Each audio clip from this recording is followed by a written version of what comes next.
Sup, my fellas, don't forget to leave feedback, and enjoy the story. In the evening, when a strong wind blew, tearing leaves from the trees, a man in a checkered coat stood in front of the gate of a large house. The gold pocket watch glittered in the darkness. The guy tossed them up and squeezed them in his palms. His glasses sparkled and he grinned. The windows in the white two-story house were burning brightly. Inside, a maid in a black dress was ascending the luxurious staircase. Multicolored lines jumped on the vital signs monitoring machine. On a huge bed, surrounded by several people, security, a doctor and a nurse, lay Mr. Wrong. A man who has dedicated his entire life to the country is the most powerful weapon of the Wrong family. A blonde doctor in glasses and a white coat took off his stethoscope and addressed those present. He lowered his head and exhaled, closing his eyes. Everyone present looked at the doctor with horror on their faces when they heard him say that perhaps the grandfather would not survive this night.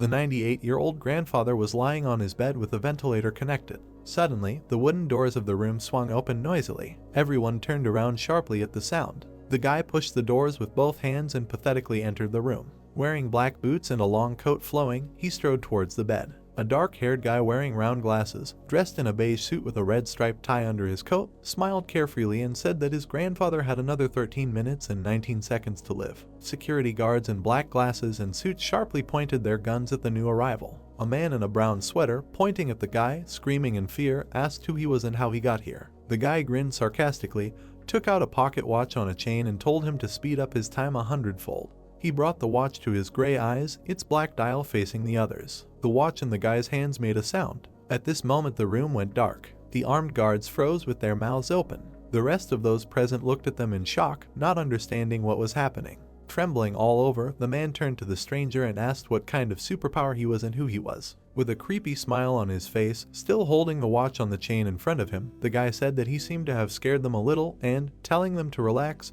he replied that he had only stopped time for a while. The man clenched his teeth and angrily asked what he was trying to achieve. Those present shuddered, not having time to understand what had happened. Sweat ran down the face of the man in the brown sweater and he turned his head. The guy in the checkered coat instantly moved and stood by the bed. He pressed his hand to his chest and turned to Mr. Wrong, apologized for his liberty and said that he would introduce himself first. The grandfather opened his eyes slightly and turned his gaze to the speaker. The guy adjusted his glasses with his hands and, smiling smugly, said that he was Mr. Liu, a merchant traveling around the world. Placing his hand on the foot of the bed, he said that he had only one product. Looking at Mr. Wrong from top to bottom, Liu smiled arrogantly and said that this product is time. Mr. Eyes Wrong opened in surprise. 10 days ago the city was illuminated by the full moon. A message came to the phone from his mother where it was written that her son could quit his job if it was too much of a burden, since they had saved up $700,000, which would be enough to buy an apartment in the city of Mo. Liu, wearing a beige hoodie and carrying a bag on his shoulder, walked out of the building and, holding his phone in his hand, thought that the average person living in the city of Mo feels tiny, and for this huge city they are like ants. Looking sadly at the phone screen, he thought that at one time, for the sake of his dream, he unconditionally decided to stay in this financially international metropolis. Looking at the people passing by, Liu thought with regret that in this world he was far from being the main character. The guy stopped among a crowd of people at a red traffic light, thinking that society is very merciless, and a person is never rewarded according to the effort he puts in. He sadly looked up and exhaled heavily. Looking at the gloomy sky filled with clouds, Liu desperately shouted to himself that he did not want to live such a life. A man in a black suit rushed, saying that he was late. Having pushed people aside, he ran across the road, shouting to let him through. Liu frowned, looking at the man running through a red light at a pedestrian crossing, and shouted at him with displeasure that he had pushed him. Suddenly, Liu's pupils turned into dials, and he froze. A text appeared above the late man, where it was written that his name was Chang, he was 36 years old and had 3 seconds to live. The text above the man changed to say 2 seconds left. The guy looked at him in shock, not understanding what was happening. A sharp red car swerved onto the road and hit a man as 0 seconds was written above him. Liu opened his eyes in shock. Thunder sounded in the cloudy sky. Sheets of paper that had fallen out of the man's bag slowly fell to the ground, and the sudden rain began dripping onto the body, bleeding. The guy stood motionless when the light turned green and everyone started running, shouting that they needed to call the police and an ambulance. Drops of rain ran down Liu's face, who was in shock. A crowd of people gathered around the dead man. A text appeared above each person indicating their name, age, and amount of time remaining. His face was distorted with horror and the realization that the guy could see how long they had left to live. He grabbed his head with his hands, not knowing if he was hallucinating. Liu looked at the hand next to his face. Retracting his hand, he stared at her in shock. A gold pocket watch appeared in the open palm. Looking carefully at the dial, the guy pressed the watch button. The city darkened. The guy raised his hand and placed his palm under the raindrops hanging in the air. He looked around and, seeing people frozen, wondered if he had stopped time. Lu approached the man with doubts. He carefully extended his hand to his back. The place of contact sparkled. Lu removed his hand, entangled in green threads that were reaching towards the man. Tensing, the guy looked up. The text above the man said he had 31 years, 78 days, 12 hours, 56 minutes and 32 seconds to live. Suddenly the lifetime changed, shortening by several minutes. The guy looked fearfully at the hand with green threads. Raising his hand, he threw the thread aside. Green magical energy flew towards the girl. Having reached the frozen stranger, the energy flared up. Above it was written that her remaining time was 9 years, 15 days, 3 hours, 12 minutes. Suddenly, time changed, increasing by the minutes that had been taken from the man. The guy froze in shock with his hand outstretched. Laughing maliciously, he realized that he had acquired an extraordinary ability. Smiling contentedly, he squeezed the watch in his hands and said that time was now in his hands. Looking around at the towering skyscrapers of the huge city, Lu thought that this was his chance to change his fate. He adjusted his glasses with his hand and, eyes flashing, shouted that this was his chance to get out of the trap. Passing by people, the guy with a crazy smile thought that now he controls time and can control the duration of human lives. Smirking, he raised his hand and snapped his fingers, wondering how many people in this city fight for money and position tooth and nail, but the main thing is time. The sky was brightening over thousands of houses. People began to move again. Time passed. Lu smiled venomously and thought that although time is impartial and equal for everyone, the value of the same amount of time is different for everyone, and if he becomes a time merchant, he will be able to control the life of any person. Time rises above everything in this city. The guy thought that when the time came, all the elite in this world would go crazy over him. It was raining in the city. Lu sat hunched over on the sofa. On the wooden table there was a jug, a glass of water, and an open notebook where the guy was writing something. Hearing the sound, he turned around. A girl with dark hair tied in a ponytail entered the room and, starting to take off her shoes, tiredly said that she was completely wet and she needed to quickly change clothes. The corners of the lips on the guy's face rose. Raindrops ran down her body in a tight black suit. Yang flinched when she noticed the guy. She looked in surprise at the confidently smiling guy who raised his hand in a greeting gesture. Holding the key in her hand, she asked in confusion if she had disturbed him. Smiling softly, Lu replied that everything was fine. The girl became embarrassed and blushed without saying anything else. She turned away, heading into the room, and wondered what was wrong with Lu today, because he usually looked so dejected. Looking around again, she wondered why the guy was so attractive today. With a satisfied look, Lu, crossing his legs, turned around and continued writing. The blushing girl squeezed her body with her hands and, shaking her head, told herself to get ready because she had set herself the goal of marrying a rich man. As she approached the door, she told herself that she shouldn't think about any ordinary guy. Opening the door, Yang turned her head and, smiling politely, said that she would go to her room, and the guy should also go to rest early, and thought that he didn't have a mansion in the city center and several tens of millions in his account. The door slammed shut, and from behind it came a wish for good dreams. The guy looked up from his notepad and smiled sarcastically, without answering. Adjusting his glasses on his nose, he exhaled and said with a smile that a beautiful and smart girl who adheres to her principles is not for ordinary guys. His teeth showed in a smile because he was no longer ordinary. In a notebook, he drew up a sample contract for the sale of time, which included conditions prohibiting disclosure of information, finding out information about the seller, giving false information about income, terminating the transaction, and in case of violation of the contract, the time remaining for the buyer is reduced depending on the severity of the violation. The guy thought that he was able to control time and could now sell and buy it like a simple commodity. Looking at the drawn-up contract, Lu decided that from that moment on he would become a time trader. Closing the notebook, the guy thought that he could buy time from other people and resell it at a higher price to those in need. Lu threw his arms over the back of the sofa and wondered who would be lucky enough to become his first client.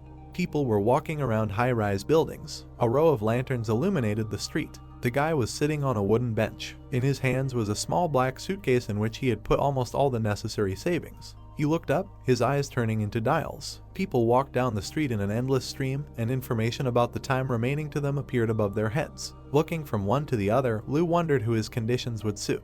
The guy took off his glasses. Lowering his head, he exhaled, rubbed the bridge of his nose, and thought that although he could make a deal to buy time with any person, he still wanted them to live longer because human life is precious. Putting his square glasses back on, Lu turned around sharply when he heard the guy promise someone that he would soon save up money for her to buy an iPhone. A guy in a brown bear costume, holding a mask removed from his head and holding a phone to his ear, told his interlocutor that he had gotten several part-time jobs and would definitely be able to give her a big gift for her birthday. The guy shuddered when he heard a man in a suit jump out from around the corner, shouting that he shouldn't shirk from work because he still had a lot of leaflets to hand out, and said goodbye to the girl, ending the conversation. Lou watched the guy carefully. He, wearing a bear costume, walked among the crowd of people with a pack of leaflets and handed them out, and above his head the text said that his name was Jang and he had 65 years left. Lou smiled, thinking that the guy seemed to urgently need money. Looking at the bear's back, he decided that this was his first client. The man in the suit handed a couple of bills to the guy, saying that he should be fined for shirking work, but looking at his honesty, he would not do this. The guy in the beige sweater bowed low to the leaving man and energetically thanked him. Exhaling, Jang looked at the bills in his hands and said that there was still a lot missing, so we had to work harder. Jumping up and raising his hand clenched in a fist, he cheerfully shouted that after lunch he would continue to try and would definitely buy a phone for his goddess, no matter what. A guy's voice came from a building with numerous signs on it, asking for the cheapest noodles. Having taken off his jacket, Jang sat at a round table near the window and threw back his head exhaustedly. Suddenly, a guy in a white shirt approached him. Lou placed the suitcase with a crash on the table at which the surprised guy was sitting. Jang stared at the guy who sat down at the table with him and asked who he was. Lou, looking into the student's eyes, raised the watch to his face with the dial away from himself and said to slow down time 100 times. Time has stood still in the city. The food splashing on the plate froze in the air. The man froze, raising the noodle chopsticks to his mouth. Jang jumped up in shock, dropping his chair, and asked what was going on. All the people sitting at the cafe tables and eating food stopped moving. Jang turned his head to the guy and asked in fear what he had done and who he was. Lou adjusted his glasses and said with a smile that he only made small changes to our time flow, and now time is different from the rest. The cook in the kitchen, preparing noodles, froze. Lou said that now the sounds and movements in the outside world have slowed down, almost completely stopped. Jang jumped back, hitting his back against the wall, and asked in horror why he needed it.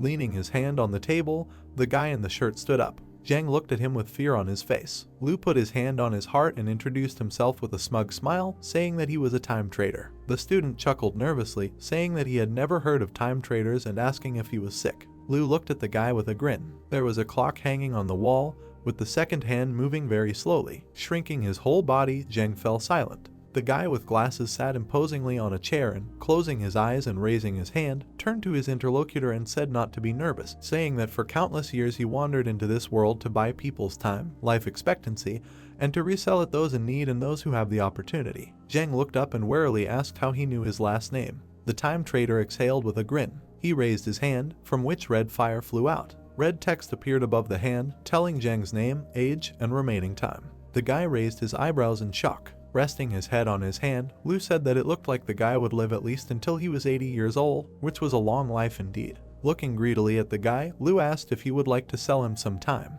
Jang clenched his hands on his knees. After hesitating, he opened his mouth slightly and asked if it was really possible to sell time. Directing his gaze full of hope, he asked at what price. The suitcase moved noisily towards the guy. The clasp clicked loudly. The suitcase lid swung open. The open suitcase contained rows of red bills. Lou, looking at the guy seriously, replied that the price would depend on how valuable he created in a year, but since he was just a student now, Lou would like to buy a year of his time for 300,000. The guy froze in front of the open suitcase. He swallowed, thinking that most ordinary people didn't earn that much in a year. Drops of sweat were running down his face. He thought that then he would have to sell a year of his life, and this would be a huge loss. Lou threw up his hand, from which blue flames flew. A sheet of paper with a picture of a clock mechanism appeared in his hand. Raising the sheet to his face, Lou said that if the guy decides to sell a year of his life, then let him write his name here. The student's pupils narrowed. He was silent in horror. Standing in a black t-shirt, the dark-haired guy asked himself, after all, he will live a long time, even without selling a year, but he will be able to immediately buy a gift for the girl. Looking intently into the void, he thought that he himself would be able to buy himself the things he had long wanted. With a serious expression on his face, Jang reflected that a part-time job was a waste of time anyway. With his hands folded in his lap, the time trader asked if the guy had thought everything through. Lou stood up, saying that he would go if Jang could not make up his mind to take such a chance. Sharply clenching his teeth, the guy shouted, asking him to stop. Looking decisively at the merchant, he said that he was selling. The guy in the glare glasses smiled smugly. He put the contract on the table and asked to sign. Nearby lay a suitcase with stacks of money. Jang took a pen and reached for a piece of paper. There was fear in his eyes and he swallowed. The guy signed the contract in the lower corner. Suddenly he jumped back as the paper began to evaporate. Yellow magical intertwining threads appeared. They came from Lu's chest. The merchant sharply turned his gaze to the guy. He looked back questioningly. Above his head, time decreased by 1 year. The guy relaxedly lowered his head and, raising his hand, said that the deal had been completed. He snapped his fingers. The people in the cafe began to move again and continued to eat as if nothing had happened. Zhang looked around in surprise. The guy in the shirt closed the suitcase and moved it towards Zhang, saying that now it belongs to him. The student put his hands on the table. Smiling contentedly, he thought that now he could buy not only a phone, but also sneakers with an attachment. The guy looked up when he heard Lu address him. The time trader, holding the card between his fingers, said with a smile that this was his business card and that if the guy decided to make another deal, he could contact him. He held out his business card and the guy raised his hand to take it. He suddenly clenched his fist and stopped. Closing his eyes, Zhang said that he had already lost a whole year and it was not worth it. The guy nodded with a smile. He put the business card on the table. Leaving, Lu looked back and said that it would not be unnecessary. The student sat silently at the table. In front of him lay a business card with a picture of a dial. People were walking down the street. Scratching his head, Lu smiled with satisfaction and thought that the first deal was more successful than he imagined, and now he has a year to live. He looked at the people passing by, asking himself who to sell the year to. A white cup of coffee stood on a saucer. Waiters in suits walked around the cafe with trays, and people sat at tables. Raising the cup of hot drink to his mouth, Lu held the blue tablet in his hands and thought that time is the most precious resource in our world, and now that he has taken control of it, he will have to carefully choose the object of his goal. The lenses of the glasses reflected the light from the tablet screen. Entering a search query about members of wealthy families suffering from terminal illnesses, he scrolled through the browser page. Suddenly he stopped when he saw something that caught his attention. On the page there was a photo of Mr. Rong, leaning on a cane, and an inscription stating that the head of the second-generation Rong family is terminally ill. The guy tensed his face, remembering that this is a famous old man and almost everyone knows about the Rong family. Mr. Rong is the head of his family, and the Rong family is very famous and has a centuries-old history. Thanks to their prosperous business, they have managed to acquire untold wealth. The grandfather with his long gray hair combed back is the head of a family with a brilliant reputation around the world, whose importance cannot be underestimated. The guy raised the cup to his mouth with a smile and thought that this was his next client. Raising his index finger and placing the cup on the saucer, he said that his client was a big bird. A bright round moon towered over the mansion in the forest. Multicolored lines jumped on the screen of the monitoring device. A doctor in a medical gown stood by the bed and, hesitatingly, said that Mr. Rong may not survive this night. The grandfather with long hair lay on the bed, covered with a blanket, with an IV inserted into his arm, and screams could be heard from below, asking if there were ways to save him, because he was very important for the whole city. Mr. Rong lay with his eyes closed with a ventilation mask on his face, and the doctor's voice was heard above him, saying that his time had already come. Grandfather opened his eyes slightly and thought that he had survived the war, the turmoil, the commercial struggle, had seen so much in his entire life, and now he was forced to leave this world, lying in bed like a coward. He closed his eyelids. He sat up in his thoughts, shouting to himself that he could not die. Slowly dragging his body, he thought that his family needed him because he was their support. He stepped on the ground, causing red splashes to scatter. Mr. Rong walked forward slowly, thinking that if he could live a little longer, his family would continue to prosper and live another year. He fell to his knees, resting his hands on the ground, from which red splashes flew. Falling on his side, the grandfather desperately said that he would like to live at least one more day, because he really had not yet found peace. He spread his arms and his body flew down into the void. Coming out of his reverie, he opened his eyes, surprised that someone had broken in. Seeing the silhouette of an unfamiliar guy, Mr. Rong thought with a grin that he was no longer good for anything, since he allowed someone to break into his house. The guy adjusted his glasses with confidence on his face and a smile. Looking at Mr. Rong, he introduced himself as Mr. Lu, saying that he was a traveling merchant. His eyes sparkled. The corners of his lips rose even higher when Lu said that his product was time. Mr. Rong's eyes widened in shock. Everyone present froze in fear. One of them, looking at the guy, leaned over to the other and asked what kind of person was able to trade time, suggesting that he was a fraudster. The man, without looking at his interlocutor, anxiously told him to look around and asked if all this was not true, then how would he explain it? The guards continued to stand motionless. Lu turned to the speakers and said that if they had any questions, they could ask them later, reminding them that their father had less than 10 minutes to live. The man in the sweater tensed his face and asked how much the time was, thinking that regardless of whether he was telling the truth, he should find out as many details as possible.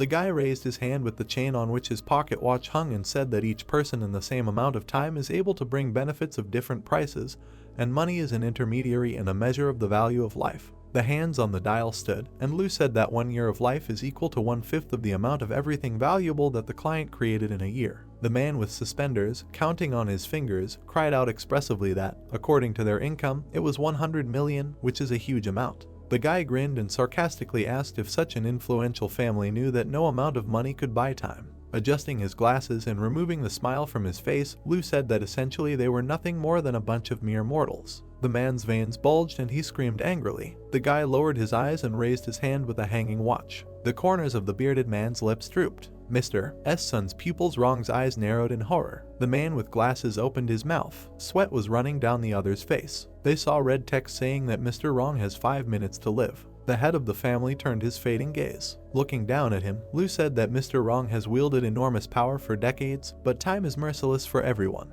Pointing his hand at himself, the guy with glasses said that he was the one who could balance it out. Grandfather opened his eyes, making incomprehensible sounds. Leaning over him and placing his hand on him, the man in the sweater asked if he wanted to say something. Mr. I's Wrong was blushing and his body was shaking. He raised a trembling hand. Holding it out to the guy, he said that he wanted to live. The man moved away from Mr. in surprise. Wrong. Turning to Lu, he said that they were buying a year of life. The guy raised his hand up and a piece of paper appeared in it. He handed the contract to his grandfather and told him to sign. The man raised his hand, wanting to stop him and saying that it was difficult for him to move. Lu looked at Mr. defiantly. Wrong, reminding that time is short. The head of the family looked at the guy. Looking up, he saw that there were 40 seconds left. His pupils shrank in horror, and he thought that he still had grandiose plans and he wanted to live. Mr. Wrong squeezed the blanket with his hand. He sat up in bed with 8 seconds left. Grandfather reached for a fountain pen, deciding that he needed to live. Taking a pen, he placed it on a piece of paper with 3 seconds left.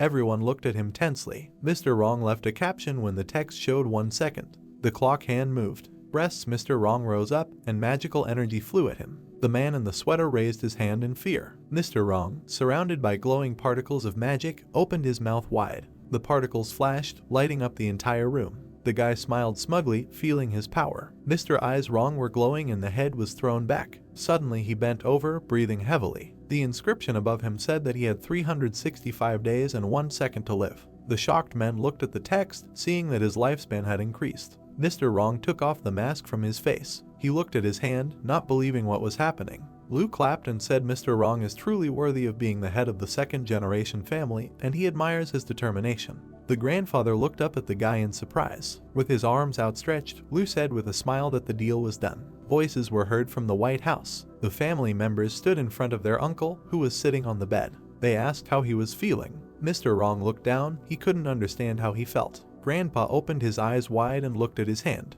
He said it was like going back a few years, even though he was still old. The old man clenched his fist and said that he was still full of strength and energy. From the forehead of Mr. Wrong was dripping with sweat, and he wondered, so this is the power of time. The uncle and nephew looked at the protagonist, who had one hand in his pocket. Lu congratulated Mr. Wrong and wished him to enjoy a whole year of life. The main character looked back with a smile on his face and said that it was time for him to leave. The man in the brown sweater began to ask the main character to stop because he had forgotten about the payment. Suddenly, Lu disappeared in front of his nephew. The man caught the piece of paper that appeared in the room. The card number was written on the piece of paper and the words of the protagonist, who asked that money be transferred to him using this number. He relies on their honesty. The man looked at the piece of paper with a blank face. 2 guards with pistols sensed something was wrong. A man with a mustache stood next to his partners. Suddenly, the man with glasses was very surprised. The bodyguards looked towards the old man who was sitting on the bed. Sweat dripped down the man's face as he looked at Mr. Wrong. He wondered how the old man got better, and how is this possible? The elderly man stood with his feet on the floor and said that each of them had performed well today. The entire staff and family stood in shock. Mr. Wrong turned to them and said that they were careful about what they said. All the staff bowed as a sign of respect in front of the older man. The man with the mustache stood with a blank look. He didn't understand what just happened here. Why was no one surprised by Mr. S' sudden recovery? Wrong. The man with yellow hair remembered the silhouette of the main character and said that that young man had just burst in here. Who was he? The nephew approached his uncle, who was sitting on the bed, and handed him a piece of paper. The guy said Mr. Wrong that this note was left by Lu. The entire staff stood with a blank look. Grandfather began to look at the piece of paper. Mr. Wrong squeezed the piece of paper and said that as agreed. The man got out of bed and said that they would pay the required amount. Mr. Wrong went to the window and could not believe that such incredible power existed in this world. Black silhouette of the protagonist. Grandfather said that this power was very different from the characteristics that some gifted people possess. This force literally contradicts all the laws of nature. Mr. Wrong raised his head sharply and said that, however, her existence does not mean anything bad for them. The old man looked to the side with a serious look and said that with Mr. Liu only needs to maintain friendly relations. Under no circumstances should you be at enmity with him. Is everyone clear? The whole family bowed to the man. The bright moon was shining in the sky. Leaves fly between buildings. The main character extended his hand towards the moon and said that control over destinies really causes. Liu stood with a smile on his face and said that it causes very pleasant feelings. The success of past transactions has shown. The protagonist stood on the roof of the building and thought that his decision to trade time was correct. Whether it's the influential family of Mr. Wrong or an ordinary student, everyone is under his control. Liu understood that he controlled the entire transaction process. The main character saw the reflection in his watch and said that it seemed that the role of a time trader was ideal for these transactions. The main character stood in front of the golden contracts and thought that, however, as the number of clients increased, he would gradually become more and more limited in his desires and intentions. Therefore, he needs an accurate plan. The wind blew away the protagonist's tie. On one of the city signs there was an inscription, "A Motorist's Club." Liu saw the inscription and said, "Club of Immortality." The main character remembers all the actions of elite people. As a rule, all the rich and famous people from different regions flock to elite clubs. Such clubs serve as reference points for influential people and gathering places for the wealthy. In addition, the status of participants in such events is a symbol of wealth and honor. Liu is sitting on a luxurious red sofa. In his Immortality Club, he would become the only senior official who determines the club's policies. Having power over all participants will make it much easier to conduct business in accordance with your intentions and desires. A black silhouette stands with arms outstretched in front of shirtless workers. Liu thinks that his directions and instructions will have the status of immunity, and any objections will become unacceptable. Much money. The club will include ordinary people, representatives of the elite and the rich from all over the world. Membership status can be divided into several levels depending on financial capabilities. Silhouettes of the dial against the background of gold coins. Liu said there will be different levels. Level 1 10 million, level 2 100 million, and so on. With each level, the number will be multiplied by 10. White hands reach for the gold watch. The protagonist said accordingly. Level 1 participants will be able to purchase a year of life. Second level participants, 3 years. Participants of the 6th level are 36 years old. Silhouettes of people on a yellow background. Liu said that, for example, the chairman will head the management council, which will include the deputy chairman, representatives of club members, and the general secretary. People bow to the protagonist, who ascends the steps. Liu believes that then his Immortality Club will become the most terrifying and mysterious organization standing at the very top of this world. The main character holds a crown in his hand, with the words that he will be a leader. Liu is standing on the roof of a skyscraper. He said that he would be the leader with immunity and the highest power. People cross a pedestrian crossing. The protagonist put his hands in his pockets. He said that in order to create an Immortality Club it is necessary to find honest and reliable workers. Liu began to cross the road and thought that most of these people had to work with all their might all their lives. The main character exhaled heavily. A yellow car appeared in front of him. The protagonist opened his eyes wide. There was a driver in front of him. Name Zai, age 40 years old, life left 13 years, 58 days, 17 hours. The driver asked if he could give the main character a ride. Liu didn't expect that the man was 40 years old and looked much older. The main character got into the taxi, and I thought that it looked like another person, tired of work and loans, just like he once was. The main character looked through the car window. The driver asked if perhaps the protagonist should be a businessman. He immediately understood this from his image. The driver sat with a smile on his face, which was reflected from the mirror. He said that the main character is not at all like hillbillies like him. Liu adjusted his glasses. The main character looked at the phone, on which it was written that it was not his account that was transferred 100 million yuan. Liu looked at the phone with a grin on his face and thought that Mr. Wrong impresses with its efficiency. They sent such a large sum so quickly. They were clearly excited about the deal. The main character heard the phone ringing. The taxi driver picked up the phone and asked his son if he had finished studying yet. He's on work now. Dad asked how his grandfather was doing. The taxi driver braked sharply. The driver held the steering wheel tightly and told his son not to panic, he would come right away. The man told his son not to worry about the money, he will definitely find it. The driver turned to Lu and asked him to change into another taxi. The protagonist sat with a blank look. Then he closed his eyes and said that there was no need, he didn't care. The main character said that the man could drop him off near the hospital, he would pay for the taxi as expected. The driver thanked Lu. Many cars were stuck in a traffic jam. The man said his son was already in his last year of high school, but according to the teacher, he needs to try even harder to get into university. The driver really wants his son to attend paid courses to reinforce the material, but he cannot afford such expenses. The man said that he couldn't let his son lose face, and now his father too. The taxi driver looked in the mirror and said, "Why is he telling all this?" Then he apologized to the main character. Lu pressed his watch. A red light trail was visible from the car. The hospital was visible from the car window, with money on the seat. The taxi driver didn't understand what was happening.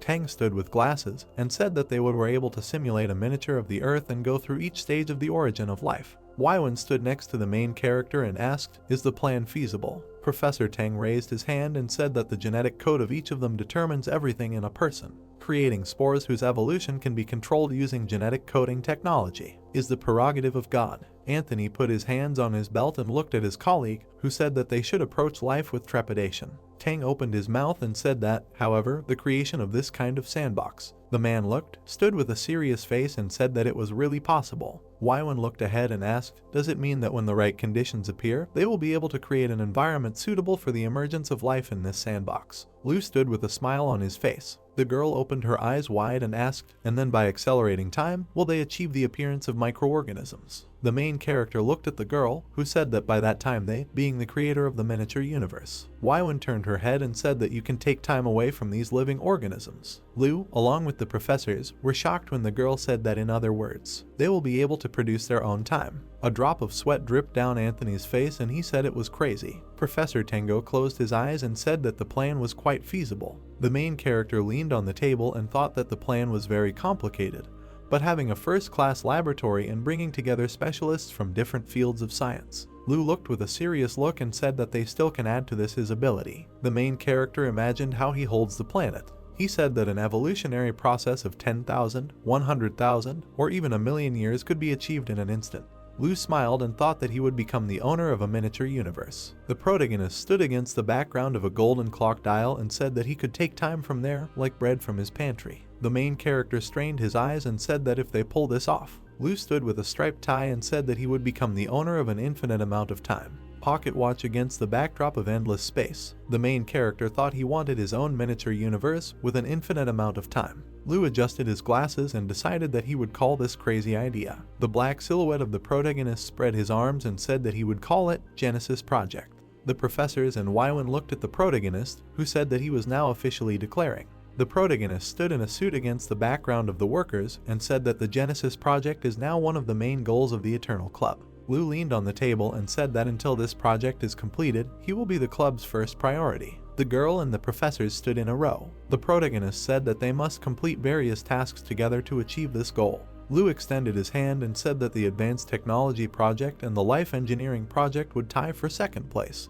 Depending on the priority, the club will provide maximum financial support. Anthony and Tang were very surprised. The main character smiled and said that the last ones. In Lu's hand, the golden planet Earth levitated. He said that the Earth's Environmental Protection Program. A golden sphere levitated in the room. The main character said that no project should harm their planet. The professors and the girl looked at the planet. The protagonist said that he hoped that after many years. Lu put his hand on the table and continued, said that they would reach heights that humanity had never seen before, opening up a completely new world. From the cottage one could hear the mood of the team, which understood its goals. Two men walked along the corridor. One of them said that he still couldn't believe it. Anthony's face was dripping with sweat. He said that he was in a state of shock. Professor Tang nodded his head and said that he used to think the same way as him. The man with a beard looked at his colleague with a blank look when he said that he now fully approved of Mr. Lu's plans. Tang, smiling, told Anthony to think. The man's face did not lose anxiety when Tang said that they were supposed to die with him, but now they are here and they are discussing lofty goals. Tang continued to smile and said that if there is a person who can control life and death, then is there anything even more impossible?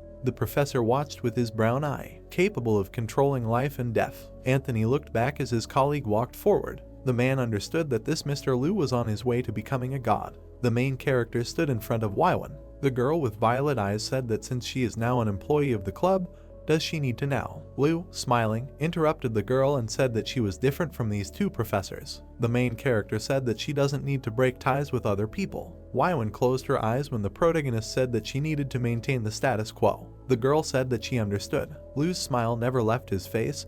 He told Waiwen that she could bring Xuangshu in here tomorrow. The girl opened her eyes wide and asked why. The protagonist closed his eyes and said that as his confession, he wants to increase her life expectancy. Waiwen closed her eyes and exhaled heavily. She said that she understood everything.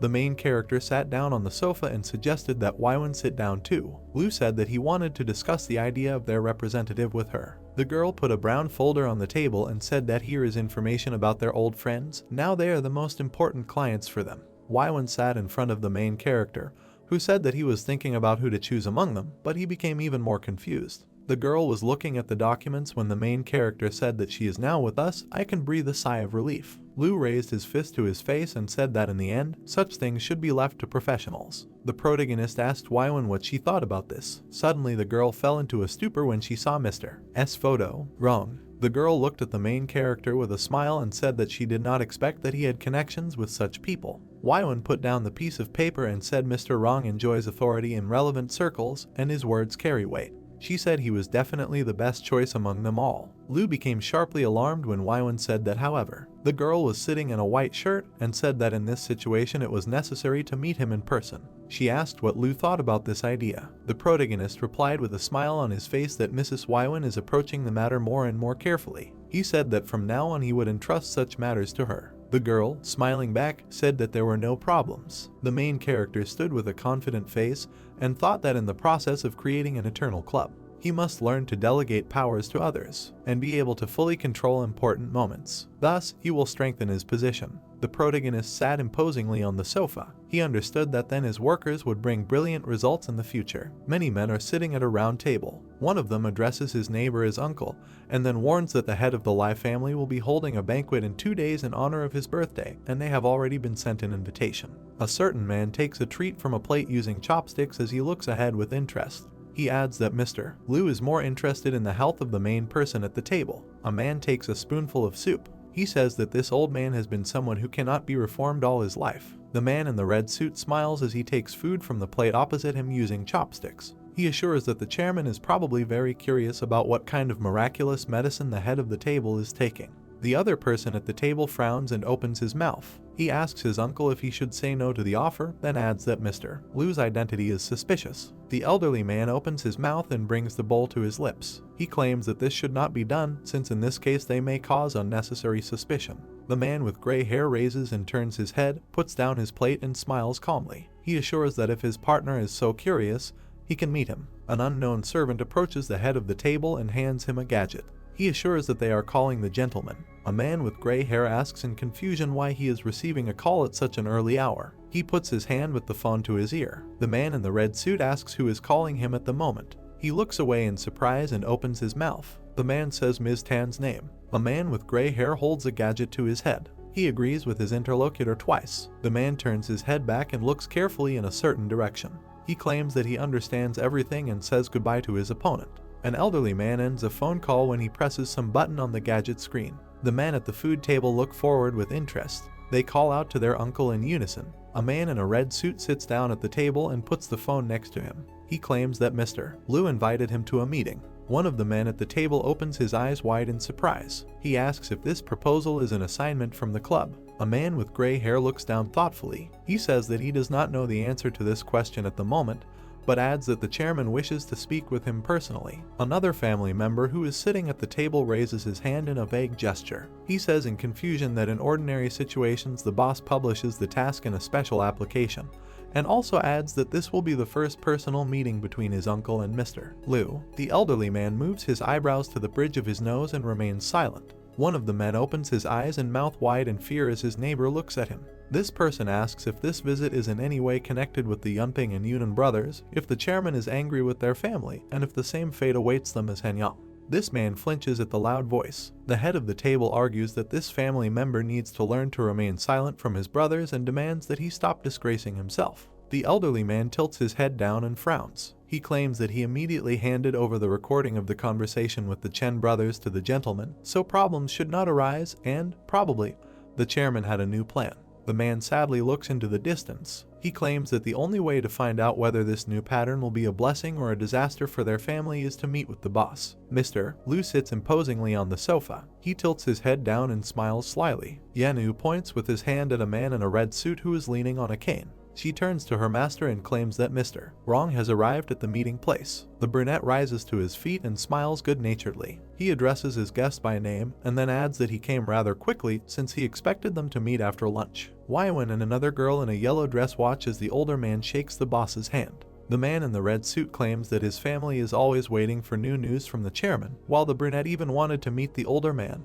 And then he laughs quietly. The chairman apologizes to Mr. Wrong for disturbing him and invites him to sit down. The guest turns his head towards the unfamiliar voice and looks ahead, puzzled. Someone calls an elderly man's name. A girl in a white shirt looks at her interlocutor. She claims that she has heard many things about this man and is now glad that she has a chance to meet her spiritual mentor. A girl with long dark hair looks at the brunette, who hid his palms in his trouser pockets, and the elderly gentleman who points his finger at her. The man asks who the man in front of him is. The chairman approaches the girl. He asks the guest to meet their new employee, who is now an advisor to the Eternal Club, namely Professor Waiwen.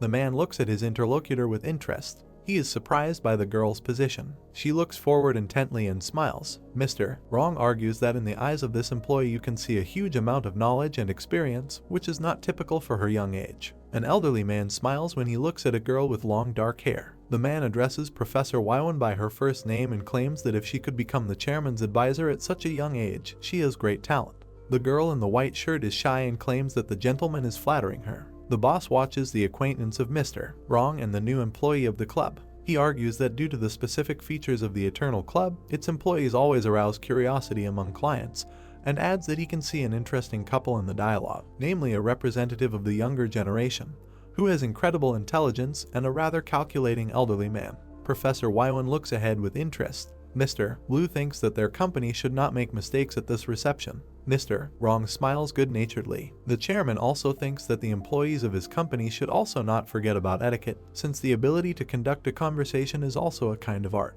A girl with dark curls looks to the side. The brunette locks eyes with her and frowns. An elderly man in a red suit looks forward curiously when his name is called. Mr. Liu and the girl in a white shirt look carefully in front of them. The chairman points out that he has invited the elderly man to entrust his family with a rather important task. The man with gray hair smiles good-naturedly. He asks his boss what he will need and then thinks that they were finally able to talk about the reason for his visit to this place. The brunette smiles slyly as he looks ahead. The boss in the suit raises his head up. He approaches Mr. Wrong and asks him if he agrees to become an external representative of the Eternal Club. An elderly man in a red suit looks ahead with interest. He asks if the boss really meant this question. A girl in a white shirt sits on the sofa and puts one leg on top of the other. She claims that in the last few years, the family of this gentleman has quite a significant influence in the world, which is why the boss chose this particular person. The man is quite surprised by this proposal. Professor Waiwen proposes to place a fictitious laboratory under the control of the client, while the public, who cannot be privy to all the important details, will be told that the research in this place is aimed at studying biotechnology in its various manifestations. A man in a red suit sits on a sofa opposite the chairman and his advisor. The girl adds that their family will need to start distributing nutritional products and medicines to a narrow circle of people at a certain time.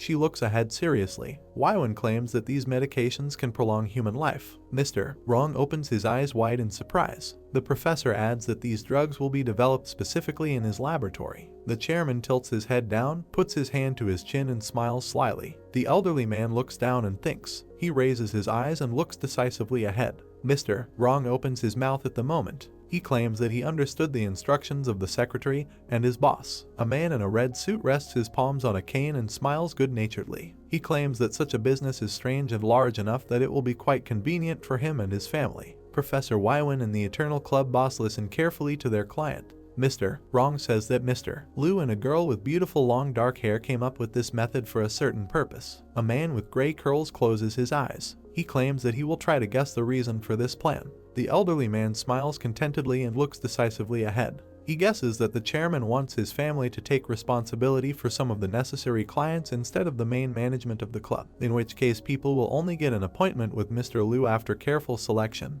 and asks if his guess is correct. The boss sits imposingly on the sofa as he crosses one of his legs over the other. The brunette claims that everything is really so, and adds that this is who will be their external representative. The guy tilts his head down and smiles slyly as he stares at his interlocutor. He asks Mr. Wrong what he thinks about this state of affairs. The man in the red suit smiles good-naturedly and closes his eyes. He thanks Mr. Liu for his trust, but explains that the position of representative is too great an honor for him. The elderly man tilts his head down with a friendly smile. He claims that he is already older and less capable than in his earlier years, so he asks to be given some time to think about this proposal. The brunette frowns as his asshole glints ominously in the sunlight. A girl with long dark hair shows some hand gesture. She argues that in reality, the number of candidates for this role of representative is not limited only to this man, so Mr. Liu gave special recommendations for the candidacy of Mr. Wrong. But the most important thing is the history and experience of the elderly man's family, which his colleagues highly value as in his personal rich insight into life. Someone looks at a man in a comfortable red suit. The chairman stood up and put his hand in front of him, while the girl was still sitting on the sofa and looking forward without any emotion. The brunette asks to be allowed to point out one fact, and then clarifies that, in his opinion, he is quite hopeful that the elderly man will accept the offer to take the position of representative in connection with certain circumstances. The chairman tilts his head down and smiles insidiously. He explains that this factor is that he will need a person on the governing board of the Eternal Club whom he can trust unconditionally. The elderly man is quite nervous. The brunette raises his head with his usual smile. He claims that he can understand Mr. Wrong's doubts and asks him not to take his words as an insult. The elderly man opens his eyes wide. The chairman asks his advisor to contact the other candidates. Professor Wywan agrees quite loudly with his master. Mr. Wrong laughs and claims that he is indeed quite old. Mr. Liu and the girl with long dark hair look forward attentively. The elderly man claims that he did not realize his boss's kindness in time. A man with gray hair smiles and looks decisively ahead. He turns to the creator of the Eternal Club, says that if he doesn't mind, he could entrust the position of his representative to a man in a red suit, and adds that his family will successfully cope with such a task. The brunette tilts his head down and smiles slyly. In this case, he asks Mr. Wrong to try hard enough on this matter. Professor Wywan, Mr. Liu and Mr. Wrong are standing in a large room and talking to each other. The chairman asks his client to go to his home at this very moment and then wait for specific instructions from the club managers, and then adds that their meeting will end there. The man in the red suit agrees with his boss and clarifies that in this case he considers it necessary to leave now. An elderly man walks leisurely down a hallway as he leans on his cane. The brunette sinks into a chair, sighs heavily and puts his feet on the table as he takes off his glasses. He claims that he expected Mr. Wrong to accept his proposal with great pleasure and did not think at all that he would have to make any effort for this. Professor Wywan looks ahead and frowns. She explains that this client is a wise person with extensive life experience who agrees only if he sees a benefit, and then asks the boss to reconsider this particular person for a similar position. Mr. Liu rests his elbow on the table as he touches his chin with his fingers. The professor claims that the main duty of the Eternal Club representative is to ensure secrecy, and if he cannot resist some benefit and competently perform his function, then they will have to destroy him. A man in a suit stands by a dark car. Wywan says this gentleman has spent his entire life weighing the pros and cons, but he also knows how to deal with staff very well. An elderly man in a red suit walks towards his attendant as he holds a cane behind his back. The professor adds that just as in doing business, constantly pleasing clients does not mean honest relationships for them. On the contrary, it is necessary to both reach compromises and prevent them. Since there must be sincerity in working relationships, she explains that, for example, a dear client wanted to reassure his boss by accepting the position of representative. The brunette holds in his hand his glasses, which glow under the influence of the sun's rays. He says thoughtfully that older people still have more experience. A girl in a white shirt stands and looks at the chairman, who makes a vague hand gesture. Mr. Liu asks his assistant if in such a case, at this stage, their plans have come to an end. Professor Wywan agrees with his master. She looks carefully to the side. The girl claims that after this incident they need to think about another important matter. Mr. Liu purses his lips and looks at his interlocutor with interest. Wywan says that their company now needs to create a secret base, because over time they will develop the field of science and technology, they will be able to gradually come into contact with the secrets that are hidden in society. The girl frowns and looks intently ahead. She explains that they accept one fact as a rule, namely that the secrets of a cluster of people and civilizations are the largest part of the hidden iceberg, and then adds that as their Eternal Club expands and develops, they will be able to attract the attention of various secret organizations as well. Professor Wywan moves his eyebrows to the bridge of his nose and looks forward. She claims that it is for these reasons that they need a secret base to conduct their research in secret, while the girl believes that Mr. Liu needs to start preparing for difficult times before they begin. The chairman looks carefully at his employee. He tilts his head down, smiles, and puts his hand to his chin. He asks what Professor Wywan means when he talks about secret companies. The big and gloomy city of Jing. A car is parked at the entrance to a certain place. Someone greets Mr. Zhu. Two women in suits are standing in a certain room and holding a small document in their hands. One of them claims that they are employees of the research unit of Department 0 number 126 and also explains that this little black book is her identification. A large man in a tracksuit holds a cigarette in his hand, tilts his head to the side and frowns. He asks again what kind of squad number 0 is and then asks the women why they need him at the moment. An employee with short cocoa-colored hair looks forward seriously. She invites her interlocutor to sit down in a certain place and talk calmly. In a certain building, Mr. Zhu is sitting on a chair opposite two women. He demands an explanation from them about how such important people as they are could have ended up in his humble home.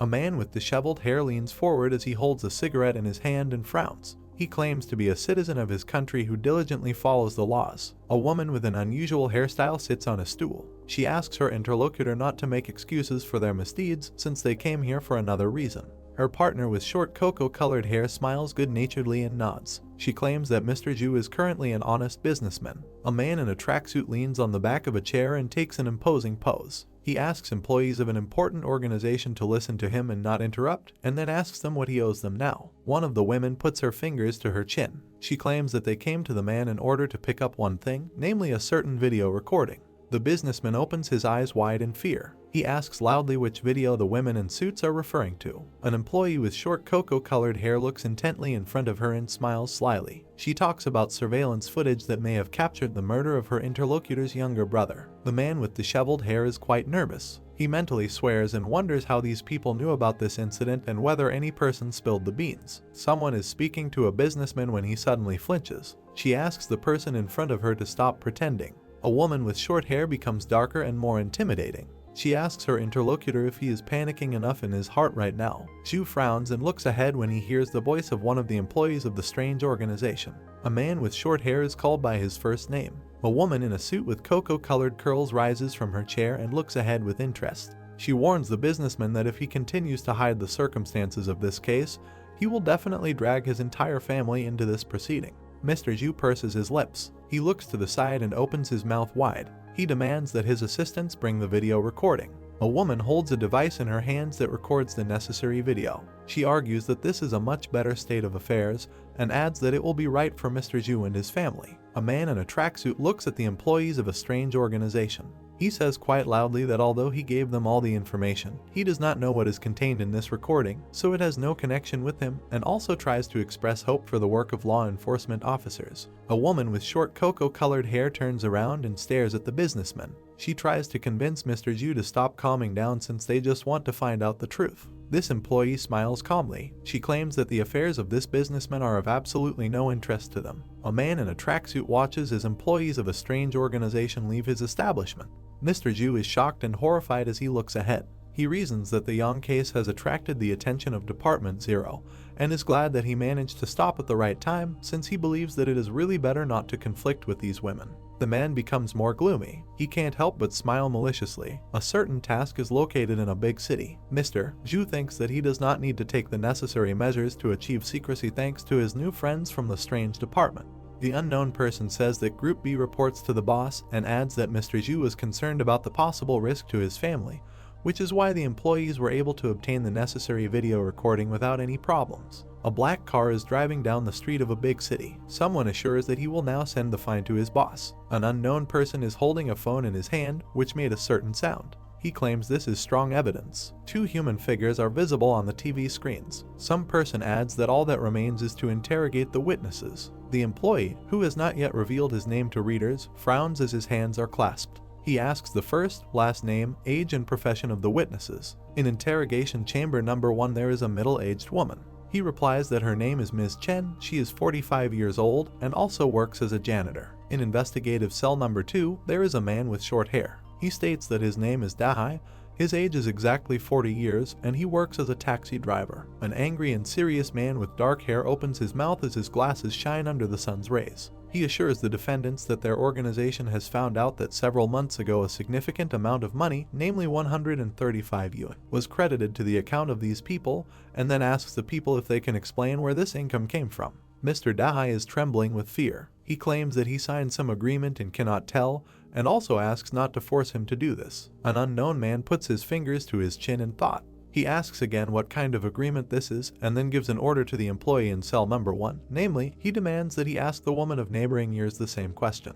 The unknown person agrees quite loudly with his boss. A girl with cocoa-colored hair raises her hand in a vague gesture. She asks Ms. Chen what she can say about the huge amount of money that suddenly appeared in her account, and asks if the defendant can explain this phenomenon. The woman opens her eyes wide and tilts her head forward. She loudly assures the law enforcement officers that she knows nothing. She only wanted her son to have enough money to continue his studies outside the borders of their country. Then she calls the boss and assures that she really doesn't know anything useful. A stack of sheets of white paper falls onto the table in front of Ms. Chen. An employee with short, smooth hair looks intently at the witness. She claims that the woman's son lied to her about how he passed the exam and became an exchange student, because in reality he took the money that was intended to participate in the exam and spent it on something other than passing the test. A middle-aged woman takes the photograph with trembling hands. The boss asks her to look carefully and answer the question whether it was worth doing all this for the sake of this person. Madam Chen begins to cry bitterly. She calls her child by an affectionate nickname and mutters something about him deceiving her. A middle-aged woman rests her hand on her leg as her tears stain the fabric of her pants. She can't believe what's happening, wonders how it all happened, and whispers something about the fact that she sold her life for the well-being of her son.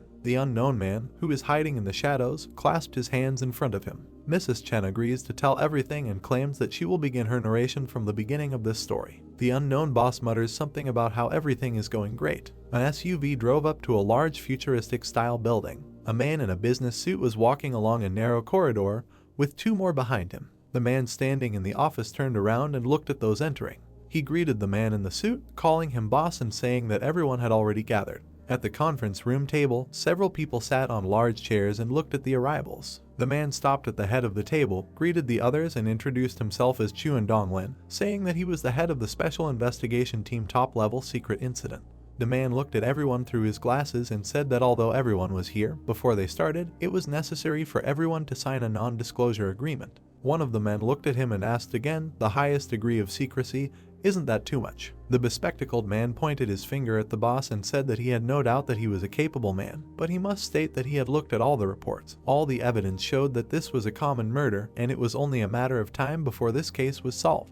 Xuan Dong frowned at him over his glasses and asked if he really thought it was a matter of time. The man adjusted his glasses and stated that he had video footage, the existence of which had not previously been disclosed, that was taken when Hanyang was killed while the CCTV camera system was being serviced. The man pressed a button on the remote control. He turned to the others and said that when they finished watching, they would discuss everything again. Television static appeared on the large flat screen. In the Eternal Club headquarters building, Robert ran along the wide corridor. In the office, Weiwen, wearing a business suit, pointed with her hand and told the gentleman that she advised him to deal with these points first. After all, Eternal Club cannot be opened to the public in such a short time. Lu Lai stood at the rack, rubbing his chin with his fingers, and said that he understood, thanked the woman for the report and said that he really hadn't before, but didn't have time to finish. He was interrupted by a knock on the door, and they turned towards the sound, hearing the blonde's words that things were bad. Robert looked at them excitedly, holding a laptop in his hands and shouting that he was afraid that they were in big trouble. The guy continued that someone was investigating about them. Lu Lai frowned at him and asked what it was about, but Weiwen remained silent. They stood behind the guy who put the laptop on the table and explained that the other party was targeting everyone who sold time. There were signs that their accounts had been viewed. This was definitely due to large sums not comparable to income transferred to their bank accounts. Photos of people were open on the laptop. Weiwen looked at the brunette and said that it was them. Lu Lai bowed his head and exhaled, thinking that it seems that this day has finally come. He acted rashly in the past. He looked forward, thinking that at first he didn't even think that he needed to hide, because then he was one of the crowd and did not arouse any suspicion. He frowned at the laptop, putting his hand in his pocket, and thought that now is a completely different time. As soon as he attracts the attention of the secret intelligence services, not only will all information about his ordinary life be completely erased. Weiwen stood there, thinking, and Lu Lai continued to think about what would happen in the worst case. Robert, sitting on the floor in front of the table, looked at him, and the guy thought that this would affect his employees. Lost in thought, he looked over and analyzed how they finally found out. The guy grinned, deciding that it was most likely because of Hanyang. Waiwen looked at him in surprise, asking what happened to Hanyang, was it really him? Without turning to the girl, Lu Lai replied that this was exactly the case. Although he went against his principles, he was still behind this matter. The brunette smiled, saying that the consequences were now showing. The girl looked at him seriously, thinking that, of course, for a person with such a gift it was easy to do. She nodded, saying that although the incident was hidden from the general public, it definitely attracted the attention of certain organizations. Fourthly, the most interesting thing regarding the biochemical and physical laboratories. Lu Lai looked confidently at the employees, putting his hand to his chin and said that Eternal Club can submit an application in the usual way. They will definitely approve it. The employees looked at the guy joyfully. Waiwen asked again, what can we say, were they recognized? Lu Lai put his hands behind his head, saying that the government will not support them for nothing, so there are conditions for everything. Namely, when their research has results, they will have to give it to them to use first. The woman looked at the guy and said that, on the other hand, peaceful coexistence is their common desire. Now they need to act more slowly and carefully, then they will come to success step by step. She confidently stated that in this way Eternal Club can embark on the path of constant development in this country. So little time has passed, and they no longer have to worry about their rear. Lu Lai sat on the sofa with his legs crossed and thought that although the government had acknowledged their existence, with mutual scrutiny, fear and desire for profit, they had reached an understanding on these few issues and were obliged to adhere to them at all times. The guy's look was very pleased when he smiled and thought that this was the path to immortality. He turned to the stern woman and asked her to notify the wrong family that work could begin. The guy looked at the woman insidiously and smiled. He leaned back on the sofa and, closing his eyes, reasoned that they needed to invite even more influential people to the club, but it was unusual for such status people to get together, so there was no need to rush. He looked at the woman confidently with his hands on his back and told her to inform the wrong family that the first step would be to continue the comprehensive development of the capital. Waiwen looked at the boss, confirmed that she understood, and said that she would immediately make a plan and notify them. Tang looked at the guy in surprise when he told him that he had a hard job ahead of him. Lu Lai stood up and said, looking at the man, that a new page was beginning in the history of the Eternal Club. The main office building of the Eternal Club laboratory was minimalistic and large. Lu Lai walked along the corridor following Tang, saying that he had not been here for a very long time. The man here had changed a lot. To which the scientist laughed and said that thanks to his support, they could not limit themselves in purchasing equipment. The brunette laughed, thinking that it was good that he had enough money, and said out loud that this was wonderful and a scientist in his repertoire. They walked to the office door to talk. Tang held the handle, saying that in these few days, a portion of the biomaterial has entered the clinical stage. After retesting, it should meet his requirements. Lu Lai entered the office and looked around, thinking that the new renovation was good, and he wanted one too, and noted out loud that he thought that the man's office would have the atmosphere of ancient China. He did not think that it was so modern. Tang put on his gloves, laughingly saying that he asked Peng and someone else to help him with this. He usually rarely comes into the office, so this will do for him. Lu Lai laughed, raising his palm to his face, and said that the man was offending him. He opened his eyes when he heard Tang calling him to take a look. The scientist smiled, holding a red and white capsule in his hands, and said that using the synthesis of biomaterial, they created a capsule. The man brought the capsule closer to the eyes of the interested guy and said that after consuming it, it remains harmless and non-poisonous, but it can also neither be digested nor dissolved. It can attach to the wall of the stomach, so it cannot be removed from the body. Lu Lai looked at the capsule contentedly and said that it was excellent, the space sealed in the capsule. The capsule took off, covered in a black and white filter of applying the force of time dilation 5 times. The capsule hovered above them and glowed so brightly that the man covered his eyes with his hand, and Lu Lai, stretching out his hand, used force and thought that with the help of 5-fold time dilation, he wrapped the space in the shell of the capsule. Since space is small, when it spreads, it is will quickly absorb the flow of external time, and everything will return to the average value. Tang watched the capsule glow,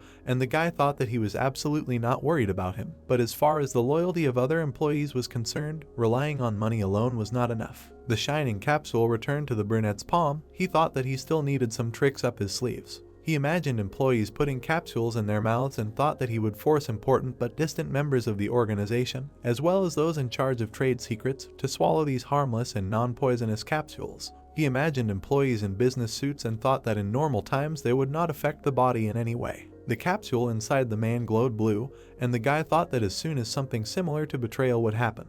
The glow of the capsule inside the silhouette became wider and changed its hue, and the guy thought that he would only need to expand the temporary space inside the capsule. The capsule inside the silhouette shone very brightly, crossing it out with rays, and the guy completed the thought, thinking that in a very short time this capsule would cause a chain reaction and become a deadly poison. Tang responded in surprise when Lu Lai called him. The brunette smiled, holding his hands in his pockets, and stated that he wanted to meet his 3 new assistants. The man in a medical suit and glasses was noticeably worried. A girl in a medical gown sat with her hands folded on her chest and waited. Another man in a medical uniform sat with his head turned away. Lu Lai came into their room with his hands in his pockets and said that after a while, they might find out how this laboratory is different from most. The steps of a man in a gray suit were heard, and the guy continued that, moreover, your assistants should still have doubts. Tang entered the room, looking confidently at the employees, and the guy continued that there were doubts about his identity. They stood opposite the sitting assistants at the coffee table. The guy began to talk about something related to this. The girl thought excitedly that although she had had suspicions all this time, he stated this openly, without caution. The girl looked at the calm Lu Lai. She looked at them and thought that she had actually secretly discussed this unknown laboratory before and how so many incredible projects had appeared in it. The men sat and listened carefully to the guy, and the girl thought that now she would finally get an answer. The old scientist smiled, looking contentedly at the assistants, as the guy said that he really was Tang. Lu Lai adjusted his glasses on the bridge of his nose and said that in this case, he should say that they need to think about everything carefully. This may well affect their future. Those present listened with alarm to the guy's words about what was happening to their lives. Lu Lai extended his palm, which contained red and white capsules, and said that he had 3 capsules. They could swallow one or refuse. The employees listened attentively to the words of the guy, looking at them with satisfaction that if they do not plan to betray this laboratory, then the capsules will be completely harmless to them. Naturally, they cannot restrict the freedom of people with the help of these capsules. This is only necessary to guarantee their devotion. Lu Lai looked sternly and continued that it would be the opposite if they did something that should not be done. The guy looked expressively, adjusting his glasses, saying that the capsule would turn into a deadly poison. All the assistants were in complete shock and looked at the guy with eyes wide open in horror. Lu Lai smiled as he looked at them and continued that those who choose the capsule will receive a double salary increase, as well as the opportunity to take the position of laboratory speaker and present the results of projects. The employees listened intently that in addition to this, they would receive the right to join Sky's Age Biological. The guy looked at them seriously, continuing to say that, however, those who did not swallow the capsule would naturally not be able to continue working here and would be limited to the work of the entire center. Tang stood there, smiling and closing his eyes, and listened to Lu Lai's words that with his current status, it was not suitable for a scientist to have the exclusive right to their future research projects. The laboratory staff were very surprised to hear that therefore all scientific work, new drugs and other similar things would be recorded in the name of the speaker. Lu Lai smiled, explaining that this would provide them with incredible fame and even put them on a par with the brilliant scientists of the world. It would be difficult to refuse. The brunette held out the capsule, saying that the others had already made their choice. What about him? The man was squatting with a gloomy face. He reasoned that he came here for a salary increase, but did not expect to encounter something like this. He noted that this was too suspicious. Dr. Zhu looked intently at the guy. His face was tense, and his eyebrows were lowered to the bridge of his nose. He wondered how something like this, how poisoning for misdeeds could exist in this world. He thought that something was unclean here. Looking at the man, Lu Lai closed his eyes and smiled widely. He said there was nothing, however. The corners of his lips turned up when the thought came into his head that it would be a good idea to let them become test subjects first. He thought that as long as he had his knowledge and talent, he wouldn't have to worry about lack of opportunities. Lu Lai frowned at the man and called his name. Dr. Zhu, fingering his fingers, began his words with an apology. Lowering his head and closing his eyes, he said that he just wanted to earn money honestly and provide for his family. He said that unfortunately, he lacked the ambition and courage to accept this offer. Hearing this, Tang looked at the man with dumbfounded eyes and turned to him. Dr. Zhu looked at the professor with a smile and then apologized for disappointing him. He raised his smiling face to Mr. Lu and asked if he could continue working in the laboratory. Lowering his eyes, Lu Lai sharply squeezed the palm in which he found the capsule and replied that, as he had said earlier, Dr. Zhu can continue to work here. However, the man looked at him with concern in his eyes. The bright sun illuminated the mansion, in one of the rooms of which a woman's voice was heard. Waiwen sat on the sofa with her hands folded on her lap. He asked what happens that Dr. Zhu was expelled from Lab 1. Lu Lai took a white chip from the round bowl. He placed it on the playing field, continuing to create a combination. Holding a black chip in his hand, he leaned forward, touching his chin with the other hand, and said that he welcomes everyone who wants to cooperate with him. However, this man refused him. Holding the chip between his fingers and lowering it onto the field, he added that asking him to leave the main area was a logical decision. Placing the chip in the right place, Lu Lai said that it was a fair deal, so there was nothing to worry about. Waiwen glanced at him and said that this was the right decision, adding that in the end, their project must be kept in the strictest confidence and they cannot use people who will not go with it to the end. Leaning over, Lu Lai kept his eyes on the game board and then said that, however, although they are now organized, sooner or later they will need to expand. He added that if this happens in the future, then perhaps the surveillance of their people will not weaken. Most of the playing field was filled with black and white chips arranged in various combinations. The guy said that on the contrary, it would only get stronger. Turning his head to Waiwen, he asked about her opinion on this. The girl silently looked at the game board on the table. She raised her eyes and replied that she now advised him to start acting in their secret department. Gritting her teeth, Waiwen furrowed her brows and said that in other words, they should carry out both official and secret actions at the same time. Lu Lai leaned on the back of the sofa, touching his chin with his hand, and then asked her to continue. Looking at the two round cups with chips of different colors, the girl said that they need to start secretly looking for a place to settle abroad, as well as looking for personnel and expanding the composition of the secret department. Looking at Mr. Luli, she waved her hand and confidently added that while on the surface, they still needed to remain vigilant, but they also needed to maintain their current level of secrecy. Touching his chin, Lu Lai continued to look at the playing field with chips, listening to Waiwen's words that besides, considering that they had already exposed themselves to the government in order to prevent any incidents, she advises her boss first, form a secret security detachment. Looking at him intently, the girl added in a confident voice that Mr. Lu can also use his abilities to increase their power in a very short time. Digesting her words in his head, Lu Lai pulled a grin onto his face. He thought about the idea of using the time to create super soldiers. He thought that these people would also have to swallow the capsules, and only then could their training begin. Lowering his eyes, the guy rubbed his chin with his fingers, thinking that the purchase of time needed to be accelerated.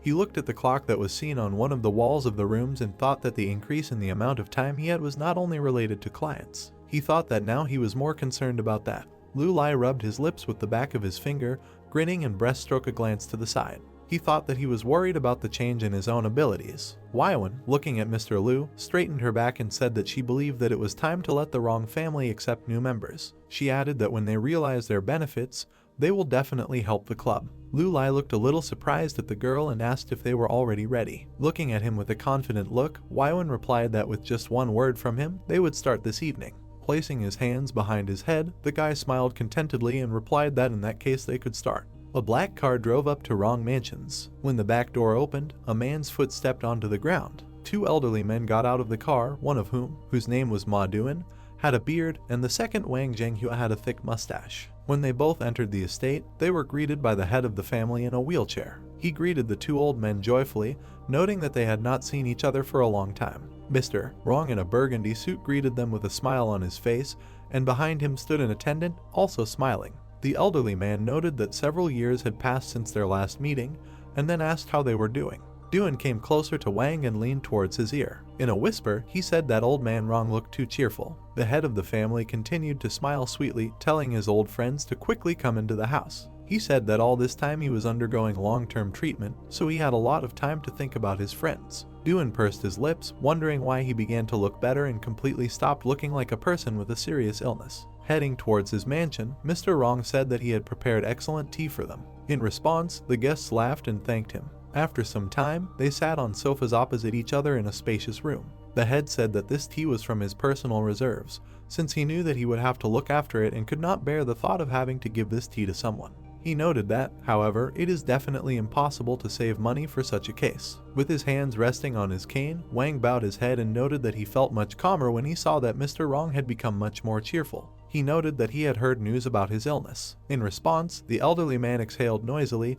bringing a mug of tea to himself. He noted that this is their human life and said that it flies by as quickly as a snap of fingers, and the affairs of bygone years seem to have happened just yesterday. Touching the black teapot with his hand, he began to pour tea into other mugs, saying that they had already no longer young. Looking at the various tea paraphernalia on his table, he added that they should meet more often while I still could. The two guests' eyes widened in surprise as Mr. Rong added that after all, it was impossible to say exactly when they would not see each other again.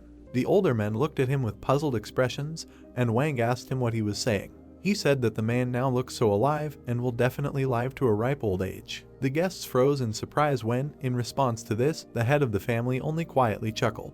A lot of wrinkles appeared on Wang's forehead as he furrowed his brows and said that they had one question that they really wanted answered.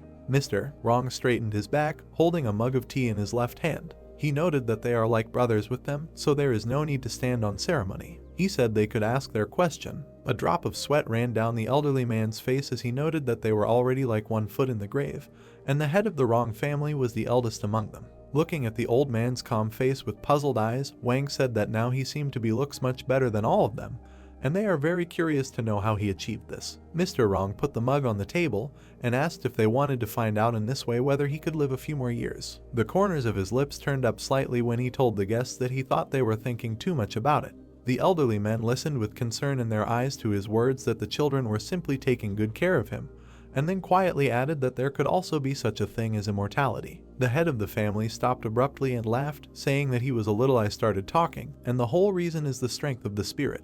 The guests' eyes widened in surprise, and they simultaneously thought about immortality, which their comrade had just hinted at. Raising his head, Duan raised his voice to address the old man. He asked not to joke with them, adding that it was obvious to everyone that, looking at Mr. Wrong's mysterious face, he said that his current state is different from what it was before, and he does not look like a person who is already over 100 years. Duan lowered his eyes to the floor and said that in general, a man can be said to be slowly returning from old age to youth. Mr. Wrong remained silent and pursed his lips into a thin stripe. His 2 guests froze in anticipation with worried faces. Lowering his head, the head of the family exhaled noisily. Sitting at a table in a large room, he leaned forward slightly and said that he would tell them. Raising his slightly dissatisfied eyes at the old men, he said that since they had such a strong relationship with his family, he would not hide the truth. Frowning his gray eyebrows, he began to say that in fact, not long ago, he unexpectedly received the opportunity to contact a secret laboratory that was working on life expectancy. Hearing this, Duan and Wang looked at him with wide eyes. I will touch their words about life expectancy. Mr. Wrong closed his eyes, saying that now they are only about the Lusatian elite, and their project is. 2 guests froze with discouraged faces when he added that this is life extension. He sat with half-closed eyes, examining the attributes for the tea ceremony, and said that this laboratory was extremely secret and the selection process was very strict. Wang, with a drop of sweat running down his forehead, asked with surprised eyes whether they could also use the services of this laboratory with him. Mr. Wrong leaned forward, folding his forearms on his knees, and said that they have a line of clear rules. Duan and Wang, leaning forward, loudly asked the old man in one voice. He lowered his eyes and exhaled, saying that they already knew everything. He added that, however, in order to understand whether it would work out, leaning his palm on his knee, he raised his eyes and grinned, and then said that we'll have to see what their fortitude is. The wheelchair stood alone in the corner of the room. Looking at the white glass of water, a male voice asked how it went. Opposite the head of the family, one of the men of the Wrong family was sitting on the other sofa. He listened to the elder's question about what he thought of their first step. Bringing the cup of drink to his lips, Mr. Wrong asked him if he was sure about this. Looking at the old man, the man began to say that Mr. Wang's life seems careless, but he carefully observed what was happening from the moment he entered the house. He added that when the reaction after taking the drug was mentioned, he was determined and it did not seem like a one-time impulse. The head of the family took a sip and exhaled noisily when the olive said that after all, he seemed to believe the words now. Mr. Wrong closed his eyes and grinned contentedly when the man said that this is the best proof of the result. He folded his hands on his chest and said that the drug he was given was an excellent product at a fair price. He said that to believe the words about life extension is real madness. When the corners of the old man's lips turned up, he exclaimed that they would get everything from them. He noted that they were, of course, more afraid of death than ordinary people. They continued to sit in the room for a while, and Mr. Wrong thought that he hoped that the master would be pleased with the selected people. He thought that in the end, the more members he attracted to the Eternal Club, the more profitable it would be for himself. At this time, the Chen brothers came to Mr. Lu's mansion, and the eldest, with his hands clasped behind his back, stepped forward. Smiling, he said that they had completed the task assigned to them. Lu Lai was sitting on his desk chair, one elbow resting on the tabletop, and holding documents in the other hand. Yunping at that time said that these were materials on the Economic and Scientific Development Zone. He said that as requested, the location would be in the southern section of the new shopping district. The guy studied a sheet of paper that showed a map of part of the city with explanations. The elder Chen continued to say that there was a free transport system in that place, and there were biopharmaceutical enterprises, information industry enterprises, and microchip manufacturing companies nearby. Lu Lai threw a small pile of papers onto his desk and noted that it was well done. He turned to the 2 brothers with a smile on his face and said that they seemed to have really put some effort into this. Closing his eyes, Yunping bowed his head contentedly and said that Mr. Lu was calling them back. He added that they are honored to have the opportunity to work for the benefit of the Eternal Club. Squinting his eyes, the guy chuckled quietly. At this moment, the brothers perked up when they heard the sound of an incoming notification.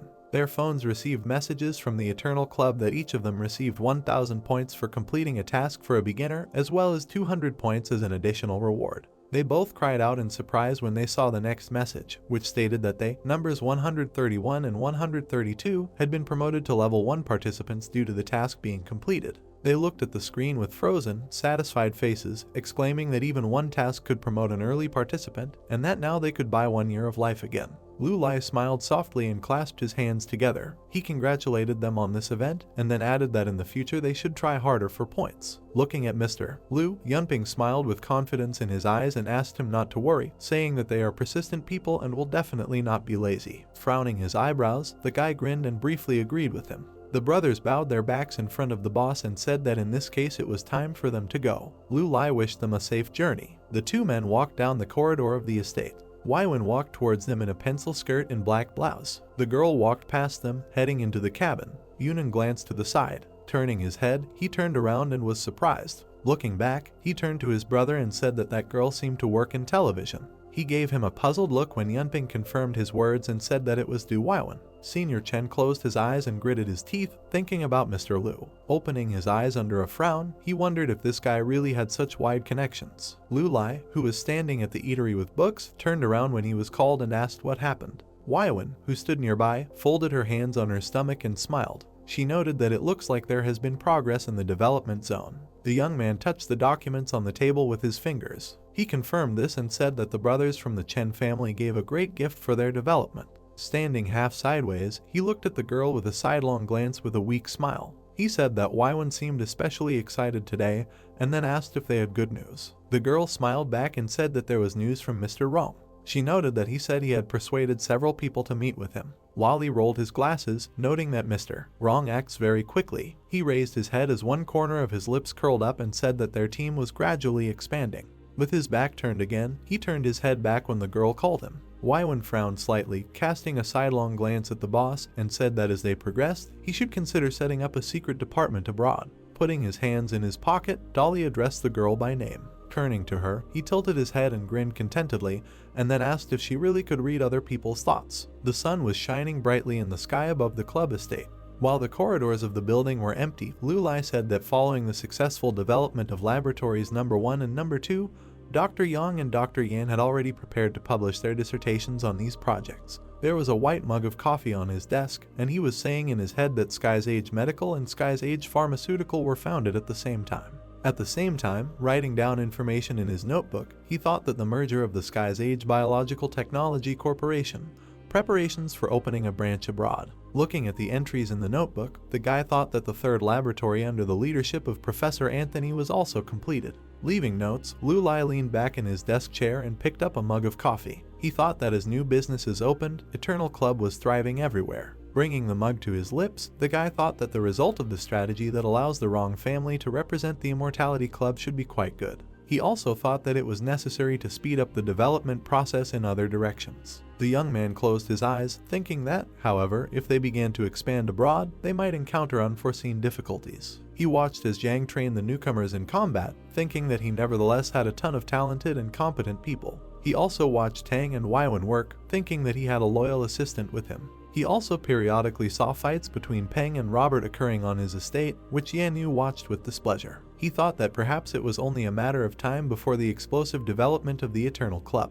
Lu Lai stood in front of his large window in his office with his hands behind his head. He thought that time was exactly what he lacked most. The young man exhaled irritably, holding a gold pocket watch on a chain in his palms. The thought flashed through his head that he should start selling. Looking at the running arrows on the dial, he thought that this was necessary in order to replenish his supplies. The multicolored light of the signs illuminated the streets of the night city. Many people crowded near the nightclub. A girl in shorts and an open sweater stood to the side, crossing her arms over her chest. Looking down, she irritably thought out loud that she was really stupid for allowing herself to be deceived like that. She said she thought no one would come. Pressing her lips tightly together, she closed her eyes, saying that if it weren't for her unclosed accounts because of that scammer, she wouldn't be here. Peering into the disgusting interested faces of passing men, she said that she was standing like an idiot.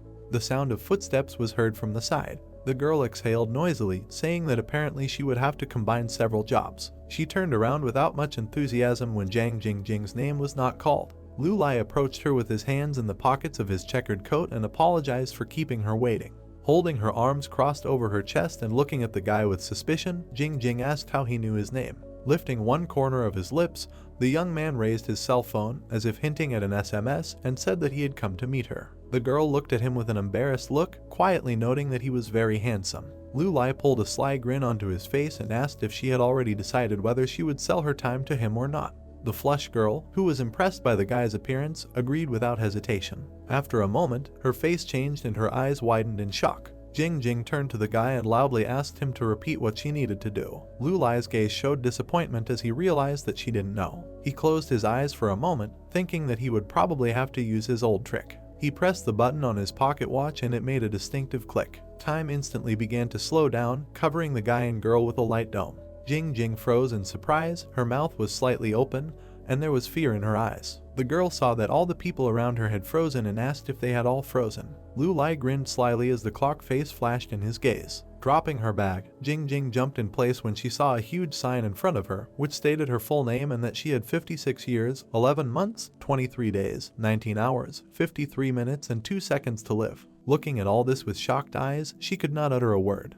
Her lips began to tremble and her mouth began to run down her face as the girl gave Lu Lai a fearful look and stammered, asking who he was. The young man straightened up and with an open look said that if Jingjing did not understand yet, then. The girl's eyes opened wide again when she heard that she could exchange the time of her life for money. After some time, the obsession began to subside and the veil of slowdown fell from the city. Confused by what was happening, Jingjing sat on the asphalt, trembling, and sweat flowed all over her body. Staring blankly at the floor, she wondered if her time had really run out. She looked up at the man's legs standing next to her. Lu Lai asked her not to worry, as the feeling of powerlessness would soon go away. He narrowed his eyes, grinned, and handed her the golden card. He said that since she sold 3 years of her life, he pays her 990,000 yuan. At that same second, Jingjing jumped up, snatching the golden card from the guy's hands. Holding it tightly in her arms, she looked at it with an obsessed look and chanted the amount in the account. Lu Lai turned to the girl and reminded him that since she had sold her long life, the condition of her body now would be the same as it would be in 3 years, in other words. Shaking with joy, the girl did not let him finish, noting that it's only 3 years and there's no difference. Looking at the result of the transaction in her hands, she said that now she would be able to completely repay her loan, and she would still have a good amount left. Jingjing's lips stretched into a smile when she said that she only needed to go to the best beautician, and then she will be able to catch up. Lu Lai pursed his lips and gave her an annoyed look as the girl blew him a kiss and continued to enjoy her money. As Jingjing ran, happily throwing her arms and waving her bag, the young man adjusted his glasses with one hand and headed in the opposite direction. Watching the views of the glowing city at night, the guy reflected on the fact that recently, every night, accompanied by Ping, Lu Lai sat in the back passenger seat and looked out the window while his assistant drove the car. He ended the thought with him wandering around a huge city. With his own eyes, he peered into the crowd, thinking that among thousands of people he was looking for those who would make a deal with him, noting that in this city that never sleeps, there are many people worried about their financial situation. Remembering the man who cried when he received the golden card in his hands, Lu Lai thought that he had helped someone get rid of a heavy burden. Walking with a half-closed gaze and holding his pockets in his hands, the guy also thought that someone he plunged into the abyss of his desires. Imagining a golden watch dial in his head, he thought that time is his leverage in transactions, and in itself it has neither good nor bad qualities. Slightly opening his indifferent eyes, he thought that, however, young the man imagined how the gold chain on his watch tightly bound his wrist. He reflected that time had already become an integral part of himself. Frowning his brows as he looked at the dial, Lu Lai thought that he now had a strange premonition. And as time passed, sitting behind the wheel, Peng glanced through the front mirror while the guy thought that he had discovered something. Touching his chin with his hand and looking intently at the landscape outside the window, the guy thought that he had discovered some changes. He saw the rest of his life, which said that he had 981 years, 102 days, 19 hours, 43 minutes, and 21 seconds left. As the black car drove through the night streets of the city, Lu Lai thought that even if he did nothing and just went with the flow, he touched his lower lip with his fingers and then chuckled, closing his eyes. He thought that he could live another 980 years. When he glanced through the car window again, the corners of his lips turned up. Thoughts appeared in his head that as soon as he starts to think about it, he becomes incredibly bored. As the wheels of the black car picked up speed, He thought that such a huge amount of time simply needs to be spent usefully. Looking askance at his reflection in the window, Lu Lai thought that he wanted to make this world a better place with his own hands and see its transformation with his own eyes. Watching the burning windows and high-rise buildings, he thought that he wanted to create a utopia in its true sense. The young man frowned and straightened his tie, imagining himself sitting above the planet and thinking about how he wanted to become a god for it. Continuing to look out the window, he thought that he still needed to collect 19 years to reach 1,000. Lu Lai lowered his eyes to his shelf with his open palm, looking at the small spark of light that lit up in it. He reflected on the fact that his abilities were becoming part of his body. He thought that he could feel them fully and that his premonition was intensifying. Looking closely at the bright light, he realized that when he reaches 1,000 years old. When the light disappeared, a golden pocket watch appeared in his palm, and the guy thought that his abilities would change enormously. He will noisily exhale, wondering how this will happen. Lu Lai then chuckled as the thought that he was looking forward to this flashed through his mind. Peng, clutching the steering wheel in his hands, glanced at the boss through the front mirror and asked what happened. Looking down and closing his eyes, Mr. Lu replied that nothing had happened, and then added that he was just worried about their apology. The assistant gave him a thoughtful look and then turned away and fell silent. Lu Lai looked at him puzzled as the guy lowered his sad eyes and thanked him for everything. Looking up at the road again, Peng calmly noted that he would never have thought that such a worthless person like him would live to see this time. He jerked and turned around with a little fear in his eyes when the boss loudly called his name. Looking at the assistant, Lu Lai grinned and said that he was thinking too much. He added that he just needs to follow him. The guy grinned and touched his lips with the back of his hand. He said his club was now going through a key phase. Peng turned his head back when he heard the words about him being a precious blade. While the black car continued to drive through the streets of the night, two male voices were heard from it. When his subordinates loudly exclaimed that he understood everything, Lu Lai reminded him not to forget to watch the road. The mobile phone made a characteristic sound when a new message arrived on it. Lu Lai cast an interested glance in his direction, and then raised the gadget and saw that Liu Yong had sent him a message, in which he said that he would soon get married, and therefore he and his future wife decided to arrange a meeting with their former colleagues. Looking at the screen with an interested gaze and a smirk on his lips, the guy wondered if he was really getting married. Looking up, he smiled, remembering how Yang called him and warned him. Lu Lai smiled, thinking that when the Xenu family was looking for information about him, this guy was very helpful by telling him about it. He thought that since then he had been waiting for an opportunity to talk to him in person. With his arms folded across his chest, the guy leaned back against his neighbor and exhaled noisily, reflecting on the fact that it seemed like things were going well with his company. He thought, on the contrary, to meet him in order to personally thank him. Throwing a satisfied, sly glance at Peng, he said that his work was over for today since he had personal matters to attend to. And at the same time I thought that besides. Looking at the burning windows of high-rise buildings, above which sat the bright full moon, the guy mentally noted that he had not enjoyed the life of a mere mortal for a long time. The sun's rays illuminated the beige building. Colleagues who came to the restaurant congratulated Yang with joy on their faces. The guy nodded to his friends with a smile and, opening his arms for a hug, greeted his colleagues and told them to come in and settle down and that no one would definitely return home sober today. The girl standing next to him looked away from the newcomers while Yang joyfully communicated with the others. The guy looked in the same direction and shuddered in surprise. Liu, dressed in an elegant beige suit and black jacket with a red and blue tie, raised his hand in greeting as he approached them. Yang opened his mouth slightly in shock, not believing his eyes. Smiling, Liu congratulated his friend. Yang squeezed the hand extended to him, glad that Liu had come. With admiration on his face, Yang complimented his appearance and asked if he had really become rich. Liu adjusted his glasses and, closing his eyes, answered with a grin that he was the same as he was, "It's just that time is money." Yang moved away and introduced the girl standing next to him in a red blouse with bangs and long dark hair tied in a high ponytail as his bride Shuang. The girl smiled politely at the guy, saying that Yang told her a lot about him and said that he used to take care of him. Liu laughed, saying that Yang was definitely praising him, and he didn't think he had that ability either. Approaching his laughing friend, Liu asked with a grin how he got his hands on her. Liu walked towards the door, pointing his hand at it as Yang told him to come in quickly, as everyone would be surprised once they saw him.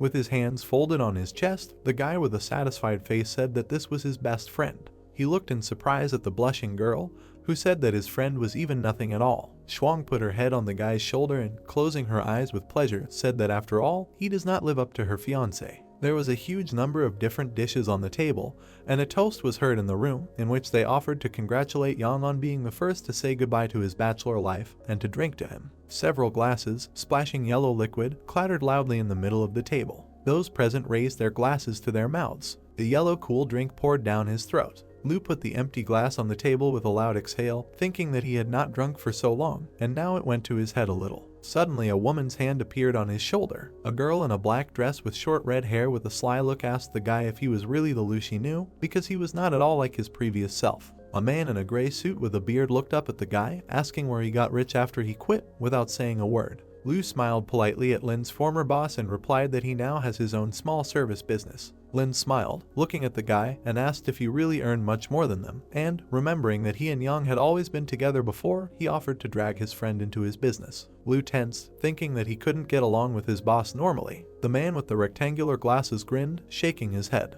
Lu laughed, closing his eyes, and replied that he was still far from being Lin's boss, and Yang had also become a boss, and this was entirely the fruit of Lin's efforts, and small business was a dangerous and unreliable business, so Yang would be the calmest with him. A guy with disheveled hair and an untied tie stood up from the table and, putting his hand on Chief Lin's shoulder, said that the newlyweds should not be left behind, because they are the main heroes of today's celebration. Everyone moved to the middle of the table to clink glasses as words of congratulations rang out. Chief Lin raised his hand with the drink and, throwing his head back, emptied the glass. Having lowered his glass, the man turned his angry gaze to Lu, thinking that he was some kind of loser, and today he was dressed up. And everything was somehow doubtful, because Lin had already found out what kind of person he was after so many years. The guy in an elegant suit sat silently with a slight smile. Squinting his eyes, the man thought that Lu was definitely doing something illegal now, and when he checked everything, then he would definitely report him. A brightly shining moon hung in the dark starry sky. Everyone left the establishment and stood at the door wishing the couple happiness. Yang replied that with their support they would have an eternity ahead of them, and the boss sat on the curb while he was throwing up. Yang put his hand on the boss's shoulder and offered to give him a ride, since they were on their way, and his fiancée didn't drink. Lin grinned arrogantly, answering that it was not worth it, since he had previously bought a BMW and his wife should meet him in the car. The guy laughed awkwardly, saying that he admired the boss and he also needed to try. Raising a hostile look, the man asked what Lu was leaving in, otherwise they might be on their way. Yang turned his head and addressed his friend. The guy awkwardly scratched the back of his head and said with a smile that he would take a taxi. Lin grinned evilly as he looked at Lu. The man stood up and, approaching the guy, arrogantly said that since he was now engaged in business, he should already buy a car, otherwise it would be somehow awkward without a car. Lin looked at the phone screen, happy to hear his wife's call. Lu and Yang looked at each other friendly. Holding the phone to his ear, Lin closed his eyes and said with a smile that his old colleague was thinking about buying a car. Suddenly the man opened his eyes and fell silent. Beads of sweat ran down his face and his mouth dropped open in horror. Everyone stared in surprise at the man who asked his wife if she had made a mistake. His BMW had indeed been smashed. Putting down the phone, Lin turned his head when he heard someone address him. Yang said with a serious expression that they would go with him and that they shouldn't make his wife upset. The man looked back at the guy upset, without answering. Lu, standing among his colleagues, silently glanced at his boss. Everyone went to the underground parking. The guys froze with sympathy on their faces, and Shuang covered her mouth with her hand in horror. Chief Lin fell to the ground, looking in horror at the goddess figurine lying in front of him, while his crying wife in a white dress sank down next to him. His eyes filled with hopelessness as he thought it was all over. He silently lowered his head, and his wife, clutching his shoulder, cried, telling him that she didn't know how to drive, asking why he persuaded her to go and what to do now. Lin opened his mouth and slowly said that they would sell the apartment. With a bleary look, he thought that he hadn't even paid off his mortgage and car loan, which, one might say, was for life. The two colliding cars had dented hoods. The stranger's hand reached out to the golden figurine, and a voice was heard advising not to be upset because it was just a broken car. A muscular man with gray hair pulled back into a low ponytail, wearing orange striped trousers with suspenders, raised his hand and said that the main thing is that people are alive. A woman with dark short hair raised her tear-stained face and regretfully, asking for forgiveness, said that she was inattentive. Smiling, the stranger said that it was okay because she didn't do it on purpose and now it's not easy for everyone. The surprised husband and wife looked up at the man, full of hope. The interlocutor with curly eyebrows grinned evilly and said that since they understood everything, they should compensate for the damage. The muscular man told Lin's wife to keep him company for the whole night. The girl in the white tight dress opened her mouth, frozen with fear. Lin rushed towards the man, his veins bulging, screaming that he would kill him. The stranger punched Lin in the face. The man flew to the side, driving backwards along the asphalt ground. His wife immediately rushed to him in horror. The man, looking arrogantly at the two, said that he didn't even want to know what he was going to do, because a weakling like him wouldn't be able to stand against him anyway. The girl, with tears in her eyes, hugged her husband's head, his cheek swollen from the blow. The stranger frowned aggressively, telling Lin to either pay the money or give up his wife and let him fulfill one condition today, and everyone else would stand and wait. Everyone froze in silence with fear on their faces. Colleagues turned around in shock when they heard the guy shouting that he would pay. Chief Lin turned his surprised gaze towards the direction where the voice came from. The stranger also turned around with a dissatisfied face. Liu, with his hands in his pockets, said with a hostile face that he would pay him. Lin opened his mouth slightly when he saw that it was Liu speaking. Frightened, Yang looked at his friend. Everyone looked at the guy in surprise, asking if he was crazy because the man was clearly a criminal. The stranger smiled sarcastically at the daredevil, telling him to give the money without tricks because he has many connections. Smiling lightly with his eyes closed, Liu told him not to worry as he had already collected the required amount while he was humiliating his colleague. Opening his eyes full of hatred, the guy with glasses said that they would settle matters privately. Footsteps were heard in the room. The man turned around at the sound. A guy with a killer look in a suit with dark, slicked back hair, taking off his jacket, was rapidly approaching them, loosening his tie. Peng threw his jacket to the ground, and the man, folding his arms over his chest, turned around, pleased with his speed. Suddenly, Peng rushed towards the man while he was telling him to pay the entire amount at once. Jumping, Peng swung his leg. The blow landed in the stranger's face. The man flew back and blood sprayed from his mouth and nose. Liu looked at him from above.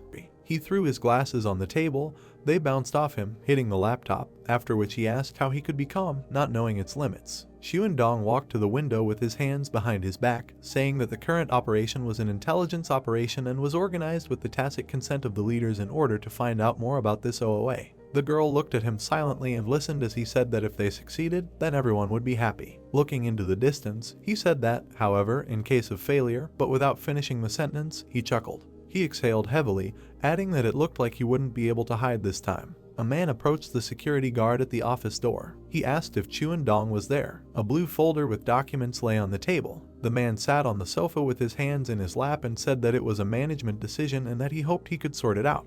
Xuandong still stood at the window, answering him that he understood that he would have to explain everything himself. The man closed his eyes with a frown and listened as he said that, just as their experts had predicted, OOA did indeed have the ability to predict disaster in advance, and given his ability to manipulate time, they stood no chance. The guy turned on him, saying that, however, the good thing is that Mr. OOA does not seem to be a cruel person.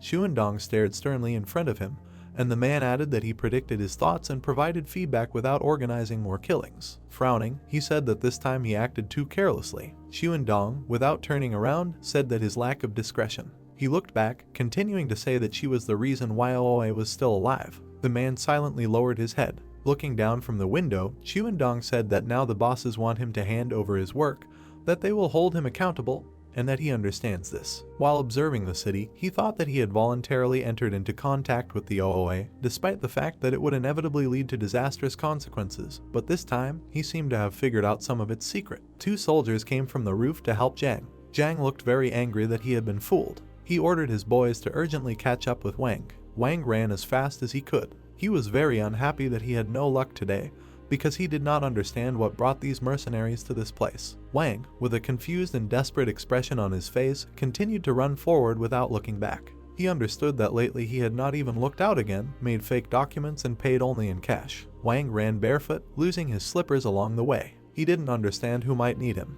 Wang peeked out from around the corner with a malicious expression on his face. A bunch of black silhouettes of mercenaries were stuck in an alley and looked at each other. They turned to their boss and said that they had lost him, because the guy turned out to be agile. Zhang understood everything. Wang frowned slightly and looked around the corner mockingly. He understood that these were young and green guys. Silhouette Wang looked around the entire city with a malicious expression on his face. He didn't just choose this place because it's quite confusing and dirty. Wang looked ahead gloomily. He understood that a detachment of mercenaries would not have enough life to catch him. Wang, sweating, turned back towards the noise. Turning back, he saw a mercenary in a white shirt chasing him and almost catching him. The fighter told his boss Zhang to run to his aid. Wang bared his teeth and squeezed his eyes shut as he was grabbed by the mercenary. He didn't understand where the guys got such speed. Wang cast his frightened glance to the side and saw a crowd of black silhouettes of fighters running around the corner to catch him. A bunch of mercenary hands tried to grab Wang's body, whose expression looked desperate.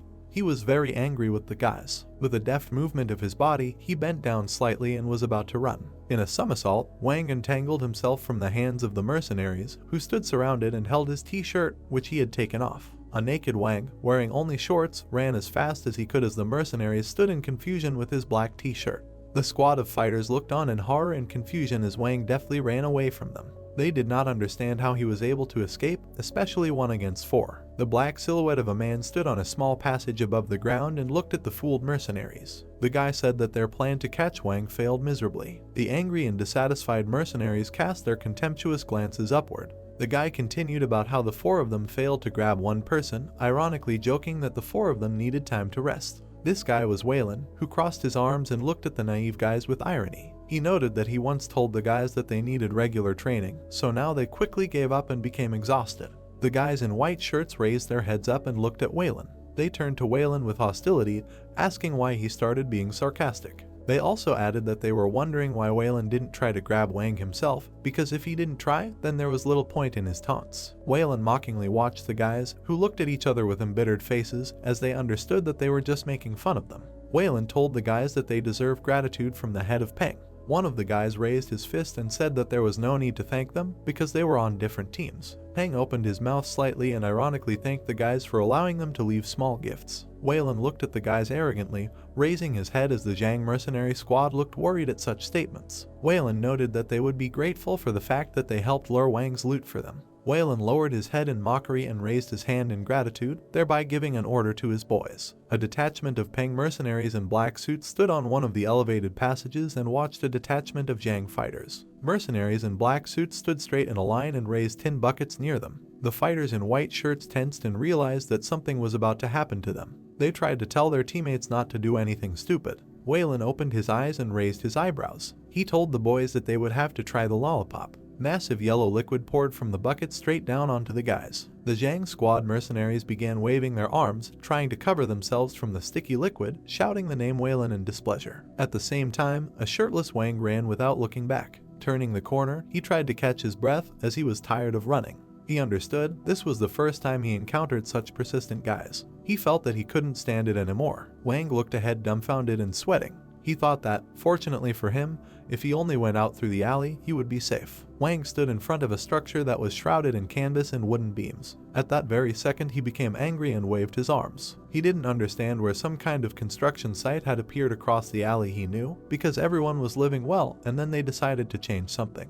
After a moment, he cast his worried glance to the side. A black silhouette ran towards him through piles of trash and boxes. It was like an angry bear with a huge and terrible mouth that was chasing him. Wang turned back with fear in his eyes. An enraged Zhang in a black suit ran towards him, slightly out of breath. Wang widened his eyes with fear in his eyes. He realized that Zhang knew everything. Another black silhouette was approaching from the roof of one of the houses. It was Peng, who with a deft movement jumped from the wall through the silhouette of a bear. Wang was confused by this pressure on himself. He understood that another guy was after him, so he didn't understand what was going on. The two silhouettes of Peng and Zhang as the wolf and bear beasts looked at him furiously. Wang realized that these two were on a completely different level. They weren't exactly human. The angry wolf and bear began to growl and rush around. Wang saw animals in these guys when the outcome depended on just one moment. The wolf in the role of Peng bared its teeth and looked forward at the bear. He spoke about defeat or death. The bear in the role of Zhang opened its mouth and began to growl. Zhang noted his analogy with the words life or death. The black silhouettes of a bear and a wolf crossed each other in the air. Wang understood that when looking at the guys, his arms and legs did not obey. Wang's body lay on the cardboard boxes, exhausted. Zhang at that same second also flew towards the boxes and waved his hands. Wang realized that he did not even have the strength to escape. The grinning wolf opened his mouth and showed his teeth. Peng understood that this time victory would be his. Baring his teeth, Peng frowned and ran forward for victory. The main character was sitting on the sofa with a malicious grin, leaning his hand on the back of the sofa, when his fighters in black suits stood behind him. Wang was finally caught and sat in Lu Lai's office with a dissatisfied expression on his face. Wang sat opposite the protagonist on the sofa. Wang asked Lu Lai if he was in charge here. Lu Lai tilted his head slightly and looked at Wang with a smirk. Wang noted that he still doubted that he had at least one enemy left who would dare to come to this country for him, because he did not expect this at all. Wang, a former mercenary and special forces soldier, looked at Lu Lai with contempt, his chin jutting out. He asked the main character if he was even 20 years old, since he looked too young. Peng furrowed his eyebrows and angrily lowered his head towards Wang. Peng told Wang to show respect to their leader, otherwise he would be fed soap. Wang looked away shyly. He noticed with irony and a dissatisfied face that the soap was inedible. Peng tilted his head slightly and looked at Wang with disgust. He replied to Wang that it didn't matter. Lu Lai closed his eyes at that moment as he understood the essence of what was happening. He said that since his company invited Wang in a not entirely welcoming manner, he could be understood. Wang, hearing this statement, leaned forward and looked forward at Lu Lai with aloofness. He said that he was invited in such a way as if he was being hunted like game, and it seemed too inhumane. Lu Lai frowned slightly and peeked out from under his long bangs without answering Wang's statement. At that same second, the main character glanced to the side, remembering the argument. Joyful and happy, Peng looked forward while Zhang looked unhappy and angry. Lu Lai reminded the guys about the dispute, asking which of them won. Zhang closed his eyes tightly and bared his teeth. He said he did Peng a favor and let him win. Peng threw his mocking grin at Zhang and winked at him with one eye. Peng noticed that Zhang was trying to play noble, adding that although Zhang did not catch the person, he still spent a lot of effort to do so. Wang oversaw the showdown between Zhang and Peng. Zhang crossed his arms and looked angrily towards the joyful Peng. Zhang told Peng not to be smart, because if he had not spent so much effort, he would never have lost such an argument to a cunning guy like Peng. Peng replied that he did not force Zhang to run headlong, because he simply forgot to think with his head and implement a cunning plan. Zhang asked to take back his words. Wang slightly knitted his eyebrows and was in complete despair and confusion. He realized that this was a competition and he was just the target for which they were fighting. Lu Lai crossed his legs while sitting on the sofa and spread his arms on the back of the sofa as Peng proudly straightened his back and stood next to him. The main character told the guys not to swear because the competition was a competition, and also added that since Peng won, he will receive his reward. Wang frowned and looked ahead with displeasure. Wang wondered what kind of reward was worth such trouble. Peng walked up to the sofa where his boss was sitting imposingly and bowed his head in front of him, getting down on one knee. Lu Lai extended his hand and everything around him glowed with white light. Wang watched in horror and numbness as Lu Lai extended his hand over Peng's head and everything began to glow with white light. Peng began to feel a different state on himself and his eyes looked like those of an abnormal person.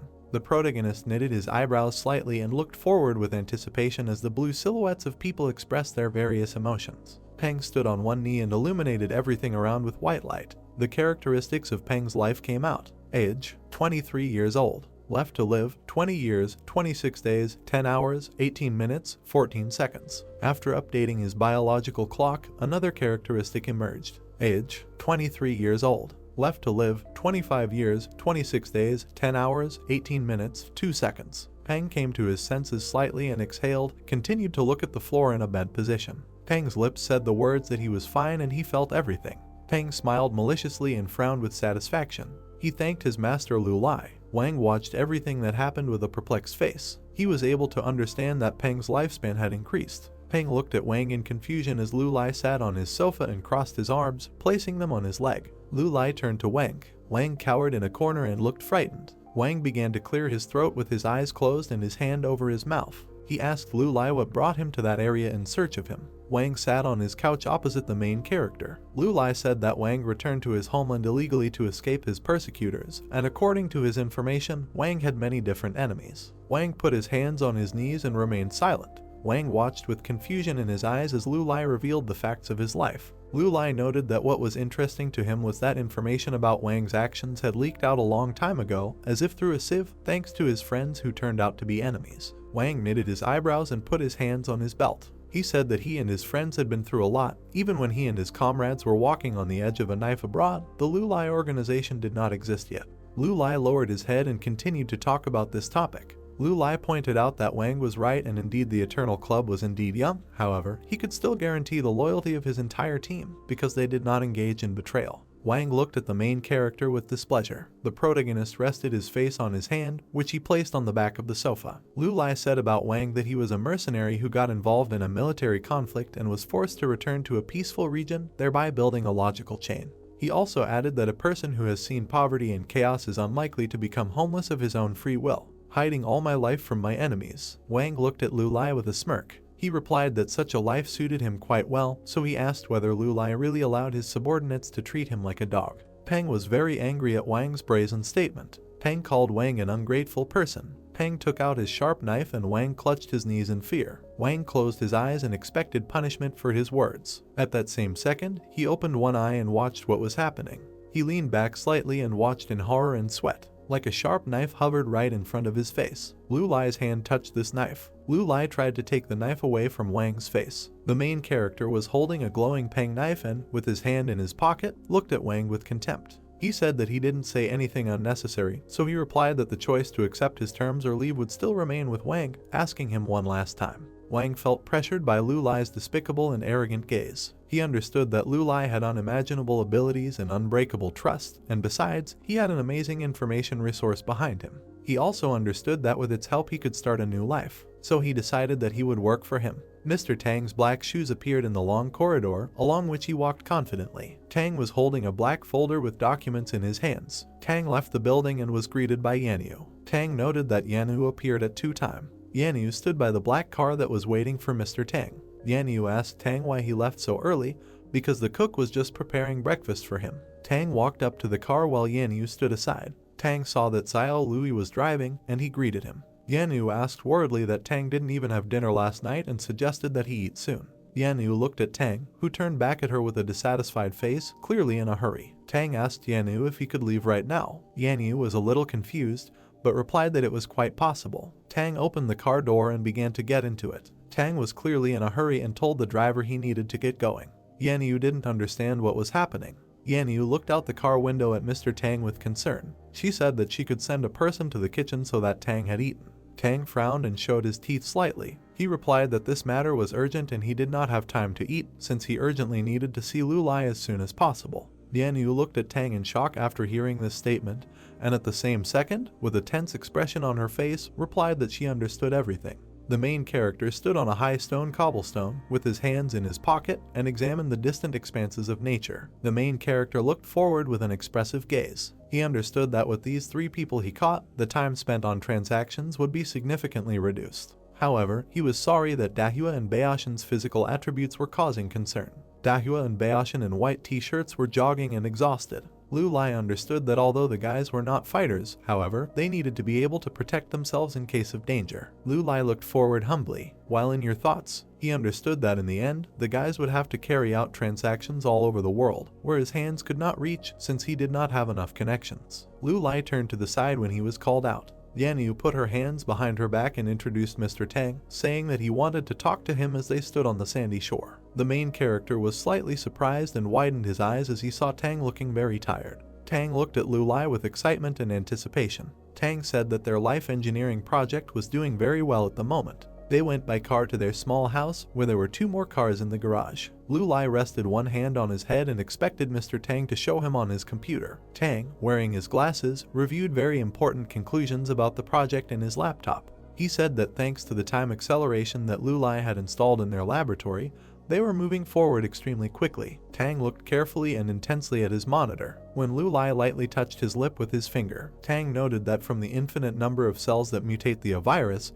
he was able to randomly identify a new type, A2. Lu Lai was looking forward to certain new findings from Tang. Tang held out his computer towards Lu Lai. Tang said that he used A2 as an injection. The silhouette of the white rat in their experiment glowed with a blue aura. Tang said the rejection reaction in the test rats was significantly reduced. The white rat and its genetic code in the form of molecules glowed with white light. Tang noticed that they followed a 2-pronged path of progress, on the one hand continuously reducing the rejection reaction, and on the other hand, they constantly stimulated the experimental rats, increasing their resistance to A2. A small white rat with black eyes was born. Tang mentioned that just the day before they gave birth to the first rat to survive an A2 injection. Tang, with a frowning and tense expression, continued to discuss a very important topic with Lu Lai, who listened to the professor in amazement. Tang replied that the vital signs were completely above the maximum value among the rat population, because the rat's strength, speed, reaction, and even intelligence had all completely evolved. A small rat without hair with red eyes was in the hands of a doctor wearing white gloves. Tang said he called the new rat a miracle. Tang sat on the sofa with his hands on his feet as Lu Lai looked at it all on the computer. Tang also noted that to achieve this result, countless experiments were carried out on tens of thousands of rats. The main character frowned and listened carefully to Professor Tang's conclusions. Tang noted that, fortunately for them, everything worked out. However, Tang turned gloomy and looked at Lu Lai, who widened his eyes. Tang said that this rat had some violent tendencies. Lu Lai was surprised to hear the statement about cruelty. Tang looked at Lu Lai and waved his hand to the side as Lu Lai looked at the computer. Tang noted that this was the reason why Tang personally wanted to see Lu Lai. The main character, with expectation and anticipation, looked out from under his long bangs. He asked the professor if he was now worried about the possibility of the next stage. Tang looked at Lu Lai with confusion and anxiety. He agreed with Lu Lai's words, saying that the next stage includes experiments on humans. Lu Lai widened his eyes and was surprised. The main character once again realized the words he heard about an experiment on people. At that same second, a malicious grin appeared on his face. Tang and Lu Lai sat across from each other on the couches as Lu Lai crossed his arms while listening to Tang talk about the upcoming experiment. Tang said that testing on humans is no joke, so they requested the construction of an RH-level biolab. Tang looked away with a frown. He noted that in extreme conditions with time acceleration, with constant monitoring of a 2, it should be relatively safe. The protagonist looked at the professor with an expressive expression on his face. Lu Lai noticed that Tang knew very well that he was ready to fulfill any of his requests, so he asked him to express all his concerns directly. Tang closed his eyes and exhaled, realizing that now he would have to voice his doubts. Tang opened his eyes and said that he had never conducted experiments that could harm people because it was all about ethical issues. Lu Lai looked away, breaking into a malicious smile. He laughed and noted that he now understood what was the matter. Tang looked at Lu Lai in bewilderment. Lu Lai continued his speech by saying that Tang was one of the most respectable people, whom he greatly values and respects. Lu Lai closed his eyes and continued to smirk at the situation. He pointed out that if Tang was worried about this matter, then there were quite a few ordinary people all over the world who would happily agree to fall into such a fate. Tang was even more surprised and looked at Lu Lai, puzzled. Lu Lai furrowed his eyebrows and looked at the professor maliciously. Lu Lai mentioned criminals who were hiding from the law. Tang opened his mouth slightly and began to express his conclusions about what he had heard. Tang turned to Lu Lai, noting that he did not doubt his abilities at all. Tang sat on the sofa and looked displeasedly at Lu Lai, who looked sarcastically at the professor, standing in front of him with his hands in his pockets. Lu Lai reassured the professors by saying that he would never go back on the promises he made, while at the same time guaranteeing that the criminals who would become test subjects would voluntarily agree to it.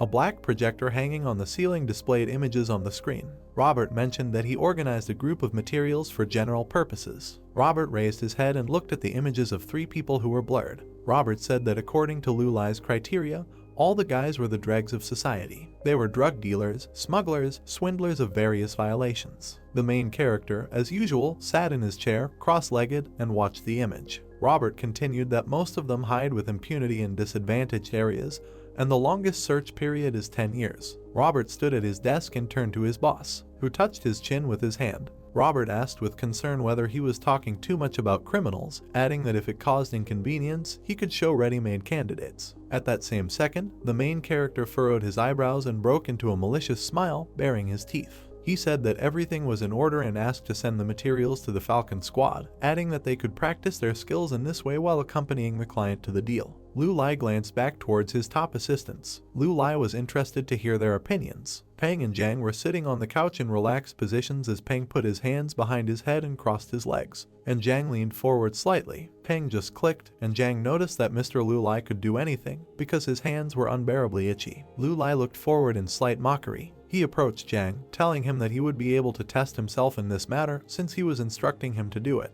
Jiang stood up from the sofa with a joyful expression on his face and clenched his fists, realizing that he would start preparing right now. Lu Lai looked ahead at the guys, noting that he could begin the task. Peng looked at Jiang, who gave him a malicious grin. Jiang ironically joked with Peng, telling him to behave and when he returns, he will bring him tangerines. Peng looked at Jiang with contempt and told him that Jiang should wipe his snot and be careful on the stairs, because there you could fall to your death. Jiang left the office and the door slammed. Peng leaned forward slightly and crossed his arms, resting them on his knees. He called Jiang an idiot. At that same second, the main character turned to him for Peng to come to him. Peng crossed his arms behind him and walked towards Lu Lai, who was sitting on the sofa. Lu Lai asked Peng if he was familiar with the Falcon Squad's training.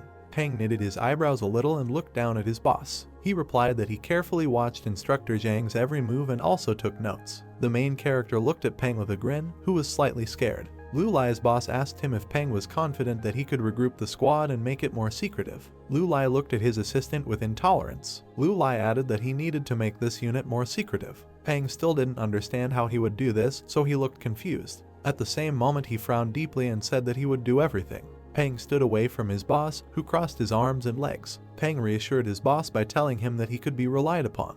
Robert looked out from his seat and addressed his boss. When Lu Lai cast his disdainful glance at him, Robert said he should interrupt his boss so he could see something. Robert started tapping his fingers on the computer to display information through the projector. Lu Lai looked unhappy and rested one hand on the back of the sofa. He asked what was interesting about Robert. Robert looked at his boss with admiration and anticipation in his eyes. He said that according to the global talent base, a first-class environmental expert has been found in Dong province. It was an elderly man wearing a white t-shirt and holding a lollipop. His name was Hu Gaoming and he was 89 years old. Chinese phytoecologist, one of the founders of phytocology and geobotany in China. Last year, he studied the relationship between plants and soil based on extensive research. He put forward his point of view on the zoning of vegetation and proposed his classification of complex plants. The silhouette of the scientist was on a blue background of cells in a neurobiological chain. This famous geobotanist, Shukowski, based on this approach, became an outstanding representative of the scientific school of the soil ecosystem.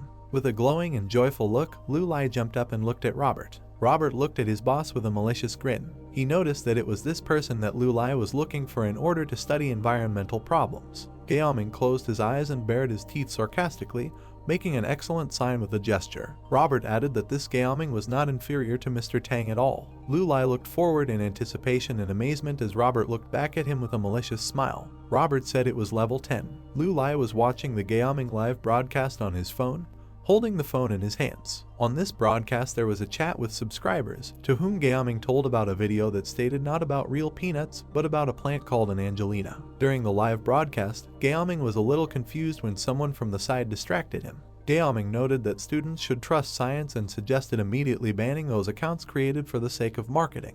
Peng looked at Lu Lai's phone in bewilderment, where they were watching the Gaoming live broadcast together. Lu Lai looked at his phone with a grin. Everything on his phone lit up with a bright light. The main character stood up from the sofa and straightened his shoulders proudly. On a warm summer day, the park was light and fresh. Gaoming walked through the park with his phone and continued filming with it. Gaoming walked past other people in the park who were sitting quietly on a bench. Gaoming walked among small bushes and a few dense trees. Gaoming wondered if they would find treasure here. Suddenly, Gaoming turned back and saw a large beetle crawling on the village. Gaoming noted that it was a cicada that would shed its shell very soon. Gaoming continued to film and pointed his phone towards the beetle. Gaoming broadcast live and talked about how cicadas spend several years underground and then climb trees and molt. He also added that few people knew or paid attention to the detailed process of transformation of cicadas. Gaoming sat quietly and calmly by the tree and filmed what was happening. He invited his viewers to watch this rare and unique process. He also provoked subscribers to like him by telling them that they would get rich. Gaoming looked at his phone with interest and curiosity. He said that it takes a cicada about an hour to completely get rid of its shell, and this process is fascinating every time because nature has given a great gift to humanity. Two black silhouettes appeared in the park. It was Tang and Lu Lai who were watching Gaoming closely. Tang said with a malicious grin that Mr. Gaoming was difficult to distinguish from a child. In response to this, Lu Lai just laughed. The main character looked ahead sarcastically and broke into a smile. He thought that to create a new world they needed such pure and enthusiastic people. The protagonist covered his malicious face with his hand and took out his gold time watch. He was going to show Mr. Gaoming real miracles. A dome of temporary acceleration appeared around the cicada. After a couple of moments, she began to crawl out of her previous body. She then completely revamped her current appearance. Gaoming dropped the selfie stick along with their phones. The elderly man jumped back and fell to the ground. His eyes narrowed in shock and sweat began to run down his forehead. He exclaimed that it was simply incredible that the cicada had shed its shell in an instant. Looking in that direction with shocked eyes, he wondered if it could be some new species, and then he himself refuted his words, saying that it was simply impossible. Gaoming jerked and turned around when asked to relax. Tang in a blue suit approached him, holding his hands behind his back, and smiled. He told the older man that he was no longer old enough to fall like that. Gaoming looked back at him with puzzled eyes, asking who he was. Squinting his eyes, Tang grinned when he heard the words that he seemed very familiar. With his eyes wide open, the old man peered into the face of the unknown, noting that he looked like Tang Jiorui. He was definitely not him. He asked if he was his relative. A man in black patent leather shoes walked towards them from the side, asking that if cicadas are able to transform, then why can't people? Continuing to walk, Lu Lai put his hands in the pockets of his checkered coat and closed his eyes. Tang furrowed his gray eyebrows when the guy said that he believed that all living things could live forever. Hearing these words, a stupor appeared on Gaoming's face and he indignantly asked whether his haters had really sent them. Looking into his eyes, the guy asked to look at the cicada again, saying that then he himself would understand everything. The elderly man turned around sharply. Smirking at the corners of his lips, Lu Lai raised his palm and activated a 100-fold slowdown. a dark curtain appeared again around the cicada. The old man screamed loudly when a powerful stream of wind hit his face. The young man grinned, and Tang cast a mysterious glance in his direction. Gaoming's eyes widened in shock as the cicada on the tree returned to its previous state and asked how did this happen. He turned sharply towards two people unknown to him, and his wig flew to the side. He exclaimed that this was simply impossible. Closing his eyes, Lu Lai lowered his head and touched his glasses with his hands. He noted that these were just trifles. Squinting his eyes, the old man cast an incredulous glance in his direction and noted that he had never seen anything like this in his entire life. He asked who he was. Looking at the elderly man with a slight smirk on his lips, Lu Lai noted that he could call him Mr. Lu and then said that he was. Gaoming was shocked and Tang smiled contentedly when the guy said that he was a time trader. The half-bald old man looked at him with blank eyes, asking whether it was really possible to buy and sell time, and then in what form it was sold and in what units it was measured. A drop of sweat began to flow down Lu Lai's cheek as the scientist touched his chin and lowered his eyes, noting that this was from the realm of physical units. He added that he first needed to think carefully. The guy pursed his lips when Tang behind him suddenly leaned forward, indignantly saying that he never saw a reaction. Gaoming mumbled quietly, looking at the elderly man. The scientist came close to him and asked if he didn't recognize him. He only responded by pointing his finger at him and laughing quietly, saying that he definitely couldn't be Tang Jeorui. Pulling back, he narrowed his eyes, continuing to laugh and say that this was some kind of joke. Pursing his lips, Tang fixed his gaze on him. Gaoming froze and his eyes widened in surprise. The professor nodded quickly when asked if this was really a joke. An elderly man sat down on a bench, looking at the two people opposite him. Wally began to tell him that he could make a cicada turn from a larva into an adult in an instant, and could also make it return to its original form. He smiled softly and added that he could do the same with people, and then he asked if he was interested in knowing how long he had left to live. The young man froze with his mouth slightly open when Gaoming said that birth, old age, illness and death are the natural order of things, and if there is life, then there is also death. He added that in his life he has never regretted anything and believes that life should develop naturally. Looking at his gloomy silhouette, Mr. Lu thought that he obviously didn't think at all like he said.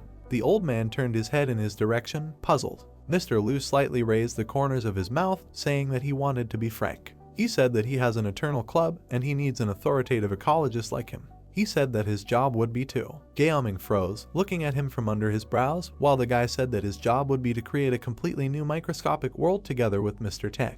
Imagining the globe in his head, Lu Lai thought that the Eternal Club currently has a goal for the future, and this is the creation of a microworld. Then he remembered Messrs. Anthony and Tang, thinking that the titans of science would take part in this. He reflected that the theory had already taken shape, so it was time to take on the implementation of the Genesis plan. Squinting his eyes, Mr. Lu grinned and said that he would like to ask Gaoming to take responsibility for researching the ecological environment of the microworld. He imagined a small planet reading above his open palm and thought that the new ecological environment should be as perfect as the real world. Every biological chain should intersect. He reflected that the shape of the food chain should be as suitable as possible for evolution person. He thought that an ecologist creates the world, a geneticist creates life, and he can help bring everything to fruition. Gaoming looked at him with slightly surprised eyes, freezing and opening his mouth when the guy asked him to join them and said that he had a chance to create the world with his own hands. He asked about ready to seize this chance. The ecologist rose from the bench and stood opposite the men. He said his research area is mainly in plant ecology and animal ecology. He said that he may seem self-critical, but the old man closed his eyes and said that his achievements are far from enough, however, if he needs to reproduce the evolutionary process of the ecology of the earth with his own hands. Glancing at the men, he said that watching the stormy the growth of evolution and all similar processes. Tang and Lu Lai remained silent with satisfied faces when he added that he would like to get comfortable first. Tang looked at his boss's profile, reminding him that the lab was secret.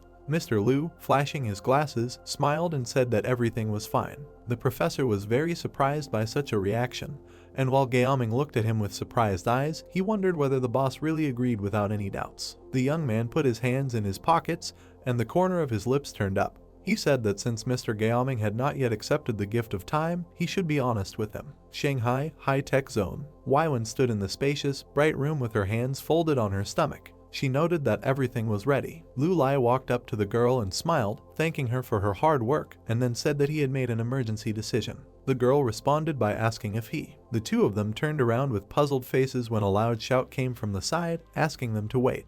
Waiwen froze with wide eyes, looking at the short, laughing old man who ran into the room. Gaoming walked around the girl on both sides, examining her with a gaze and loudly expressing his sincere surprise. Looking at Lu Lai, he pointed his finger at Waiwen and asked with a stunned look if she was also working with them. The wide-eyed old man wondered when Mr. Lu smiled and said that Eternal Club is constantly attracting talented people, and more like-minded people will join them in the future. Gaoming looked at the girl again, and then remembered the image of Tang he met earlier. He thought about the fact that first he saw this resurrected man, and now also Waiwen. The old man froze with wide eyes, looking at the satisfied Lu Lai, and beads of sweat flowed down his face. He wondered whether there really was an organization for which these dates were willing to work. Finding herself on the street after a while, Waiwen stood next to the ecologist and waved her hand to the side. She said the lab was right in front of him. Gaoming froze with shock in his eyes. He saw in front of him a huge multi-story building, consisting of several buildings with offices and an area for conducting experiments. Waiwen noted that this might become his new place of work.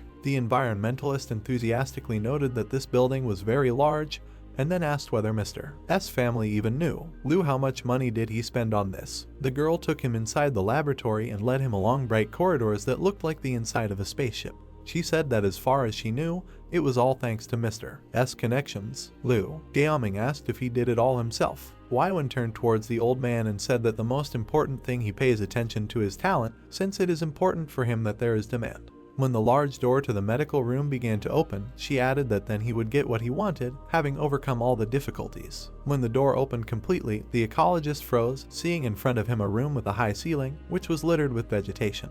His eyes narrowed and sweat ran down his cheek as he began to wonder whether there really were such high-ranking laboratories in the country. The old man turned away and folded his hands on his chest, closing his eyes. He noted that this was, roughly speaking, a huge room with many plants, and then added that it would be quite suitable for the amusement of amateurs. The elderly man turned around in surprise when a familiar voice came from the side, asking him not to be so superficial. Walking down the corridor, Tang walked towards them with a satisfied grin on his face. He said they modeled natural light, humidity levels, wind speeds. He noted that it can be said that this is an ecological model of the world. Looking back and peering at the dark silhouette of the boss, the man added that only Mr. can provide the most important things. Lu, the ecologist, gave the guy a puzzled look. His eyes widened in surprise as the young man pulled out his golden pocket watch and grinned, activating a 1,000-fold acceleration of time. A golden light began to appear around the long green vine, and the fading flowers began to look fresh again.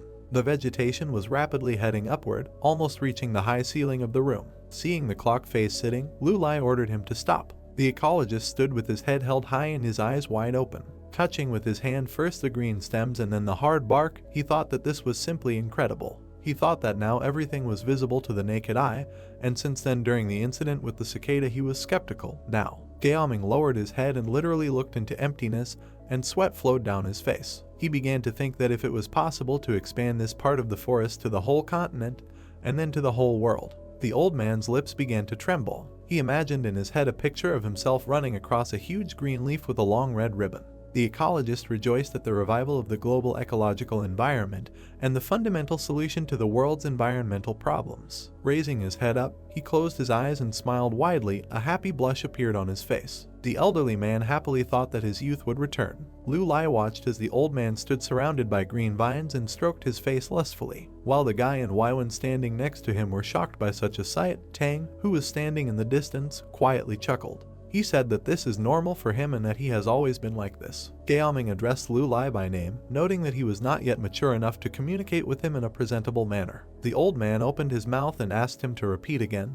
Who does he need to create a new world? Squinting his cunning eyes, Mr. Lu grinned and said that he needed an ecologist. The older man chuckled quietly and then turned to the guy and said that in that case, he thought he would be perfect for the role. Lu sat in the office at a long table, while Gaoming sat at another table across from him. The guy said that the man only needs to sign this and he will become the 7th employee of the Eternal Club. The ecologist looked at the completed piece of paper that lay opposite him. Lu Lai said that he only needs to contribute to the club to receive employee points, and then he can exchange them for life expectancy. While the elderly man looked at the document, the guy with a smile on his face continued to say that although he does not need it, however, the body is the captain of the revolution. He said he didn't want him to end up holding a grudge. Gaoming continued to remain silent while the guy continued to say that he, moreover, was taking on a huge project.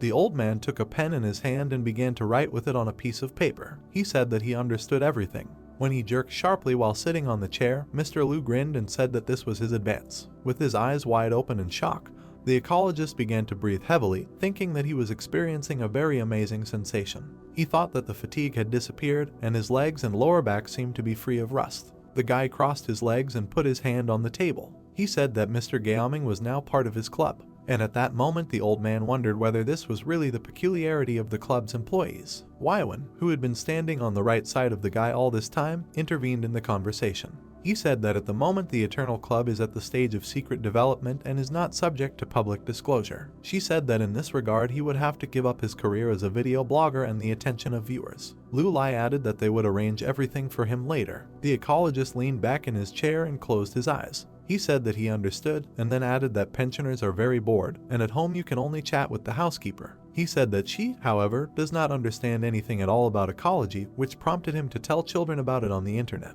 He added that he would leave his account to his ecology student, who enjoys doing this kind of stuff and is also funny. Gaoming closed his eyes and smiled, waving his hand. He said that now he has a project to create a new world, and he has no regrets. Lu Lai clasped his hands into a fist and placed them on his lap. He said that since this was the case, the old man could now start by creating the ecological environment of a miniature world. The environmentalist threw his hands over his shoulders and said that he simply could not wait for this. He leaned forward, looking at the guy with an interested gaze, and asked what ideas he had for creating that same world. Tapping his fingers on the table, Lu Lai lowered his eyes and said that he was not particularly versed in technology.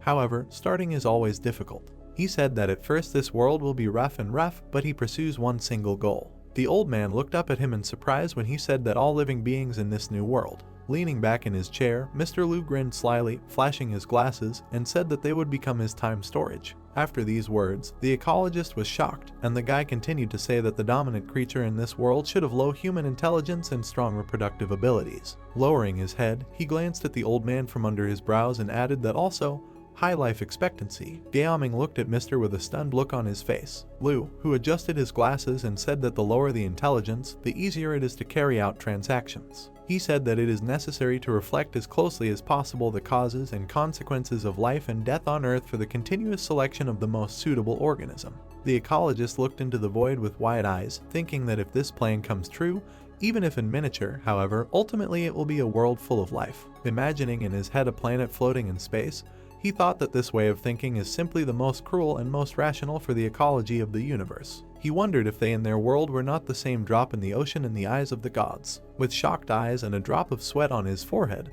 Gaoming continued to think that this Lu Lai's way of thinking has already been divorced from the way of thinking of ordinary people, and by creating the world with the help of time, he will become a creator. Imagining the image of Mr. in his head, Lu with his arms open, he thought that he would become the creator of the world. Looking at the guy, the ecologist said that all he needs to do is to develop and detail the evolution of this world. Presenting the watch dial, he said that he would then, using clever words, state the birth of civilization. The elderly man fell silent when asked what he thought. Sitting at the table and looking at the ecologist, Lu Lai argued about whether his concept was achievable. Gaoming remained silent and then imagined an asteroid in his head. Imagining the endless nature towards which the asteroid was rapidly flying, he replied that everything begins with the most cruel, with the most severe natural selection. An image of dinosaurs arose in his head, watching a bright flash. The asteroid fell to the ground. A moment later, there was a huge explosion, and the old man spoke about the mass extinction of species. The ecologist clasped his hands and put them on the table. He said that although they are able to simulate ideal plant ecology conditions inside the laboratory,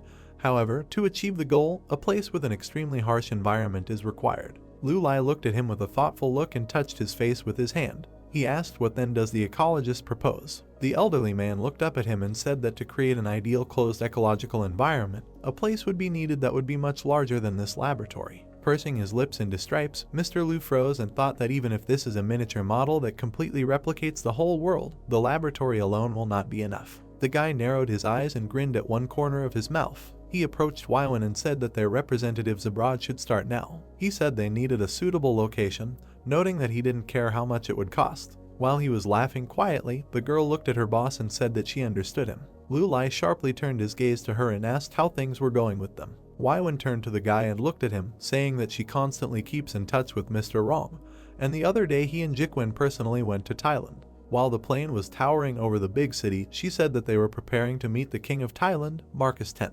A large white plane touched the air with its wings. The voice said that Marcus is a person extremely greedy for power, and then asked how confident he is this time. While Jikwin looked at the head, Mr. Rong watched the view from the porthole window and said that the reason he chose him lies in the desire of all monarchs for longevity and the desire to rule forever. Turning his gaze to his companion, the old man grinned and said that they could just give him this, and he was sure that it would not be difficult to convince him. Frowning his eyebrows, he looked to the side and said that it would be difficult to be in another, and then asked how they could take him with them. Jikwin put his hand on his knee and leaned forward. He said that this time he took with him reports about the recovery of the head and added that the facts should prompt him to action. Mr. Rong closed his eyes and said he hoped so. Pursing his lips, he looked out the porthole again and wondered whether the Mr. Base would succeed. Liu abroad. After a while, they arrived at a huge mansion that looked like a modern palace with bright orange accents decorated with gold. The black car drove into the estate's courtyard and then parked. A security guard dressed in a snow-white uniform approached the car. When the car door opened, an old man's foot stepped on the ground. After the two men left the salon, Mr. Rong raised his head and closed his eyes. He said that the last time he was here, he was still just a boy. He turned around when a voice from the side loudly asked how he was doing. An adult man in a bright yellow-orange cape ran out to them and opened his arms wide. Smiling, he laughed and greeted the head of the Rong family, noting that he looked very fresh. When Marcus approached the old man and shook his hand, he smiled back and congratulated him on his ascension to the throne, noting that he was a strong leader like his father. The man responded by saying that this time they would be able to remember the old days. Stepping back a little, he smiled broadly and said that his father had a very high opinion of Mr. Rong, because his family always fulfilled large orders and made huge profits. Jikwin and the head of the family bowed their heads in front of him, and the latter said that His Majesty was calling him back. Marcus pointed his hand at his house and asked him to forget about etiquette. He suggested we talk about everything in the living room. The old man grinned, thinking that the king had already realized that he had other intentions, and then agreed to his proposal. They entered one of the rooms of a huge white mansion, in the courtyard of which palm trees were planted. Marcus was sitting on a wide sofa, pointing at the table. He said it was swallow's nest soup and suggested Mr. Rong treat himself, saying that it is very good for the body. The elderly man took a deep white plate with a smile on his face. He noted that Thai swallow's nests are known all over the world. He cheerfully added that it looked like the decrepit old man would enjoy the delicacy today. The man opposite touched his chin with his hand and opened his mouth slightly. He said thoughtfully that he heard that Mr. Rong was seriously ill. He said that he was very worried, but could not do anything as he was busy with the accession to the throne. Raising a spoon of soup to his mouth, the old man grinned when the king, putting on a wide smile, said that such elderly people as they should take good care of his health. Marcus perked up when Mr. Rong turned to him. Throwing a multitasking glance at him, he smiled and asked what he thought he was in now. After this question, the man opposite twitched, and his eyes widened in surprise. Pursing his lips into a stripe, he thought that this was really strange, because as soon as he saw him, he immediately noticed that he looked too good for a man of his age. The elderly man put an empty cup of soup on the table. He noted that it was really tasty. Sitting comfortably on a wide sofa, he said that when you have been living in this world for several decades, it is rare to come across such delicacies. The king rolled his eyes, wondering how long they would continue to talk off topic. He asked Mr. Rong, did he come to him to make a deal? The head of the family pulled the corners of his lips and said that His Majesty is very perceptive. He began to say that he had come here too. Marcus frowned when the old man gave him a predatory look and said with a stern grin that he had come to give him a gift. The king asked in confusion what did he mean. Mr. Rong turned to Jikwin and asked him to bring everything he needed for review. The man in the suit picked up the tablet. Looking at Marcus's puzzled face, he came up and said that everything we needed was there. His Majesty silently took the gadget into his hands. When he placed it on the table, the device began recording. The voice asked Mr. Liu about how much his time is worth. The king, without hiding his surprise, looked at the video footage when the head of the Rong family was dying. His relatives said that they were buying 1 year of life for their uncle. Marcus wondered what they were talking about. Without taking his eyes off the tablet, he wondered if he had heard right and were they really going to buy a year of life. The old man and his nephew watched His Majesty's reaction as the voice on the recording said that they all needed to hurry up as time was running out. A question hung in the king's eyes when he heard the words that what he had done was accomplished. He froze with shock in his eyes when he saw an unknown person on the screen and a bright white flash in the room, after which Mr. Rong got out of bed. The young man in the plaid coat in the video said that Mr. Rong truly deserves to be the head of the family, as his determination is simply amazing. Mekobo pursed his trembling lips when the unknown guy wished to enjoy this year of life. He wondered who this man was. Looking at His Majesty, Jikwin, as if reading his thoughts, answered the question that this is the path to immortality. The older man leaned forward, furrowing his brows and grinning at the same time. He asked the king if he understood this. The bright sun of Thailand illuminated the bright mansion with orange accents. A voice asked, "What does time trader mean?" Marcus looked at his guests puzzled and asked who Mr. Liu.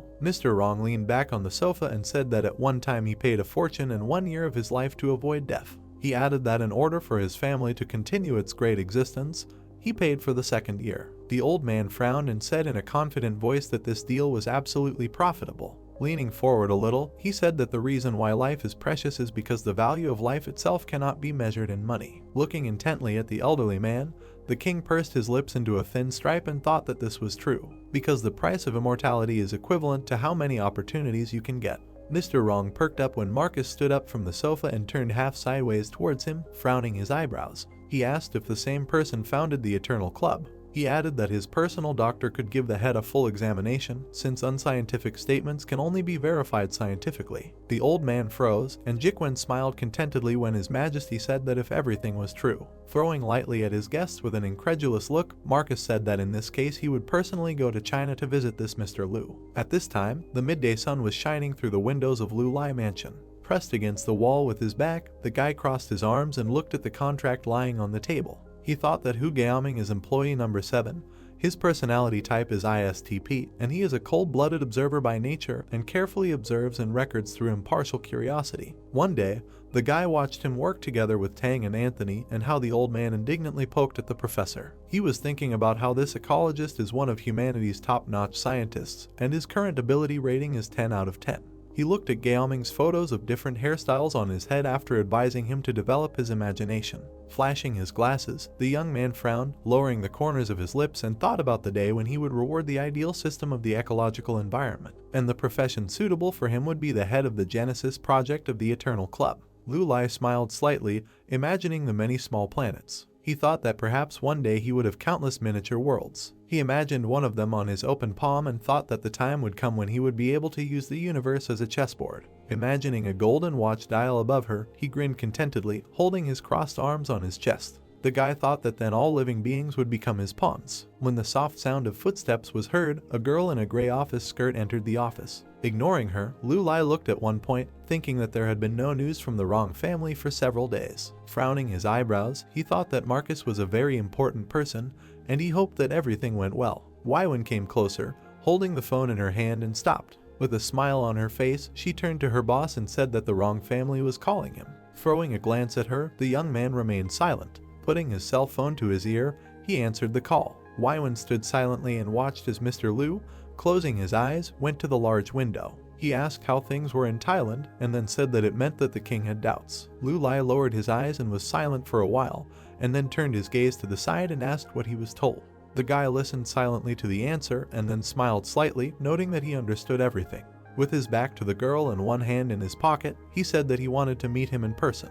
When the boss ended the call, Waiwen smiled and noted that it seemed like Mr. Wrong did not disappoint his expectations. Flashing the lenses of his glasses, Liu Lai turned a sly glance at her and confidently said with a grin that the base abroad was in his pocket. Looking at him in response, the girl thought that they were not mistaken in choosing the Wrong family as a representative. The guy with a satisfied face sat down on the sofa and threw his arm over the back of the furniture. He said that the centuries-old heritage of the Wrong family is their best accumulation, and the King of Thailand is a very rare and excellent client. Raising his eyes to Waiwen, he said with a smile that in this regard, he couldn't wait to find out what kind of plan was brewing in his head for the overseas base. With her hands folded behind her back, the girl remained silent for a while, and then, presenting a map of the area, said that the tropical archipelago, where Thailand is located, has an extremely advantageous geographical position. In her head, she imagined the tropical islands from a bird's eye view and said that numerous private islands are under development, and with the help of the king, they can buy several for secret experiments. Presenting the equipped underground tunnels, the girl said that under his cities they can slowly build an underground base. The guy frowned and crossed his arms, comprehending her words, and Waiwen continued, drawing a picture of the metropolis in his head. She said that these are the so-called hidden cities, adding that in the future there will be tens of millions of people on the surface. Throwing a predatory glance at the boss from under her brows, the girl confidently said that they would be the best disguise for a secret base. Hearing this, Liu Lai looked at her with surprised eyes. Touching his chin with his fingers, the young man grinned contentedly and said that this sounded very good and he would need to think about this option. Liu Lai smiled contentedly when Waiwen came closer to him, and, looking down, said that then, while they were waiting for the king, they could. Adjusting his tie, the guy glanced at her and interrupted, saying that in this chess room they don't need to rush the game. There were a lot of people in a small cafe with simple tables and chairs. The men laughed drunkenly as they drank. They smoked right in the room. Many plates stood near the frying pan in which the greens were stewed. Old Man Rong came into the establishment with his assistant. Huan looked at the old man and asked if he should disperse the crowd from this place first. Rong laughed, thinking how delicious it smelled, and said that Mr. Liu is over 100 years old, he must like such simple establishments. The old man turned around with a smile, addressing Marcus X in a friendly manner and asked, he rarely eats in such places, even if he doesn't stand like a pillar, but walks. A man in a burgundy coat and dark glasses stood by a car flanked by 2 bodyguards and was expressively silent.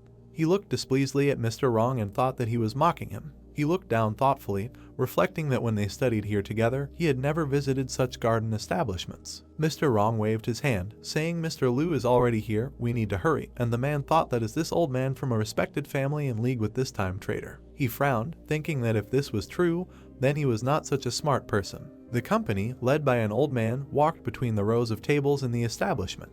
Lu Lai was sitting at one of the tables with a tray of food. He pulled pieces of food off the skewer with his teeth. Nodding, he turned to the others. He turned to Mr. Rong, saying that they had arrived, and the elder smiled and apologized for being late. Lu Lai looked at him, smiling, and said that they were just in time, the kebab had just been brought. A ginger cat meowed loudly on the trash can. Marcus X sat opposite the others and was silent, with 2 guards standing behind him. The king frowned, thinking that this guy hadn't even prepared a speech. He saw the brunette discussing food with the old man. Frowning, the man with glasses thought that even if he didn't think about it, he was a king. Suddenly everyone turned to the man who approached and asked if they were now in full force. A fat waiter in a t-shirt with a cigarette in his mouth held a notepad and said that they should not say that he was driving, because his drink deserves attention. Quan, who was standing behind the old man, looked at him and said that they had gathered to discuss matters, could he please, but he was immediately interrupted.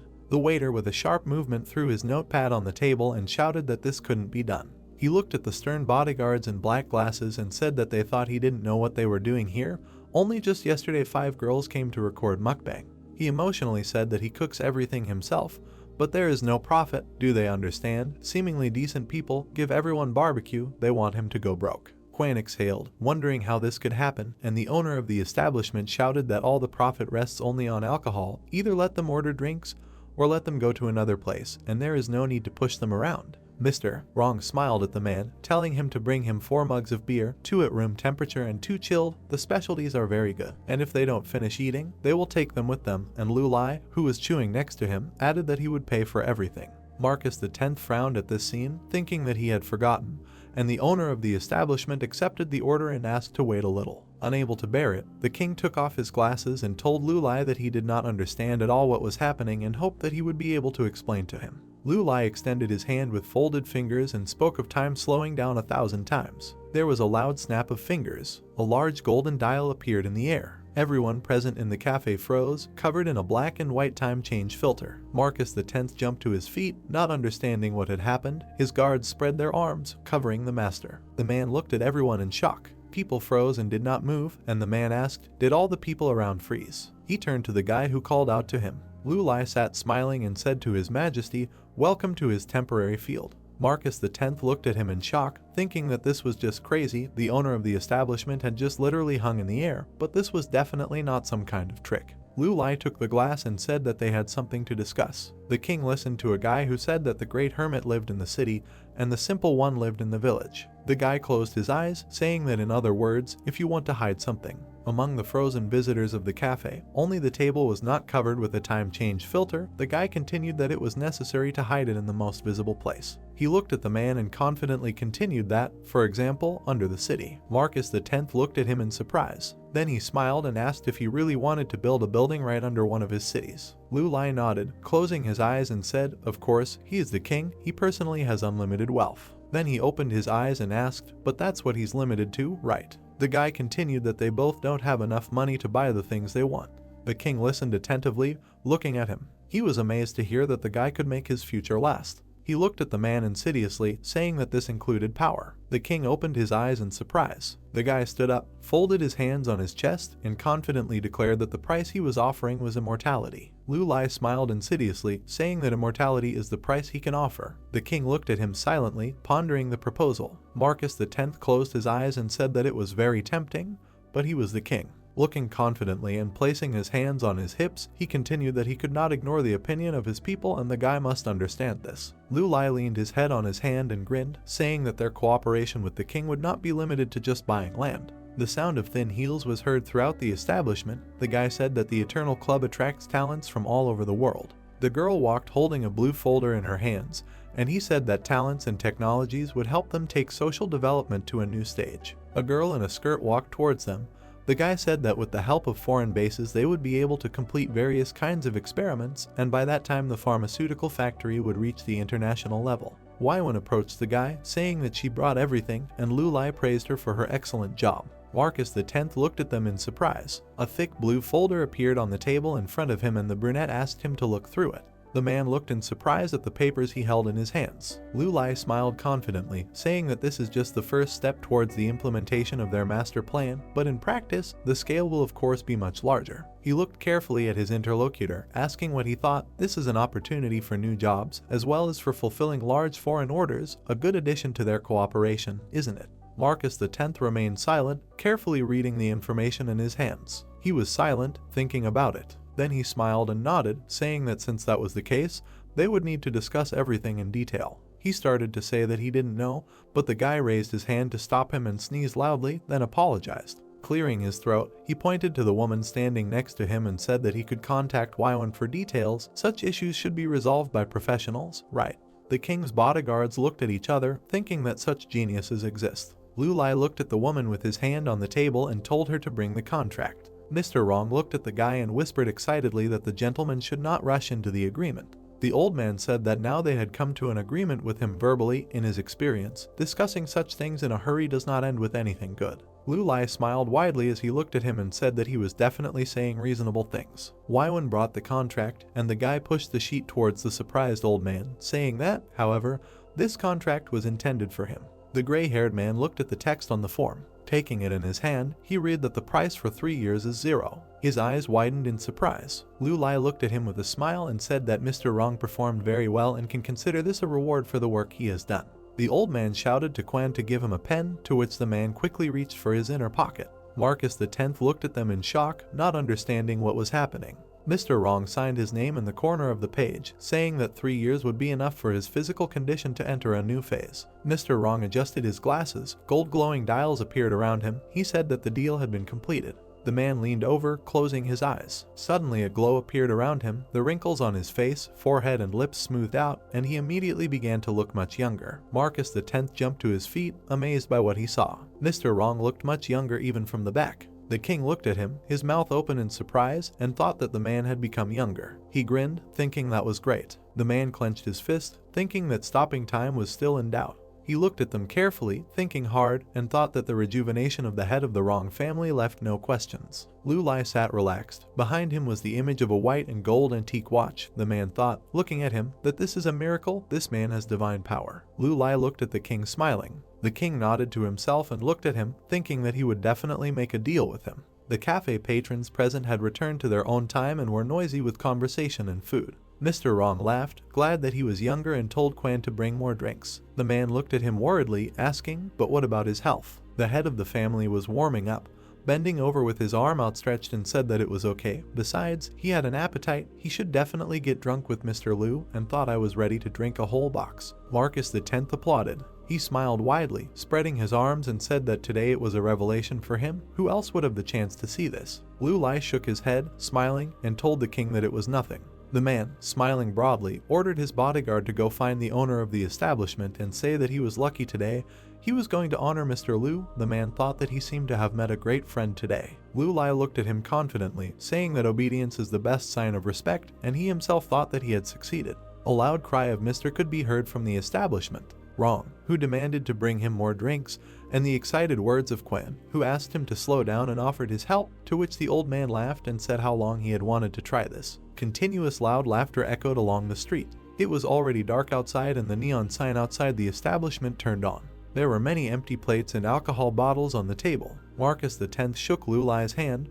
The rest of the company stood around them. The king thanked the guy for his hospitality and said that he was very impressed by this meeting. The king smiled widely and said that the dishes were top-notch, as was Waiwen's eloquence. The guy is truly surrounded by talented people. The woman smiled, bowed her head and said that His Majesty would praise her. They would certainly look forward to close cooperation with the king's country. Marcus X smiled and looked at the guy and said that it was mutual. Lu Lai looked at him silently and smiled back. Suddenly they turned to the side, hearing one of the visitors swearing, calling them old rubbish and asking how she brought food. Two bald men sat at one of the tables, one of whom shouted at the elderly waitress that he had oil all over his face, to which she apologized in fear. She extended her hand, making excuses that it wasn't on purpose, but the bald man shouted, asking that she wanted to piss him off. Lu Lai silently watched the scene unfold. Marcus X, looking there, asked what was the matter, but Mr. Wrong apologized that he had to see this and promised that he would deal with it right away. The bald men turned around when they heard the girl say that it didn't work out well and she apologizes for her colleague. Lu Lai looked surprised. A girl with her hair braided on both sides in a waitress uniform was walking towards the table.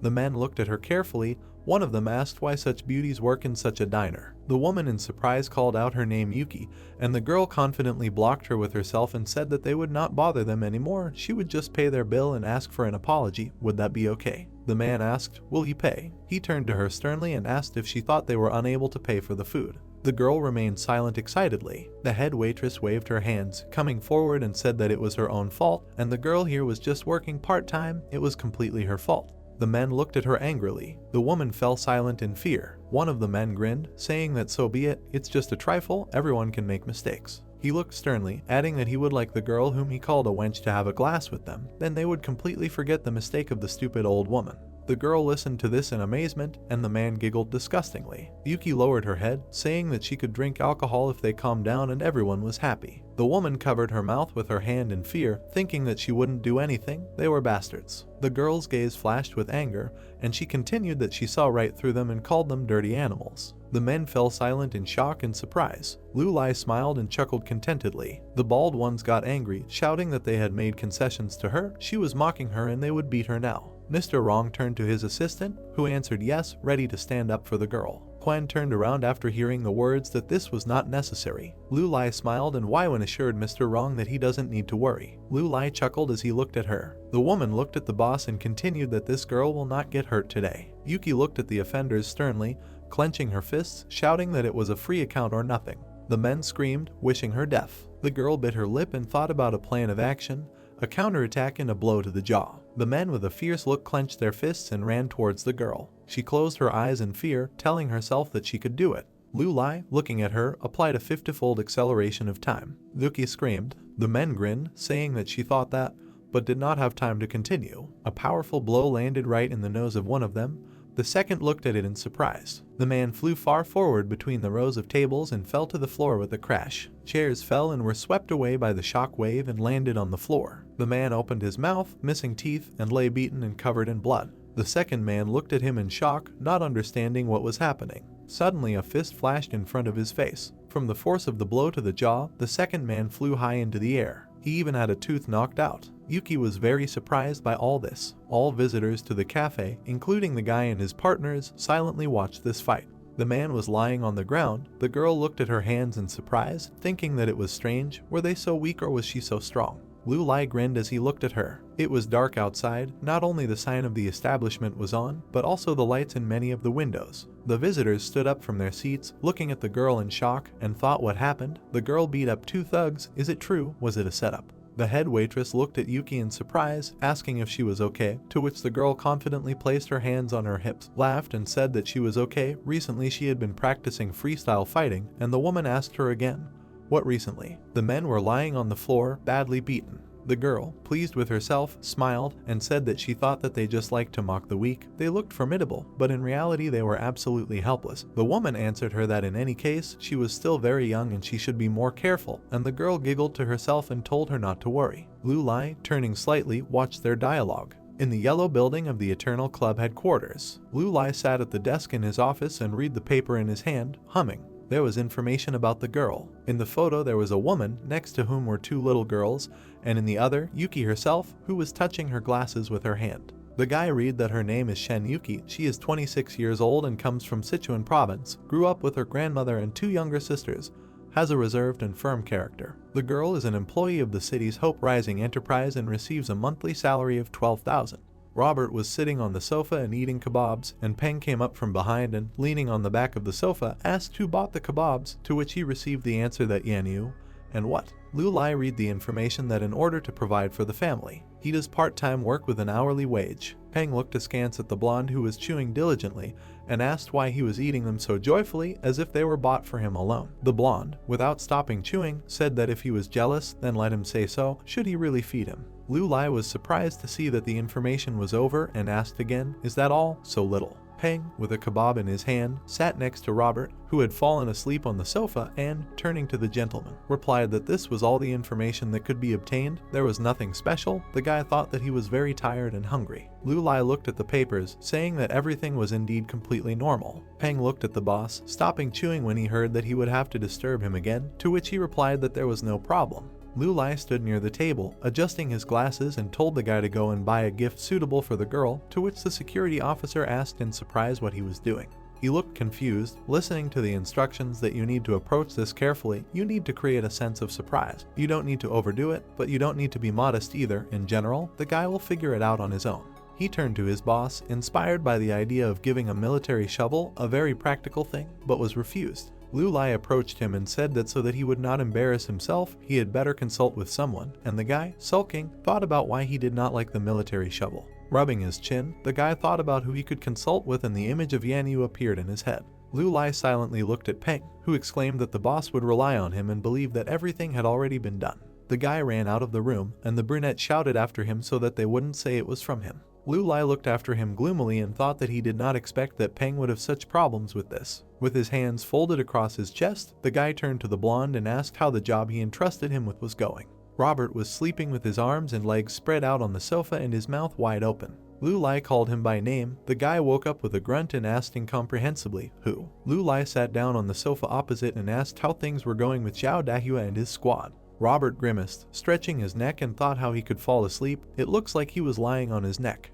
And he answered out loud that he was helping Instructor Zhang, accompanied by their squad. Let the guy get ready to hear the result of the month. Robert looked at the guy and said that they combed every corner of the world and tried their best on transactions. An image of men in coats and hats, like special agents, appeared in my head, and the guy continued that they behaved very carefully and did not attract too much attention. Lu Lai smiled contentedly, saying that it was not bad and that everything seemed to go quite well. Robert, looking at him, said that in fact they had already returned and were ready to report everything to him. Lu Lai was surprised, thinking that they had already returned, which means they managed it faster than he expected. He rubbed his chin with his fingers, saying that he wanted to meet them, and he thought that he was looking forward to Universal Time. 3 men were driving in a car, and meanwhile the guy was thinking, I wonder what it would be like to hold him in your hands. A car drove up to the main entrance of the building. Yan Yu came out onto the porch in a yellow dress and said that great job, and the gentleman was already waiting for them. The men followed the man in the hat. Lu Lai stood at his desk in the office and looked at the girl. Yan Yu, clasping her hands behind her back, said that the guarantors were already here. Lu Lai smiled, saying let them come in.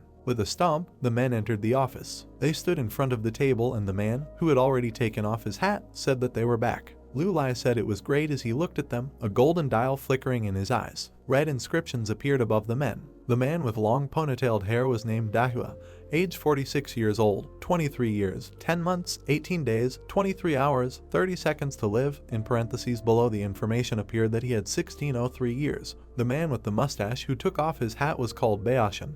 He was 55 years old. The remaining time was 8 years, 7 months, 14 days, 9 hours, 13 seconds. He had 1580 years. The third man with short hair was named Zai.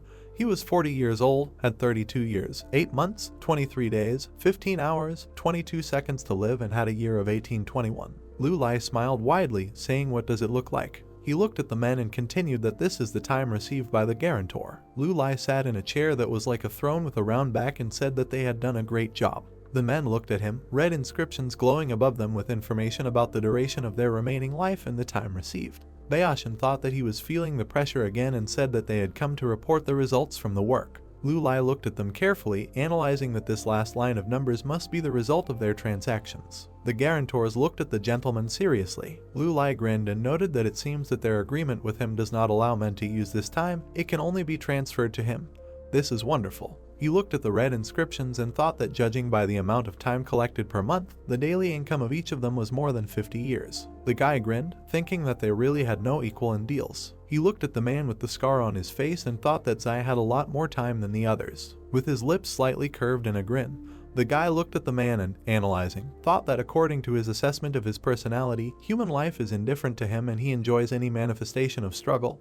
He is truly a cruel person. The men were worried, thinking that for the strange silence, he was not happy with them, and Lu Lai at that time thought that there were no weak ones among them. Otherwise, they would not have been able to collect 5,000 years in such a short time. The men were surprised to hear the guy say that they were worthy of praise. Looking at them, he clarified, did they leave no traces? Zai, looking at the boss, replied that he needn't worry, they acted extremely secretly and, moreover, the people who had made deals with them for years did not want any extra trouble for themselves. The guy sitting at the table said it was good, he was very pleased with them. Lu Lai grinned wickedly, his glasses flashing. He looked at the men and said that then now he can take all this time. He extended his hand forward. The men looked at him in surprise. Suddenly they were engulfed in a blinding golden flash. Lu Lai's eyes glowed golden as he used the power of time manipulation. The guarantors writhed, as if golden bolts of lightning were spreading through their bodies. Bright curls of time rushed to the center of the palm of the Lord of Time. The golden shining ball seemed to contain a white-hot dial. The guy folded his palms, forming a golden ball of time between them.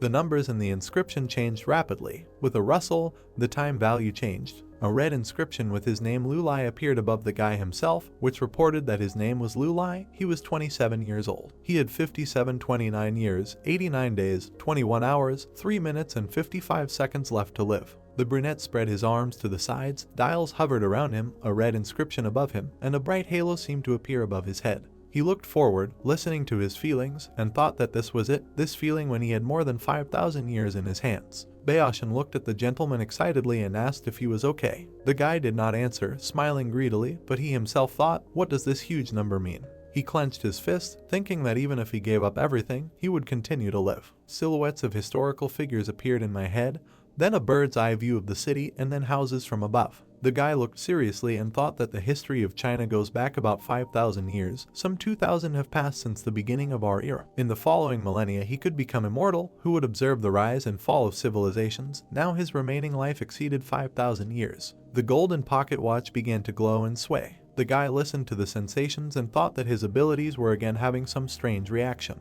Lu Lai stretched out his hand, looking at his watch, and asked himself, what could it be? The arrow of the Rhone was spinning so quickly that it could not even be noticed. The clock shone brightly. Their radiance was so bright that the guy closed his eyes, hiding his eyes. He stood there, narrowing his eyes. Then he slowly opened his eyes, and then he opened them in shock. The brunette seemed to be floating in a space consisting of landscapes of space, the universe and golden dials around, and thought that here is the heart of time. He landed on the dial, like a path located under his feet, and a bright circle appeared from his stomping. He walked forward and thought it was amazing. Suddenly he stopped and looked ahead in shock. In front of him stood a stone statue holding a large stone sundial with many symbols on the dial. He opened his eyes in surprise and thought, is this a sundial? He examined the hieroglyphs written on the stone and asked himself what was the matter. Then he fell silent, realizing. The guy nodded, smiling, said that these are the laws of time. It seems he understood. Maybe he can see everything for himself. He smiled insidiously, thinking that it was not only the future. The look was full of awareness that the past was also available to him.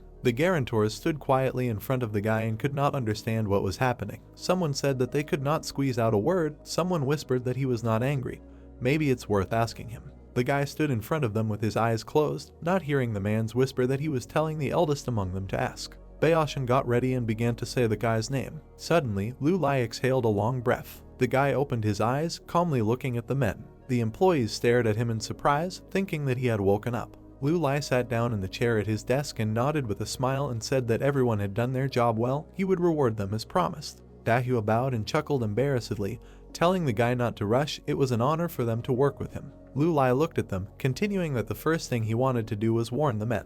They listened excitedly to the words about what if they said something to someone that they shouldn't say after leaving this room. The brunette frowned at them and warned that then he would not stand on ceremony with anyone. The men bowed deeply to the master, agreeing. Then they left the office. Lu Lai looked after him seriously, thinking that the power of time and its laws had strengthened. He bowed his head, thinking that although he could control time, when did he enter that illusory space? He remembered floating, surrounded by a golden glow. A memory of him looking at the stone sundial arose in his mind, and he continued to think that when he saw that thing, he was extremely shocked. The guy's hand reached out to the stone clock. When he touched them, the space was illuminated by a bright golden glow, spreading like rays from the clock. The guy closed his eyes and pulled back. He looked at the greenish shining line of stars that appeared above his head. He looked at her in amazement and thought that this is the time. Yes, he feels that this is it. Green stars curled. Running forward, the guy thought that he was not mistaken. This must be his incarnation. The radiance united into a green path, consisting as if of constellations, and the guy realized that this was the river of time. He stared in amazement, thinking that it was amazing. In the river of humanity's time, many great events were hidden. He threw back his head, surrounded by a green glow, thinking that it was an amazing feeling, as if by stepping into this river he would cross the boundaries of ancient and modern times, wandering between different periods. He extended his hand to the river of time. His eyes widened in surprise. Suddenly he seemed to be surrounded by an unknown radiance, looking around in fear. Gold-colored grains surrounded his palm, curling around his hand, and he thought it felt like time was going backwards. The green vortices united, forming a vortex similar to the universe. He tried to stretch out his hand, wondering why he was being pulled in. Lu Lai leaned over, trying to get out, thinking how much he felt bad. While trying to remove his hand with his other hand, he noticed something, surprised. The numbers in its red inscription changed rapidly. With a rustling sound, the remaining time changed and was consumed. He looked scared, shouting that no. Trying to stick his hand out, he screamed for it to stop. Finally, stretching out his hand with force, he jumped away from the bright radiance. He breathed heavily, aware that he had almost been swallowed up. A white ball shone like a halo above the guy's head. He thought that it seemed like returning to the past wasted time. The red inscription said that Lu Lai, who is 27 years old, has 5720 years, 89 days, 18 hours, 3 minutes, 1 second left to live. The guy realized that almost 10 years have been used up, which means traveling to the past wastes much more than a room of time. Lu Lai stood at the window, reminiscing, and analyzed that the laws of time must be treated with trepidation since they are ruthless and cruel. He frowned, crossing his arms over his chest. In his pocket, a gold pocket watch seemed to glow brightly, and the guy thought that it spared no one, not even him. The brunette imagined the stone dial of an ancient sundial and thought that the further one goes into the past, the more time is spent. There was an hourglass with blue sand inside on the table. The guy thought that as for the consumption of the amount of time, it still needs to be explored. The hero lowered his head, closed his eyes, and continued thinking that in addition, you need to be careful with changes in history. If change it, then it may disappear completely. Looking out the window at the city panorama, he thought that today he might not see the sun again. The guy opened his eyes, thinking that it was very dangerous. Then he remained silent, and then he smiled, asking himself, which was very exciting, wasn't it? He put his hands behind his head, thinking that who knows, maybe he would meet great figures. The sun's rays reflected in the windows of a high-rise business center building. Employees in formal suits walked along the corridor. Peng, dressed as a delivery man, carried a box in his hand as beads of sweat ran down his face. The guy frowned and adjusted his black cap with a red trim, asking himself how delivering packages could be so difficult. Looking ahead with determination, he told himself that he could handle it. Peng flinched in fright, almost dropping the package when he suddenly heard a woman's voice asking if he was looking for someone. A girl in a white blouse with dark hair braided in 2 braids smiled politely, asked if everything was fine with him, and said that strangers were not allowed here. Turning to her, Peng said that he was delivering food. Smiling awkwardly, the guy showed the box he was holding in his hands and said that he meant that he was delivering goods to Yuki. The girl, covering her mouth with her hand, laughed, asking if the guy was working for the first day, because he was very excited, and said that everything was fine and she didn't bite. Wang turned her head when she heard herself being addressed, saying that Director Zhang would be negotiating with Director Li at the restaurant on the ground floor at 11 o'clock. A bespectacled girl with dark long hair tied in 2 ponytails, holding a thick blue folder with materials for the conference, tilted her head in surprise when Wang said that she was just in time, because the package was for her. Peng looked intensely from under his cap at Yuki. The girl picked up the box and, looking at it in surprise, said that she did not remember her buying anything. After examining the box, Yuki said that it was suspicious that the courier did not leave a receipt. Wang smiled with envy, looking at her colleague, and thought, who knows what kind of strange thing there is, maybe it will suck you into another world. Yuki turned to the courier and asked who the sender was. Peng, with his back to the girls, began to walk away when Yuki shouted that she had asked a question. The guy ran as fast as he could out of excitement and, without turning around, shouted that the client had not introduced himself. Having run around the corner, Peng stopped and, leaning on his knees, lowered his head down, trying to catch his breath. The guy looked up with a smug smile and, breathing heavily, said that he had done it successfully. Lu, standing opposite him, leaned against the wall and said with annoyance that the whole office heard him. Peng, breathing heavily, smiled and suggested that the gentleman entrust such matters to Zexer next time, because for him it is as easy as shelling pears. Looking at the guy seriously, Lu told him to stop complaining and asked if he had consulted with Yanyu and what they finally decided to give. Peng looked up at the gentleman and, laughing contentedly, replied that he had bought something amazing. Madame Yanyu analyzed our goal very carefully, and for such simple girls, combining positions to feed the family, like her, any luxurious things would be completely alien, so they tried to think simpler, because it was practicality that she should like. Yuki, sitting in the office at her desk, with a curious look on her face, tore off the yellow tape that sealed the package. Opening the box, the girl put her hand into the paper filler. Yuki took out an elegant black box with a gold clasp and a brand name on the lid. Frowning, Lu asked if they had really settled on the sapper's shovel. Suddenly, he turned his surprised gaze to the direction from which a cry of admiration was heard. Yuki jumped up from her seat and raised her hand, which was holding oval glasses, and cried out with joy that they were very beautiful. She lowered her head, asking herself if this was a gift for participating in the drawing and if she was really that lucky. The girl put new glasses on her reddened face. Suddenly she cried out with joy, saying how clear everything was, and the surrounding colleagues turned around in puzzlement. A man in a brown suit with a half-buttoned shirt with long black hair pulled back entered the office and, with his hands in his pockets, asked with displeasure why Yuki was making such a noise at work. Did she really want to lose her bonus this month? The girl looked back at Director Zhang in fear. Tilting his head, the man asked in surprise why the thrifty Yuki suddenly decided to buy herself glasses. The girl, smiling awkwardly, put her raised palms forward, saying that this is not so. Suddenly, Director Zhang sharply approached the worker with a dirty look, saying that today was the first time he noticed her cute face. The frozen girl asked if he was mocking her. With his legs spread wide, Zhang left the office, shouting for Yuki to pull herself together, since she would soon have lunch with Director Lee. Smiling maliciously, the director said that whether they would enter into an agreement with him or not would depend on her. Yuki froze in horror. Wang, standing nearby, sipping a drink from a pink thermos, said with contempt in her eyes that their preoccupied maniac had changed his target, and she just wanted to tell everyone on the internet about him. Looking at her colleague, Wang crossed her arms and said that there was no need to look for excuses, because their female colleagues did not even wear lipstick, so as not to attract his attention. Yuki bit her lip. Looking forward tensely, the girl said that you shouldn't talk about him on the internet, because if you accuse him, you could end up without a job, and she thought that it was difficult to find such a well-paid job now, and Wang advised her to be careful. High-rise buildings touched fluffy clouds. Entering the luxurious establishment, Director Zhang laughed and greeted Director Lee, who said that he would have to spend money today. Hugging the frightened Yuki, Director Zhang introduced his secretary with a smile, saying that she would meet him in person later. Squinting, the man with short black hair smiled lewdly as he looked at the girl. Lee raised his hand with his thumb pointing up and, laughing, said that Zhang was lucky to have such a handsome secretary because business is a serious matter. Yuki frowned, thinking that this man was even more annoying than her boss. Zhang leaned towards Lee's ear and, covering his mouth with his hand, began to whisper something to him with a dirty smile on his face. Sitting on the sofa, Director Lee extended his hand to the girl and, laughing, told her to sit down and tell her about the contract. Peng looked furiously at what was happening with veins bulging on his face, saying how much Lee pisses him off. The guy turned in shock at Mr. Liu, who said not to hold back. Looking at the book, Liu said that his employees should not be bullied by such people and told him to do what he had to do. Patting the spot on the sofa next to him, Liu called Yuki,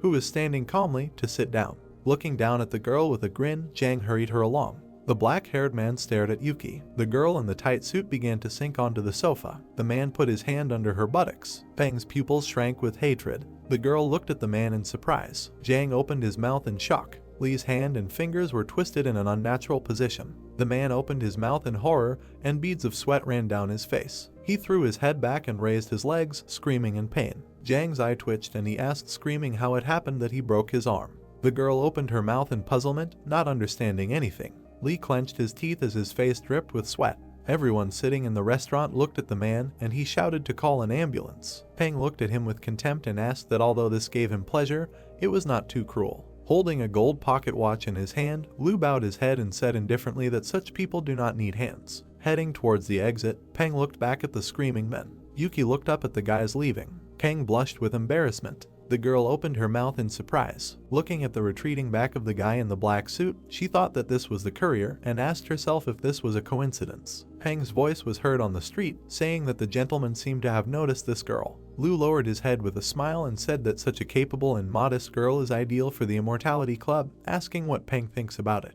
The guy opened his mouth in admiration without answering. Looking ahead, he said that there was indeed more and more business at the club, and some little things required their own specialist. Lu, taking out his phone, chuckled, saying that specialists are getting busier. The guy put the phone to his ear. Suddenly his expression changed. Looking ahead in horror, Lu asked when this happened. The building of the Immortality Club was illuminated by the sun. Looking at the monitors, Robert said that they lost contact with 2 members of the Falcon squad while they were tracking down the volunteers.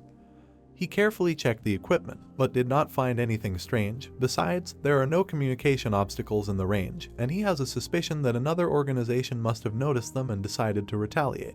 Lu tensed when he heard this. The guy approached the blonde and, leaning over him, asked where they were last time and if there was any camera footage. Robert quickly ran his fingers over the keyboard. A blue loading bar appeared on the screen as the blonde said that numbers 2 and 3 were last seen in Lulan County, Nation R on June 17th at 8:38 a.m. In the video, a man in a special suit was running down the corridor after another man. Robert said that their target was the Dr. Tsuchiya, who sells human organs, and they needed to stun him and get him out of the hospital. In the recording from the second camera, the man stopped, raising his hand. He pointed around the corner, saying that he would go there, and the second number made a gesture saying that he understood. The man rushed away. He ran around the corner and the corridor was empty. Suddenly, another man in a formal black suit and white shirt flew around the corner, falling headfirst onto the floor. Suddenly, the recording was interrupted and the screen was filled with noise. Raising his eyebrows, Lu asked in shock what happened. The blonde man, looking at the screen in horror, said that the Falcon squad was supposed to report every 30 minutes, but they not only did not communicate, but also completely disappeared from the radar. Turning serious, Lu asked if they had sent an emergency signal. Numbers were running across the blue screen of the monitor. Robert answered in the affirmative and said that he would now conduct a deep search, but not every hacker could cope with such a level of protection. Turning his frightened glance at the gentleman, the blonde said that there was a very strong organization behind this man. Lu became angry, frowning. His mouth twisted and he said that he would never leave the people from the Immortality Club. The guy with contempt in his eyes said that they would see how many brains they had. A white plane was flying across a cloudy sky. On the tablet screen was Robert in a red hoodie, saying that he did not expect that Tsuchiya had such a powerful organization behind him. In appearance, Tsuchiya holds the position of head of the surgical department and is privately a representative of a financial group in the pharmaceutical field. A man with stripes shaved on his head looked intently at the tablet screen while the blonde said that this financial group had committed numerous crimes over its century-long history, and the right to sell organs was undoubtedly given to him by the top. Jang raised his head with a frown as the guy said that number 2 and number 3 had definitely attracted their attention, and he was afraid that this did not bode well. Waiwen, who appeared on the screen, entered the conversation and said that she thought they still had a chance. Looking at the girl with flowing dark hair, Jang asked what her guesses were. Waiwen opened her violet eyes and said that the influence of the Immortality Club is now spreading throughout the world, and the world's secret organizations must have already found out about them. The man looked at the tablet, from where the girl's voice came from, saying that their advantage lies in the secret of Mr. Lu's identity, and little is known about their essence. Peng turned around. Number 2 and number 3 are muscular men who have undergone long-term time acceleration training, and the condition of their bodies has long been different from the bodies of ordinary people. There was arrogance in Peng's eyes. Lu, crossing his legs, sat with a dissatisfied face. Zhang frowned angrily. Waiwen said that such organizations that specialize in experiments on the human body will not kill them so easily, at least until they learn the secrets of their bodies. Number 2 and number 3 will be safe. Zhang stood in the corner of the cabin, holding a tablet in his hands, and Peng sat on a black box, lowering his head down and listening to Waiwen, who said that now is the best opportunity for them to go rescue them. Using the time, on the plane they will not be able to cross the border of the country R, so they must parachute in advance, and the acceleration of the master will create inertia, with the help of which they will go to them. Robert on the blue screen with a serious face said that their route and coordinates of the evacuation point had been sent to their laptop computer, and if they had questions, it was better to ask them now. Peng, looking down, turned to the gentleman. Turning his head towards the tablet, he asked what the rules were. Robert turned to Mr. Lu, waiting for an answer. Frowning, the guy with glasses shouted that the rules were not to leave anyone behind. Gritting his teeth, Peng replied that he understood. Clouds floated across the blue sky. In an empty, brightly lit room, a man sat in the middle. His hands were handcuffed behind his back. A guy with brown hair and a bare torso looked down. The round door of the room rose up, and behind it stood 3 silhouettes. The guy raised an angry gaze at those who entered. An elderly man with dark round glasses and yellow pants with suspenders named Ishida stood in the company of 2 identically dressed men. The short-shaven man looked at Ishida and said in Japanese that the information they received from this man depended on him. Ishida, looking at the guy in front of him, replied that there was no problem. The prisoner said with a grin that he could not understand a word of the noise they made, and, laughing, asked why subtitles could not be made. With a joyful face, the guy shouted that it seemed like he remembered one phrase of greeting. The men turned to look at him in surprise. The guy mockingly uttered the Japanese word meaning they were fools. A man with long hair pulled back into a ponytail slammed his fist into his face. Looking at the guy who had fallen to the floor, the angry man clenched his fist. He turned around sharply when he heard the order to stop. Ishida, lowering his head, said that he did not want to watch how blood was shed. Bowing to the muscular men in black sweatshirts, Ishida told them not to worry, he himself would sort everything out and teach him sense. Frowning, the 2 men looked at each other. Putting his hand on the guy's shoulder, one of them lifted him up with a chair. Ishida grabbed the brown-haired man's face with his hand. The hand tightened, covering his mouth, and the guy looked at the old man in fear. Ishida remained silent with a concentrated face. Moving away from the guy, the old man turned around and asked first to let him get ready. The 3 men walked towards the round door. The brown-haired man frowned angrily without saying anything. The door began to lower, and Ishida turned to look at the guy. The brown-haired man was left alone in the middle of the huge room. He frowned at the door and remained silent. The corners of his lips were turned down. His chin lifted as he did something with his tongue in his mouth. He took out a golden key and held it between his teeth. Frowning, he wondered what this old man was doing. An image of Ishida with his hands clasped behind his back appeared in his head. Workers push a cart down the corridor. The 2 men were wearing masks. The small man, who was dressed like a surgeon, was followed by 2 guards. The man with glasses fell into a stupor. 3 black silhouettes were visible upon entering the room. In front of them sat a guy whose hands were handcuffed. One of the doctors opened him was Nabu Ishida. He was a specialist in neurology. 2 years ago, Inhumane brought him to this place. Nabu closed his eyes and looked down. He said there was no way for him to escape. Unfortunately, no one had used the key before him. The guy with brown hair looked in his direction and asked if he wanted him to take it with him. The surgeon and the guy stood in the open room where the bodies of the workers lay. Nabu said that Tsuchiya does whatever he wants here, and the guy wants to oppose him. The surgeon said that, also, judging by his physical condition. The man looked through his glasses, beads of sweat dripping from his face. He said that there must be something amazing behind the guy. The guy with brown hair stood with a thoughtful face. He was thinking about whether he could trust Nabu. After all, this place should be familiar to him. Isn't it better to bring him to his boss? The weather was clear over the forest. The guy said that time is ticking. Support is on the way. Sounds could be heard through the trees. The guy in a black suit was running through the forest. He stepped on the ground with his gray boot and wondered if they had received his message. The man looked back in horror as they shouted at him to stop or they would shoot. The bullet hit my leg. The guy's face showed how much he was in pain. He fell to the ground. 3 black silhouettes with weapons stood between the trees. One of them said that let him know what it means to be alive. The man said that he needed to be returned to their base. The guy in the black suit was in shock. He realized that it was all over. The man hid behind a tree when black silhouettes began to look for him in the bushes. Soldiers in gray masks walked with weapons. The man showed half his face from behind the tree. A group of mercenaries began to study the area. 2 masked soldiers stood nearby, and one of them told him to be careful. The soldier turned his gaze towards the sound and saw his comrade being killed. A second later, a bullet also hit him in the head.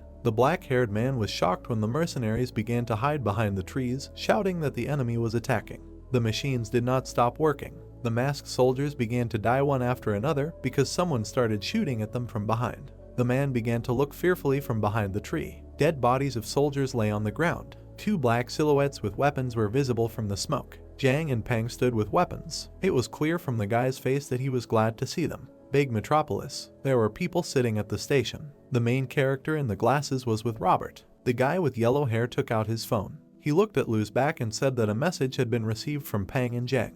They got into a small firefight. Number 3 is safe. Robert said that they must have already arrived at the secret headquarters with the Falcon Squad. The protagonist had black glasses on his face. He said that with the information provided by number 3, it would be possible to determine the exact location of number 2. Lu told the guy to tell them that he would be there too, and so that they do not make hasty decisions. A drop of sweat was dripping from Robert's face. He said that he could not convey such a message to them, something more concise was needed. The main character stood with his back and told him to stand in front of the other. Lu smiled and told the guy to stand in front, that the hacker has arrived. All buildings were screened. Deep tunnels and complexes. The main character said that they needed to dig up information about the enemy. A muscular man in a black t-shirt stood with his back turned. A second later, he flew away from the blow of a guy with black hair. It was clear from his face that he was tired. Suddenly, the guy yelled and said that he could defeat 10. Black silhouettes of people stood behind the glass. They did not understand how much energy there was in it. His physical characteristics are much higher than those of ordinary people. The man with the black tie told his subordinate to get the lab ready. He will cut every muscle of his with his own hands. Nabu was very surprised and said that this guy is his best example. If a man kills him, he will become a pile of useless meat. The man with black hair looked to the side and asked what he said. The man in the suit looked at Nabu and said that he seemed to have forgotten something. A drop of sweat dripped from the bald man's head when the director said that he was currently only a hostage of his Tsuchiya clan. The man strained his eyes and asked Nabu if he was sure he had the right to argue about the uselessness of the Tsuchiya clan's legacy. The man with glasses stood tense when the director asked where he got such confidence. The man with the tie walked away from Nabu and said that before he becomes the head of the clan, the surgeon will show him the results of his research. The man with a crazy smile said that Nabu could be his next test subject, and he told the guy to be taken to a cell. There were many prison cells along the corridor. The guy with black hair looked at the black silhouette, who asked, "Is he up to something?" On the other side of the bars stood Nabu, who said that he saved his life again. The man with black hair folded his hands and said that he was grateful to the surgeon. Nabu grabbed the bars and said that Dr. Tsuchiya is the devil. If the guy doesn't make a decision, they'll die. They have too little time. The guy smiled and asked Nabu what he knew about time. The surgeon stood with a surprised face when the shirtless guy said that this pervert was interested in his body. There was a rat lying in the corner of the cell. The guy said that who knows how long the surprise would be waiting for him. In a dense forest, a tent and cars were deployed where the light barely penetrated. There was equipment in the tent, behind which Robert was sitting, and he happily rolled his eyes, clenching his fist, noticing what he found. Lu Lai stood next to Robert, resting his hand on the table, and looked at the monitor. Lu Lai asked Robert if he could hack the data. Robert happily opened his mouth and told the main character that he had succeeded. Robert knitted his eyebrows and looked intently at the monitor. Robert told the main character that the information about number 3 is very accurate, and ordinary trading companies do not have such a degree of protection, noting that there is an image. Ishida stood near the bars behind which number 2 was. Ishida told number 2 that Dr. Tsuchiya is the devil and they don't have time. Robert exclaimed that it was number 2 and he was still alive. Lu Lai closely watched what was happening on the monitor, pursing his lips. Number 2 asked Ishida what he knew about time. Lu Lai leaned closer to the monitors. Robert opened his eyes wide and opened his mouth slightly. Lu Lai asked Robert who the person next to number 2 was. Robert's glasses reflected the open windows on the information monitor. Robert told Lu Lai that this was Sin Ishida, 88 years old, who was once an authority on neuroscience and also worked as a visiting professor at Tokyo University in charge of neuroscience research. Robert looked at the information excitedly. His mouth parted. Lu Lai raised his head and pursed his lips. Robert said that the subject of his research was human evolution. Number 3 lay on the couch, his face scrunched up in pain, while his leg was bandaged. Peng stood nearby with his arms folded and watched number 3. Robert said that the Ishida article stated that, with all the effort, the average adult only uses 33% of their muscle fibers, and a professional athlete uses only 42%, and the rest of the muscles are at rest. Robert imagined a man's pumped-up hand, clenched into a fist, with bulging veins. Robert said that if a person could use 100% of his muscles, his strength would be equal to that of Superman. Robert raised his eyebrows and turned to Lu Lai, saying that however, after publishing his article, Ishida suddenly disappeared, and it seems that he is working for Dr. Tsuchiya. The time trader broke into a malicious smile and eagerly looked at the monitor. In the thick forest, Zhang shouted and ordered the soldiers to line up. The soldiers stood in formation and looked ahead with serious faces. Zhang, with his eyebrows furrowed and his mouth wide open, turned to the main character and told him that the guys were ready and he could give the order. The soldiers looked attentively at the main character, standing in line. Lu Lai told the fighters that the main purpose of their mission was to save their comrades, while at the same time ensuring their safety. Lu Lai smiled slightly, flashing his black glasses, telling the fighters that Ishida needed to be brought to him alive. The black silhouettes of the fighters stood opposite the silhouette of the time trader. Robert leaned out of the tent with a thumbs up and told Lu Lai that the network in the target area had been captured and that area would be sealed off within 5 minutes. The main character smiled maliciously, baring his teeth. The time trader extended his hand and a yellow energy light formed in his hand. The time trader said 20 seconds would be enough. The fighter's eyes lit up red. The black silhouette of Lu Lai stood opposite the fighters, eyes flashing with yellow light, and wished them a successful hunt. The city seemed to stop, turning black. Mitsunari raised his head up, looking at the ceiling, noticing with displeasure that the air conditioner was not working. Mitsunari lowered his head, looking to the side and bared his teeth, saying that they couldn't even replace the board, but only knew how to earn money, swearing that they were shirking work again. Mitsunari bared his teeth angrily and looked ahead. Behind him stood a man in a business suit who told Mitsunari to calm down. Mitsunari noticed that they were underground and said that they wanted them to suffocate. Mitsunari opened his mouth in surprise and looked towards the elevator. The sound of it moving was heard in the elevator and it opened on their floor. Mitsunari raised his hand and pointed towards the elevator, telling those who went up that they shouldn't be there. Mitsunari and the man behind him were killed instantly. Zhang and the other fighters rushed down the corridor, their red eyes shining. The dispatchers were in the observation room. One of the dispatchers turned to the other and asked if his internet was working because he could not contact the underground watchman. The dispatcher pressed his fingers on the equipment, saying that his 2 was not working, noting that he had a bad feeling. The dispatcher looked at the monitor, saying he would contact security. The dispatcher raised the microphone to his mouth, opening it wide, telling security that this was the dispatcher and they should switch to the backup channel. The guards lay dead on the floor, staining everything with blood. The dispatcher kept telling the guards to go to the backup channel and for them to contact control or they should go on alert. Security guards on another floor ran in a crowd towards the fighters, armed with firearms and wearing masks. The guard, not expecting anything, suddenly widened his eyes. The guard was attacked so quickly that he didn't even have time to notice anything. In the control room, the screams of the guards could be heard from the equipment. The dispatchers were horrified, their eyes wide. The dispatchers looked at each other, their eyes wide in panic. One of the dispatchers said something had happened. The alarm turned on, turning red. Ishida raised his head, looking at the alarm, not understanding what happened. Number 2 smiled maliciously, baring his teeth, and said that Dr. Tsuchiya will be very surprised. Ishida knitted his eyebrows and was stunned by what was happening, that number 2 had already come for him. Ishida was thrilled that the fighters rushed in so quickly, noticing how fast and efficient the organization was. Ishida widened his eyes, thinking that he could get out of there. The guards' weapons were lying on the floor. One of the guards was sitting on his knees, all wounded, and raised his head, looking at the fighter, asking who he was. In front of the guard stood the black silhouette of a fighter, with eyes emitting red light. The fighter looked at the guard with detachment. In an instant, the guard was killed by a fighter. The walkie-talkie hissed in his hand. The guard looked at her, his eyes wide. Dr. Tsuchiya furrowed his eyebrows and rested his hands on the table, noticing that no one was getting in touch. The security guard stood next to Dr. Tsuchiya, telling him that armed troops had infiltrated the facility and they were the only ones left. Dr. Tsuchiya widened his eyes in shock. The security guard narrowed his gaze and said to Dr. Tsuchiya that reinforcements should arrive within 3 minutes. On the forehead of Dr. Tsuchiya's veins bulged with anger.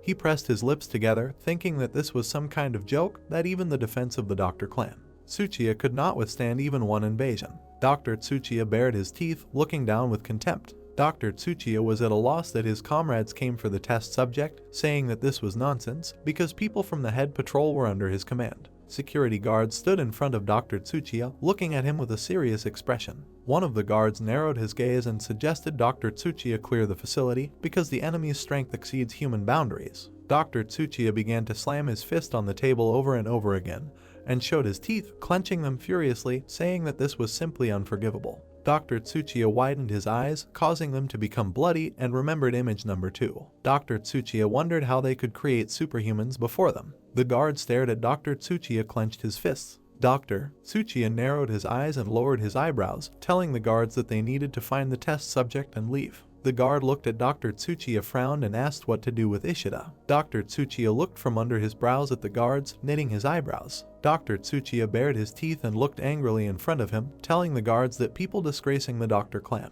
Tsuchiya, don't deserve to live. Dr. Tsuchiya looked at the guards with madness in his eyes and opened his mouth, telling them that he wanted to hear his last screams of horror. The guards lined up, accepting Dr. S. orders. Tsuchiya, number 2 and Ishida ran down the corridor towards the exit.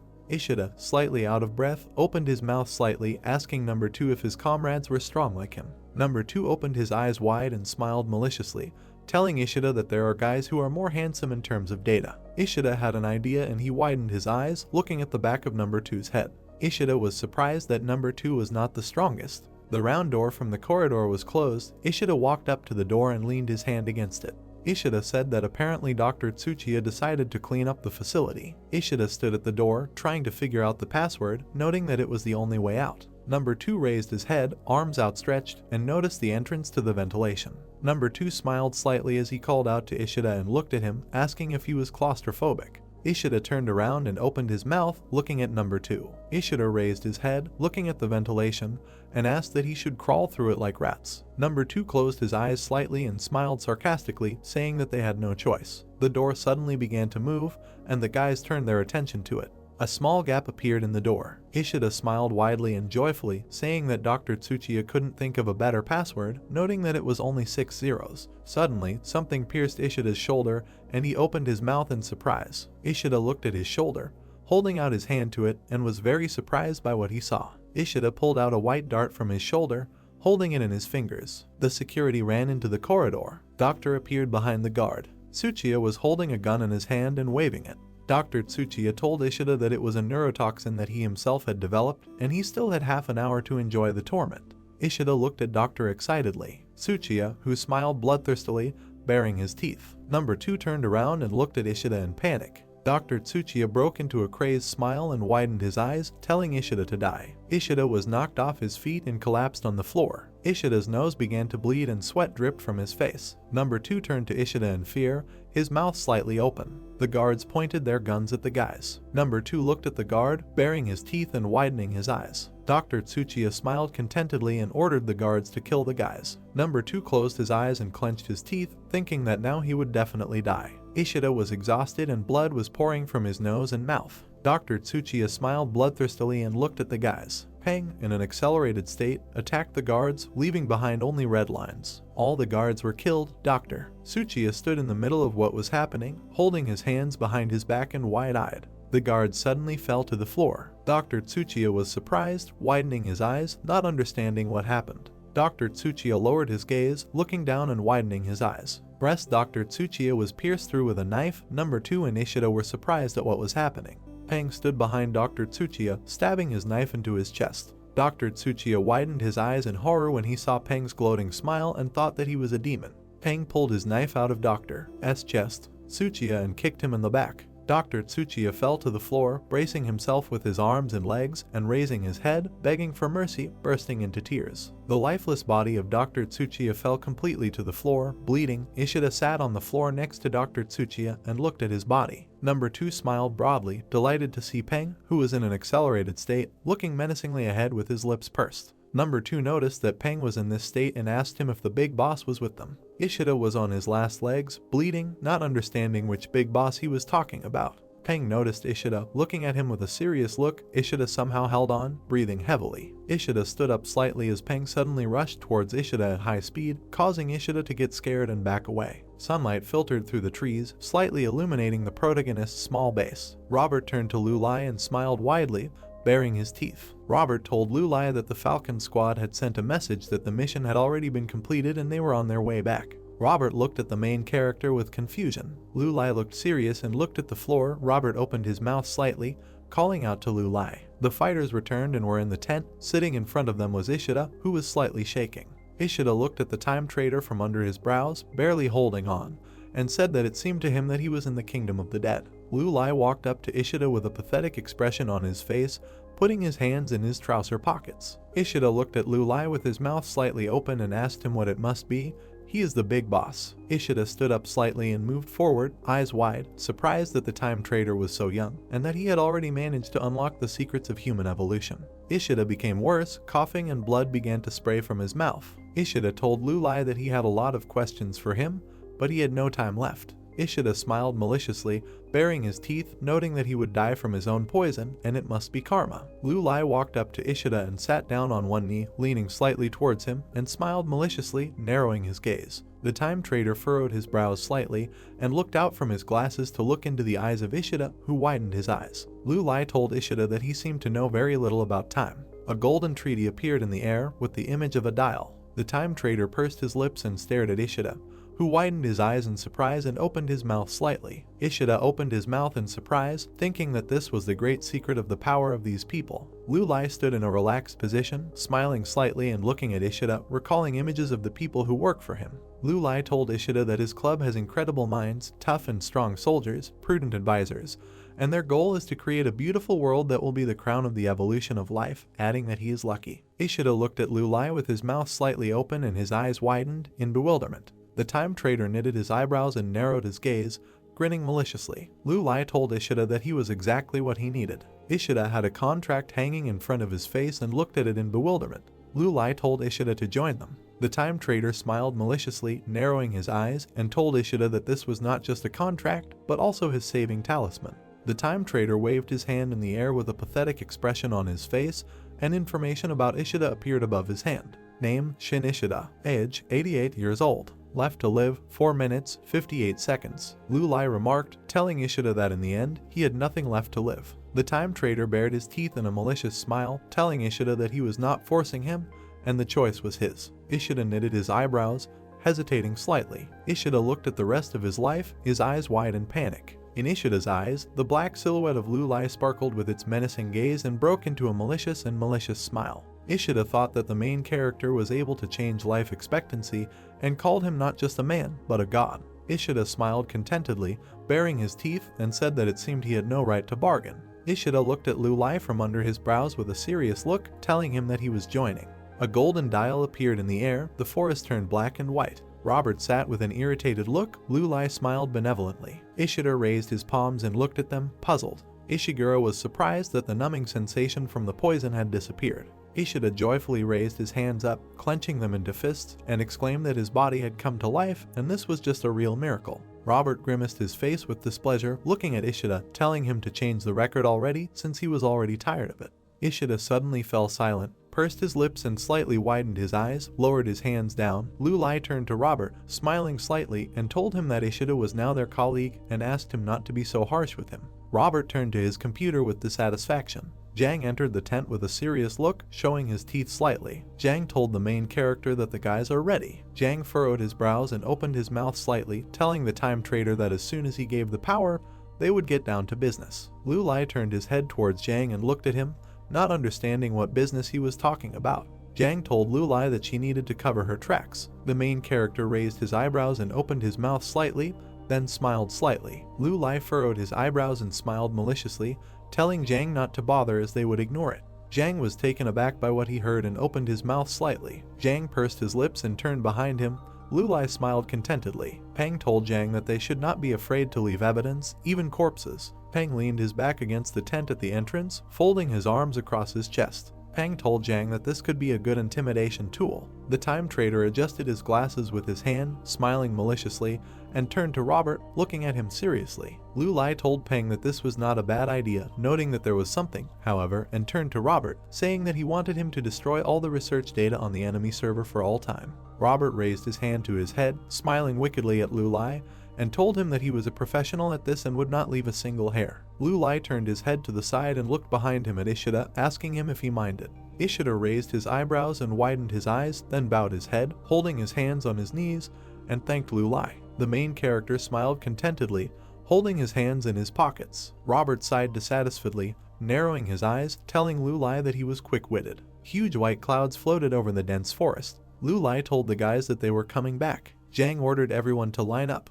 The bright sun was shining over the city. White clouds floated above the Immortality Club building. Lu Lai walked along the corridor in a business suit, grinning contentedly. Waiwen told Lu Lai that it seemed that they were unnecessarily afraid of this problem. Lu Lai told Waiwen that not only did they not suffer any damage, but they also brought a professor of neurology with them, noting that the enemy's deal was unsuccessful. Waiwen smiled sarcastically, raising her eyebrows slightly as she looked at the main character. Waiwen told Lu Lai that as far as she knew, that organization was second-rate, and Professor Ishida was supposed to go to America to continue research, and they kidnapped him. Lu Lai smiled widely and his eyes sparkled, telling Waiwen, "What if we talk about Ishida?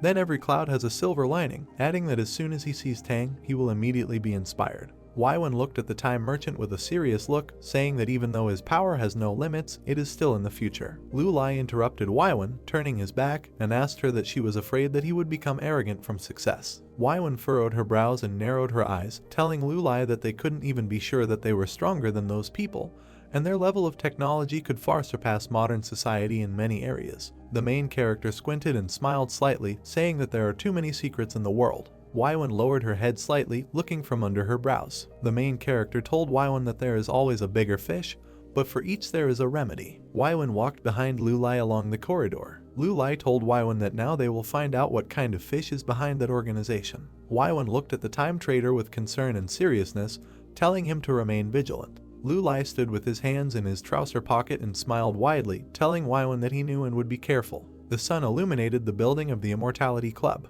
The fighters lined up in front of the main character in his office. Lu Lai sat at the table with his legs crossed and looked at the guys seriously. Peng furrowed his eyebrows and opened his mouth, narrowing his eyes. Peng told Lu Lai that the Falcon squad was assembled and they were now ready to take stock of the last mission. The projector turned on. Waiwen stood with a serious look, looking at the screen. The fighters watched what was happening on the screen, lined up. From the video, the command could be heard saying that Team A was ready to turn off the backup power and Team B was moving forward. Peng, Lu Lai, and Zhang stared at the report playing on the screen. The video stated that the target had been located and that no one should be left behind, noting that they looked like snails. Waiwen watched the report with her mouth open in surprise and her eyes wide. From the video, it was heard that the north side of the corridor had been cleared, as well as the south side, adding that Team A was continuing to move. The spotlight stood on the table, displaying a picture on the screen. Waiwen stood in a stunned state. From the video, the groups were heard to turn their attention to the fact that the enemy was armed and that they clear the place as quickly as possible, adding that the location of number 2 has been found and Group A is moving on while Group B continues to search for the enemy. Lu Lai smiled slightly and looked at Waiwen, asking what she thought about it.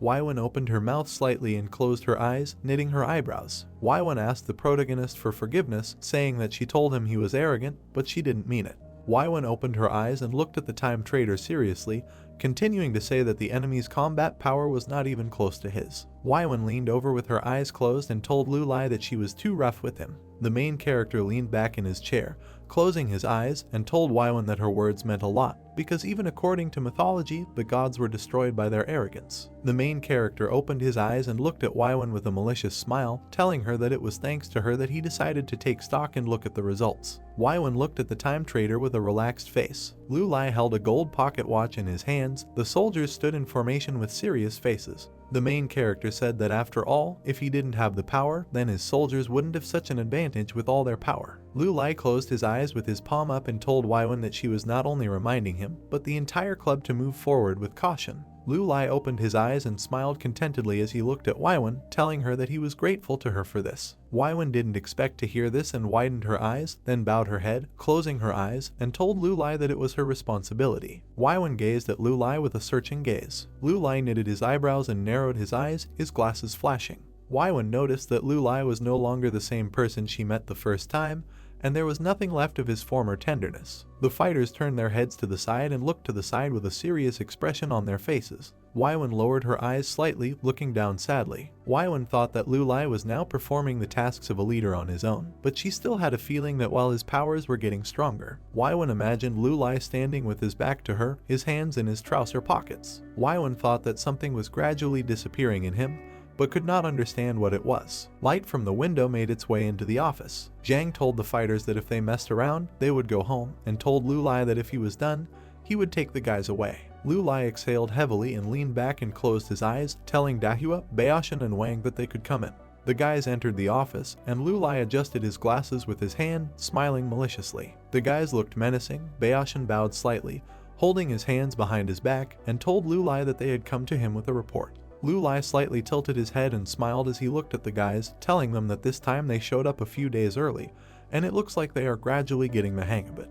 Baoshan raised his head and looked at the main character with a serious look, telling him that last time they gained some popularity, and now they have clients. Lu Lai furrowed his eyebrows and looked at the guys seriously, saying that popularity is a double-edged sword, adding that he was afraid that they would not be able to keep everything under control. Wang smiled broadly, knitting his eyebrows, and told Lu Lai not to worry since each of their clients is carefully selected and they will not make a mess. Lu Lai grinned contentedly. The black silhouette of the time trader raised his hand and his hand glowed with golden light, saying that he wanted to look at the guy's results. The hands on the clock began to spin quickly. Lu Lai looked at the guy's results with a crazy look. Above each of the guys, information about them and their results appeared. Name: Zhao Dahua. Age: 46 years old. Left to live: 23 years, 9 months, 18 days, 23 hours, 30 seconds. Name: Wang Zai. Age: 40 years old. Left to live: 32 years, 8 months, 15 days, 15 hours, 22 seconds. Name: Gu Baoshan. Age: 55 years old.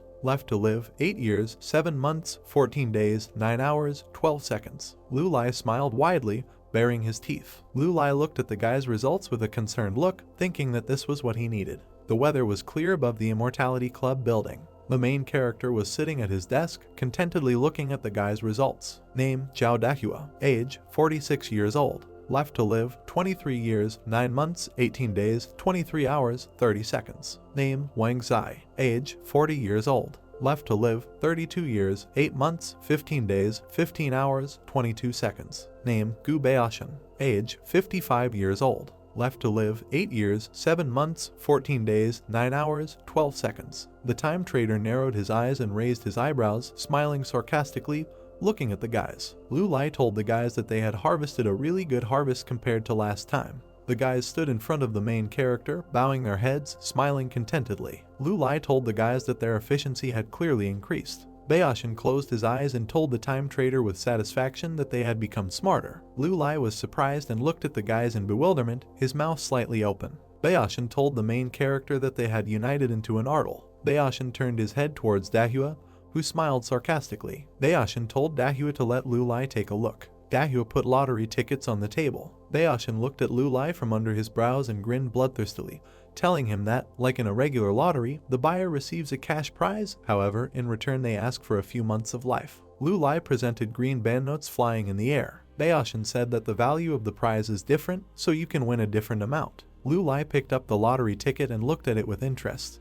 Lu Lai told the guys that, however, regular lottery tickets are usually cheap, and asked them how they managed to convince people to play their lottery. Baoshan narrowed his eyes and looked at the protagonist with excitement, saying that they had set a reward amount that was not comparable to a regular lottery, and it was enough to crush her. Baoshan smiled sarcastically. Baring his teeth, Lu Lai widened his eyes in surprise and pursed his lips. Baoshan told the main character that, moreover, the chance of winning their lottery is 100%.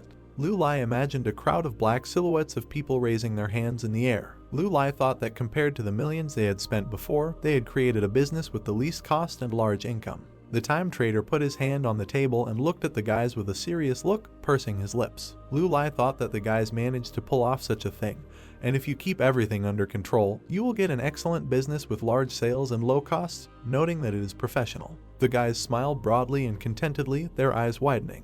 Lu Lai told the guys that they did a great job and let them continue in the same spirit, adding that he would take their idea into account. The time trader flashed his glasses and smiled bloodthirstily, squinting his eyes at the guys. Lu Lai told the guys to now give him the entire harvest. The guys raised their heads with caution and looked up. Lu Lai extended his hand forward and it glowed with golden light. Bright light filled the office. Lu Lai stood with his arm extended forward, glasses sparkling, golden dials appeared in the air. Lu Lai clenched his hand and bared his teeth, furrowing his brows. Green vines appeared from the guys' chests, glowing and heading towards the time trader. The time trader took the time collected by the guys, soaring in the air. The time trader looked bloodthirsty at his okay, smiling broadly and baring his teeth. Multiple hieroglyphs with numbers appeared in the air. Lu Lai grinned maliciously, his glasses flashing, telling the guys that he was done. Baoshan fell off his feet. Dahua and Wang remained on their feet, swaying slightly. The main character clenched his hand into a fist and looked at the guys with indifference, telling them that they had done a great job and very soon they would receive their reward, but for now they can rest. Baoshan rose to his feet and, closing his eyes, told the main character with a smile that they were honored to work for him, and they would do their best to share his concerns. The main character looked at the guys angrily. Baoshan did not expect this and widened his eyes in surprise. Lu Lai noticed with displeasure that the guys still had not left. The guys left the main character's office. Dahua grabbed Baoshan by the shoulder, asking him if he was okay, noticing that he could barely stand on his feet. Baoshan looked down in panic, his eyebrows knitted together, and told the guys that honestly, every time the boss took away their time, he felt a sense of fear. Wang spread his hands to the side and smiled widely, closing his eyes, and told Bayashin that his sycophancy was not working, and told him to learn from him, talk less and ask unnecessary questions. Dahyul looked at Bayashin with a slight smile and said that their boss was still an unusual person, noting that ordinary methods would not work on him.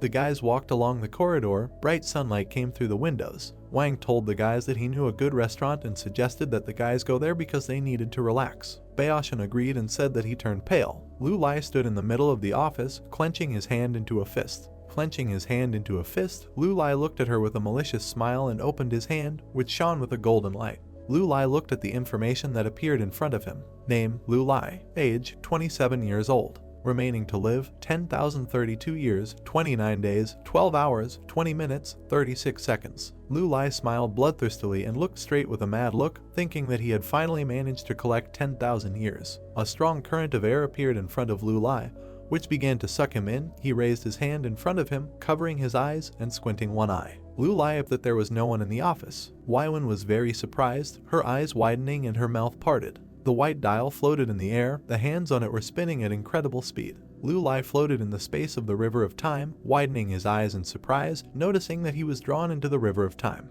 Lu Lai looked worried, his eyebrows furrowed. Lu Lai's gaze was full of indignation. He did not understand how to use it correctly. The time trader straightened up in space and stood up, leaning against the invisible floor. Lu Lai noticed that the flow had stabilized. Lu Lai looked around in space and unexpectedly noticed green bubbles. Lu Lai thought that, however, he felt his time being consumed, and this time he must find a way to turn back time, adding that he could not allow time to be wasted. Bubbles surrounded Lu Lai, and he looked at them with confusion. The bubbles showed events that had already happened before. Lu Lai noted that these are events that have already happened once, and besides, these are the most important events of the club. Lu Lai stood with a serious face, his glasses flashing, and then he grinned mischievously. The main character thought that he needed to figure it out, and he is in the club building, but time goes backwards, and all the events in this building also go backwards, until they return to the starting point. It was sunny above the building. People were walking up the stairs. In the corridor stood the doctor and Zhu Yang's wife, who looked at the doctor with a pitiful look and begged him to save her husband. Lu Lai looked at the memory bubble with pursed lips and knitted eyebrows. The doctor told Zhu Yang's wife to stop, because this would definitely not help anyone. Lu Lai thought that it looked like there used to be a hospital there and didn't understand who these people were, thinking that he would see great historical figures. Zhu Yang's wife sobbed pitifully and furrowed her eyebrows, telling the doctor that he must save her husband and begging him. Zhu Yang bowed down in front of the doctor in tears, and Lu Lai looked at all this in amazement. The woman said that the doctor is Jiang Sai's only hope. The doctor waved his arms and ordered the woman to get up from the floor. The main character's eyes widened when he heard about Jiang Sai. The protagonist sweatily looked at the floor, confused. He thought that Mr. Jiang Sai was a famous entrepreneur who had built many universities. At that very second, Lu Lai smiled sarcastically and extended his hand forward using his timing skills. He realized that he was exactly where he wanted. Lu Lai lowered his head, frowning slightly, and tried to teleport. At that same second, he changed his location and found himself in a different place. Lu Lai put his hands in his pocket and looked around at the new place. He saw that he was in the right place. Unknown people in black suits and others wandered around the large white corridor of the hospital. Lu Lai found himself at the transition between the corridors and looked around at the people. He noticed that this place used to look so interesting, where every brick here seemed so familiar to him. Lu Lai realized this was the Peng Gym, which used to be a morgue. The main character looked to the side with a slight grin. He thought about Yunuo and what her father had achieved. That same woman wandered around the hospital and buried her eyes in tears at a man in a blue robe. Lu Lai understood that his father was a respected businessman, so he didn't understand how he could contact these people. The man tried to calm down Zhu Yang, saying that her husband had been operated on and nothing could be done for him yet. Lu Lai frowned sarcastically and smiled slightly. He realized that he had found his goal and thought that television series did not only show all sorts of nonsense. A small closed area for the production of goods. Jiang Sai, later known as Jiang Sai, grew up in poverty and created his own business from scratch. After all, he once headed the family business and then mastered 20% of the world textile trade. Men in black suits and hats, cigarettes in their teeth, wandered through a cloud of dust. Lu Lai understood that the terrifying success of this businessman not only attracted competitors, but also gave rise to envious people, and they began to hunt him. The elderly man with a beard was Jiang Sai. This businessman tried in his own way to save a poor and backward country. A guy in a black suit was hiding a knife behind his back. Lu Lai understood that Jiang Sai got involved with the villains and was brutally killed. A black silhouette stood in the cemetery. The hatred was gone, and his son, despite all his love for his homeland, became just a shadow of his father. The same man in a blue robe who was trying to calm the woman with black hair was the son of a businessman who stood with his eyes closed. Lu Lai, in the form of a black shadow, looked out through the doorway, which led into the chamber where the half-dead old man lay. The protagonist understood that the level of medicine at that time was lagging behind. Lu Lai looked with contempt and expressiveness at the immobilized body of the old man who was lying unconscious. Lu Lai understood that even though there was not enough money at that time, the hospital could prolong the old man's life in this way, thereby torturing him. Lu Lai's steps were heard in the ward, and he began to move closer to the old man. Luckily for him, Lu Lai pointed out that this was just history that needed to be rewritten. Lu Lai looked down with a malicious mockery, emitting white light behind him. The old man was lying in the ward on a cot, covered with a white blanket and unconscious. The old man began to come to his senses and gradually open his eyes, examining the situation around him. The old man saw in front of him the black silhouette of a man, who was Lu Lai. Lu Lai extended his hand and spread his fingers using his time management skills. The main character stood arrogantly with his hand outstretched to the side, and Jiang Sai's biological life clock appeared. Age 73, left to live, 1 hour, 11 minutes and 50 seconds. The old man looked forward in horror and looked at Lu Lai's gloating face, realizing what was happening. Jiang Sai realized that these were the remains of his life. Lu Lai noticed that the old man understood everything correctly because this was his life expectancy. The main character gritted his teeth and ironically noted that Jiang Sai had 1 hour left to live. The old man looked at the maliciously smiling Lu Lai with numbness and despair. Jiang Sai thought that this was a messenger of death. Lu Lai asked the old man if he had any regrets. The old man squeezed out the words from his lifeless body that he regretted only one thing. Lu Lai looked with expression at the old man, who lay with his eyes closed, and remembered his country. He regretted that the country was still weak, and because of external and internal troubles it was destroyed by criminals. The old man talked about a country that was not like a country, that was not like home. Jiang Sai pointed out, "Why not ask him about it?" Lu Lai frowned sarcastically and widened his eyes, noticing about the whole of China. The main character stood on the exhausted body of the old man and listened to him carefully. Lu Lai turned to the venerable old man, telling him that in fact he should not be sad about this, because even though the road ahead was difficult, however, the descendants will always be the first to rush into battle. The old man looked with horror and amazement at Lu Lai, who reasoned great. The time trader said that after 100 years, only ruins will remain of the rotten past. Lu Lai smiled sarcastically and frowned at the old man, who looked into his eyes with concern and anxiety. Lu Lai continued that in place of the past there will be a superpower and a generation to be proud of. Lu Lai arrogantly took out his magic gold watch that can control time. Lu Lai, with one hand in his pocket, said that he was a time trader and he could bring Jiang Sai back to life. The old man lowered his eyebrows and looked at Lu Lai with depression. Lu Lai was standing in front of the future school at the same moment. The old man asked about Lu Lai's strength. The protagonist adjusted his glasses and said that the descendants of the old man will build schools, and those talents that grow within the walls of the libraries of educational buildings will continue to build schools in 100 years. Lu Lai confidently noted that the old man had only to follow him.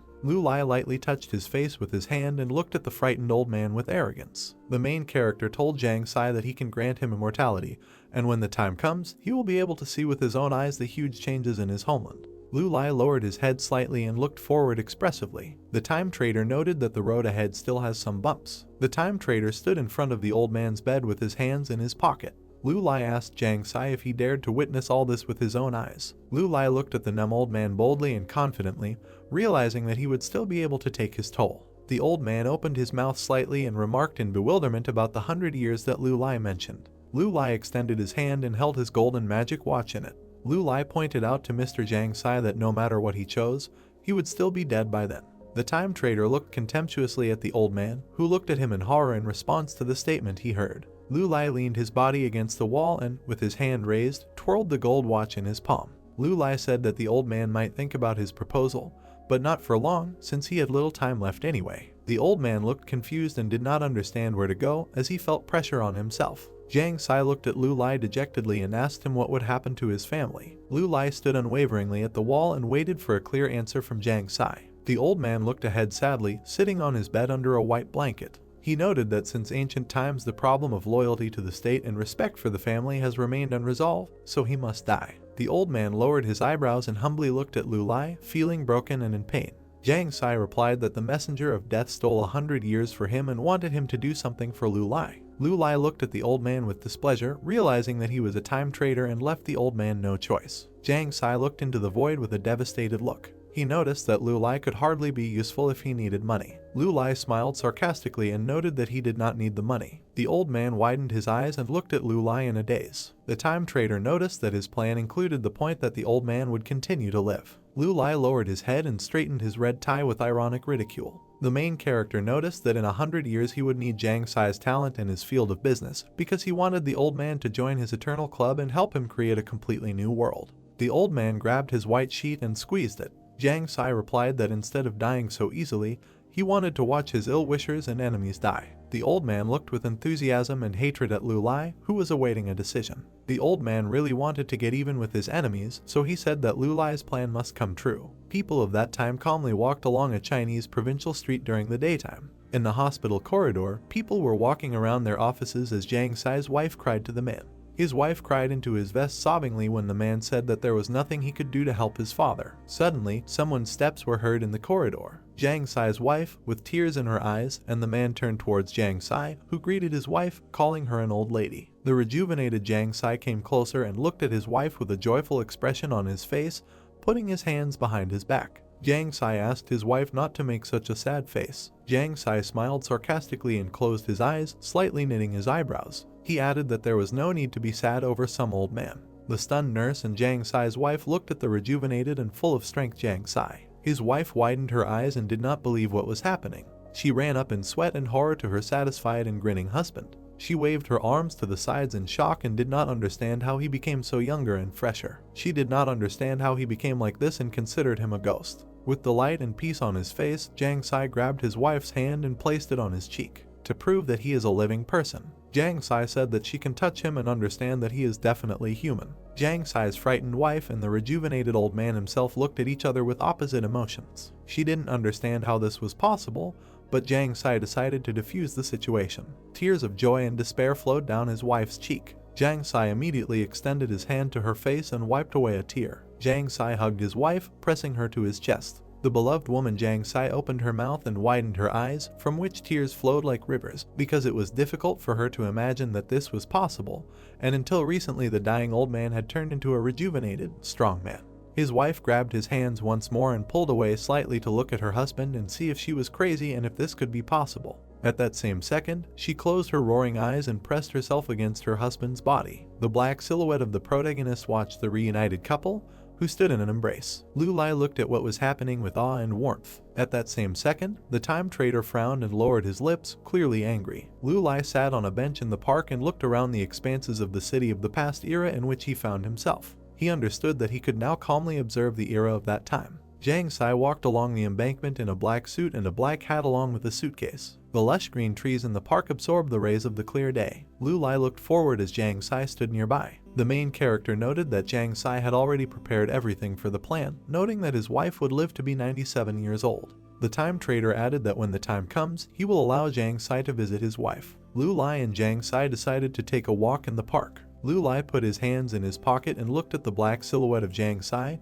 which was covered entirely in black. The main character noted that Jiang Sai should not return to his homeland until the right moment, noting that Jiang Sai should understand his plan and fears. Jiang Sai replied that he understood everything perfectly, calling him the messenger of death. A rejuvenated Jiang Sai, wearing an all-black cape, looked forward with a sense of humility. Jiang Sai noticed that this is why he goes on a long journey. Lu Lai looked sarcastically towards his now new transaction partner. Lu Lai replied that he would wait for him in 100 years in a time of peace and prosperity. Lu Lai extended his hand as a farewell to Jiang Sai. They said goodbye. Jiang Sai's black silhouette began to move away and head towards his mission. Lu Lai understood that for him Jiang Sai would be in a new era in just a moment. However, he would have to live a long life. The time trader looked at Jiang Sai, leaving him with detachment and bitterness. Lu Lai understood that time is truly a terrible thing. Suddenly, Lu Lai turned to the side at the strange sounds. A young girl in what looked like a military uniform took a photo of him with a shy expression on her face. The girl apologized for such an insensitive action, saying that she did not want to scare him because she just wanted to try out her father's gift.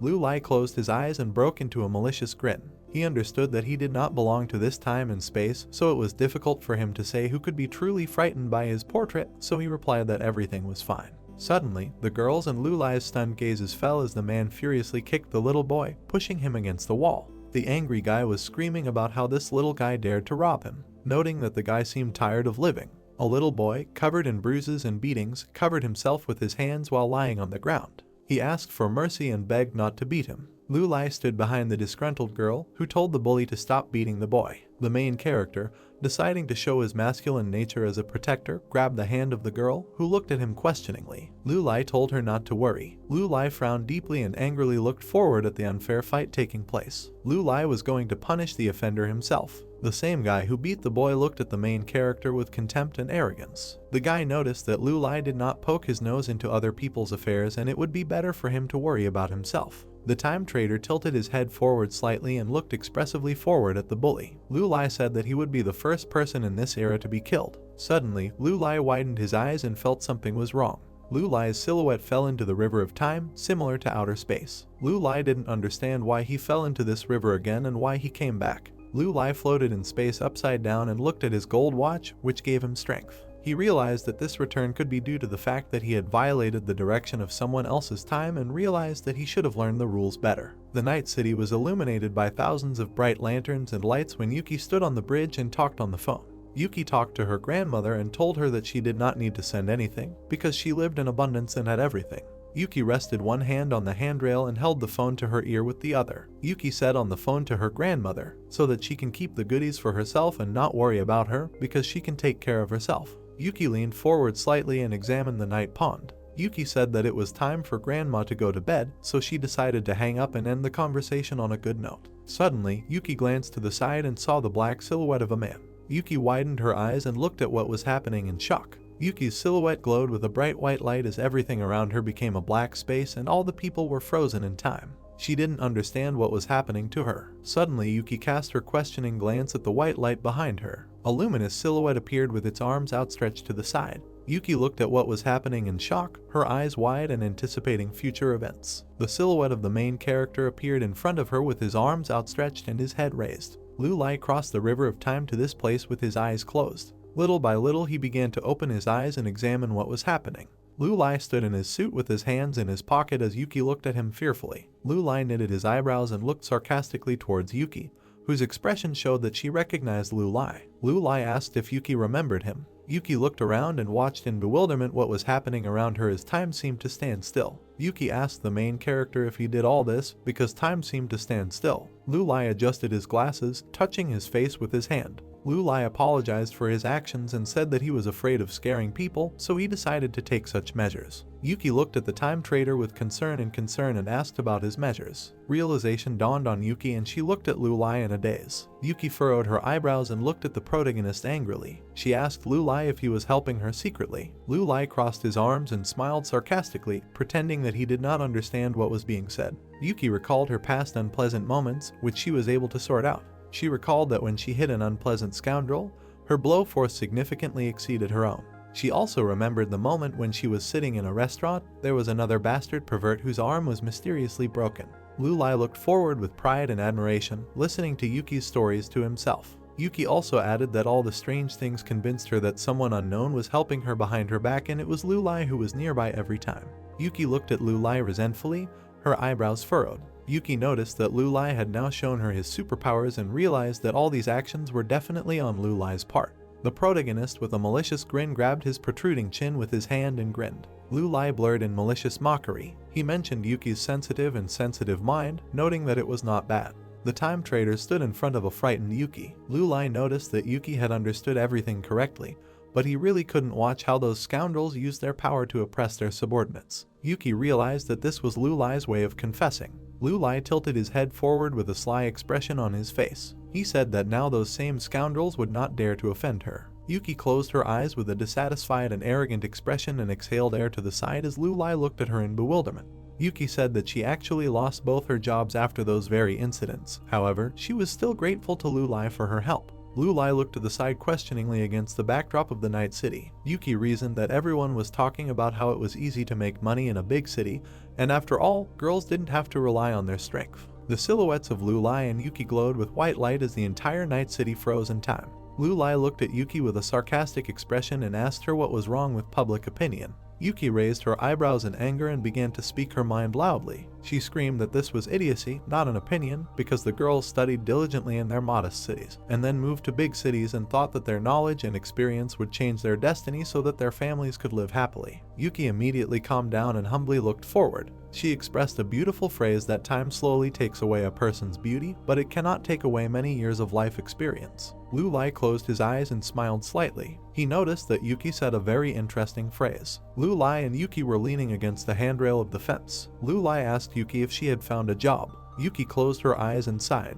She said that she had not found it yet, but added that she would not compromise anymore. At that very second, Lu Lai started an insidious plan and smiled caustically. Lu Lai and Yuki stood in front of the fence and leaned against it, looking around the night city, when Lu Lai handed Yuki his golden business card. The time trader said that in that case, Yuki should have taken this card. Yuki was holding in her hands a glowing card with a picture of a clock mechanism. Yuki looked at the business card in numbness and asked what it was. Lu Lai closed his eyes in peace and put his hands in his pockets. He said his name is Lu Lai and he is the founder of the Eternal Club. He added that if Yuki really wants to change her life, then she should come to him. Yuki widened her eyes in amazement and asked about the Eternal Club. Lu Lai looked at Yuki sarcastically and confidently. Lu Lai was in his office in the modern world, having returned to his era. He realized after he received 10,000 years, he made the first time travel. The main character sat in his chair and recalled his journey. When I came across the girl who took his photo, Lu Lai understood that by returning 100 years ago, he saved the life of one patriotic businessman and carelessly left his portrait in that era, trying to understand where this would ultimately lead. Biological clock Lu Lai. Age 27 years. 89 42 years, 27 days, 1 hour, 30 minutes and 36 seconds left to live. This short journey through time consumed 1,000 years of his life. He realized that if he wanted to travel to older eras, he would have to accumulate more time. Lu Lai sat in his chair and raised his hand in front of him, from which a bright yellow light was emitted. He felt that time travel was very expensive. Lu Lai put his hands behind his head and looked at the ceiling, thinking about what happened. Lu Lai noted that Jiang Sai should now be about 160 or 170 years old and the day of the meeting will come very soon. Song and Yeoru were driving in a black car in a line. Yeoru looked at his uncle with concern. He turned to Song and told him that if Song did this, Lu Lai would not blame him. Yeoru added that if you notify in advance of your arrival, it will be much more reliable. Song sat in his red suit and put his hands on his knees. Song said that the Glory family and the Chen family had already been doing business in secret for a while and Mr. Lu Lai knew about it. But I didn't attach much importance. Yeoru lowered his lips and looked questioningly at his uncle. He didn't understand what this could mean. Song frowned and looked at Yeoru affirmatively. Song said about absolute trust. Yeoru continued to look at Song, who was sitting relaxed in his seat in the car. Yeoru asked if they were acting rashly by doing this, because after all, they didn't really know anything yet. Song laughed lightly and replied that speaking of the Glory family, Mr. Lu Lai liked it when their old man handled his affairs for him. Song also added that this is all due to the fact that they have wider connections and work very quickly. Song closed his eyes. He replied that if they do not want to fall behind this family, then they must show all their abilities. Song opened one eye and raised one eyebrow, looking at Yeoru, who was sitting with a sullen expression on his face. Song noted that they needed to convey to Lu Lai wouldn't even be able to play. The man squatted down, continuing to think that no, this can't continue like this, work takes up all his time, maybe he should think about quitting. The girl called out to him in confusion, and the man said that was right, he would write a report when he returned home. She nodded saying okay, where is he going to start? The man turned to her. He smiled and replied that he was from a meeting in the Eternal Club headquarters building. Lu Lai stood by the window at his desk in his office. He was holding a gold pocket watch in his hands. Waiwen looked at him and said that everything was ready. The hands on the dials of the gold watch ticked. Lu Lai smiled and said that they were starting. There was a laptop on the table, its screen glowing blue. A loading message appeared on the screen. Then, on a blue background, lines of a system ornament appeared, and an inscription stating that Global Project 1 was in action. In the office, Mr. Jiang, Lu Lai and Waiwen were sitting on the sofas at a set coffee table. The guy said that Country X has a pleasant climate, a long coastline and forests rich in resources. He picked up the teapot and poured green tea into a small cup, saying that when the man returned, he would have to build the Eternal Club's base. The guy took the cup in his hand and continued to say that right under the ground of the city where his family was located. Lu Lai handed the cup to the man, saying that in the future, most of the scientists will go to the secret scientific laboratories of Country X, and the man needs to keep everything secret. Mr. Jiang took a cup of tea and said that Mr. Lu need not worry, he understood everything. Waiwen looked at them, thinking that the gentleman had already agreed with Marcus to build a base near Thailand. The development of 2 bases requires a large number of people. She remained silent, turning away. Lu Lai looked at her silently, smiling slightly. Then he turned away and, closing his eyes, said that putting eggs in one basket, he thought they understood the meaning of this expression. The woman looked at him, realizing. The brunette sat confidently on the sofa, holding a cup of tea in his hand, and said with a chuckle that their grandiose plans would not come true soon. They would take hundreds or even thousands of years, and one fine day I would be afraid that these bases will not be able to accommodate people. He raised the cup to his lips, sipping, and said that in the past and present, there are so many stars hidden among people, he cannot miss them. Mr. Zhang looked at him with a smile and laughed lightly. Weiwen looked at the boss in surprise and thoughtfully asked if he really wants to say that there are still a lot of people like Mr. Zhang. She thought in surprise that this meant that there were still immortals like him who lived in solitude. The girl saw how the old man bowed down in front of the guy standing next to him and extended his hand forward.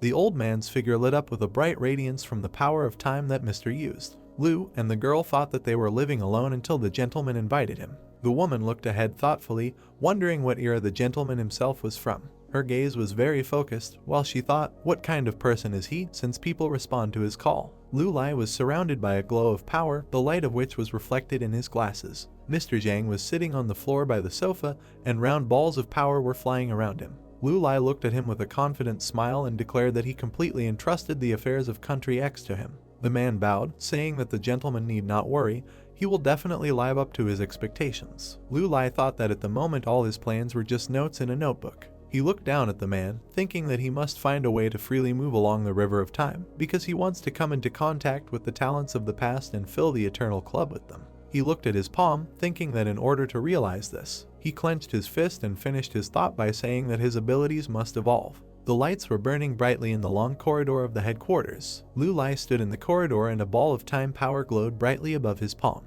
He looked at the radiance in his hands and thought that the environment of the 19th century was completely different. This century is called the Century of Science. A photograph of a team of scientists, outstanding figures appeared in his thoughts, and he thought that the 19th century was a period of comprehensive development of science. It was then that a significant breakthrough occurred in various scientific fields. He introduced 3 Chinese male scientists and thought that during this period many general theories emerged, new ideologies ripened like young bamboo after rain. Inside the high amphitheater stood the dark figures of Chinese scientists, illustrating the guy's idea that many talented scientists were born in that era. The man whose eyes remained in shadow stood against the background of the night sky and constellations, and the brunette thought that they were like sparkling constellations. Lu Lai looked at the palm carefully and thought that he had a vague feeling.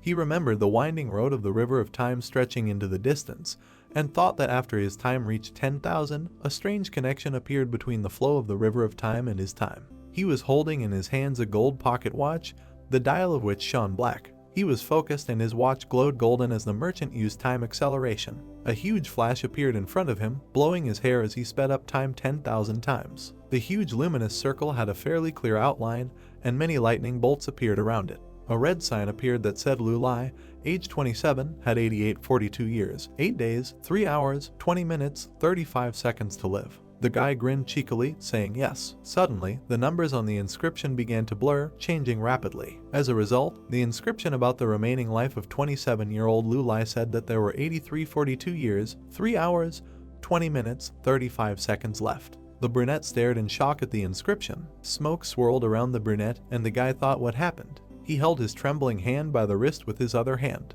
Then he let go of his hand and, breathing heavily, reflected on what had happened, and was embarrassed because in an instant he had used up 500 years. Frowning, the guy adjusted his glasses on the bridge of his nose, thinking that this was crossing all boundaries in comparison with time travel. You need to be careful with acceleration that is a multiple of 10,000. In the Eternal Club headquarters building, Lu Lai stood at the large panoramic window and thought that if he wanted to begin the plan to find scientists from different eras, then he needed to have a huge amount of time. He looked ahead thoughtfully, reflecting that each stage required its own goal. Images of Peng, Mr. Wrong, and Robert appeared in his head, and the guy thought that when he started creating the Eternal Club, he was buying and selling time, recruiting people. Then the images of Tang, Anthony, and Gaoming appeared, and the guy thought that he had started the Genesis project, traveled through time, found the first immortal. The guy stood at the window in his office and held a watch in his hands, thinking that without even noticing he had already achieved so many goals, who would dare now underestimate the power of the Eternal Club? He looked at the gold watch in his palm and thought that no matter how funny it sounded, time had now become the main obstacle to his development. A girl wearing black shoes came into the office. Lu Lai exhaled, thinking that he couldn't relax for a minute. Waiwen entered the office and told the gentleman that everyone was already here and they could start. Lu Lai looked at her with a smile and said that right away. Turning away, he mentally repeated that moment again. There were white plates with mooncakes on the table. When the guy entered the office, where the entire core team of Eternal Club employees was sitting at a large table, everyone greeted him.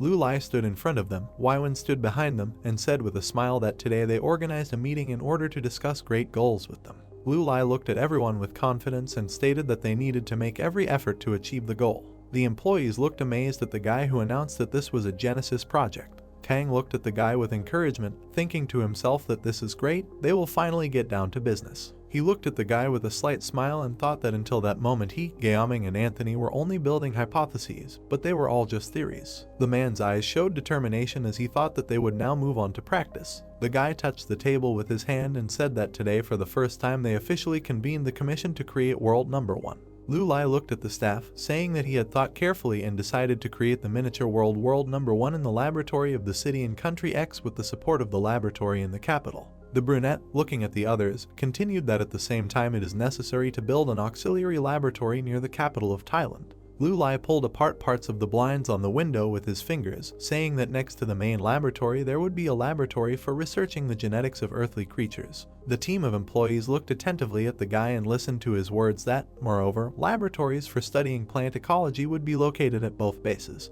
He stood at the window with his back to the others and said that they also needed auxiliary laboratories and auxiliary enterprises. Turning to the people, the guy continued that they would mainly be intended for logistics work. All support facilities should be built at the same time. Lu Lai returned to the table, asking the men if they had any questions or suggestions regarding the above. With a sly smile, the brunette looked at Robert and told him that he had already eaten a lot of mooncakes. Let him tell him what he thinks. Robert stared at him, taken aback by the harsh question. Then he smiled, his mouth full of crumbs, and said with a chuckle that he didn't know anything about it. Anyway, he just wanted to stay here. Lu Lai adjusted his glasses with a grin, saying okay, then turned to Peng, saying that he seemed to be serious. What was he thinking? The frowning Peng looked at the guy seriously, saying that he only needs to give the order, and they will do the rest. Robert hooted affirmatively, and Zhang thought that they were two idiots. Lu Lai looked at them silently, thinking that his guards seemed trustworthy. Suddenly, someone's hand rose into the air and the man turned to the boss. Anthony, who raised his hand, looked at the guy and said that he actually had something to say.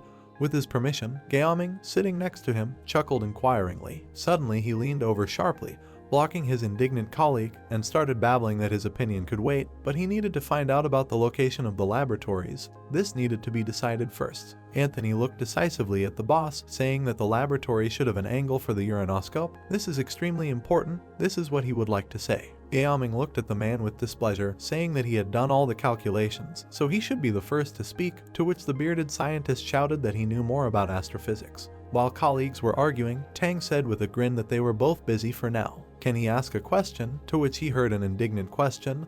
What does he have to do with it?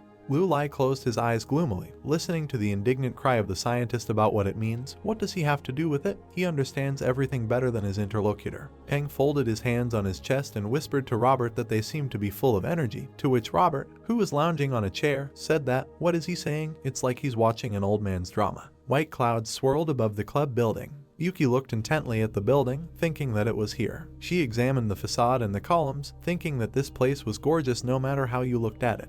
She giggled in embarrassment and closed her eyes, thinking that she didn't look like someone who would be welcome here. Maybe she should go home. She looked at the dark business card with gold dials that she held in her hand. Looking closely, she chuckled and thought that this was a work related to time. Yuki stood at the front entrance to the Eternal Club building. Hesitantly, she clenched her fists. She was concentrating on what she should do, whether to go or not, then decided that okay, she was going. Suddenly, she turned towards the voice that called out to her. Wang, in a suit, ran up to the girl, saying that this was private territory. Could he help her with anything? He approached the girl and explained that she had been standing here for so long, to which the brunette recoiled from him. She continued to stand, leaning away, timidly apologizing and saying that she was already leaving, to which the guy nodded in agreement. He put his hands on his hips and watched as the embarrassed Yuki turned to leave, thinking that she shouldn't be there after all. Wang looked at her questioningly. Thinking it was worth asking before the girl left, he asked why she came. The girl froze when he asked again, calling out to her. She stared, frantically thinking about what she should do. Doubts swarmed in her head. To return? Should she really return? After all, she came, maybe toss a coin. Damn, she doesn't have change. What to do? She ordered herself to think and thought, what a disgrace. Suddenly she remembered Lu Lai, who told her that her self-confidence reveals a different side to her. She fell silent, amazed. Her frantic thoughts stopped. She slouched and, without turning around, answered that in fact. Then she turned around and confidently continued that she was invited to work. Wang looked at her in surprise and just hummed. The blinds in the meeting room were half drawn. All employees looked at the speaker and listened to the words that after they had discussed everything, they had now reached a consensus. Waiwen stood in front of them with her hands clasped behind her back and summed up that the minimum area of the world #1 miniature world, calculated in accordance with all the living conditions of microorganisms, would be 1/10 of a football field, which according to the standard is approximately 666 square meters. She presented an image of a yellow cube, saying that the size of microorganisms should be about 2 millimeters. An image of a map with a photograph of a forest and a glacier appeared in my head, and the woman continued that when creating a miniature world, ecologists must not only rationally approach the creation of the internal environment, but also must prepare equipment for observation outside the sandbox in order to project realistic views. Waiwen fell silent and, together with Lu Lai who turned around, looked at the person who said that he wanted to compliment. Gaoming waved his hand, saying that measuring the genome of living things is a colossal effort and requires a huge amount of computational work. They will need a huge amount of financial and human resources, and the process will take a long time. He turned and looked at them expressively, saying that in 2015, the American team of biodiversity genomics scientists led by Smith created a scientific council together with a Chinese genetics company. This research group offered cooperation to scientists from all over the world and began work on a project similar to Human Genome Program, which was called the Earth Biological Genome Project. The man introduced DNA with his palm extended with 2 fingers extended forward and said that they managed to organize all the eukaryotic organisms on Earth. So far they have made noticeable progress. His friend from America is involved in this project, so he would like to. Lu Lai looked at him and decisively interrupted this tirade, saying that great, then he entrusts it to Gaoming. He is confident that he will do a good job. The pleased scientist gave him a thumbs up, telling him that he could rely on him. Waiwen frowned and remained silent. Lu Lai turned to look at the woman as she quietly called out to him. She looked seriously at her boss and said that she had a comment on the scientist's proposal. Lu Lai listened to her words that they had too few qualified scientific personnel. Looking seriously at the guy, the woman continued to explain that although all the personnel in the Eternal Club have their own merits, however,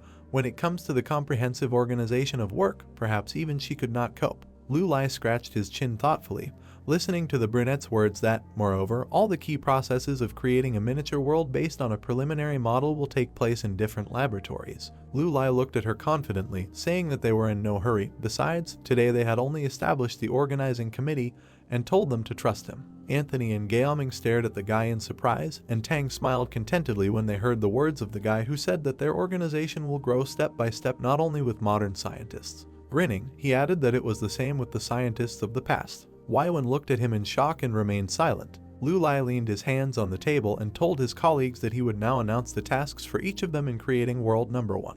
Anthony folded his arms across his chest, silently looking at Gaoming when they heard the boss's words, that regarding the promotion of information on the genome of living organisms on Earth. Gaoming is responsible for this. He can attract people from their security and ask for help from any employee. The gloomy Peng and the resolutely crossed Zhang heard that they were entrusted with the training of 4 special squads. Each squad would be sent to Zai City.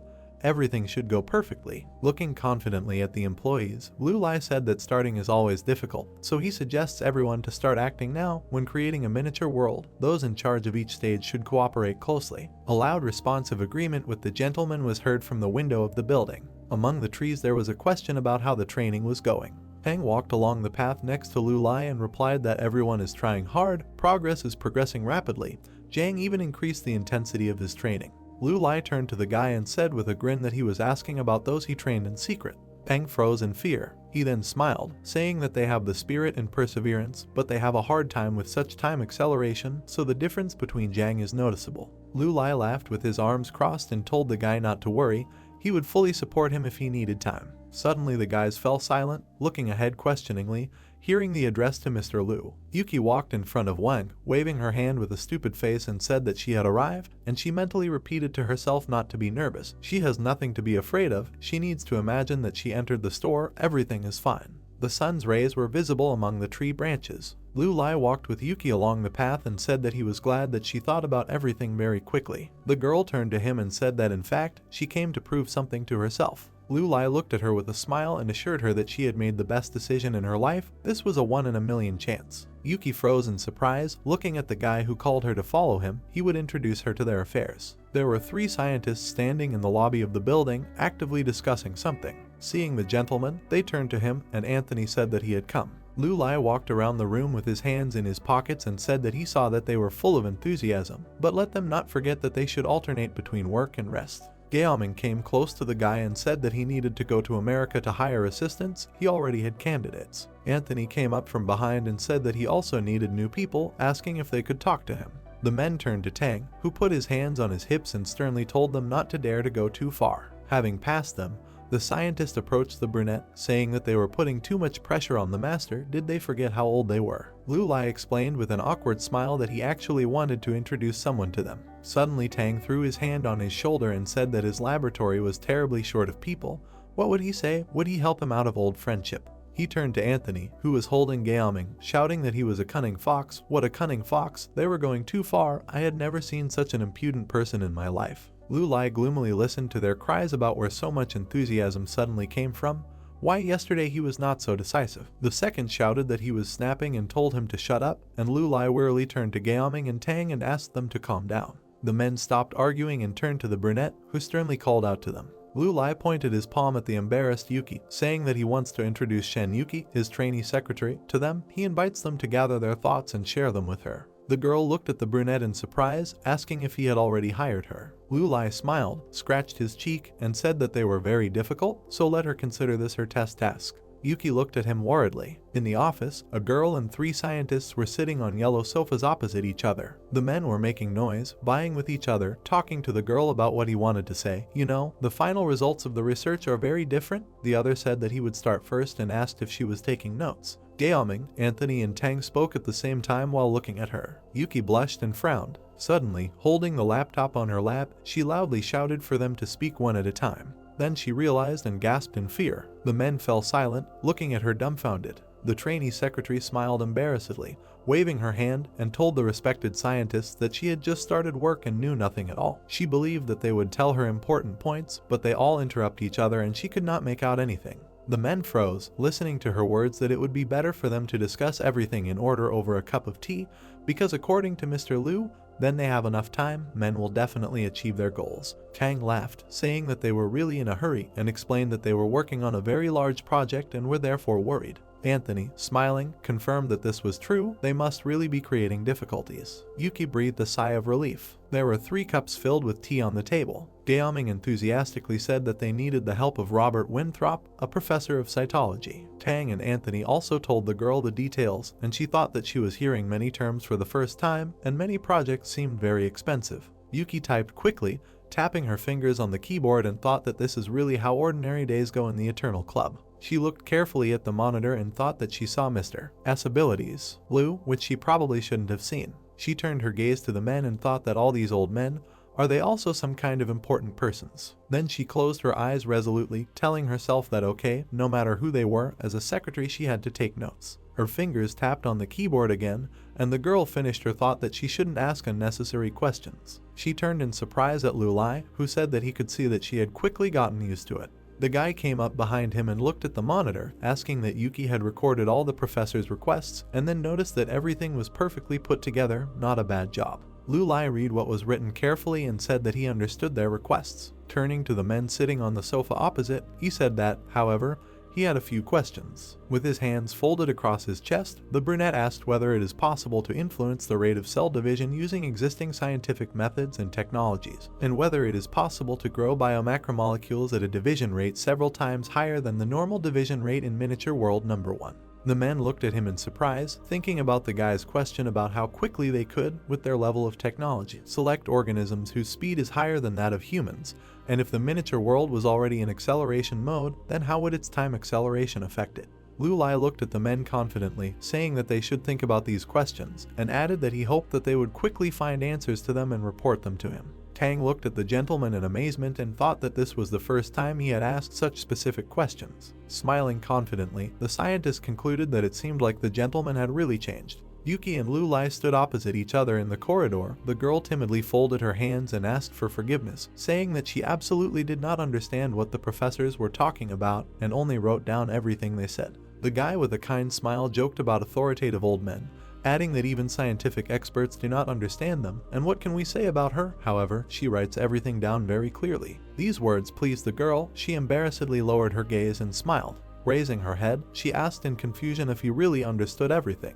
Still with the same smile, he replied that he was trying his best, thinking that fortunately he had enough time. Lu Lai extended his hand to her, saying that she would be welcome. The guy looked into her eyes and called her secretary with a grin. Yuki beamed with joy. She shook his hand with a smile, holding the other behind her back. Tang came out to them and addressed Lu Lai. The guy and girl looked at him, after which Lu Lai asked if they had finished their discussion. The man nodded his head, grinning a little. In the hall, Tang explained that after careful discussions, they came to a common conclusion, if not to influence living conditions and catalyze a tenfold acceleration. Lu Lai sat on the sofa, crossing his legs and listening carefully as he spoke, and Yuki stood behind him, trying to be serious. The man, looking at him, continued to say that, in this case, the life expectancy of organisms in miniature world number 1 will decrease. The guy, without taking his eyes off him, thought that if a person's environment were accelerated 10 times, his life would begin to shorten. Suddenly, he raised his hand to his chin and said enthusiastically that, however, the rate of population reproduction would increase. Tang, with his hands on his feet, silently listened as he asked that if so, then whether the method of increasing numbers could be used to compensate for the lack of time. The man thoughtfully raised his hand to his chin. Putting it down, he said that he thought it was okay to try. Lu Lai thought with an evil grin that he was looking forward to the start of miniature world number 1. Sadie stood in the middle of the room, admiringly saying that their boss seemed to love the luxurious life, and that with a boyfriend like that, she wouldn't have to do anything at all. Peng looked back at her angrily, telling her to watch her language and that they were not in training. The girl winked, telling him not to be angry because the boss was not here. The guy's anger showed veins on his forehead. He didn't take his eyes off her. The girl calmed down a little, telling him not to be so sensitive. Peng jumped up in annoyance, pointing his hand in her face, and yelled at her, telling her to call him commander, and it seemed like even 500 push-ups wasn't enough for her, then asked if she thought he couldn't kill her. The girl called him commander, agreeing with his army words. They walked up the stairs. Peng looked back at Sadie, asking her to try to keep her mouth shut when she first saw the gentleman, to which the girl replied that she would not say a word, calling him commander again.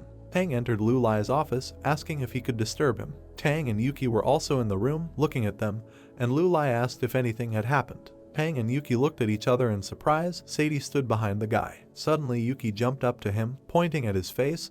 The guy looked at her in surprise, and she happily said that he was the same courier. She came even closer. The guy's face became covered with sweat, and the girl said that she saw him with the gentleman when he broke the director's arm, adding that it was cool. Stepping back a little, she put her hands on her hips and said with a smile that thanks to him she was fired, for which Peng asked for forgiveness. Yuki smiled widely, saying that there was nothing wrong with it because now she had a new job. Peng asked in surprise what this meant. Lu Lai joined the conversation, which is why they turned to him. He said that since they had already met, he was obliged to introduce them. He approached the girl and, looking at the guy with a smile, said that her name is Yuki, she is his secretary, and now she is officially a member of the Eternal Club, adding that they will definitely become friends. Sadie looked at them with a sly grin, thinking that even the butler has his own secretary, and it looks like they really have a huge organization.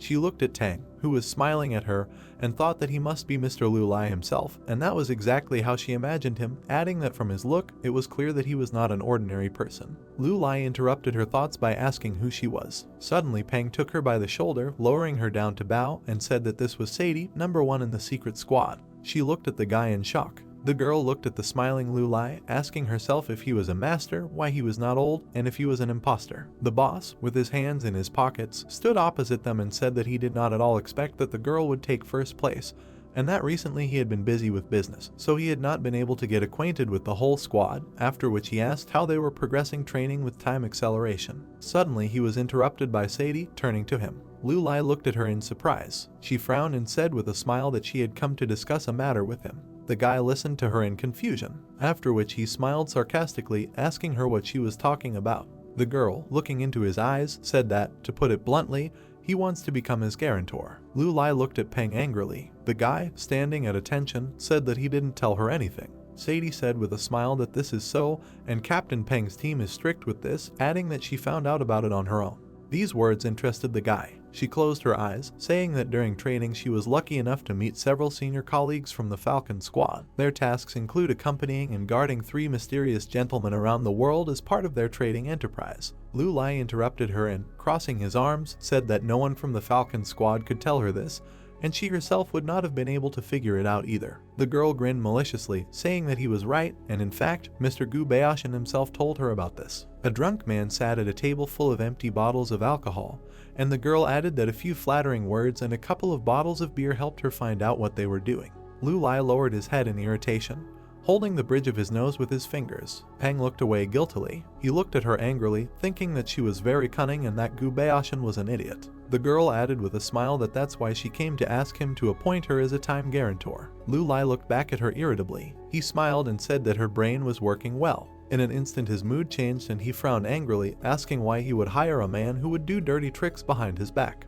The girl listened in confusion as he said that she should think about what she was doing. He angrily asked if she considered herself smart. Suddenly she saw Lu Lai become huge compared to her. Peng and Sadie looked at him in fear. Yuki asked in shock what was wrong. Lu Lai became normal size again. Sadie fell to the floor and Yuki ducked down in fear and covered her head. The guy looked at her in rage and thought that with one touch he could reset her time. Peng fearfully told the master that he had not taught her well enough and that he would be stricter with her. The girl stood up behind him and said that this was ambition. Peng yelled at her to shut up and called her stupid. Lu Lai frowned at her and listened silently. Sadie, looking into his eyes, confidently said that the 3 were caught by him, but under the pretext of profit they submitted to him, but she was ready to take on this matter voluntarily. She took a step forward, adding that she would be more loyal than them. Lu Lai tiredly lowered his head and exhaled a little. Looking at the girl again, he asked why she thought she was worthy of such an honor. An image of 3 human silhouettes appeared in Sadie's imagination, and she said that the squad trains orphans who are constantly fighting for their lives, and she is no exception. A little later, she added that she was not always like this. A moment from the past appeared in her mind, where her parents were sitting on the floor in front of her and crying, and she said that if the traffickers had not kidnapped her little brother, then her parents would not have lost hope and would not have left the family. Lu Lai listened silently as she said that since childhood, she had to take care of the entire family. A white sneaker with blood stains lay on the asphalt. Sadie added that they were looking for years until they both got into a car accident. The image changed. A girl in tattered clothes stood in the middle of the street. She continued to say that she had become an orphan and so that no one would dare to offend her, she needed support. The girl in the memory stood with her head bowed, her hands clenched into fists. She continued her story that in order to survive, she had to be cruel like no one else. She looked into Lu Lai's eyes, adding that all these years she had never stopped hating those merchants. However, the worthless orphan could not do anything about it. Without looking away, she shouted that that was why she wanted to become his guarantor, after which she asked him to become her support. Lu Lai listened silently as she said that his gift could help her find those merchants. With his hands in his pockets, he asked that if she was number 1, that meant she was the strongest in her squad, to which she replied in the affirmative. The guy raised his hand to his glasses and, closing his eyes, said that if she wants to use him for her own purposes, then she should show what she is worth. She silently looked at him and listened, and Lu Lai added that she and her squad must recruit 10 volunteers for experiments in 2 months. He looked at her sternly, saying that only then would she have the right to demand. Sadie enthusiastically said that she would definitely do it. Peng hit the girl on the head in a rage, shouting at her that she should get down to business immediately and not stand here and embarrass herself, adding that she should stop being smart. He was interrupted by Lu Lai calling him by name. The guy stopped and asked him what was the matter. Lu Lai sternly ordered him to deal with Kobayashi so that he would know that he had done wrong. Peng fell into a stupor for a second, after which he frowned and agreed. There were a lot of people walking along the embankment, balconies hanging over them, and someone's voice on the radio said that there were a lot of migrant workers in this village within the city. Sadie was walking down the street. They said on the radio that there was one girl who hung around here all the time, and she was constantly looking out for children who were left unattended. She listened irritably to the fact that her accomplice was at that time looking out for girls who had arrived in the city and did not yet know him at all. She glanced to the side. She saw a black van parked around the corner, a voice in her earpiece telling her to pay attention to it, adding that it looked like someone was trying to take a piece of the pie from them. Sadie frowned angrily and said that they would turn these traffickers into test subjects. The soccer ball was flying through the air. The boy ran after him. One of the traders at the market ran out from behind the counter, shouted after him that this was not a stadium for him, and then asked if he had done his homework and why he was playing around again. Suddenly someone called the man, saying that his fish looked very fresh. A girl with black hair sat down next to a box of fish, saying that on this street she only liked his fish, after which she asked what its price was, to which the man said that she knew a lot about the product, because this fish was from the reservoir. The man began to choose fish for her, while the girl refused each one. Someone was peeking out from around the corner. It was a blonde man.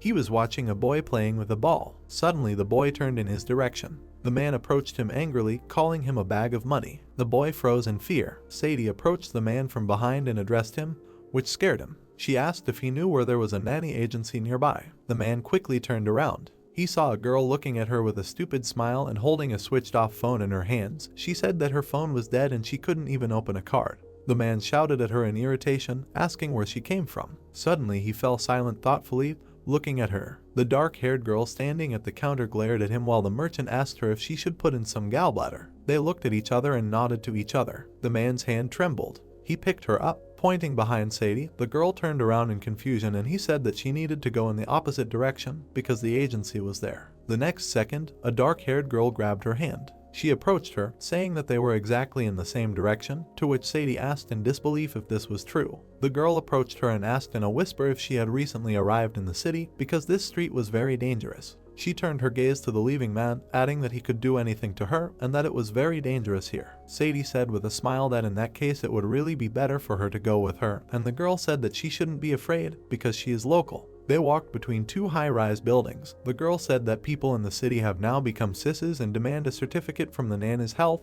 after which she asked how Sadie's health was. She replied with a stupid smile that her health was fine, because she had worked on a farm all her life. The dark-haired girl looked back at her thoughtfully. Around the corner there was the same van. On the radio they said that the fish had been found, and she was with the girl, and that it looked like she could be caught at the crime scene. A dark silhouette sitting in a car held a walkie-talkie and told no one to lag behind and focus on protecting the bait. The girl asked Sadie if she had a big family. Sadie answered with a smile that she only had a grandmother and that she would return home as soon as she earned money. The girls walked further and further down the street. The stranger said that she was a purposeful girl and that she respected such people and would keep her fists for her, to which Sadie asked if she knew martial arts and would she beat her. A man looked out from around the corner with a grin and said that girls are worth more than children, and that today they will earn a lot of money. Suddenly, a girl from the Sadie squad appeared behind him, holding a brick in her hand. The man screamed in pain, causing the girl to turn around. She asked in fear what that sound was and what happened. Sadie looked back at her with a smile and said that this was not a friend, to which the girl asked in shock what this meant and what happened to her accent. In the distance she could be heard asking Sadie to stop, and the next moment she screamed. The van stood still. The radio told them to watch the exit and to start as soon as they saw movement. The man in the van was looking at the corner of the building. Suddenly, Sadie and her friend appeared from behind him, walking with suitcases. They walked past the van. The man inside looked at them in shock, asking what this meant. Inside was a guy in a formal suit, holding a walkie-talkie in his hand. He mentally asked where the traders had gone and why they didn't do anything. At that time, conversations were heard from the walkie-talkie. Someone asked if anyone had seen the target. What did he need? They replied that they had not seen anyone. Suddenly the question arose whether the bait had eaten the fish. Mountains covered with green forest. There was a large house among the trees. A man's footsteps rang down the corridor. Lu Lai walked down the corridor. He silently looked ahead. At the end, 3 people appeared. Tang greeted the gentleman with a smile. The guy asked him if he was happy with the new laboratory. The men stood opposite each other, and behind them were the people who came with them. Tang raised his hand and said that this was more than enough and a special thank you should be given to the club members. Lu Lai chuckled and said that it looks like they are really taking an active part. Suddenly his look changed to a serious one, and he thought that internal competition, within reasonable limits, was bearing fruit. He turned to Tang, which caught his attention. The guy with a serious expression asked if everything was ready to conduct experiments on a living organism. The man listened to him silently. Then he pointed into the elevator, saying that they should go underground. There was a light at the end of the elevator shaft. The elevator went down to the 3rd floor. Tang himself stood in front of the door. Coming out of the elevator, he looked back at the people, telling them not to swear because it could be noisy here. Lu Lai and his companions looked at him silently. The boar rushed towards them, drool flowing from its mouth. The guy and Yuki looked around in fear. The girl jumped a little. A huge boar appeared behind the glass, its eyes shining red. Frightened, Peng asked if it was a pig, and it was also so huge. Lu Lai asked in shock if this was an alpha virus test subject. Tang replied with a serious expression that this was true, because pigs and humans have similarities in anatomy and physiology. In his imagination, the heads of the heroes changed to those of pigs, and he added that the similarity between the DNA is 97%, and although they found several volunteers. After which, he lowered his head, continuing to say that, however, he wanted to make the virus more stable before testing on humans. Lu Lai looked back at the boar, thinking that, after all, the virus was not very stable.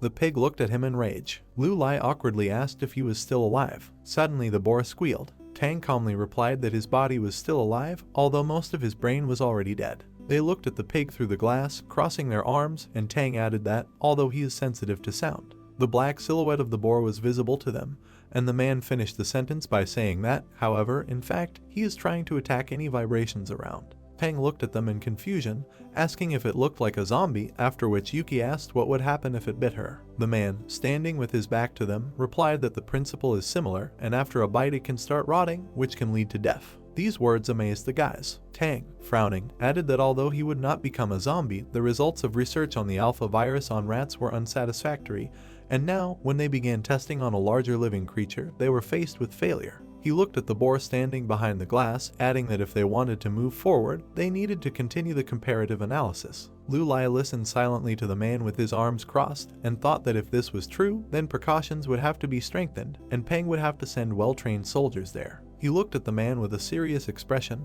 adding that a scientific experiment is a long process and should never be treated with disdain. He addressed the man, to which he looked back. Lu Lai said with a smile that he wanted to take a look at the other test subject. A huge metal door with a valve in the center. In the experiment chamber, a girl with dark hair sat hugging her knees. She repeated to herself in horror that this was all a dream. Sadie approached her, asking her if she knew which people were the most pitiful. Without waiting for an answer, she said with a smile that these are the ones who never accept reality. She came close to the glass cell, and the girl jumped up to her, starting to beat the walls of the cell and shouting that she was trash, after which she asked if she brought her there, and if she was a criminal since she kidnaps people, to which Sadie replied with a grin that it's not her place to talk about this. Suddenly someone interrupted them, calling the girl in the cell by name. Sadie smiled with a satisfied face as she listened to Lu Lai say that the girl had 53 abductions of migrant workers and 50 cases of sale and imprisonment of women.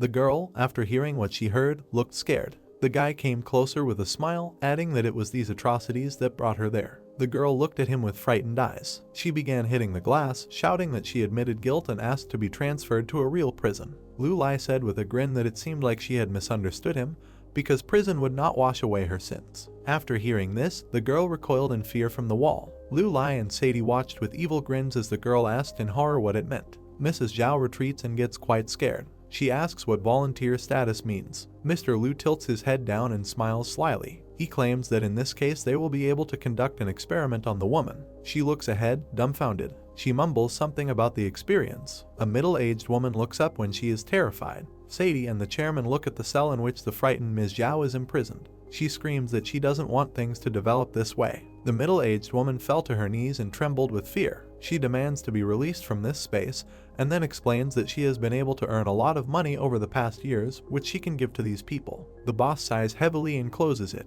He says that his new friend does not want to volunteer at all, and claims that he is not the type of person who likes to force others to do anything. The brunette turns to Sadie. He addresses the girl with unusual hair by name and demands that the person be released from the cell. His employee is quite surprised. A middle-aged woman leans forward and smiles contentedly. She thanks Mr. Liu and assures that he will give him the money as soon as he leaves. The chairman turns towards the voice and smiles slyly. He claims that he is not the kind of person who is obsessed with cleanliness, so the woman should keep these products for herself, and the boss also advises her new acquaintance to eat well before she goes on the road. Mrs. Zhao is quite scared. She anxiously asks what Mr. means. Liu, the chairman, and his assistant look forward. The boss asks the girl with unusual hair what kind of punishment this woman will expect. Sadie tilts his head and smiles wickedly. She claims that Ms. Zhao has committed about 100 crimes, for which reason the death penalty will be prepared for her. Mr. Liu closes her eyes and smiles contentedly. He asks if this fact means that this is a matter of life and death. The middle-aged woman is quite nervous. Sadie looks ahead and smiles insidiously. She claims that they discussed the matter with the other mistress,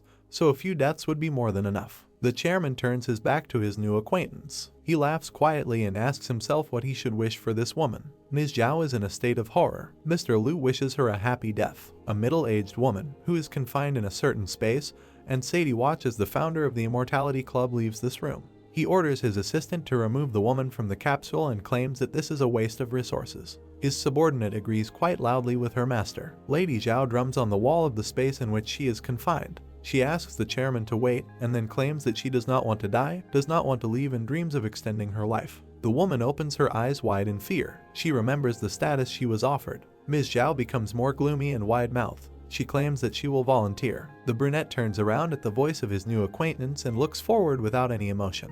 The boss frowns and looks away. He addresses the woman by name, namely Ms. Zhao, and claims that he does not want to force her to do anything. She looks ahead and opens her mouth. She loudly says that she made this decision on her own and this is only her opinion. Mr. Liu is smiling slyly at the moment. The chairman turns to his new acquaintance with a satisfied grin. He claims that he likes people to learn more about the circumstances of a decision, and then advises a middle-aged woman to enjoy the fact that she can breathe. Mrs. Zhao is quite nervous and is breathing heavily. Sadie looks at her master. A girl with an unusual color of curls watches as the chairman of the Immortality Club leaves in a certain direction. Mr. Liu calls her by name and orders her to follow him. Large white house with yellow elements. A girl with unusual hair puts her hands behind her back and raises her head. Mr. Liu looks at his employee as he sits imposingly at his desk. He says that he cannot help but admit that his subordinate did an excellent job with the task. Sadie closes her eyes and opens her mouth. She thanks her boss and claims that she said that she would be able to show off her abilities. The chairman puts his hand to his chin and thinks. He claims that Peng has recruited a really interesting person. A girl with an unusual color of curls is nervous and opens her mouth. She asks if the gentleman agrees with her proposal. The brunette smiles slyly when the man with scarlet eyes frowns. The girl clarifies that by offer she means the opportunity to make her the boss's guarantor. Mr. Liu calmly opens his mouth. He replies that he agrees with this proposal. The chairman extends his hand forward as the girl is enveloped in golden light and lifted into the air. A person with an unusual hair color is quite nervous. A golden dial appears around the girl. Veins on a person's face and arms expand and protrude. Mr. Liu looks down and makes a vague gesture with his palm. He congratulates his employee on his promotion. A girl with unusual pink hair deftly lands on the office floor. She sighs quite heavily. Sadie looks at her master, who is standing and leaning his hands on the table. He says that agreement was reached on both sides, but the effect may cause the girl to feel unwell for some time. She opens her eyes wide and smiles joyfully. Sadie asks the master if this is really his power, and then adds that she is now able to sense time. The chairman stands on his feet with his palms in his trouser pockets. Sadie rises from the floor of the room. A girl with an unusual color of curls clenches her hand into a fist and raises her head up. She claims that she will go to England as a warm-up. There is a dark starry sky above a large city. The houses are located on one of the streets. Someone claims that so many years have passed, as a result of which the other person has changed very much. Gaoming looks ahead in surprise. The unknown person asks where the young man he knew in the past went to. A room in an unknown apartment. Some environmentalist claims that his interlocutor looks pretty bad. The person who has a beard opens his mouth. He asks his friend from the past if he remembers his son. The other person replies that of course he has not forgotten him, since he is quite talented. Calvin closes his eyes and shakes his head. He claims that his child will soon leave him alone. Gaoming is quite surprised by this fact. A man with a beard holds a gadget in his hand. He says his son has had the genetic disorder since the moment he was born. Calvin frowns and holds his head with his hand. He claims to have tried many means to save his child, just as he did when he tried to help his wife. A man with a beard tilts his head down and opens his mouth. He claims that he turned out to be an ordinary loser since his knowledge was completely useless. The Gaoming image is visible on the screen of the electronic device. He calls his comrade from the past by name, namely Calvin, asks him not to be discouraged and mutters something about how unexpected this news is. A sad man is sitting on the sofa in his apartment. He reveals the name of his child, who was named Smith, and says that he will die soon. The ecology professor addresses his interlocutor. He claims that he knows that his acquaintance is involved in some secret project and may be under surveillance at the moment, and then asks whether it would be convenient for the man to talk now, given these reasons. Calvin is quite surprised. In some house the windows glow yellow. He tells the ecology professor that he would be more comfortable talking on the phone. A man sits on the toilet, tilts his head down and presses his hand with a gadget to his ear. He asks his friend from the past to continue the story. Gaoming opens its mouth. He asks the sad father if he will listen to him if he says that it is possible to manipulate time. Calvin opens his eyes wide in surprise. The ecology professor asks him if he would think that his comrade from the past has become crazy, and encourages the man to answer seriously. Calvin looks at the phone. He claims that he doesn't think that the person on the other communication channel could turn into a madman, and asks if he really knows the way. The ecology professor confidently agrees. A man is quite surprised and frightened when he hears this information. Gaoming looks ahead resolutely. He says that he is currently working in a fairly large-scale project, the bosses of which are Mr. Liu, namely a time trader, and the essence of this task is to implement a plan to create a new world. Calvin purses his lips and is quite nervous. Gaoming is frowning at the moment. He explains that the Genome Plan project, which his friend from the past is working on, is what Mr. needs. Liu, a man with a beard, presses the phone to his ear. Gaoming claims that the chairman of the Immortality Club is unable to cure Calvin's son. He is in shock and horror. The ecology professor adds that his master can give Smith time, which people are always sorely lacking. The man, who has a dark beard, purses his lips. He bends over when he sits on the toilet. Gaoming invites his friend to join his team, since in this case they could create a new world with their own hands.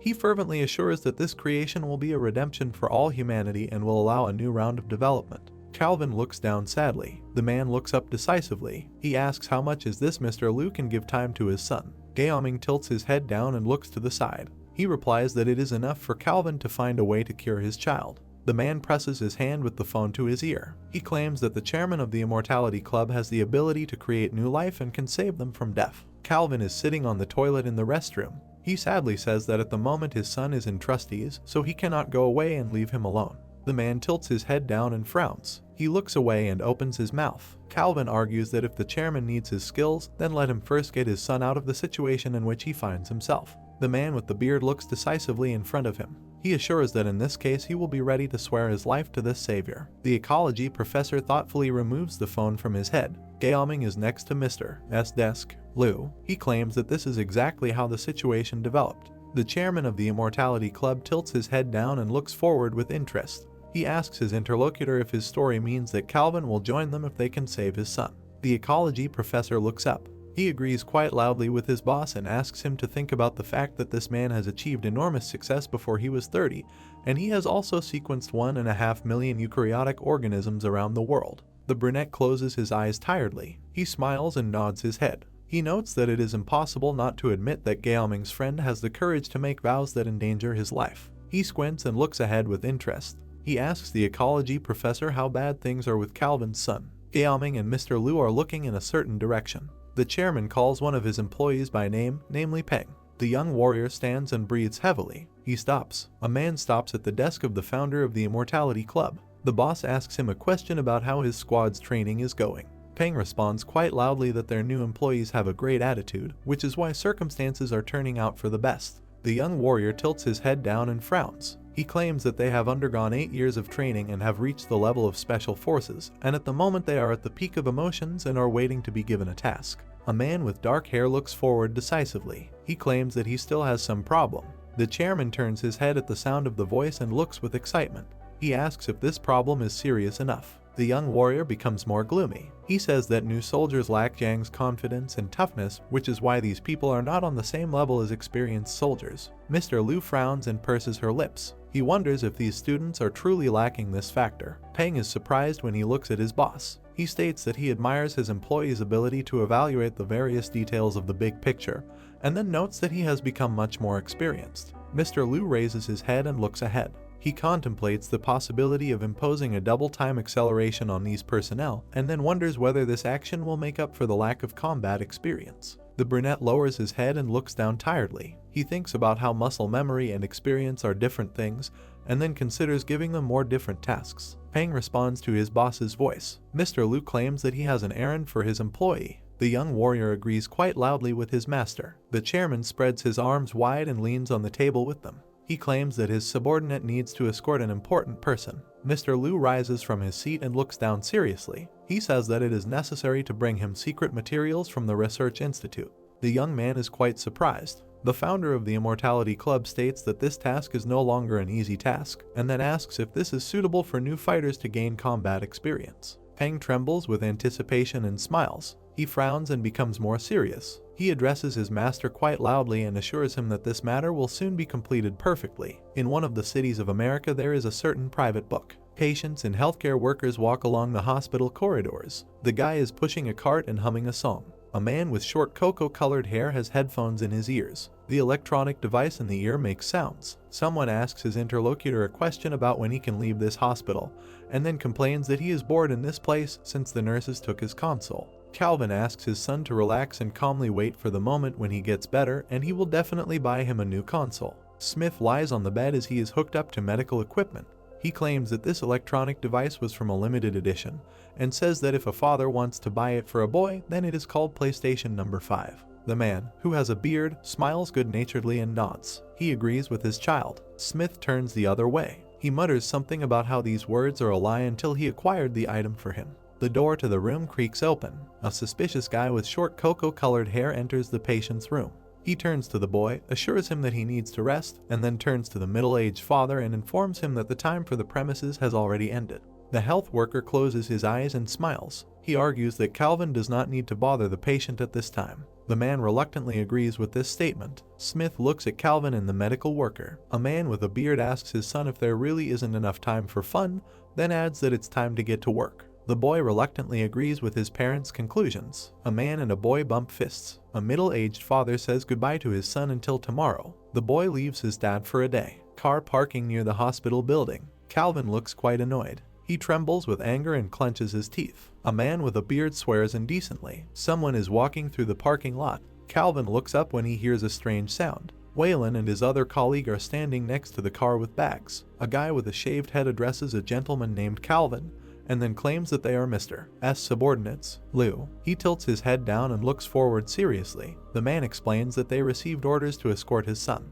The man with the beard looks quite surprised and scared. He asks his new acquaintances if they are friends with the ecology professor from the club, and then thinks about the fact that they are quite young. The guys from the special squad look at each other. Calvin claims that he would really like to trust them, but it is better not to enter into conflict with people from his superiors. The man lowers his head and frowns. He points out that young individuals like them especially shouldn't do this, and then mutters something about him being an idiot. A man with a beard of dark hair turns to his new acquaintances. He wants to sincerely advise these guys. Calvin is no longer faced by members of the chairman's special forces. He's cursing in shock at the moment. A man with a beard turns his head towards the inside of the car and is surprised to find two of his new acquaintances there. Waylon asks her middle-aged father if he is going to do anything now or not. Calvin is quite nervous. He wonders when they managed to end up in this place and how this could be possible. The man opens his eyes wide as he looks ahead. He remembers that Mr. Liu is a time trader. The middle-aged father opens his mouth. He tilts his head and looks down with interest.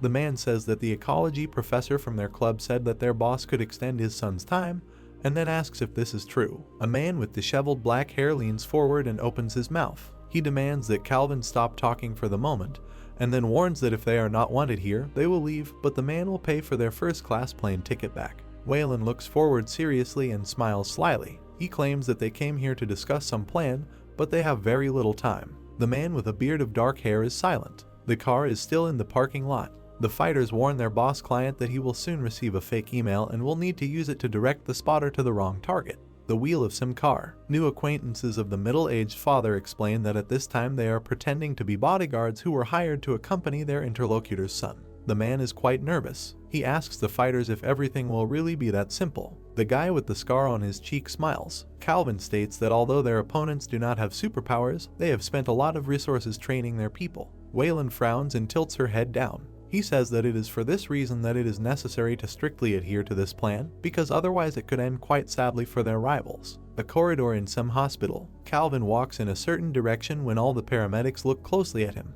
The man is quite scared. In it, someone addresses him by name. A guy with short cocoa-colored hair closes his eyes and smiles. He says that it seemed to him that Calvin was leaving for his work. A man with a beard stands opposite a guy in a green uniform and makes a vague gesture with his hand. He claims to have received an email from a friend who claims that there is a doctor in a German clinic who knows how to cure his son. The medical worker frowns and looks ahead suspiciously. The father of the neighboring years smiles happily and nods his head. He assures that he is going to pick up Smith at the same moment and cordially says goodbye to the nurse. Calvin hurries further down the corridor. The health worker becomes more gloomy and gloomy. He puts his hand up to his face and does certain things. A guy with short cocoa-colored hair is looking in the other direction. He asks his boss if he heard this conversation and what they should do next. The guy looks away and becomes more gloomy. He asks his boss if he should take tougher measures. Someone is standing in an unknown space. He says that the time has come to break the limits of what is permitted. The unknown man smiles insidiously. He mutters something about a country called Germany. A man with blonde curls looks forward madly. He claims that this boy does not matter to them since they only need to keep Calvin under their control. The blonde man looks out the large window.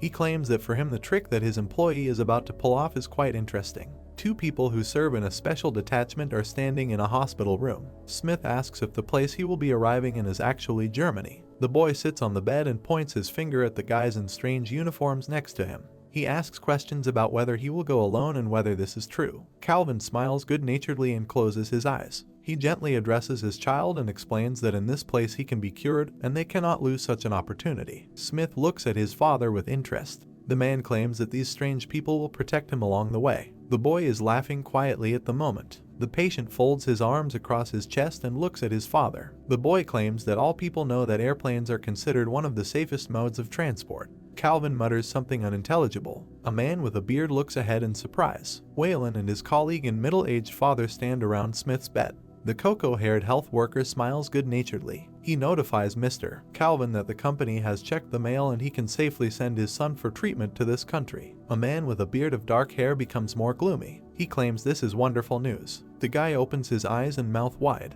He looks at Waylon and his colleague with suspicion. The nurse asks who these two people are. Calvin looks forward resolutely. He explains that these men are bodyguards for his son, and then asks if he really has the right to hire workers to protect his son. The guy with short hair nods his head and makes vague gestures with his hands. He claims that the man with the beard misunderstood him and these actions are permitted. The paramedic is smiling wickedly now. He tilts his head and looks forward menacingly. He claims that he will have to report this incident to his boss. The middle-aged father is scared. Waylon addresses the hospital worker. He asks if he can tell the man in the green uniform something. Soldiers from a special squad surrounded a man with a beard who is very worried. Waylon claims that this gentleman has already paid a huge price for their work. Calvin quickly agrees and adds that he can no longer cancel this order. The guy with a scar on his face looks seriously at his interlocutor. He says that the company they work for values @100B such a skill is punctuality. Waylon calmly raises her head. He claims that if they are late, their boss will be quite unhappy. The nurse opens his eyes wide in surprise. The pretend bodyguard explains that their master simply values time.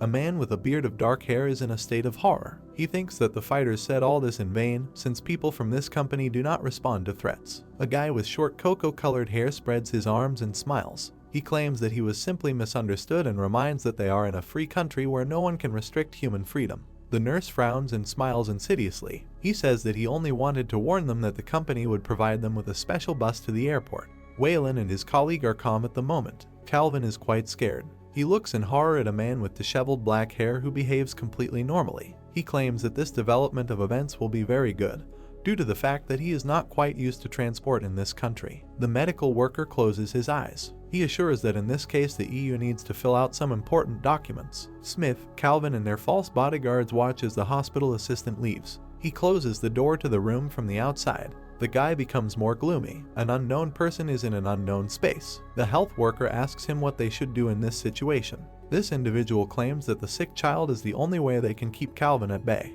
He's smiling wickedly at the moment. The person says that this patient should be under their control. The man with blue eyes frowns. He's smiling widely now. The boss claims that if anyone tries to take this boy away from them, they will make him die. The hospital worker tilts his head down and sighs heavily. He becomes more sinister. The paramedic and Calvin watch as the child is loaded into the car. He asks his middle-aged father if he feels better. A guy with short curls folds his arms across his chest and looks at a tired man with a beard. He says that they will not see each other soon. The health worker turns his head and looks forward with excitement. He asks the patient's father if he is sure that the child will be taken better care of in that place than in their hospital. Calvin is quite scared. The guy in the green suit pats the man on the shoulder and laughs. He insists that it was just a joke. A health worker from the bus calls him in. He claims that they can drive towards the airport. The middle-aged father turns around. He says that it's time for him to leave since he still has things to do that he hasn't finished. The nurse watches the client's father leave. He loudly agrees with him. The guy with short cocoa-colored hair frowns. An ambulance is driving along the road. A man with disheveled black hair sits next to the driver. The car drives past various fields. The special squad officer looks at his neighbor. He claims that he doesn't remember them visiting this place when driving from the airport, and it looks pretty abandoned. The driver frowns at him. The hospital worker becomes more threatening. Waylon moves her eyebrows towards the bridge of her nose. The car slides along the road. There was a large stain of red liquid left on the glass. There is a bloody pistol on the floor. Smith sleeps peacefully on his couch. The men from the special squad claim that the child is safe and they need to move on. The man's dead body hit the ground with a thud. Boka Wang was closing the back door of ambulance number 2 with his hands on his hips, looking at the corpses lying around. He said that one should always remember not to waste a weapon and a jacket. He thought for a moment when his partner turned to him and asked, a little puzzled, where to hide him in this case. The two boys looked at each other with malicious grins. As they headed towards the entrance of the car, Wang told his comrade to send a message to that bald man, Calvin. Number 2 asked if he was really ready to do this, and then added that he thought it would be very difficult for him. The partner indignantly replied that he didn't care about this at all, and they should stick to the plan. The bright light of the full moon enveloped a huge multi-story building. At this time, Calvin was walking along the corridor, and upon hearing the sound of an incoming notification, he stopped and then looked into the gadget with a dumbfounded face. A message on his phone said his son was safe and they were preparing to fly out. After reading this information, the man smiled joyfully and a sparkle appeared in his eyes. His mood quickly changed to serious as he furrowed his brows and thought that it was his turn now. He walked up to the huge metal door and put his hand on the scanner. A robotic voice announced that his identity had been verified and then greeted Professor Calvin. For a few moments, the man froze, pressing his lips into a thin stripe. He thought that this was all nonsense, and he just needed to get into the server room of the institute. He encouraged himself, mentally saying that nothing special was required for this and he would succeed. When the man opened the door, rays of light began to leak into the cramped room. He walked around several rows of server equipment and peered out from behind one of them. Calvin looked at the small silver flash drive in his hand, thinking that all he had to do was insert it. Approaching one of the many server equipment, he inserted the flash drive into the slot with a soft click. Looking at her with frightened eyes, while sweat ran down his forehead, he wondered if he had done everything right. The man jerked sharply and turned around with a puzzled face when he heard the door to the room open again, and then saw the echo of a medical uniform. Armed men with pistols quickly ran into the server room, and behind them stood a nurse who had previously been assigned to Smith. They shouted loud curses and said that Calvin should put his hands up. A young man in a medical uniform squinted his eyes, showing his predatory grin. He noted in a low voice that he did not expect to meet Mr. Calvin so soon. The professor froze, looking at him with a discouraged look. The nurse smiled contentedly as the armed men pinned the man to the floor, pointing a gun at his head. He asked him if he really believed that his old friend would help him get out of here. He added that they actually have eyes and ears everywhere. The young man in medical uniform straightened his back, looking down at the professor with a contemptuous gaze. He said that from now on they have irrefutable evidence and they will keep him in custody for 24 hours. He added that this is the highest level of supervision. One of the men with the gun turned to the young man and, calling him boss, threw a silver flash drive in his direction. Stretching out his hand, the nurse caught it with a quiet clap, saying that if you still want to hide something, then next time you need to hire a team of professionals. Holding the flash drive between his fingers and lifting it, he smiled arrogantly, adding that you also need to have professional equipment with you. His eyes widened when several lights in the server room went out. Everyone in the room began to spin around when they heard a loud unknown voice. He asked if they really thought that you could just get rid of this thing if you pulled it out. He added a little indignantly that he wrote the program the whole night, so you shouldn't underestimate people. Mimicking the boss nurse, the voice said that if they really want to improve their protection against thieves, then they need to hire a team of professionals and purchase professional equipment. A young man in a medical uniform loudly asked in bewilderment who was saying this, noting that it was impossible to get into the radio room. Bulging his frightened eyes, he pursed his lips into a thin stripe and swallowed when Robert, sitting at that moment in his office in front of the monitors, crossed his legs and said that he now had all the information about them. He noted that now they seemed naked in front of him, so there was nothing to be ashamed of. Turning to his armed subordinates, the boss shouted loudly that this man needed to be arrested urgently. With a grin on his face, Robert replied that it was too late. At this moment, the trio of bandits suddenly froze as they were attacked simultaneously. Calvin watched with shocked eyes as the two armed men, as well as their boss, began to fall dead, blood pouring out of their mouths. The professor froze with a frightened face as two soldiers from the squad with silver masks on their faces stood behind him. Robert noted that the task was completed and then said that their people were now in an unusual state and they were sleepy to get the man out of the hospital safe and sound. Looking through the CCTV cameras at the corridors littered with corpses, the programmer asked Calvin not to worry since all the obstacles were in the Institute. Switching to the image from another camera, he saw exactly the same picture and noted that all the obstacles had already been destroyed. Robert, with a satisfied grin on his face, folded his fingers into an inverted V, and the professor, who had not yet recovered from the shock, pursed his lips into a thin stripe, listened to his words at his current task. With his hands folded behind his head, the hacker leaned back on his computer chair and said that the man should come to them. Tears began to well up in Calvin's shocked eyes when the programmer, flashing his glasses, smiled and said that this was necessary for a reunion with his son. In the open air in the backyard there were various green plants, and inside the adjacent room there was a board with black and white counters on a table. A male voice noted that this month had passed too unnoticed for him. Seated on opposite sides of the table in large wicker chairs were Waiwen and Lu Lai. The guy became thoughtful when the girl said that time is a thing that is very easily wasted. Mr. Liu raised his hand, holding a white chip between his fingers, and inquired about the adaptation of father and son to this estate. Lowering her eyes, the girl smiled softly and said that everything seemed to be going well for those who had forgotten what a normal life was. She added that in the end, they saved them.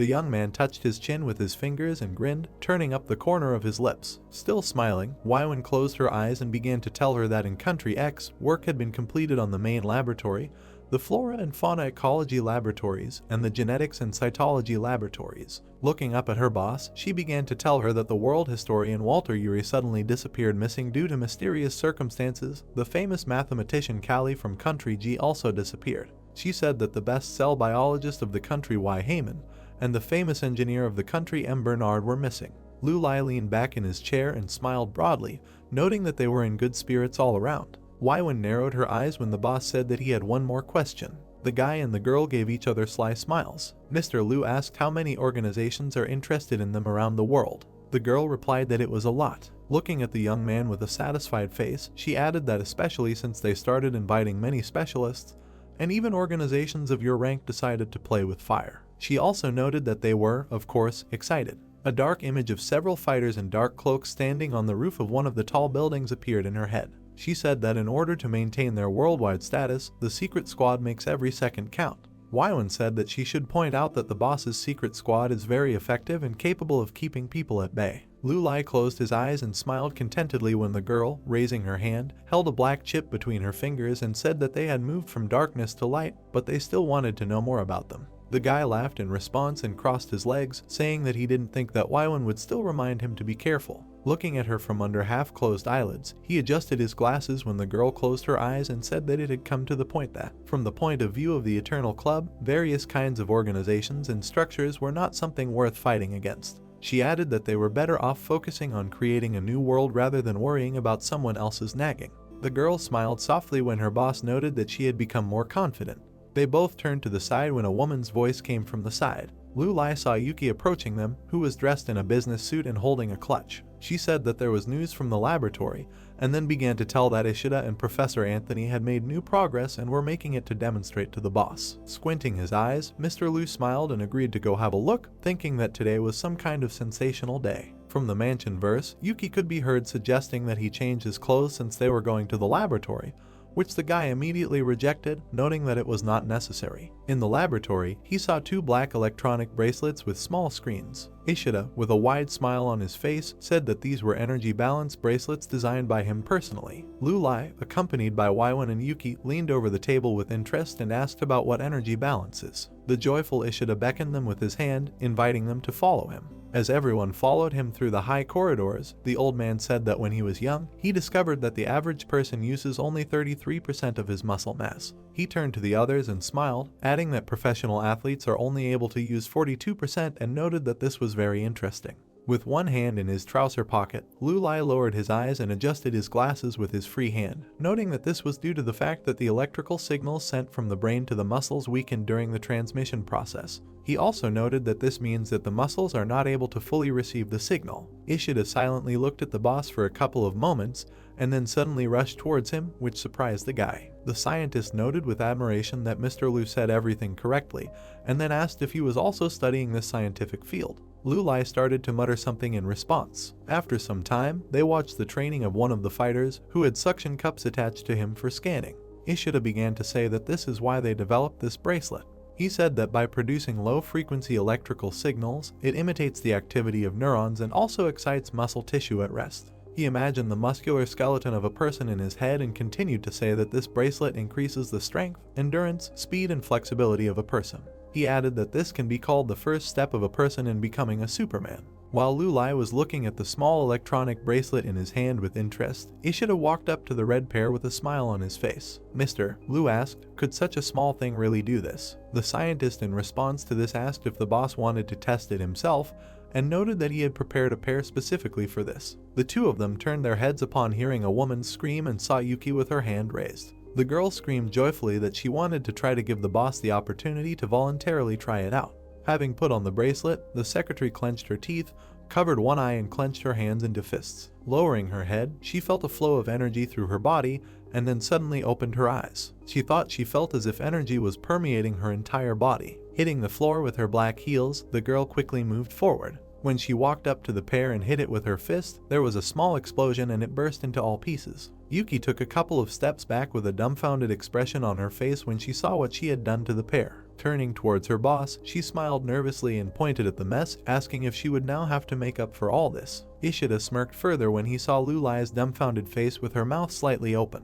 The girl looked at the scientist when he began to say that an ordinary person is able to increase the activity of his muscles by 10–20%, however, judging by the punching bag. The corners of his lips pulled upward, and the old man himself threw a mysterious look at her, saying that the girl has a gift from nature. He said that a very bold idea came into his head. Standing to the side, Lu Lai crossed his arms and looked at Ishida with displeasure. He asked if it would be too much, to which he asked him to relax. With her hands folded behind her back, Yuki clenched her teeth and closed her eyes, asking how it came to this and is this normal. Opposite her at some distance stood Peng with a puzzled face. The girl turned in the other direction, covering her indignant face with her hand and quietly asking her boss if this was some kind of joke. She whispered that this guy was capable of twisting someone's wrist in an instant. Squinting his eyes, Lu Lai grinned, noting that Peng had a rather gentle character. Turning to the guy, he asked if this really is not a reason for a concession. He just closed his eyes and sighed quietly in response. Several people on the other side of the training field said that they were recording and it was time to start. Frowning her eyebrows, Yuki grimaced a little and said that in that case she would start first. Peng was surprised to see the girl begin to take off her heels. Then she rushed forward, raising her hand to strike. The guy with a puzzled face moved his head a little to the side, avoiding the attack. With an indifferent face, he again dodged another attack. Ishida watched with delight at the impromptu battle and how easily the guy avoided the girl's blows with increasing muscle activity. He opened his mouth wide in shock, wondering if a person without a bracelet was really capable of such a thing. Peng furrowed his eyebrows as he glanced at Yuki. He swung his fist, aiming a blow in her direction. Seeing this, the girl pulled back with fear in her eyes and then closed her eyes when the fist came extremely close. Taking sharp steps back, she screamed loudly and then saw Peng froze with his arm outstretched. Ishida froze in place with complete stunned eyes as the observers suddenly jumped out of their seats, telling him that this guy had just nearly hit, adding that he had surpassed the critical point of their data. Ignoring Yuki, who was crying in fear, the old man ran up to the young man, noting that he had managed to reach such a huge level. He asked if the guy would be able to occasionally look into their laboratory in the future. Watching the trainer's reaction, Lu Lai grinned contentedly, thinking that the bracelet could really increase a person's strength, but Peng's year-round time acceleration training and experience helped him win. Hanging his head, Mr. Liu raised the corners of his lips high, thinking about what would happen if these two forces were combined. The old man turned towards the boss, once praised his creation and asked whether it would be possible to provide such bracelets to all security. Ishida thought for a while, and then all three turned to the voice of a man who had entered the room. He laughed and said that this project was a waste of money, and it would not be possible to equip everyone with such bracelets. Anthony walked towards them with a wide smile on his face, one hand in his pocket. He said that yesterday this old man was complaining that each of these bracelets would cost $1 million. When the professor approached his mastered colleague, he, looking up at him, was indignant at the fact that he was sticking his nose into something that wasn't his own business. He added indignantly that the person who dilutes sake with water definitely shouldn't judge him. Anthony straightened his black tie with his hand and then smiled, saying that this is the difference between them, since his project is capable of endlessly bringing huge income to the Eternal Club. Ishida jerked when a pleased Mr. suddenly appeared next to him. Liu, saying that he should mend his relationship with the professor. Lu Lai and Weiwen walked through the huge room with equipment behind Anthony, who, with his arms outstretched in different directions, said that a superconducting battery would be much more promising than a material that stops blood, and that this project would cost the club billions. He said that he had previously discovered that if you rotate two-layer graphene at a magic angle, which is close to 1.1 degrees, then the two-layer graphene will become a superconductor. The professor stopped, with a pleased face, saying that if this technology is developed, then any device in the world will be able to save 2/3 of energy. Stopping behind him, Lulai and Waiwen looked ahead with dumbfounded faces. In front of them they saw a huge structure, 2 fields of which held a large golden disc in weightlessness. The professor said that although this project is still barely in its infancy, he has already dealt with the most difficult problems. He noted that all that remains is to simply step forward. Looking from under half-closed eyelids, Lulai adjusted his glasses and said that this was indeed a real money tree. Anthony jumped with joy when his boss said that he would then need to apply for a patent to create a superconductor company, and he would be very supportive. Waiwen looked at the guy as he turned in her direction with a smirk on his face and asked to contact the government on this occasion. He said he thought they would benefit greatly from this collaboration. Against the backdrop of the long winding roads near the coast, a man's voice was heard, saying that he didn't think they would react so quickly. Lulai sat in the back seat of a black Jeep, leaning his arm on the window partition. He said that apparently the idea of a superconducting battery was too attractive. Holding the laptop on his feet, through which he was talking with Waiwen, the guy waved his hand and asked to tell them that he was very glad to cooperate with such a high-class laboratory. He noted that first we need to wait for Professor Anthony's more detailed plan,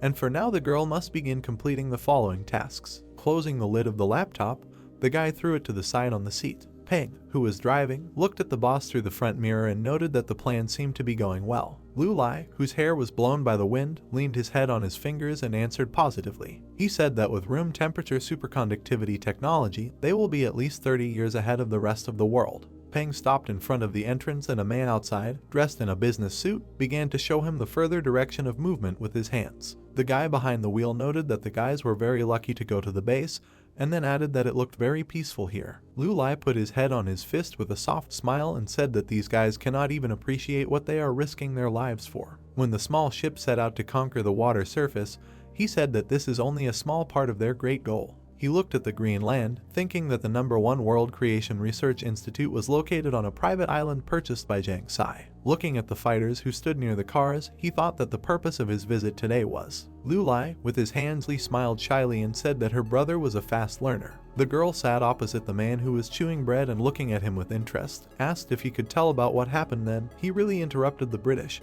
and the man asked if he didn't tell everything. Suddenly he turned towards the sound. Turning to the girl, Hull put a finger to his lips and hissed for her to be quiet. There was silence in the courtyard of the outbuilding. The girl called out to the man who headed towards the exit. He looked out the slightly open door and said that it looked like his location had been revealed. The girl asked, "What about Leon?" Hull peered out of the narrow crack with one eye and replied that she should not worry. It seemed quiet on the street. He must be safe, but they were probably being watched. Ashley screamed in alarm, saying that she would help the man distract them. He turned to the girl with a smile and told her not to do anything stupid, for her it would be suicide. She knitted her eyebrows pitifully, excitedly asking what to do. Sitting on the floor, she listened carefully to instructions that she and her family leave the city because they might be followed. With a determined look, Hull said that he would go to the east of the city and deal with them, and they should try to escape from the opposite side. The girl was worried and listened carefully to the man's reminder that under no circumstances should they go out onto the highway. The full moon was shining brightly in the sky above the city. The man ran quickly,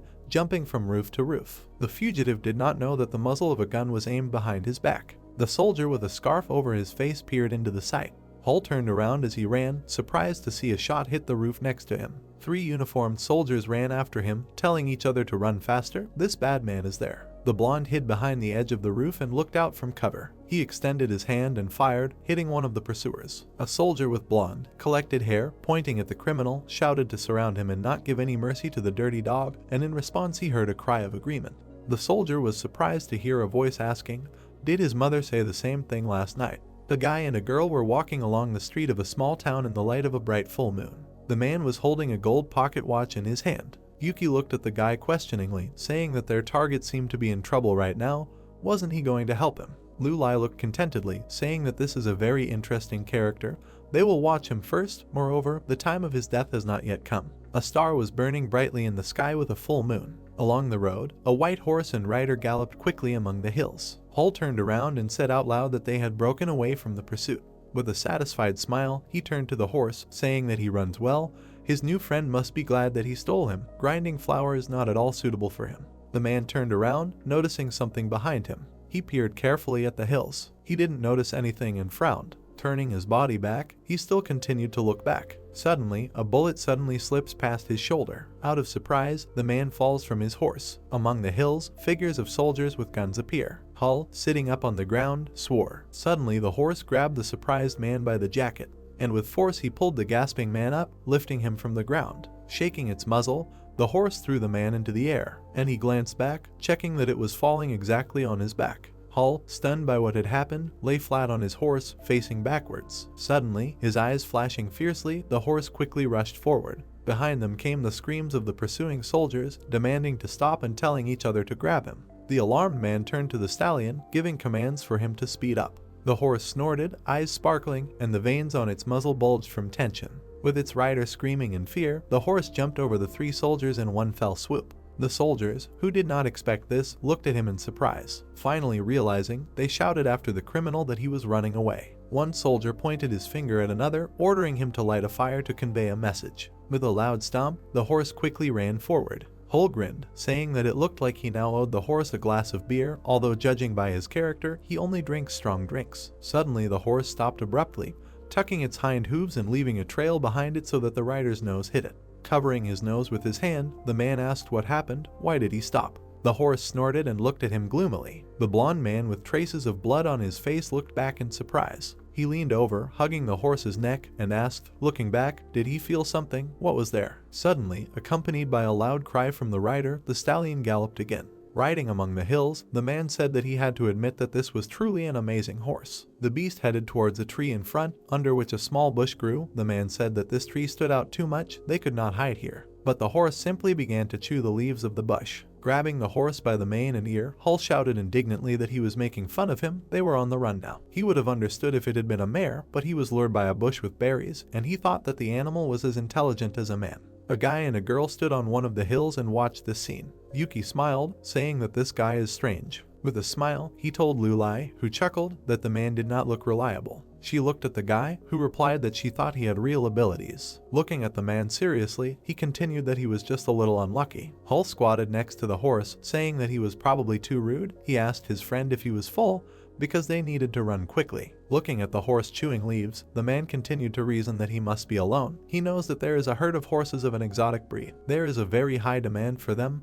They are mestizos. Whoever arrives first will get it. He understands what he means. Suddenly, he turned around hearing his name. Tall military boots were approaching. The blonde military man said with a grin that it looked like he wasn't able to escape this time. Hull exhaled when he saw the armed soldiers surrounding him and asked the horse if he needed to eat right now. Now he will find a girlfriend in his next life. The soldier looked at him confidently, saying that there were no roofs or buildings here. The criminal had nowhere to run. Hull looked back defiantly and replied that they would see about that. Hull stood opposite a group of armed soldiers led by their blonde commander. He looked very seriously. The soldier, on the contrary, smiled. With a rough grin, the soldier ordered the man to kneel. The man looked scared. The soldiers pointed loaded guns at him and fired. The captain grinned evilly. Suddenly his look became very surprised. The horse was chewing grass, smoking bullets remained on the ground, and the man disappeared. The soldier screamed, asking where he was. The horse turned towards the tree amid the cries of the amazed soldiers, who shouted, asking where he had disappeared and whether everyone could see the horse. The commander stared in shock, thinking that this was impossible,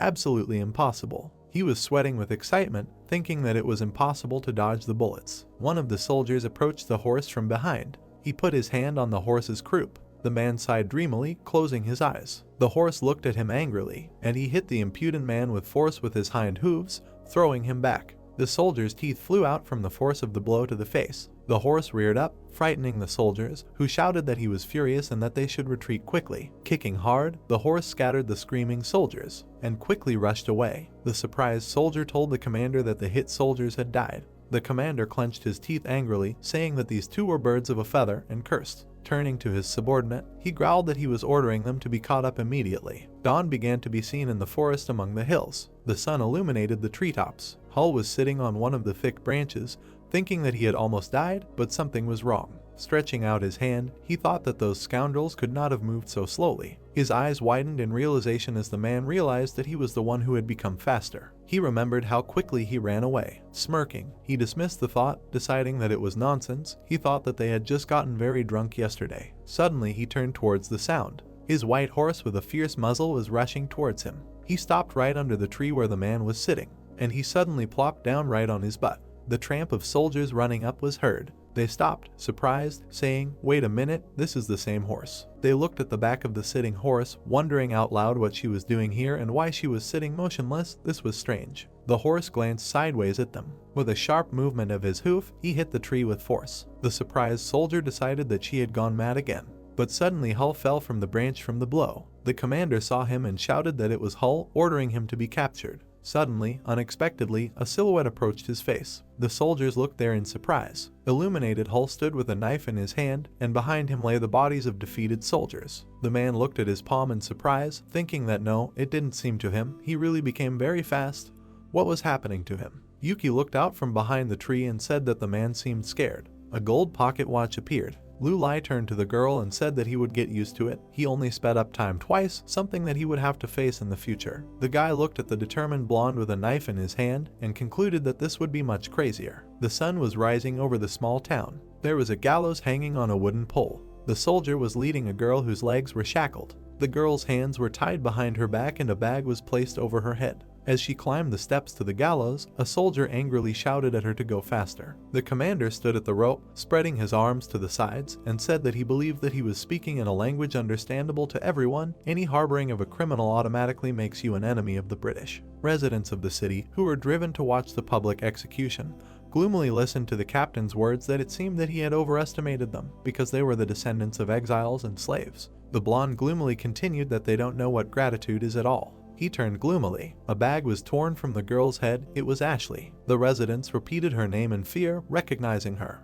The captain looked at them angrily, telling them to see what happens to traitors. He put a rope around the girl's neck. Turning gloomily to his subordinates, he gave the order to finish with her. A team threw the gun aside, and then he took aim with the second one. The second soldier flew far back, hit by a bullet. Hull quickly turned around, and he raised his hand with the pistol. His eyes widened in surprise. The captain chuckled, saying that the man was actually capable of dodging bullets. Holding Ashley, who was screaming in fear, at gunpoint, he asked with a grin if she was capable of this. Hull shouted in shock that he should not do this. The captain looked at him with a grin and said that, to put it bluntly, either the man would die or she would die. An armed soldier appeared on the roof behind the blonde and asked what he would choose. The soldier in the headscarf took aim while the captain asked if the man knew what his biggest problem was, demonstrating his courage and fearlessness. The muzzle was aimed, and the man continued that this pathetic heroism never leads to good. A shot rang out and Hull arched back, screaming and dropping his gun. The sound of a gunshot rang out over the rooftops. Hull looked up in surprise. The gloomy and confident expression on the captain's face gave way to surprise. The townspeople turned around, looking back in surprise. The soldier standing on the roof of the building with a gun staggered and fell down.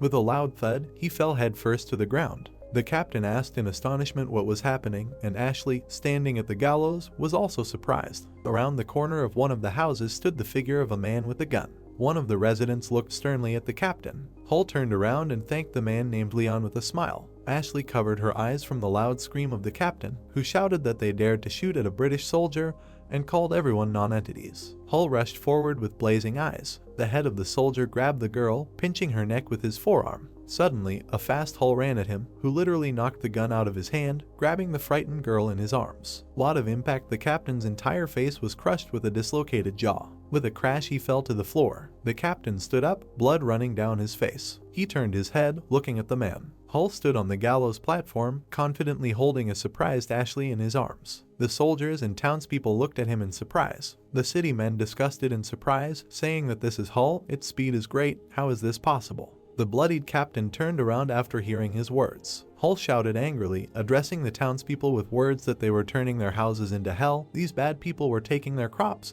Were they really born to become slaves? Residents listened in surprise to the man's words that they were humiliating their wives and daughters. Hull placed the girl next to him and said loudly that resistance had already begun in the north. How long would they hide? The men listened to the words about taking up arms while God was with them. He called them all together, and the residents repeated in surprise, "Did he say God?" Hull shouted furiously, calling for the invaders to be sent to hell. The captain leaned on his hand as he stood up and said that they were all crazy. He shouted angrily with all his might, ordering the soldiers to shoot and kill them all. The soldiers raised their guns, aiming at the people. The residents looked at them in shock. Hull thought intensely that there were too many targets.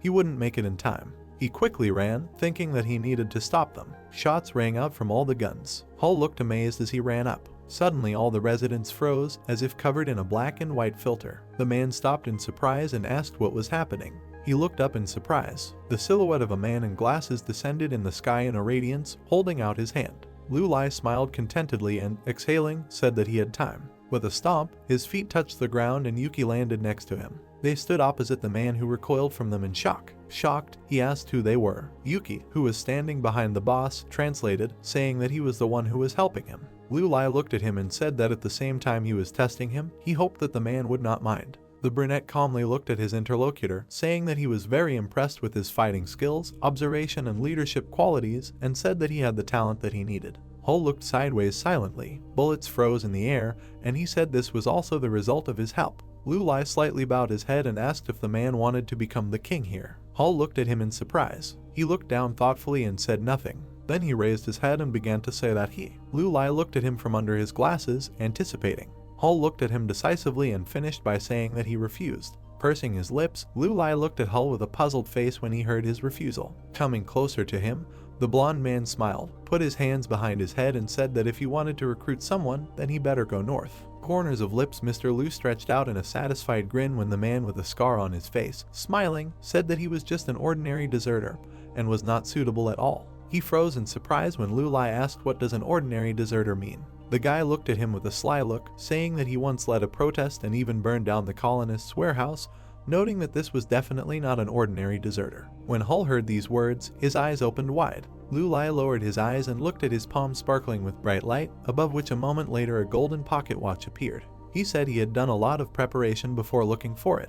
The man with a scar on his face was shocked when he saw the huge dial. As the city's skyline began to change, Mr. Lu smiled contentedly, noting that this was not all idle chatter. Hull froze, raising his well-fed gaze upward, and drops of cold sweat flowed down his face profusely. He cast a frightened glance to the side. In that direction he saw the silhouette of a man with a torch in his hands, and, looking closer, he recognized himself in this man. He wondered if it was really him. He froze in place with his mouth open and eyes wide, thinking that it was him only a few months ago. The man turned to Lu Lai as he told him that he was a time merchant who traveled through centuries. Pulling a good grin on his face, the guy began to say that if the deserter wanted, he could show him the whole story of his life, noting that everyone who passes through time leaves traces. He looked at the gloomy crowd of people in the square, saying that due to mistrust caused by the increase in taxes, he personally led the merchants and workers, after which they together burned the governor's warehouse. The guy watched as Hull, with a grim face, released the torch from his hands, getting wet from which he, along with the rest of the people, stood and watched the fire in the warehouse.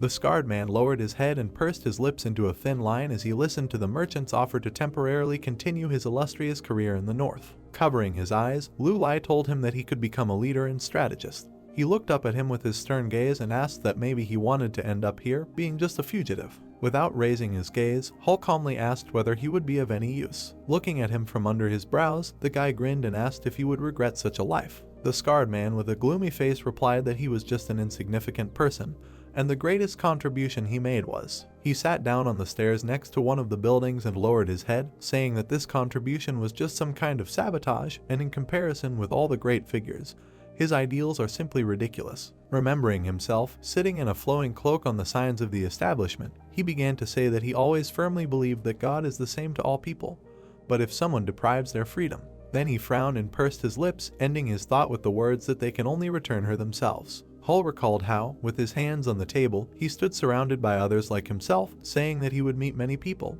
and they were all fighting for the right to be free. Looking up, the scarred man said that he gradually began to understand that the freedom he wanted. Lu Lai crossed his arm over his chest as Hull remembered the displeased, cruel faces of his allies, noting that this freedom was different from the one they wanted. He noted that even though they fought together, they fought together. Looking into their gloomy eyes, the man understood that for them, slaves. He lowered his head and agreed that slaves still remained slaves and nothing had changed. Holding his arms crossed on his chest, Lu Lai closed his eyes and said that on such a small scale, it is difficult to sense changes. He added that the man was now a wanted criminal. Looking at him with a satisfied look with a slight smile on his face, he asked what was stopping him from accepting his offer. He said that he then had the opportunity to build his own state, according to his ideals, which would differ from the ideals of great figures. Clasping his hands, Hull, without raising his head, said that he did not know what kind of god this guy was. However, he apparently knew very little about people. Throwing a frown at him, he opened his mouth and asked how to build your state in such a short time.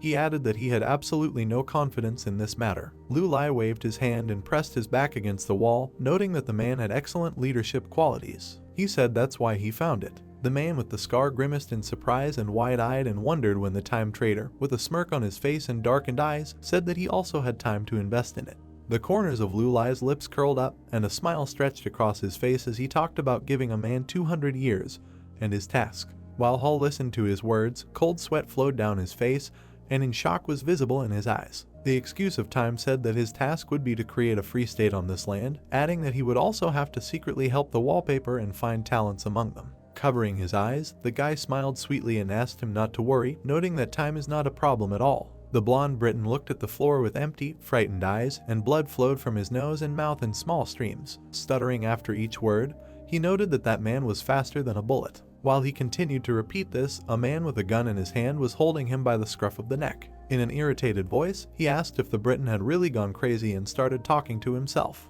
He loudly ordered him to get up from the ground. The man with a smile on his face turned to his ally Leon, who, holding a gun in his hand, was sitting on the gallows, and said that it seemed that this pig had completely gone crazy. Leon replied that he and his comrades should be put in a pigsty, noting that Mr. Hull would then decide what to do with them. He turned to a bald man named Ma and asked what they should do with the spoils. He added that it was impossible to store bullets and gunpowder in his family's warehouse, since everything would become damp there and disappear. Ma responded by loudly telling him to shut up, noting that this was an order from Mr. Hull himself. At this moment, Hull stood on a hill overlooking the city. Holding his hands in his pockets, he smiled contentedly. The man glanced back when he heard a familiar voice saying that this seemed to be his first solid profit. Lu Lai, accompanied by Yuki, approached him and asked if he had decided to stay. When they all caught up, the man with a scar on his face answered contentedly that now that everyone had begun to actively resist, it was unlikely that anyone would want to support the colonists. Mr. Liu agreed with a soft smile and then glanced at the man as he asked him not to worry. Hull smiled widely and folded his arms across his chest, noting that he wanted to continue his journey to the south as he wanted to see the continent united.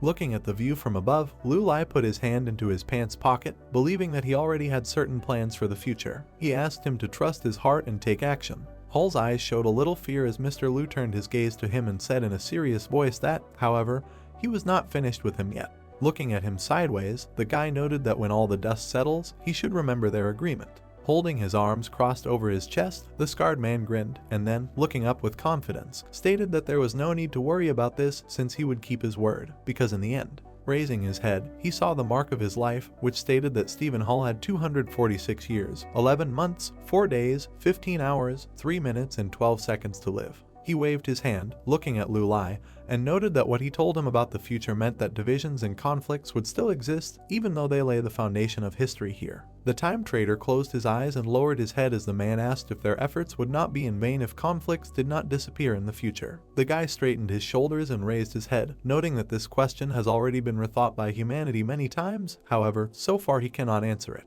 He added that, however, when they see him again. Hull froze with a puzzled face when Mr. Liu noted that he was confident that he would find the answer to this question himself and be satisfied with it. Lu Lai waved his hand, and a gold pocket watch appeared above it, after which the guy's body was illuminated with a bright light. He said goodbye to the man, noting that they would see each other soon. Left alone, Hull looked at the blue sky with many white clouds. Without taking his eyes off him, he pursed his lips. When they broke into a satisfied grin, he also said goodbye to Mr. Liu. A guy and a girl walked through a space strewn with many golden dials. Yuki looked towards her boss and asked where they would go this time. As many small green spheres appeared around them, Lu Lai smiled and noted that since they had already studied martial arts, it was time for them to immerse themselves in science. He approached one of the spheres, and it glowed with a bright light. In it, he saw an image of a man with brown hair, dressed in a black suit, and noted that they were going to him. Looking at the image, he began to say that he. At this moment, the guy with frightened eyes turned back after Yuki outlasted him with her loud scream.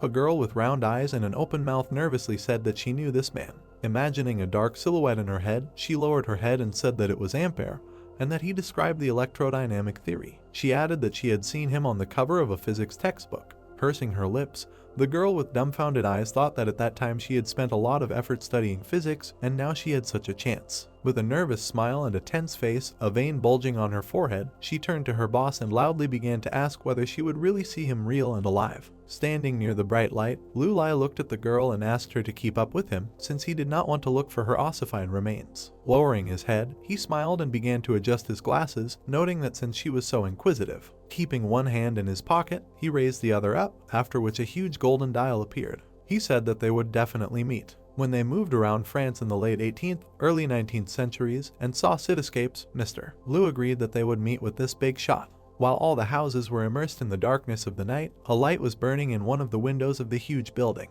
Leaning over the table, the student slammed his fist on the tabletop, indignantly noting that nothing was working out for him. He wondered if there could be an error in his formula. Touching his notes with one hand, he leaned his head on the other and cursed in French. He noted that if everything had to be done all over again, then all those days would have been wasted. When a bright light came on behind him, the man, without looking up from the table, said that he would need to look into the key sequence because perhaps it would still be possible to fix everything. Too Glowing was immersed in his notes. He noted out loud that everything in these places was correct and he needed to look further. The girl leaned to the side and waved her hand, trying to attract his attention, but the scientist did not react at all. With a smile on his face, he loudly exclaimed that he had found a mistake and would not have to start over. Turning to Lu Lai, who stood with a dissatisfied face and arms crossed over his chest, Yuki covered her mouth with her hand and quietly noted that he did not pay any attention to them. The guy irritably noted that this was the first time something like this had happened to him. The girl with a puzzled face lowered her eyebrows and said that although he is known for his hard work, however,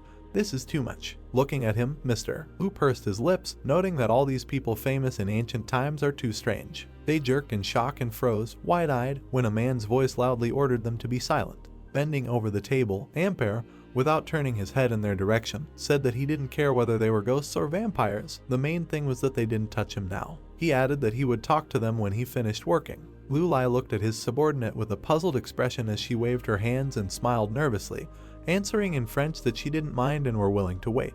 At that moment, the scientist with an angry face turned in her direction and loudly shouted that she was ignorant. Pursing his lips, Mr. Lu closed his eyes and thought that it would definitely not be easy with this difficult personality, and he didn't know where this meeting would lead. Looking at the frowning boss with his arms crossed on his chest, Yuki whispered that they could. The irritated guy did not let her finish and loudly snapped his fingers, using time acceleration. Raising his hands, Ampere stretched with a smile on his face, noting in French that he had done everything perfectly. He leaned back in his chair and exhaled loudly, noting that he was very tired. The man took out his pocket watch while saying that it was probably time for breakfast. Seeing the current time, he was shocked and his eyes widened. The scientist exclaimed loudly, asking why it was only 1 in the morning. With a sweaty face, he said that it felt like the whole night had passed, and he definitely couldn't get the job done so quickly. The man looked at the dark silhouettes of his night guests. The guy and the girl remained silent when Ampere, turning in their direction, asked who they were. Fear began to be read in the teacher's eyes when Lu Lai smiled predatorily and said that everything was correct, because if you count according to ordinary time, then the whole night had indeed passed. Smiling sweetly, Yuki decided to intervene in the conversation and began to say what her boss wanted to tell him. Mr. Lu perked up a little when the scientist said that he understood everything. However, after a moment, the man's face darkened with fear, and he said that they were ghosts. In one of the estates of the night city, which was illuminated by bright moonlight, one could hear a curse in French, and that ghost had come to the man. When Ampere jumped up from his seat, knocking over his chair, Yuki put her hands forward with a worried face and was caught explaining that they didn't want to hurt him. The man reached out with a trembling hand to the jar of ink, shouting at them not to come near him. Screaming, he raised his hand and threw a bottle towards the night guests. Lu Lai shot his eyes, after which the container hovered in the air. Looking at her with stunned eyes, the scientist asked how she could just freeze. Having fallen to the floor, he leaned on his hands and in a frightened voice asked the guy if he was Cronus himself, and then asked why he needed him. Looking down at Ampere, Lu Lai straightened his tie with a satisfied grin on his face and said that he was not some fictional god, but just a time trader traveling through the centuries. The scientist was confused when Mr. Lu looked at him from under his brows, holding a frozen jar of ink in his hand, and said that for his sake he went through time and space. The man hesitantly asked why because of him. He looked at a girl in a business suit who approached him and addressed him. His eyes widened when Yuki grinned and said that it was an invitation from the future. With a frightened face, Ampere repeated her words and asked, "What does this mean?" Lulai and the girl grinned at the same time, and Yuki began to say that her boss wanted to say that his knowledge was greatly admired by people, and if he managed to live long enough, he would be able to make much greater contributions to science. Rising from the floor, the scientist pointed a finger at himself and asked if they were really talking about him. He closed his eyes and patted himself on the head, saying that he was just an ordinary mathematics teacher, and they wouldn't even let him into the Royal Academy. Lowering his eyes, the man touched his chin with his hands and said that, in addition, there are certain requirements to status and origin, so in this matter, mere aspiration is not enough. The guy and girl looked at him with puzzled faces, pursing their lips. Lulai noted that he ignored the longevity condition, and Yuki added that he was a little paranoid. The scientist turned around with his arms crossed, having heard someone say that he needed to believe in himself more. He was asked whether he was really going to stand still all his life. Mr. Liu smiled when Ampere jerked forward and asked in surprise whether he understood correctly that they were silent about him becoming a great mathematician. Standing behind the guy, Yuki intervened in the conversation and said that her boss rather meant that his place was not exactly here. The scientist froze with his mouth slightly open and asked what she meant. Lulai grinned and raised his hand to himself and asked in French to look at it.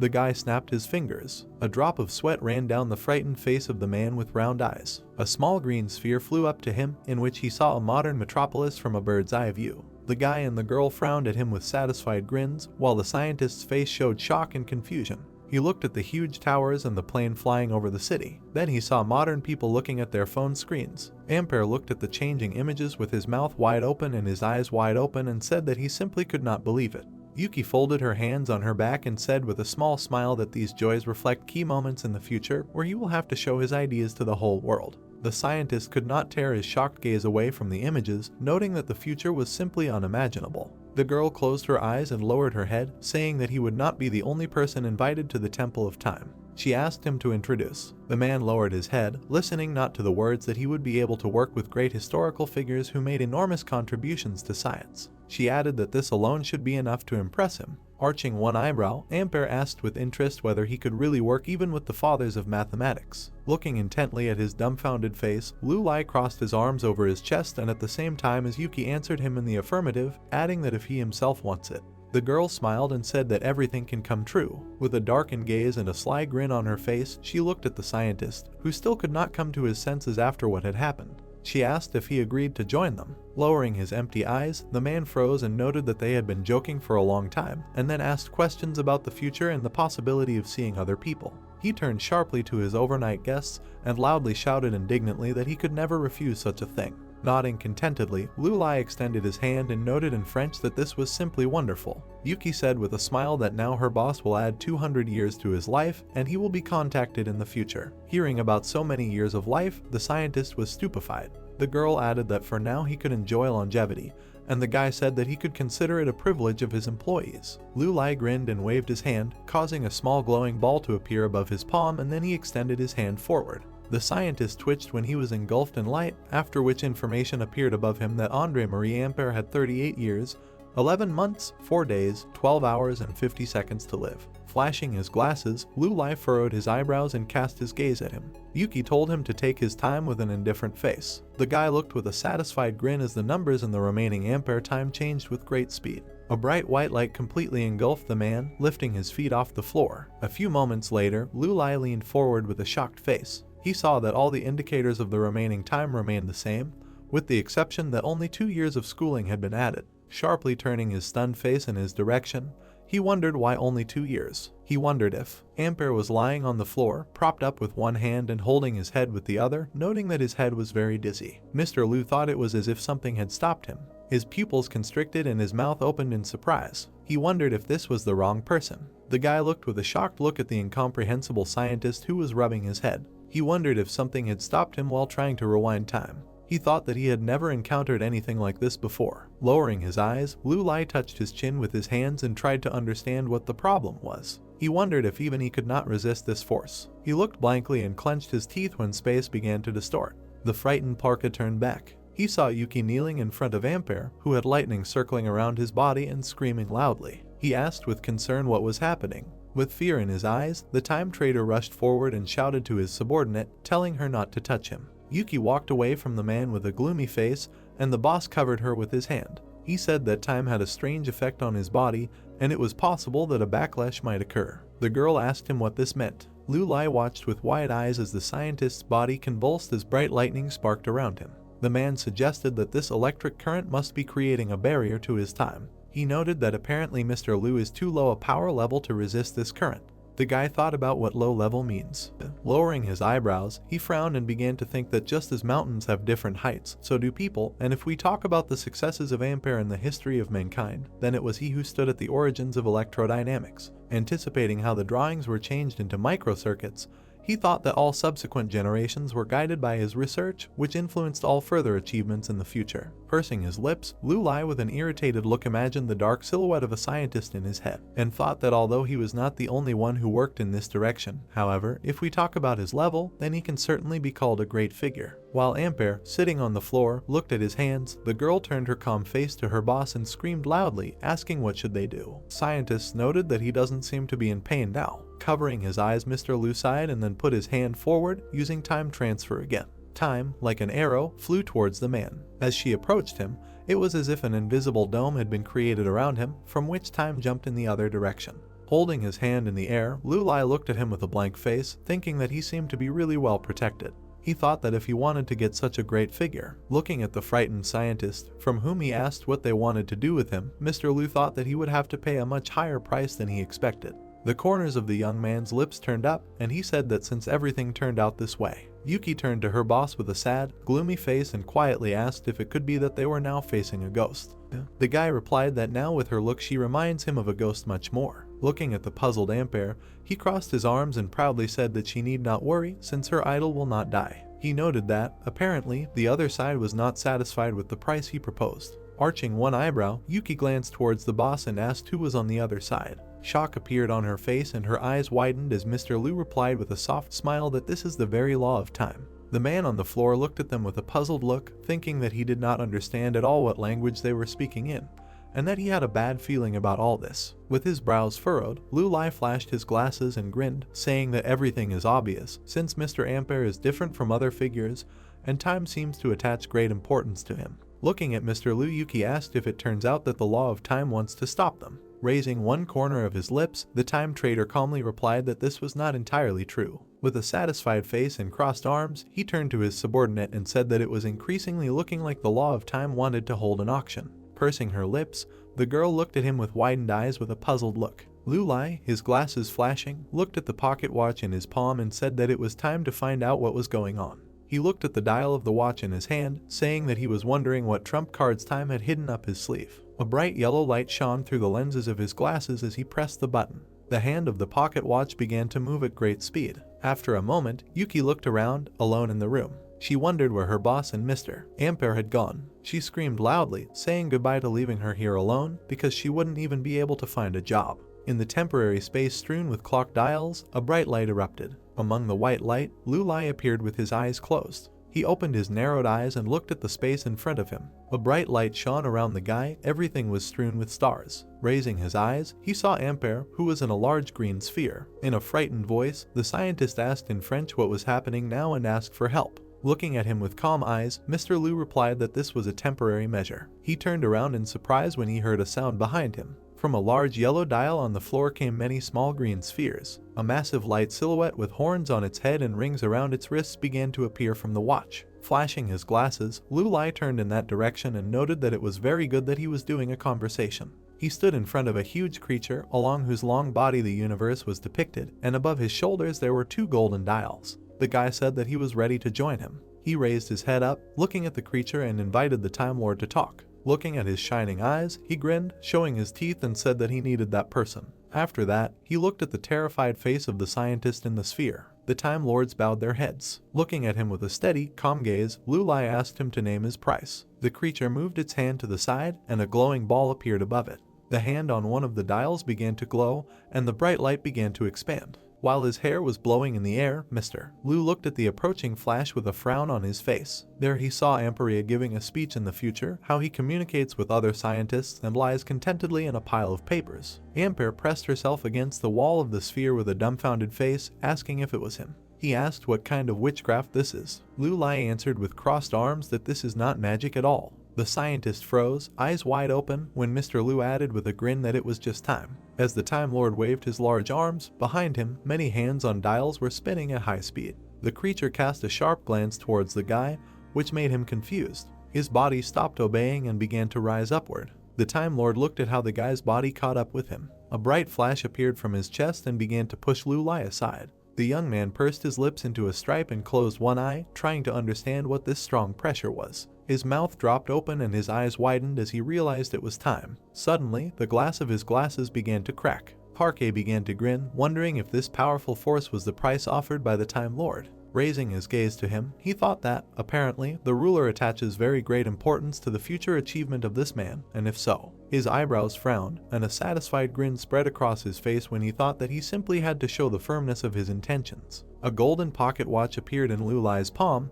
and he thought that in negotiating. A huge dial appeared behind him, and he put his hand forward, finishing the thought that he was a professional in negotiations. The hand on his watch began to spin at great speed. A huge golden lightning bolt healed the dial. The energy streams of the Time Lord and Liu Lai collided together, forming a golden flash. Pursing his lips, the guy looked at the creature with a frown. The numbers for the remainder of his life began to change rapidly. Liu Lai continued to stand with his arm outstretched, watching what was happening with crazy eyes and a stupid smile. He thought that apparently he wouldn't be able to get this person so easily. He thought that he would find out how great the master's appetite is. As they both continued to sow bright light, Mr. Liu, with wild eyes, clenched his teeth tightly, mentally telling the creature to take as much of his time as he wanted. With a sly face, he lifted the corner of his lips as the light grew closer to him. When the light almost completely covered him, he furrowed his brows. All alone, Yuki sat on the table and telepathically kicked. She exhaled noisily and noted that a gray minute had already passed. She wondered how long she would have to stay here. There was a noise and her boss and Ampere appeared in the room.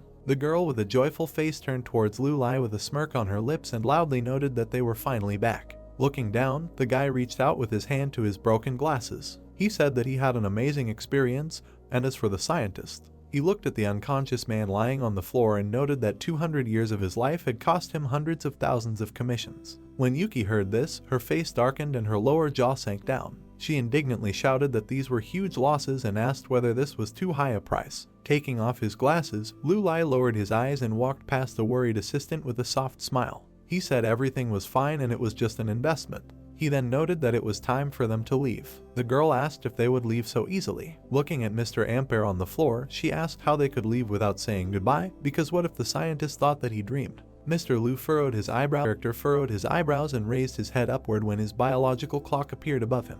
Liu Lai added that the price was truly colossal, although the numbers were frightening. However, otherwise he would not have been able to obtain the bottomless pit of time. The protagonist straightened his shoulders and looked towards Yuki with a malicious grin. He asked his assistant who was next in their plans. Yuki began to fuss and take out a piece of paper with a list of goals from her inner jacket pocket. Yuki said that she will look now because she has everything written down. Yuki held a paper with names in her hands and followed forward Liu Lai, who walked proudly through the temporary light space. Yuki replied that next in line was alternating current researcher Faraday, next in line was chemist Dmitry Ivanovich, and next was electromagnetism researcher Orsted. Liu Lai sighed with relief and raised his head up. He understood that all these people were outstanding figures and they would require a lot of time for themselves. Liu Lai continued to follow his path and thought that he had to approach the choice rationally, otherwise it would be bad. With his shoulders back wide and his hands in his pockets, Liu Lai looked ahead with a mocking expression as Yuki stood timidly and shyly behind him. Liu Lai noted with irony that Yuki mentioned chemistry, but he thought it would be worthwhile to focus on electricity for now. The protagonist sarcastically turned back towards Yuki, who was looking at him questioningly. Liu Lai noted that it was first necessary to deal with the branch of technology for directing electricity. Yuki asked about the list they had. Liu Lai looked forward to his adventures. He noted with irony that there was to be a continuation. Liu Lai tilted his head and sarcastically cast his gaze towards Yuki. The silhouettes of Yuki and Liu Lai's legs stood not far from the table where a man with glasses was sitting. The sign to be continued was crossed out. Under the scrutiny of the law of time and due to the correction of historical lines, Liu Lai was forced to spend a huge amount of time making deals with great figures of science. The main character and Yuki were on a provincial street from one of the eras of the past, where a whole crowd of people was wandering along the street. Liu Lai continued to gather people from his list and used his hand with the skills of time and absorbed one of the prominent scientists of that time. Liu Lai understood that now the expenses exceeded hundreds of thousands. However, witnessing the creation of an entire scientific industry was the most unique experience in the whole world. The protagonist frowned caustically and tilted his head forward, looking ahead sarcastically. The old village of a bygone era was located high in the mountains under the rays of a warm sunny day. The black silhouettes of Lulai and Yuki were under the huge and dense foliage of a tree against the backdrop of sunlight. They moved to July 10, 1857. The main character broke into an ironic smile. He moved to the day when the last of the list of outstanding scientists was supposed to be born. Who he needed. Lulai peered out gloatingly from under his long bangs, his eyebrows furrowed caustically. A cart with wooden wheels rolled along the cold ground. A man in a brown plaid suit worriedly held his pregnant wife, who was having contractions. He told his wife Juka to hold on, because they would soon be in the hospital. The man frantically tried to help his wife, who was having painful contractions. Juka's husband noted that she was already a mother of 3 children, and this time everything should have gone well. Writhing in pain, Juka screamed that this time she was in great pain. A carriage with an old driver drove past a huge dark fortress. Juka's husband asked the driver from the carriage how long they still had to go, because Juka was barely holding on. The driver in the black hat said that they didn't have much time left. A large carter with white canvas and large wooden wheels was driving in a small alley with a stone road. Yuki looked out from around the corner with an amazed look and examined the situation with the person they needed, who was about to be born. Yuki turned to her master Lulai and said that she noticed the right people and it looked like the woman was having a difficult birth. The main character leaned his body against the wall and closed his eyes with a feeling of cordiality as the horse in the cart ran as fast as he could. Lulai noticed that a great man would be born and it would not be possible without difficulties. Lulai put his hands in his pockets and began to walk forward as Yuki continued to hide behind the wall. Lulai told Yuki to follow him. Yuki asked where they should go. The main character turned back and broke into an ironic smile. He noticed that they needed to do a small favor. Yuki widened her eyes and opened her mouth upon hearing her boss's statement. Lulai said that he did not need stillborn employees. Yuki didn't believe that Lulai said that they would deliver the baby. Yuki replied that she would rather remain silent. The woman squirmed in pain and screamed throughout the space. She screamed that she couldn't take it anymore. Juka's husband lay with her eyes closed and clenched her teeth as her husband shouted to the cab driver about how long they still had to go. The silhouettes of Yuki and Lulai were on the roof of a high, huge fortress and were watching the cart. Yuki screamed impatiently that Juka was already at her limit and they needed to hurry to help. Lulai raised his eyebrows and looked forward disdainfully as he took out his golden magic glowing watch. The carriage and the horse ran faster. The horse's long mane fluttered in the wind from its fast speed. Lulai looked forward expressively and intensely through the magical aura of the clock. The hands of the gold watch began to spin at a fast speed. The black silhouette of a horse was frozen in time. The cart came under the influence of Lulai's magical time management skill and glowed with a bright aura. Lulai looked sarcastically towards Yuki and sarcastically said that there was nothing to thank him for since he did everything wisely. A large white fortress with a dense front garden in the courtyard. The glowing silhouettes of Yuki and Lulai appeared in the dark space inside the fortress. The main character and his assistant walked along a dark corridor and heard loud screams. Yuki, with concern on her face, followed her master, whose confidence was very high. Yuki was shocked by the loud screams and she asked Lulai about how Juka's difficult birth and possible consequences could affect the story. Lulai told Yuki not to worry with a satisfied expression. The protagonist broke into a malicious smile and looked sarcastically towards Yuki. He reminded Yuki that he said that everything that happened in history was a fait accompli. Therefore, Lulai added that the mother and child would be fine. A court maid in a black cape ran through the door with a basin of warm water for the birth. From the sidelines, other labor assistants told Juka to push and breathe deeper, shouting that someone had urgently brought hot water. Lulai noticed that they had a saying, "Heaven always places great responsibilities on great people." Juka squirmed in pain and screamed as she lay on her bed. Lulai noted that such people were destined to remain in history. He also suggested that even time itself will show such people the simplest path through life. On the small veranda, Juka's husband was sitting on a bench, waiting. In anticipation, Juka's husband touched his nose and abruptly jumped up and turned to the side when he heard that his wife had given birth. The court maid walked down the wooden stairs and waved her arms. She shouted that Juka gave birth to a boy. Juka's husband walked up the stairs closer to the maid. Convulsively, Juka's husband spread his arms to the sides and asked if everything was all right with his wife. He was going to see her. The black silhouettes of Yuki and the main character stood aside and watched what was happening.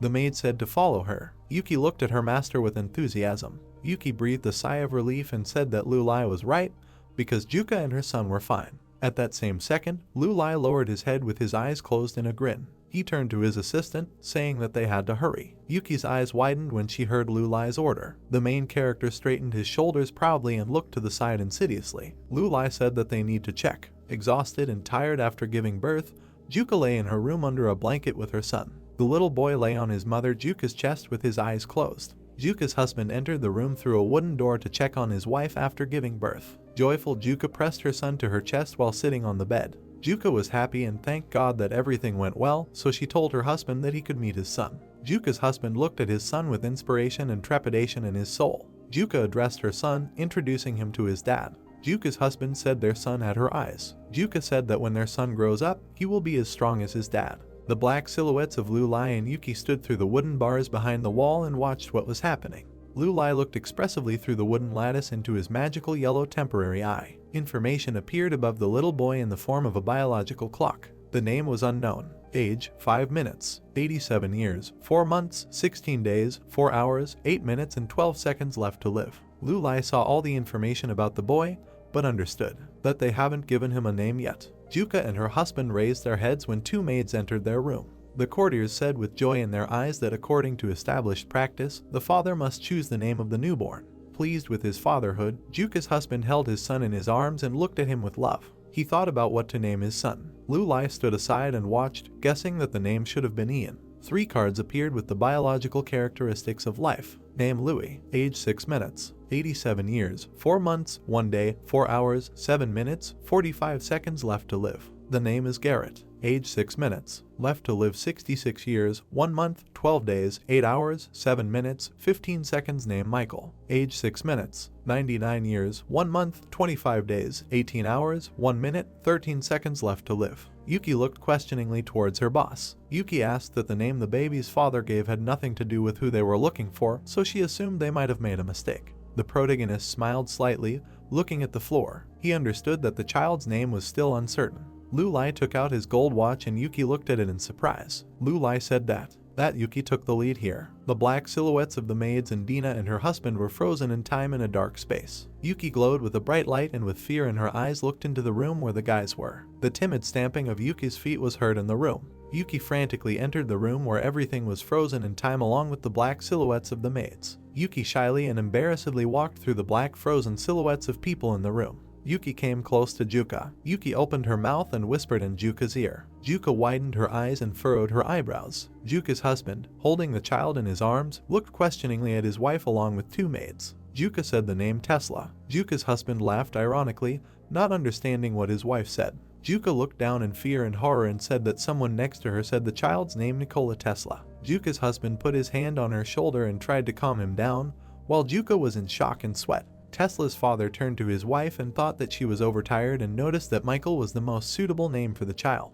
Juka said that it was definitely not a hallucination. Juka, along with her husband, who was holding the child, standing next to her, looked questioningly towards the maid. The black-cloaked maid clasped her hands and pressed them to her chest, exclaiming joyfully. She noted with enthusiasm that this was a divine revelation, because their child was chosen by God himself and a great future certainly awaited him. With a malicious expression on his face, Lulai eavesdropped on the conversation. Tesla's father looked down at the maid, raising his eyebrows. He noticed that it sounded unusual. The little boy was wrapped in a blue sheet and fast asleep. It was eventually called Tesla. The old epoch-making city took on cloudy weather. The horse pulled a cart and a driver behind it, moving through the narrow streets of the city. Yuki and Lulai rode in this carriage. Yuki asked Lulai that she didn't quite understand why they didn't just rewind time to when Tesla grew up. Yuki timidly looked towards Lulai from under her long bangs. She asked her boss if she was wasting her time. The main character, with a satisfied expression on his face, rested his hand on his protruding chin and looked around the city streets through the window. Lulai imagined the image of Tesla, realizing that he was the closest person to God, so he asked Yuki if she was interested in seeing with her own eyes the key moments from his life. A cab driver lighting a pipe of tobacco. I looked out the window to the guys. He asked if they had arrived at their destination. Lulai rested his hand on the window frame and nodded to the cab driver with a malicious smile that they had arrived. A cabman in a black hat looked around the streets of the city, looking at the large white house in the alley. He said that with all due respect to Mr. Lulai, he said that a rich man like him should not have bought a house in this place. The main character looked forward with pleasant anticipation, resting his chin on his hand.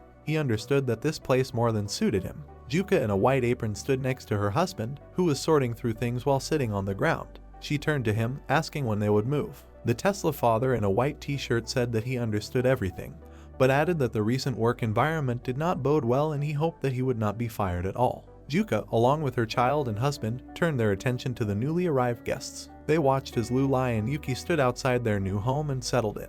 Juka realized that these were their new neighbors and thought that they too were going through hard times. The main character looked slyly towards his neighbors, who he needed for his purpose. Lulai walked closer to Tesla's father and extended his hand to him in greeting. Lulai bowed his head respectfully and greeted his new neighbor, inventing a legend that he had come to this place on business from China. Juka and her husband shyly closed their eyes and smiled. They noticed that these were completely different people, adding that this was the first time they had seen the mysterious people from the east. Little Tesla lay in his blue diaper and made his baby noises. The main character stood next to Juka with his arms crossed and looked enthusiastically at the little Tesla in his mother's arms. Juka noted with a smile that their baby liked his new neighbors in the form of Lulai and Yuki. The protagonist lowered his head and looked gloatingly towards Juka and her husband. He said that they were given a great honor and he noted that they would definitely become good neighbors. Residents of the city were walking along the narrow alleys of the city. Lulai and Yuki lived in this small town for more than 10 years, and for this they became Tesla's neighbors to watch this prodigy grow up. Lulai sat on the wooden railing and rested his head on his crossed arms with a sad expression on his face. Lulai understood that even as a genius, Tesla had no way to escape ordinary life. Little Tesla sat and read his books while other children played their games, running through the city streets and frolicking.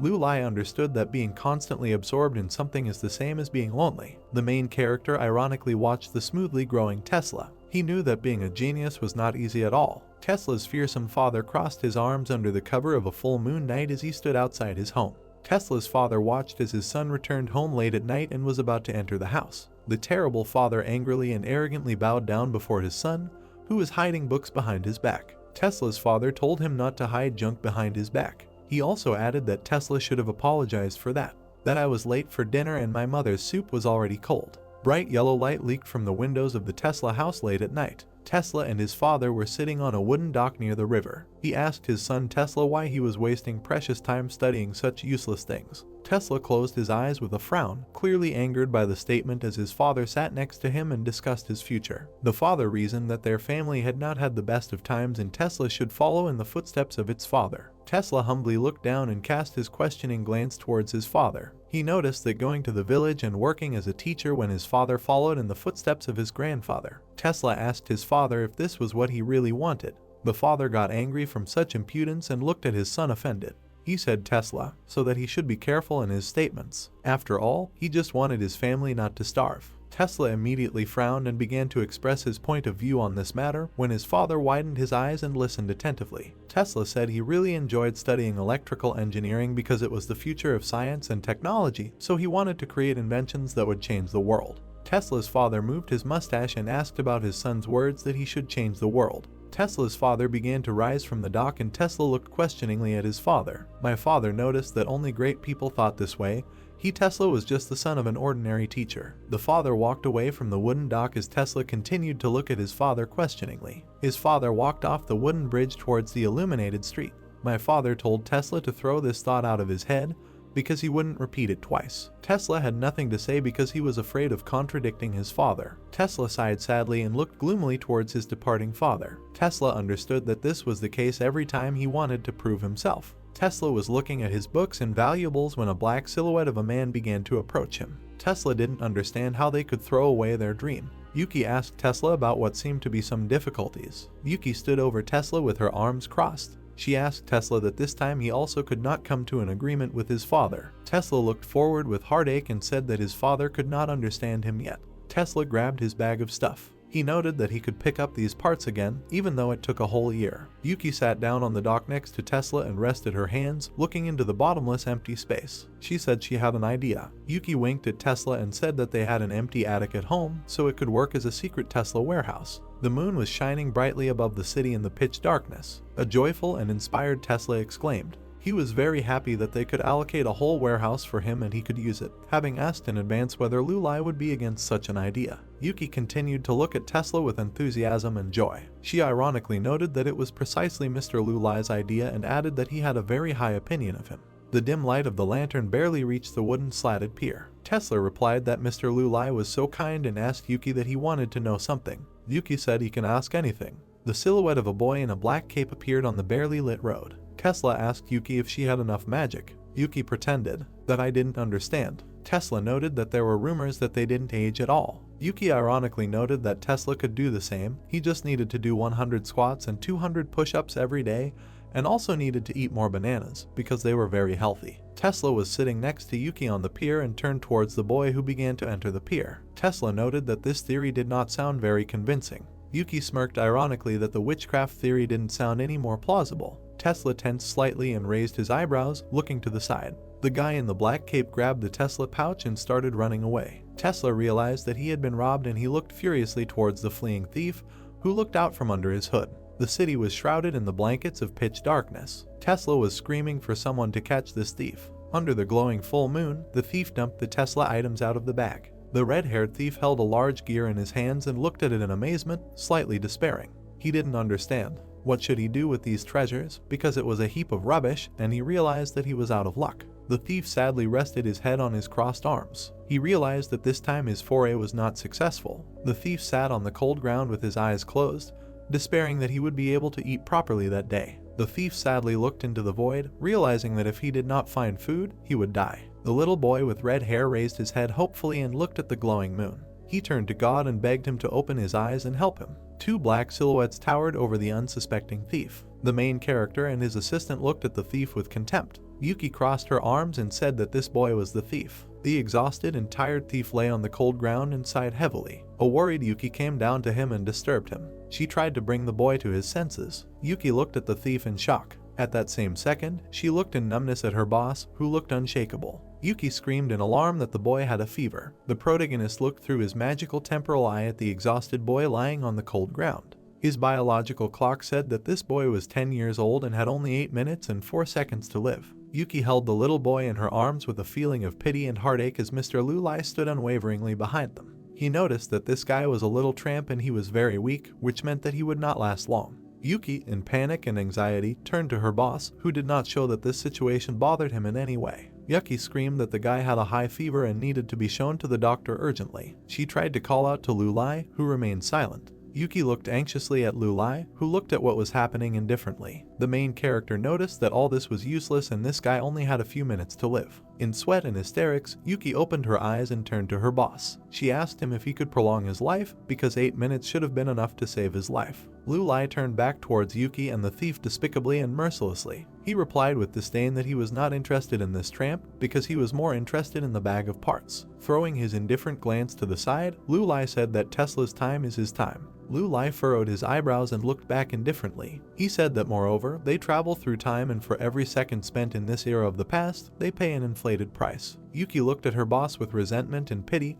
holding the dying body of the thief in her hands. Lulai suggested what they would have to do if an unexpected situation occurred and there was not enough time, because before making important decisions, everything must be carefully thought through. The protagonist looked arrogantly at Yuki, who was sitting in tears over the lifeless body of the child. Lulai said that he had already decided everything about this situation and it was not discussed. Yuki addressed her master, calling him an arrogant dictator. Lulai was outraged by such an impudent statement from his assistant and frowned and put his hands on his belt. He rudely asked that he had heard correctly and asked his assistant to repeat his words. Lulai stood arrogantly in front of Yuki with his arms crossed, watching as she frantically fought for the thief's life. Yuki didn't understand when her master managed to become such a heartless bastard. Lulai ironically said that Yuki was fired. In anger and rage, Yuki furrowed her eyebrows and shouted towards Lulai. She said that he managed to gather so many outstanding personalities around him, but noted that there would be no point in this otherwise because his plans included the creation of a new world. Lulai pointedly covered his ears and looked angrily towards Yuki. He told her that Yuki was no longer a member of the Eternal Club, so he told her to contact him through the appointment booking. In a rage, Yuki screamed that when the time comes and there are no ordinary people, he will be left alone, so his actions will no longer make sense. Lulai rethought something and looked disdainfully towards Yuki with silence. Yuki looked at Lulai hurt and angry as the main character glared at her. She told Lulai to maintain her humanity and not succumb to the laws of time. Yuki meekly closed her eyes and said the words that they also wanted to feel that Lulai was also a person. The protagonist widened his eyes at what he heard. Two images of Lulai stood with their backs to each other, like two personifications of his feelings and inner world. He thought about how he might have succumbed to time. The dark night starry sky absorbed the bright moonlight along with the city. In a large room, on a huge bed, lay the lifeless body of a thief. Lu Lai waved his legs in different directions and threw his hands behind his head with anticipation. The main character closed his eyes and humbly waited for further events. The main character looked to the side disdainfully, peeking out gloomily from under his long bangs. The little boy lay unconscious on a large bed and covered with a warm blanket. His biological clock appeared. The name is Arthur, age 10 years. 10 years, 4 months, 7 minutes and 4 seconds left to live. Yuki crossed her arms bashfully and shyly and walked closer to her boss, who was looking at her with arrogance. Yuki began to apologize for her behavior. Without showing any positive emotions, Lu Lai slightly opened one eye and looked towards Yuki. He ironically asked her about how she had come to her senses after a recent performance. The time trader was sitting on his red upholstered sofa when Yuki bowed to Lu Lai in apology. She said with remorse that they had made a mistake and asked for forgiveness. In response, Lu Lai grinned and said that he would not discuss such trifles with her. Lu Lai approached Yuki with a proposal that was very unpleasant for her, which made Yuki angry and bewildered.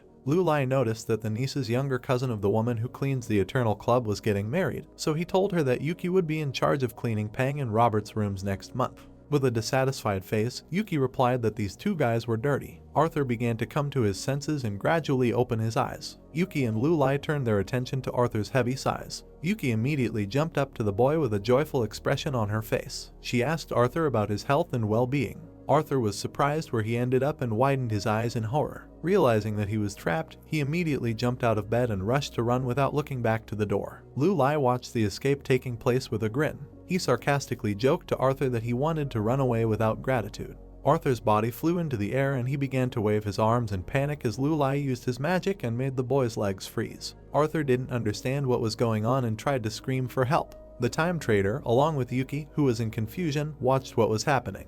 Lu Lai said that Yuki sacrificed her half a year's salary and bonus for Arthur, so he added that he couldn't just run away because it wouldn't be very polite. Yuki was at a loss because she was deprived of her salary and bonus. Arthur hung upside down and looked at the guys in horror. He asked Lu Lai if he was a sorcerer. Arthur understood that the rumors about Lu Lai were true. It was deep night outside and bright moonlight made its way through the windows of the houses. The thief fell to the floor and began to bow at his feet. He turned to Lu Lai, telling him to accept his bow. Lu Lai put his hands in his pockets and watched the boy who was sitting on the floor. Lu Lai ordered Arthur to stand up and tell him what happened. The thief immediately began to give out all the information and said that his name was Arthur and his adoptive mother brought him to this place. The time trader looked at the boy arrogantly with his arms crossed. Lu Lai asked the boy if his mother knew that he was stealing. With heartache and sadness on his face, Arthur looked at the floor. He said he was asked by a man to steal something in the suburbs. Yuki was confused and looked at Arthur, who bared his teeth and became angry. Yuki asked about the man, thinking that he was Arthur's adoptive father because that would be too much. After all, you couldn't ask your children for this. Arthur said that it was not his father, but a leftist guy. Arthur hit the floor with his fist in anger. He thought the man was trash. In a dense and pine forest, in the very wilderness, there was a wooden cart, next to which sat the black silhouette of a man.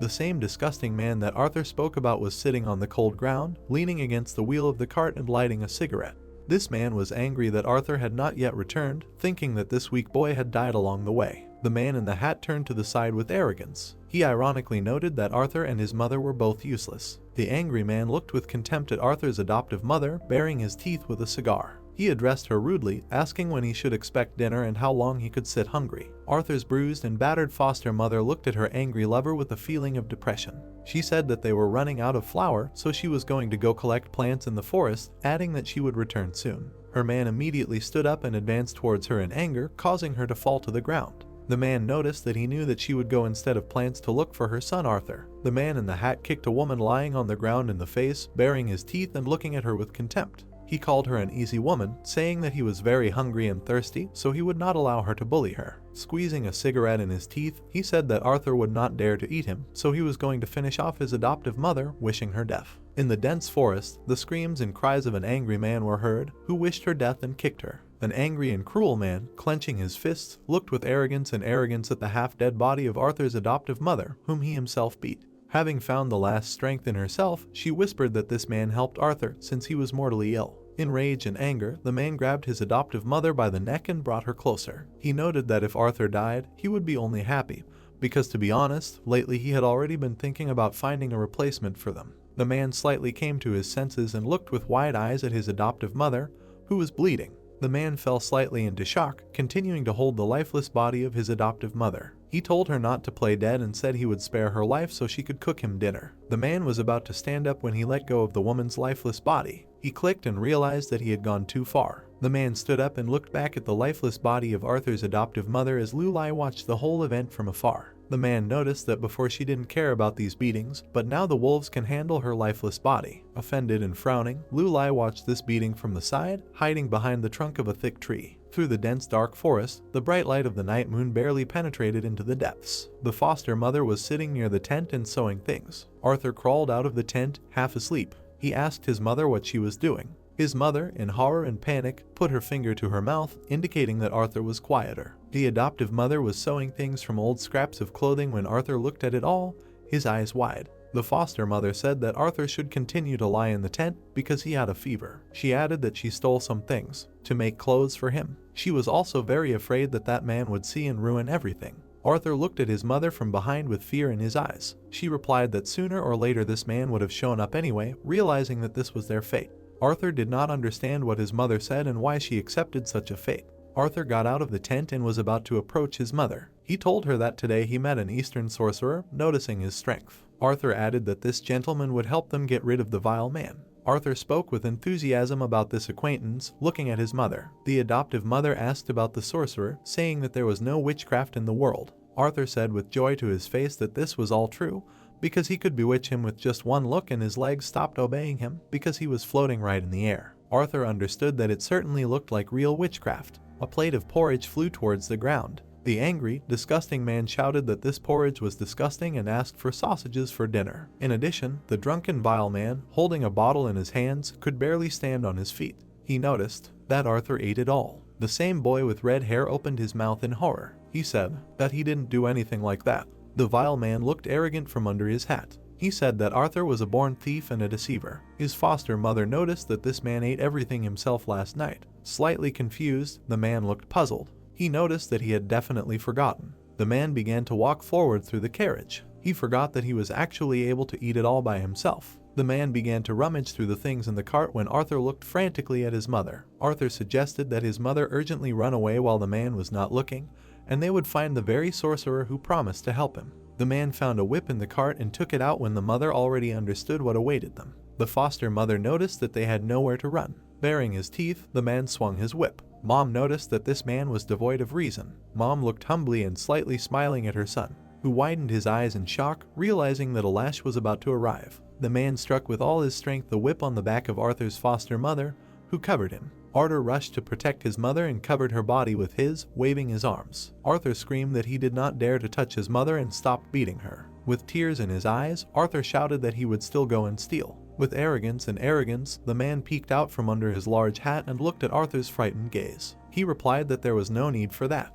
The man handed the empty bowl to Arthur, who was sitting on the ground. Arthur widened his eyes and was in shock from misunderstanding. Breaking into a malicious grin, the man said that these were things which he stole. Arthur looked in horror as a bunch of gears flew to the ground. The bloodthirsty gazes of the man and his mother were directed at him with glowing red eyes. They called him a non-entity. Arthur opened his eyes and did not understand how his mother could say this. With tears in his eyes, Yuki's silhouette. He asked her if Mr. Lulai would really help them, because that man was very vile. Yuki looked away cordially, putting her hands behind her back. She told Arthur not to worry because it was Mr. Lulai's word of honor to keep his promise. Arthur continued to be in shock. The same man near the cart was taking things apart and putting them on the ground. He arose because he needed to carry everything himself, realizing that he would have to look for another woman. The man looked back in fear when he was called. Behind him, Lulai stood with a malicious smile, holding his blue vest. The time merchant replied that he was passing by and decided to buy a few things from him.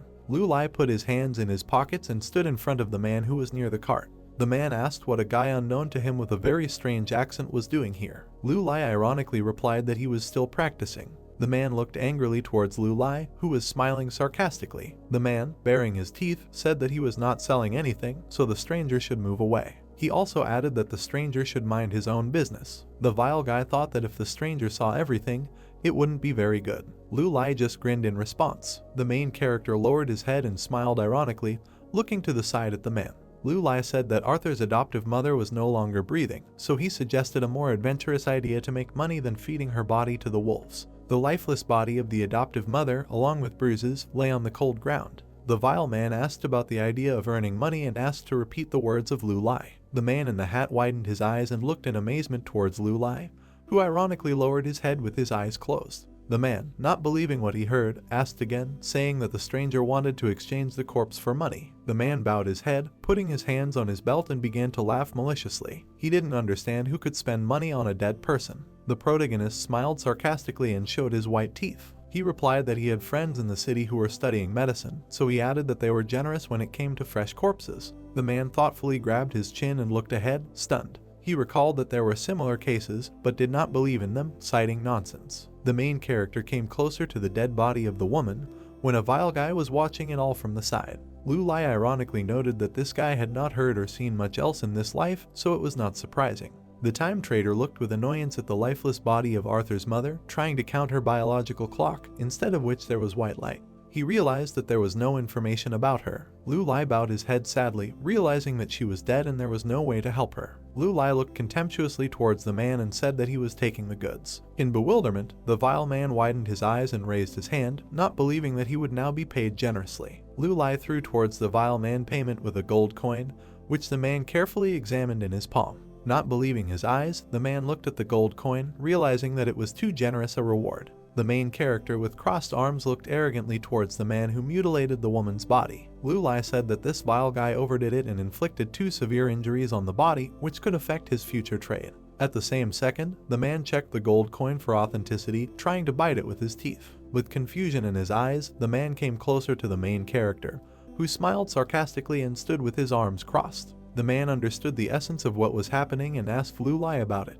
The time trader grinned maliciously and sarcastically said that he could make him rich. The vile man widened his eyes and was shocked by what he heard. The man leaned forward slightly, sweating with an angry feeling. He didn't understand where he could get so many corpses. Lilo looked at the man caustically, his eyebrows furrowed. The man in his black boots began to step back. The time trader looked at the man arrogantly, breaking into a malicious smile, making fun of him that he was scared and was squeezing his pocket. The man lowered his gaze to look at the coin, then raised his head and turned to Lu Lai, asking what he was doing. Lu Lai closed his eyes, slightly bowed his head, and smiled, telling the man that he was an entrepreneur and was selling a special product, noting that those who do not take risks do not drink champagne. The man widened his eyes in fear and opened his mouth slightly, thinking that he had never heard of the corpse trade enterprise, and asked the main character why he needed it.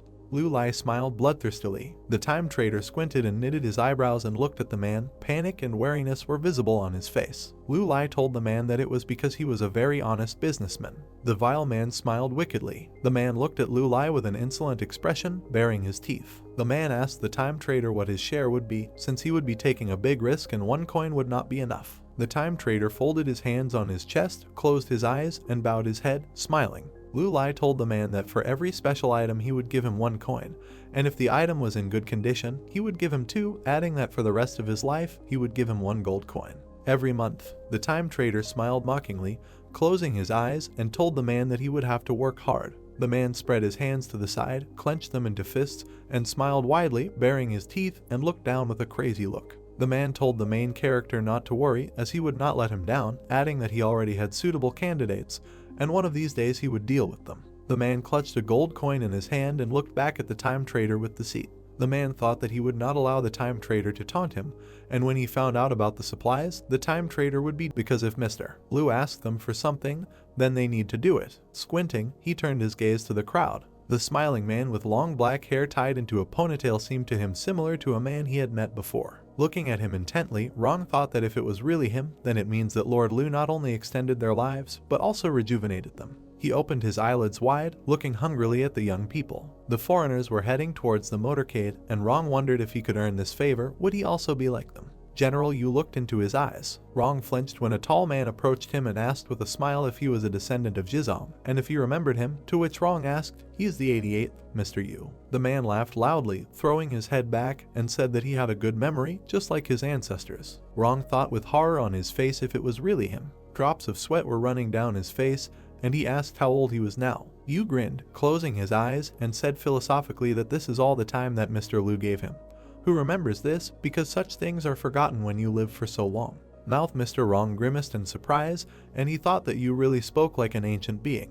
Yunping stood aside and watched the dialogue with a frown. Covering his mouth with his hand, he, not understanding what was happening, asked himself if this man really knew the old man wrong. 3 scientists in the person of Anthony, Gaoming and Tang gathered in front of the protagonist's main office. They were waiting for certain people to arrive, standing on the porch with dissatisfied faces and crossed arms. The ecologist cast his questioning glance towards the other scientist. He turned to Tang to find out who was going to come to them. Lu Lai stood on the stone tiles in front of the steps and waited for people to arrive with his arms crossed. Gaoming noted that the main character himself even personally decided to go out and meet the guests, noting that something unprecedented is happening now. Tang frowned slightly and looked towards the impatient ecologist. Tang said he heard that scientists from an overseas base were coming, noting that he didn't know anything else. Tang also realized that something very interesting was happening. Gaoming lowered his eyebrows and was confused. He did not understand what scientists were being talked about because he had never seen it in person. The main character in his blue suit, with his hands in his trouser pockets, smiled slightly, looking forward.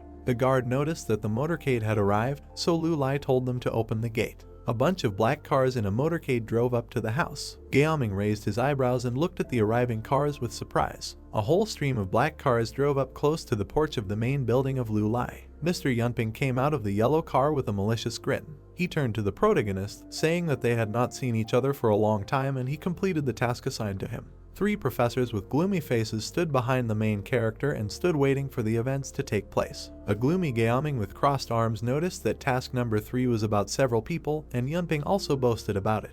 Yunping closed his eyes mockingly and placed his hand on the roof of the car. He replied that he prepared a whole car for one person and provided an absolutely safe and comfortable service. An angry man in a blue suit and yellow hair got out of the car and walked past Yunping. The blonde angrily asked Yunping why he had been ignored the entire trip and was indignant because Yunping seemed to hate the whole world and didn't even want to talk to him. The man in the blue suit walked forward angrily as Yunping watched all of this in bewilderment. The man in the suit said goodbye to Yunping in a rude manner, saying that he did not like him. The offended and annoyed gentleman in the blue suit headed inside the building, climbing the stairs as the professors watched him in bewilderment. A man in a suit says that he needs to enter the building first because he is seasick, because Yunping does not know how to drive a car at all. Tang and Gaoming looked displeasedly after the departing gentleman in a blue suit. They considered him a strange person, ironically noting that with such a funny hairstyle he looked down on everyone. Gaoming looked with disgust at the offended unknown gentleman in a blue suit. He did not understand what kind of people the main character got. At that same second, he widened his eyes and looked to the side. Young Tesla walked with his suitcase into the building. Gaoming felt that this guy looked too young and also his face was very familiar. Gaoming cast his stunned gaze towards Anthony, who crossed his arms and looked at everything very calmly. Gaoming asked with concern why Anthony seemed very calm, noting that Anthony wasn't particularly bubbling with curiosity. Anthony cast his cold and indifferent gaze towards Gaoming.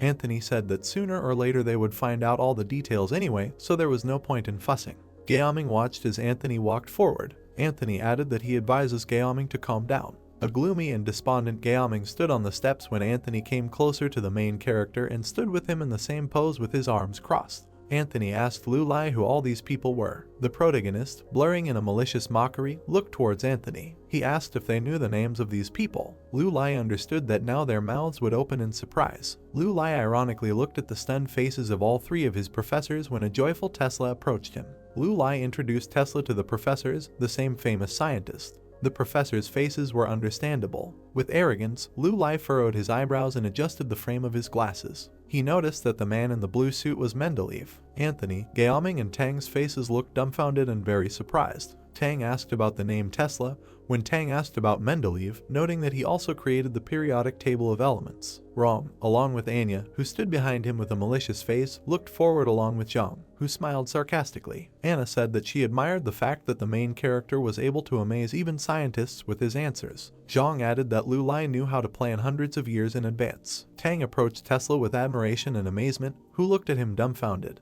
Tang said that Tesla had been in the South American base for 100 years, so he asked his opinion on what Tesla thought about modern nanomaterials. He was also interested in how Tesla supported the ecological cycle at its base. Tesla jokingly pointed his finger at Tang, who was slightly surprised by such a gesture. Tesla said about world number 1, to which Tang replied that he was one of the scientists. Tesla looked back at his colleagues with delight and joy and raised his hand in the air. He told everyone to go to him, to which Tang looked on in bewilderment. All colleagues and scientists ran en masse towards Tesla. They were in a hurry to find out information about scientists from the first world. The main character stood unshakably in place when a whole crowd of scientists ran past him in the opposite direction. A bunch of scientists in black suits ran closer to Tang and began asking him about all sorts of interesting things. Gaoming and Anthony stood aside indifferently and watched what was happening with a degree of incomprehension when the cloud of dust after the stomping of people still hovered above the ground. Lu Lai sighed heavily and looked gloomily towards the guys. He knew he had to start the meeting.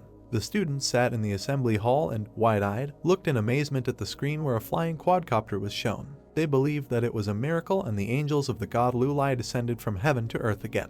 The two scientists raised their eyebrows and looked ahead in amazement. They thought that this was number one, because civilization had already entered the industrial age, which sounded very amazing. The protagonist turned off the projector by pressing a button on the white remote control, to which the scientists were sharply indignant and pointed their finger at the screen. They really wanted to watch the film and asked him not to turn off the screen. Lu Lai stood in front of the cabinet and turned off the screen by lifting the remote control, closing his eyes and lowering his head slightly. He responded to the professor's indignation that nothing should distract them from the process of creating world number 2. Lu Lai closed his eyes with a feeling of satisfaction and turned to the professors as they listened expectantly to his boss's instructions. Lu Lai said that everyone who was sitting in the hall would participate in the creation of the world. Lu Lai peered out with his despicable gaze from under his long bangs. He asked the scientists to answer just one question, because they lived for at least 100 years. Lu Lai raised his hand from behind his desk and looked arrogantly at the professors with a malicious grin. He asked them what they were willing to invest in this new world.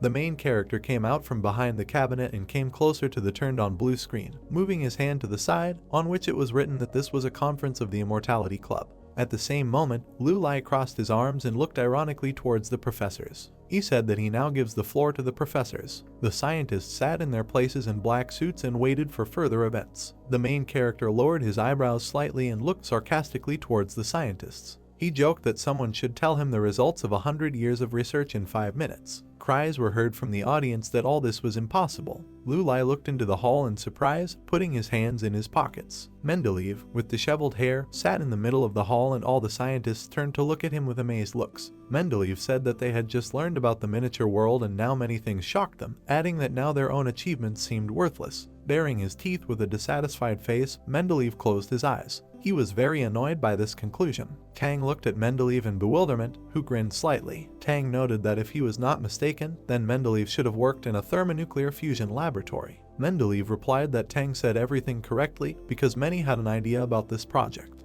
Mendeleev recalled his dark laboratory with frowning brows. He added that thermonuclear fusion could be called a man-made sun, because it is the ultimate source of energy for humanity. The protagonist sadly lowered his head down and closed his eyes. Lu Lai thought that all these achievements still could not be called worthless. The eminent chemist continued to tell his story with an angry expression as Gaoming, Tang and Anthony looked at him in stupefaction. Mendeleev continued that he, Oster and other scientists founded this laboratory and now the rector has achieved continuous work with high-temperature plasma for 962 seconds. He also added that it was 92 seconds shorter than the current Chinese record. With annoyance, Mendeleev noted that this result still does not compare at all with the results of the miniature world. The eminent chemist, with tousled hair and crossed arms, stared angrily forward. He noted that he was still working to reduce the size of the installation, because in the end, a huge thing that occupies almost all the space in the cave is not very practical. Tang looked at the Mendelians with a frown and a stunned expression. He understood that this scientist was simply crazy. Anthony stood up from the table and attracted the attention of everyone,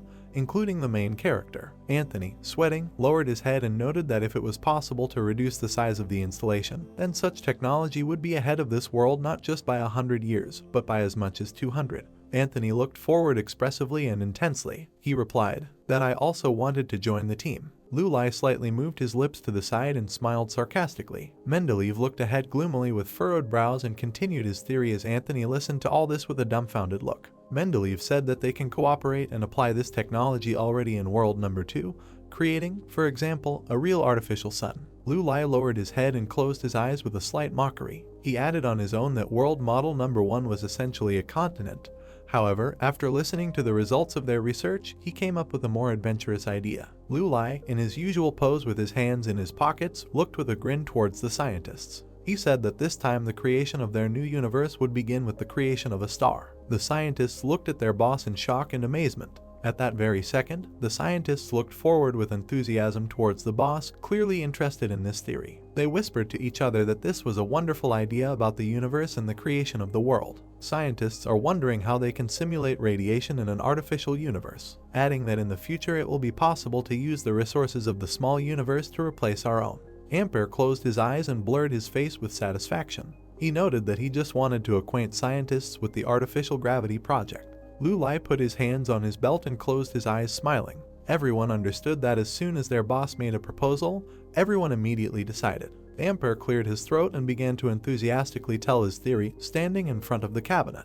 He said that he used to love watching movies in Britain, even though it was just entertainment, which inspired him a lot. All the scientists sat nearby in the line and listened carefully to Ampere. Ampere continued his theory about the rod and centrifugal force. Lu Lai opened his mouth slightly and grinned ironically. He felt that his big plan was going to work. Ampere stood with expression and inspiration in front of the stand with a microphone and told everyone his theory. The main character thought and reflected that he was able to gather all these scientists together and they would have to unite. He ironically wondered that there might not be a problem in the world that he could not solve. The main character crossed his arms and looked at what was happening with a sarcastic smile. Lu Lai's pupil was shaped like the mechanism of a magical gold watch, on which the arrows were spinning. He understood that it was impossible to be completely satisfied with the current situation, thinking about the fact that in the past a lot of technologies were lost that did not survive to their time. Ampere enthusiastically placed his hand on the cabinet, breaking into a smile. He said that he had already talked too much. Lu Lai looked at Ampere slightly surprised, realizing that Ampere had finished his report too quickly. Ampere looked towards the protagonist with curiosity. He was eager to get his boss's opinion by asking him about his suggestions. Lu Lai's gaze blurred, and he had already lost the logic of his thoughts, realizing that this information was too complex for him.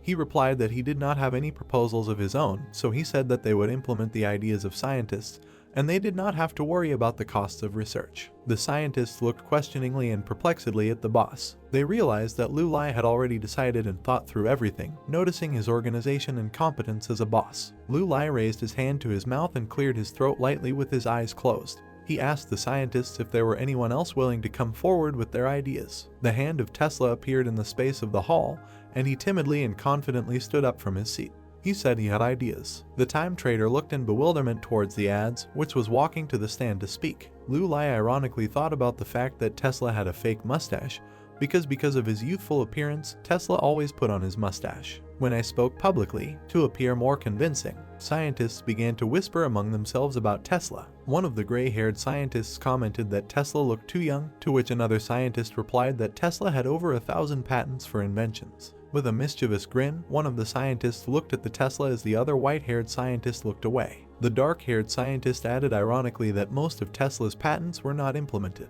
Tesla out of the corner of his ear heard gossip about himself and frowned at the whispering scientists. A scientist from the audience added that Tesla's genius was overrated. Tesla confidently responded to the gossip that the scientist was mistaken, because most of his projects were suspended due to lack of funding. The two scientists immediately felt a sense of shame and looked ahead with concern. Tesla added on his own that there was one phrase that he said many years ago. He said it, saying that if he wanted, he could split the globe. Tesla looked angrily towards the hall against the backdrop of lightning and current discharges. Lu Lai furrowed his brows sarcastically and looked sarcastically towards Tesla with glee. Tesla spoke about his theory of a wireless energy transfer system. All the scientists in the hall opened their mouths and were shocked by what they heard. Tesla grinned slightly, expecting something like this reaction. Tesla frowned maliciously and smiled maliciously. He sarcastically asked his colleagues what was the matter and why their facial expressions had noticeably changed. Tesla closed his eyes, sighing slightly, and he began to continue to develop his theory. He added that people from the previous era would not have accepted this idea, but now things were different.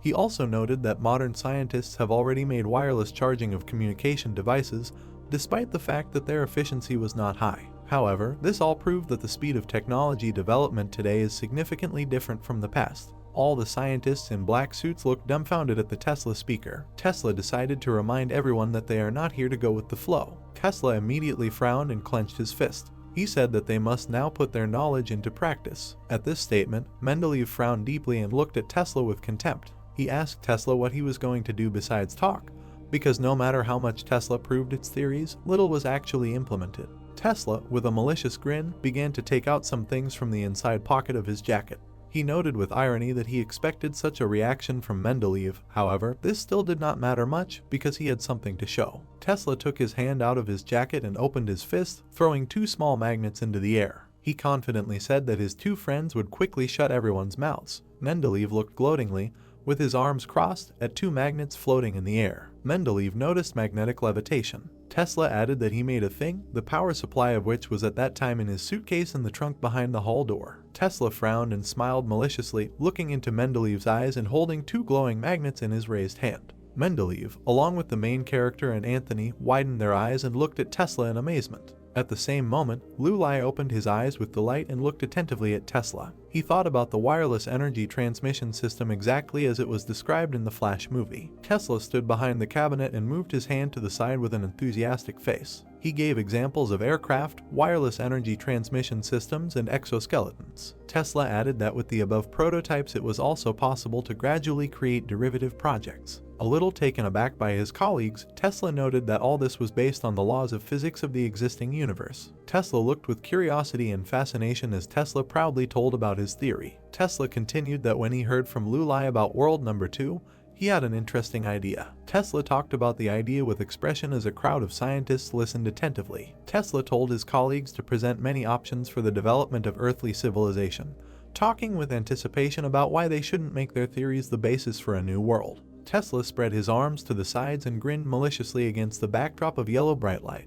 He said whoever masters these laws will be at the top of the biological chain. Tesla's sarcastic gaze was directed forward at the scientists. He concluded that they would create a universe that would be very different from the current one. Tesla represented a number of planets in space. He believed that their theories should turn into a miracle. Scientists began to fuss and whisper among themselves about the Tesla theory. Tang sweated a little, his eyes widening. He suggested that this was the end of science, favoring theology. The main character began to clap his hands in admiration for Tesla's theory, who turned towards Lulai. The protagonist looked at Tesla with excitement and interest, who was pleased with his boss's reaction. Lulai said that he was very interested in this idea, so he gave the go-ahead that he could already begin preparations for the implementation of this idea. The time trader added that he was confident that the first world could form the basis of a second world, which should give them new opportunities. Scientists looked at Lulai's bold statements with excitement and surprise. The main character told the scientists to trust him, because for him there was no problem that the Immortality Club could not solve, so he allowed them to safely experiment.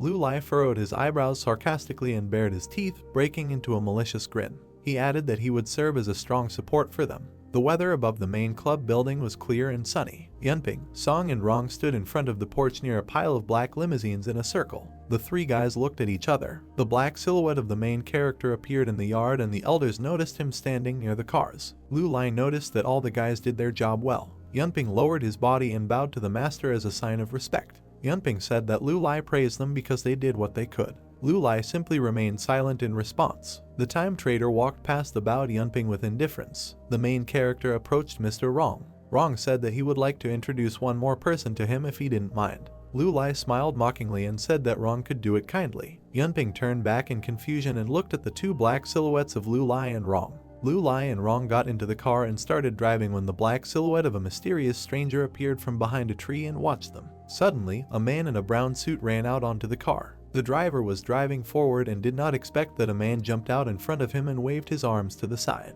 A huge, long limo stopped in front of the silhouette of a man, who spread his arms and stood in front of the car. The driver opened the car door and shouted in anger that this man should be more careful, unless of course he wanted to kill himself. Rong, from such a sharp braking, leaned forward and grabbed his sore lower back. The main character's eyes widened with the realization that he recognized the man. He was a black-haired man with unkempt stubble. His name was Baron. The driver in black glasses put his hand on the unfamiliar Baron. Lulai told his driver that the man was not dangerous. The time trader got out of the car and walked forward to Baron with a proud gait. Lulai noticed that this man came to him. Baron untangled himself from the guard's hands and, waving his arms, ran without looking back with joy towards Lulai. Baron was happy that he had finally found Lulai. The guard at the same second grabbed Baron by the hand as he ran away from him. The angry driver threw Baron to the ground and grabbed his hands so that the man, unknown to him, explained the situation. The angry Baron, lying face to the cold ground, angrily looked at the guard Lulai who grabbed him. Baron spoke indignantly about how this guard dared to tie him up and tried to find out what he needed. Baron also added that his watch cost the same as the security guard was paid. The twisted Baron, lying on the ground, raised his head to the black silhouette of the time trader. Lu Lai said ironically that they had not seen Baron for a very long time. The protagonist also asked Baron about the last time they saw each other, recalling chapter 73. The main character looked down on the Baron and told him that he could get up and follow him. A long black limousine stood on the side of the road during the daytime. Lu Lai forgot how much time had already passed and he thought that Baron had already settled into his simple life. The protagonist leaned back in his seat in the car and grinned maliciously. Lu Lai sarcastically noted that judging by Baron's condition, he was mistaken. Baron timidly and gloomily turned his gaze away from the car's panoramic window. Baron shyly began to finger his fingers. Lu Lai carefully and expressively peered at the Baron's silhouette. Baron looked away in annoyance as his biological information appeared above him. The name is Baron Zheng. Age 25 plus 13 years, 47 years, 4 months, 2 days, 9 hours and 20 seconds left to live. Lu Lai carefully peered at Baron, realizing that he had good data. Baron lowered his head in annoyance and began to tell his life story as Lu Lai listened attentively. Baron said that he first opened an internet celebrity restaurant with money that Lu Lai gave him, but due to terrible management, the business failed. In addition, Baron added that he was deceived with a fee when joining the franchise. Baron's unshaven stubble surrounded his entire chin. He continued his life story that the speed of his aging began to attract the attention of others and rumors began to spread among friends and relatives that he was sick with something. Baron was very saddened by this stage of his life. He added that all relatives and friends stopped communicating with him. The main character represented the silhouette of Baron in an empty and deserted space. Baron sadly said that he only now realized the value of time, because he was only 23 years old, but he could not fully enjoy life and it seemed to him that he grew old in an instant. Closing his eyes tightly, Baron said with regret that he had to go through difficulties and gain experience in order to make his life happy. However, he failed. The protagonist adjusted his glasses and looked disdainfully towards Baron. Lu Lai understood that now Baron finally began to regret and wondered why his person was needed by Baron. Lu Lai looked expectantly at Baron, who began to fuss and frown. In a sweat, Baron opened his eyes and began to shout that he wanted to sell a few more years of his life. The time trader angrily looked forward at the Baron and sighed heavily. Hysterically, Baron continued to ask Lu Lai to think about this offer at the previous price. Lu Lai grinned in response. The main character looked at Baron with arrogance through his glasses and long bangs. Lu Lai turned to him, saying that he was a very interesting person, adding that no matter how much he bargained, it would still not be enough for him. Baron looked at Lu Lai's indifferent gaze with shock and concern. Baron said that in fact he just wanted to save the money from the sale to live on, and then find himself a girl and marry her, because with this money he could provide himself with a quiet life and would never disturb Mr. Lu Lai again. The cold time trader lowered his gaze and replied that Baron had misunderstood him, because all that was no longer important. The protagonist looked arrogantly into the Baron's frightened gaze. He added that now he no longer needed Baron's time. The Baron fell into despair at this statement and began to sweat with horror. He didn't believe the words and assumed that Lu Lai was joking, because he used to need time. Lu Lai looked arrogantly at Baron and sat in his seat with his legs and arms crossed. He replied that he really needed time before, but now it was a different time. The time trader arrogantly extended his hand towards Rong. Baron looked out the window with a dumbfounded look and saw the gray-haired Mr. Rong walking next to the car. Lu Lai added that if he wanted, he could turn him into a 12-year-old boy with just one wave of his hand. Therefore, Lu Lai asked the logical question of Baron that his time could not be of value to him. The protagonist looked angrily from under his long bangs towards Baron.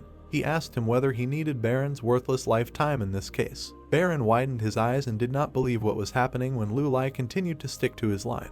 The time trader added that Baron had the opportunity to arrange his life, however. He himself missed his chance. Baron rushed to bow and put his hands on the floor. The main character looked at this spectacle from Baron with indifference and coldness. Hysterical and furious, Baron began to prove that he was wrong, calling himself worthless. The protagonist looked contemptuously at Baron, peeking out from under his long bangs. Baron looked at Lu Lai in horror. He said that Mr. Lu Lai was the only one he could turn to. With a feeling of guilt, Baron added that if Lu Lai did not help him, then his life would be over. With his eyes widening, Baron looked with the last hope at the main character, who did not hesitate at all. Baron begged the protagonist to help him one last time. The time trader opened his mouth slightly and asked Baron how much time he was willing to sell this time. Inspired by the master's alms, the Baron immediately changed his face. He enthusiastically began to talk about how he was going to sell all 10 at once instead of the expected 8 years. With a malicious expression on his face, Baron bared his teeth and eagerly looked at his fingers, believing that he had another 40 years to live.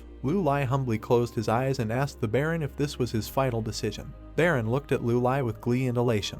He replied that he had finally decided to sell for 10 years and understood that now with this money he could live happily. The time trader took out his gold watch and frowned at the Baron. He noted that Baron would not regret his decision in the future. The black-suited security guard and Rong turned their surprised glances to the side. Exhaling heavily, the main character opened the car door and got out of it. A security guard stood behind Mr. Rong with his hands behind his back. Lu Lai approached Mr. Rong, asking him if he could transfer the money now. Rong asked about this moment. The main character noted that his secretary would contact Rong later. Mr. Rong smiled slightly. Rong agreed to help his boss without hesitation and asked how much he needed. Lu Lai cast his despicable glance back. He replied that it was not he who needed the money, but the Baron. The protagonist continued to look with abandon at Baron, who followed him out of the car and greeted Rong. Rong was dumbfounded and greeted Baron in return.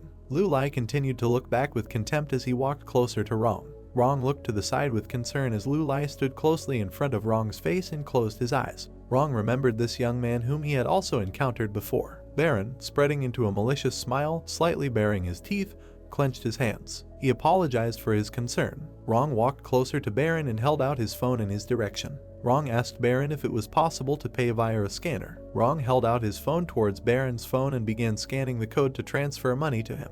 Baron, at such a generous gesture, broke out into an ironic smile from Lu Lai and began to move away from Lu Lai's car. The main character noted that now they were even. Baron looked down at his e-wallet in amazement, his eyes wide. He understood that now it was his money and now he had much more of it than he had before. Baron looked back towards Lu Lai sarcastically, his brows slightly furrowed. Baron noted Baron hardly had a happy future. Rong sighed heavily and rolled his eyes upward. He noticed that even if he had the most expensive thing for himself, Baron would still not be satisfied. Lu Lai looked ahead disdainfully and angrily through his thick long bangs. The main character added that at least the Baron understood that he was already enjoying benefits that most people will not be able to enjoy in their entire lives. Rong humbly closed his eyes, noting the correct message of his master's thoughts. Rong added that greedy people always have the same ending. Rong looked questioningly at the black silhouette of his master. Lu Lai humbly looked forward, showing no emotion for show. Rong asked if Lu Lai was angry now. The time trader stood straight with his hands in his pockets, imagining a magical gold watch in his hand.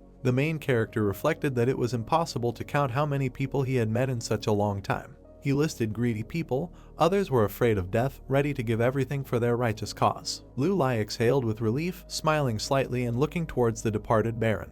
He noted with irony that if he were angry with everyone he met, he would have already died of anger. Rong respectfully bowed his head towards his master, smiling slightly. Rong noticed that over the thousands of years of his life, Lu Lai met as many people as there were fish in the river. Rong continued that it was natural that Lu Lai was already finding it difficult to take all the trifles of mere mortals to heart. Lu Lai grinned in response, lowering his head in response. At that same second, the main character became puzzled and looked away with contempt. He understood that he met a lot of people, like fish in the sea, but all these people, except Baron, did not try to get in touch with him anymore. The driver slammed the car door after Lu Lai got into the car. With curiosity, Lu Lai noticed that he was interested in the further fate of Baron. The protagonist hit the road in his limousine. Lu Lai thought that he should entrust the task of finding out about the further fate of Baron to his assistant Peng.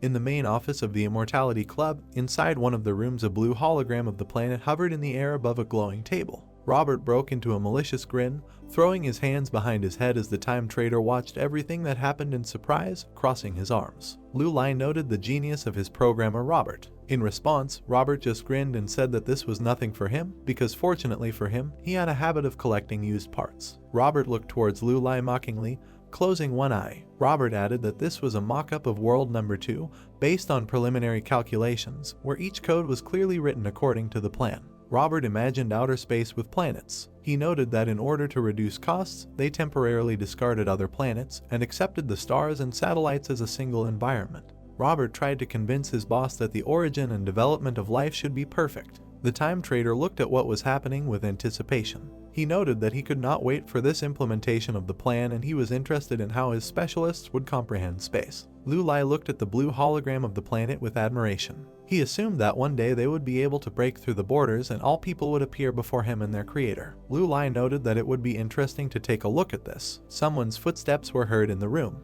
Peng entered the room and held out a folder of documents above him. He turned to his master, noting that he had brought the necessary materials that he had asked for. The main character looked at Peng with enthusiasm, taking the folder from him. Lu Lai was eager to study the materials. Peng looked at his boss with surprise and incomprehension, asking him about these people, realizing that his master had been busy with business lately. The main character began to peer through documents and leaf through people's profiles. Lu Lai replied that he was just curious to know how his old clients were doing. Peng looked puzzled at Robert, who frowned slightly. Peng noticed to Robert that their boss was acting strange. Robert looked in Peng's direction, dumbfounded. Peng continued that Lu Lai might have met someone from the past by chance, noting that he himself had seen Lu Lai very rarely recently. Peng stood not far from Lu Lai's workplace, who continued to carefully study materials about his old clients. The time trader turned to his assistant, intending to find out how the situation of all these people had changed after the deal. Peng looked closely at his boss and began to answer. He said that Hai Dai had an interesting story. Peng noted that after selling 3 years of his life and gaining a large amount of money,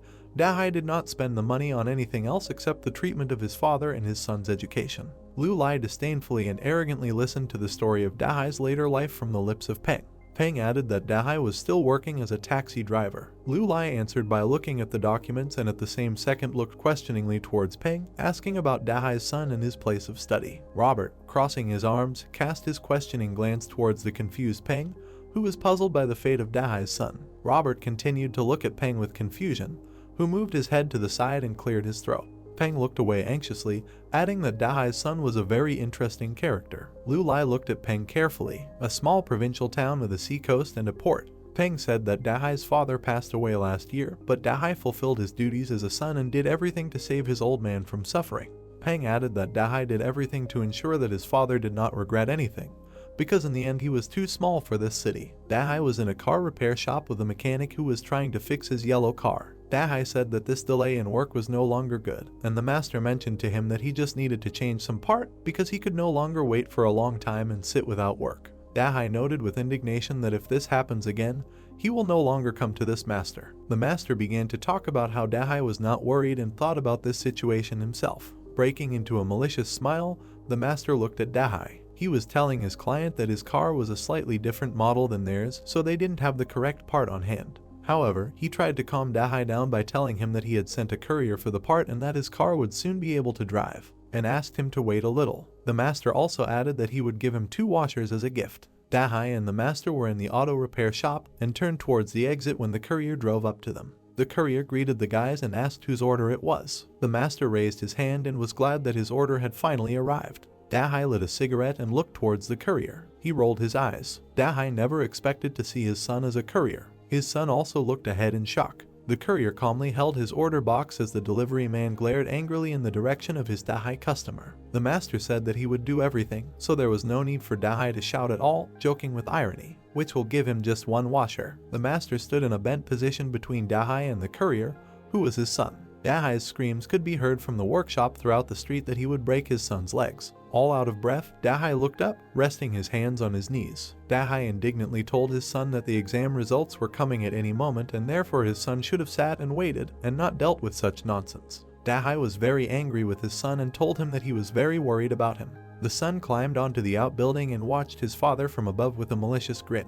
He tried to calm his father down by ironically telling him that he was catching him. Dahai looked up in horror at his son, who broke into a malicious grin. Dahai told his son not to jump because the height was too high. Dahai became very angry, his eyes widening. Suddenly a folder fell into Dahai's hands and he was surprised. Dahai carefully studied the materials in the folder. Peng looked around the corner and saw Dahai looking dumbfounded at his son's exam results, noticing about Tsinghua University. The satisfied son, breaking into a smile, came down from the building and put his hand on Dahai's shoulder, who also exhaled and grinned. The son noticed that he should have earned a little extra money to make his father's life easier. The taxi driver still didn't believe that his son had managed it. The taxi driver began to cry with joy, closing his eyes tightly. Dahai told his son that he was very proud of him and therefore should tell everyone about it. Also, to celebrate, he said that he needed to invite guests, teachers, friends, relatives, and set a table for 20 people. He also added that he would buy his son a new phone and a nice suit. Hearing such fabulous expenses, the son was horrified, waving his arms. He didn't understand why there were such expenses, because his father already worked so hard, so he decided that he would combine work with study. Dahai closed his eyes and looked towards his son. He said that he should tell him that he was actually rich because he had money in his account, a whole million, so he didn't have to worry about money. The taxi driver's son laughed ironically and clutched his forehead as Dahai looked at his son with a feeling of satisfaction. The son began to laugh ironically, noting that Dahai must have been joking because he already knew how their family lived. Dahai knew that he was finally able to fulfill his responsibilities as a father, and it was worth it. There was a cup of coffee on the table and a gold pocket watch next to it. The main character was sitting in a chair at the table, holding papers in his hands. Lu Lai thought that although trading time showed him the ugly side of human nature, it also showed the good in people, and now there is no longer a need to make deals with ordinary people, but out of curiosity, he could resume the game. The time trader raised the cup of coffee to his lips, thinking that after all, it was still difficult for him to say whether it was good or bad. Lu Lai remembered Jiang Jingjing, who stood dissatisfied with her hands folded and her eyes closed, remembering that after selling 1 year of her life, she was constantly trying to find him, just like Bo Wen. The main character recalled Ren Yingying, who smiled joyfully with her hand forward, recalling that after selling for 2 years, she invested money in a business that is now worth millions. Lu Lai smiled sarcastically, showing his teeth. The main character made a tense face, pursing his lips and closing his eyes, remembering Cheng Jioxian, who was sitting at the table, resting his head on his hand. Lu Lai thought that thinking about him gave him a headache, adding that he seemed to work in a fast food restaurant, surprised that he actually started working without realizing that there was a suitable job for him. The main character raised his hand with the papers, smiling slightly and flashing his glasses, thinking that Cheng Jioxian picked up a child on the street, and it seems that duties and responsibilities made him a person, thinking that even his own mother would not recognize him. Peng Hao and Robert looked at each other in surprise, their eyes wide. Robert asked Peng Hao what he wrote in the report. Peng Hao said there was nothing interesting in the report. Robert noticed that he had never seen the gentleman smile like that. Lu Lai threw the papers on the table and closed his eyes, raising his eyebrows. Lu Lai thought that he could clearly see the past, and from an ordinary hard-working programmer, he had turned into an omnipotent being, and now he no longer needed to absorb time in this way. The main character opened his eyes, knitted his eyebrows, and looked ahead with a serious look, thinking that the time had come to classify information about his past, since he could no longer allow anyone to find out anything about him. A call appeared on the time trader's phone. Lu Lai picked up the phone and looked at it in bewilderment, not understanding who was calling him. The main character answered the call and brought it to his ear. Lu Lai's face looked surprised as he widened his eyes and looked up. The time trader pressed the phone to his ear, frowned and looked to the side, answering the interlocutor that it was him, but they must not have met. The guys were surprised, their mouths wide open, and they looked at their boss with incomprehension. Lu Lai grinned maliciously, baring his teeth, asking his interlocutor whether he really believed this. The weather was clear outside, and there were many cars driving along the roads. In one of the alleys there was a guy in a gray sweatshirt, talking to a time trader, and told him that his knowledge and his views told him that he should not believe in such things. However, he must check it out and must meet with him. The main character put his hand in his trouser pocket and closed his eyes, smiling maliciously, telling his interlocutor that in fact he had not been involved in small business for a long time, noting that he did not have to prove anything to anyone. Lu Lai squinted his eyes, frowning, and then widened his eyes while talking on the phone. The time trader raised his head and looked up with raised eyebrows, telling his interlocutor that this was very interesting. Lu Lai stood at the window, looking out onto the street, telling his interlocutor that he would see him tomorrow. The main character removed the phone from his ear, closing his eyes with a slight smile. Peng looked at the main character warily. With his mouth slightly open, he asked the main character if it was necessary to prepare a falcon squad.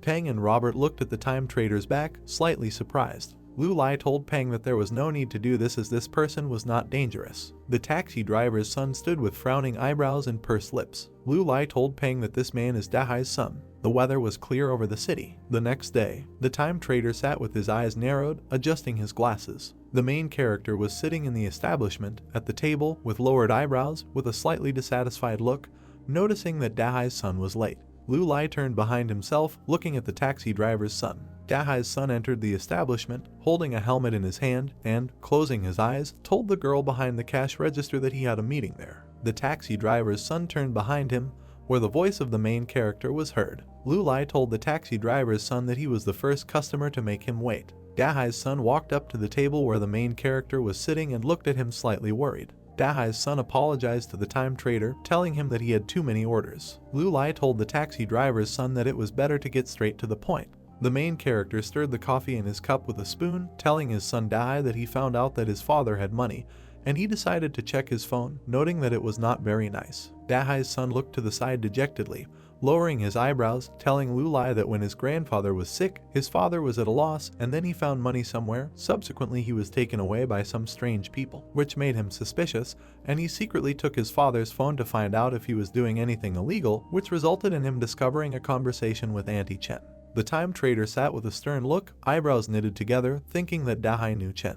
Dahai's son glared at Lulai with his brows furrowed, telling him that they had mentioned time trading in the conversation. The time trader closed his eyes and bowed his head slightly, telling the taxi driver's son that he didn't think they would find out about him like that. Dahai's son widened his eyes in disbelief and pursed his lips, thinking that Lulai had admitted it and he was a real time trader, adding that it was too early to draw conclusions and needed to concentrate.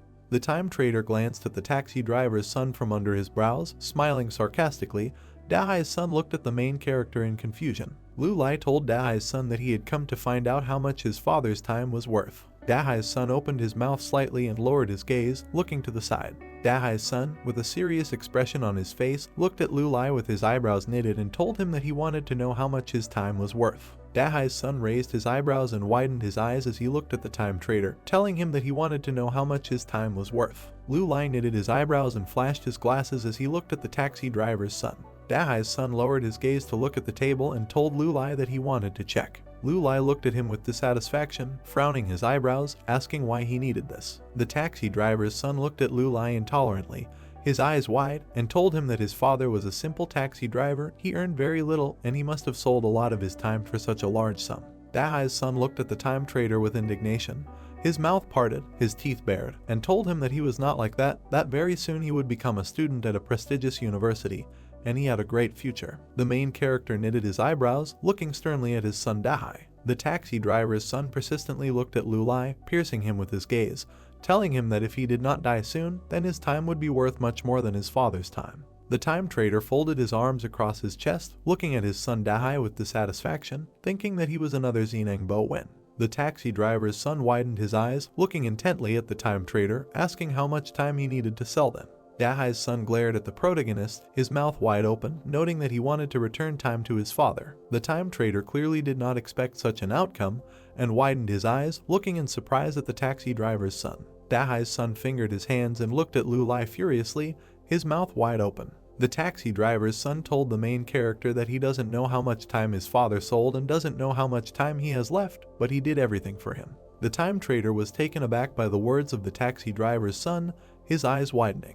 Dahai's son sadly lowered his eyes, looking down, telling the main character that his parents worked for him from morning to night, and they traded their whole lives for work, adding that he cannot accept that his father sold several years of his life. The taxi driver's son bared his teeth and clenched them as he turned to Lulai. The main character looked at the taxi driver's son from under his brows. Dahai's son put his hands on the table and furiously told the time trader not to make him an ungrateful son. The main character was amazed at the side Dahai's son showed himself. The taxi driver's son, with his hands on the table, leaned slightly towards the table, raising his eyebrows, and told Lulai that he was confident in his future, and if he made deals with him, he would not lose anything. Lulai lowered his gaze, looking thoughtfully at the table. The main character broke into a malicious grin, flashing his glasses, and laughed a little. Dahai's son was surprised by the behavior of the main character, opening his eyes wide, and asked him what he said so funny because he was full of seriousness. The time trader adjusted his glasses and closed his eyes, telling the taxi driver's son that it was a pity, but as a time trader he was declaring that a fictional future was worthless. The protagonist crossed his arms over his chest, and with a pathetic expression on his face, told Dahai's son that in his opinion, his vaunted future was simply not comparable to what his father had done. The taxi driver's son pursed his lips, looking at the main character with puzzlement. The time trader closed his eyes, smiled slightly, and showed his teeth. Lulai told Dahai's son that by working tirelessly, Dahai not only contributed by raising a promising student, but also received triple the reward. The taxi driver's son, looking puzzled, looked down at the table. Lulai asked him how much he earned per month, noting that even his precious admission letter was the merit of his father alone. The time trader narrowed his eyes, his glasses flashing, and asked Dahai's son if he had the money to make the deal. The taxi driver's son raised his head, looking in surprise at the main character, who was staring at him intently with a serious expression on his face. The time trader told the taxi driver's son that if he really wanted to repay him, then he shouldn't have looked for him. Lulai picked up his pocket watch, showing it to his son Dahai, telling him that he is a simple time trader, buys low, sells high, but he also has an offer for him. Dahai's son widened his eyes, pursing his lips. Lulai looked at the taxi driver's son with a slight smile. The main character told him to study hard and find a good job, and by then, he might think about a deal. The taxi driver's son opened his mouth and looked at Lulai worriedly,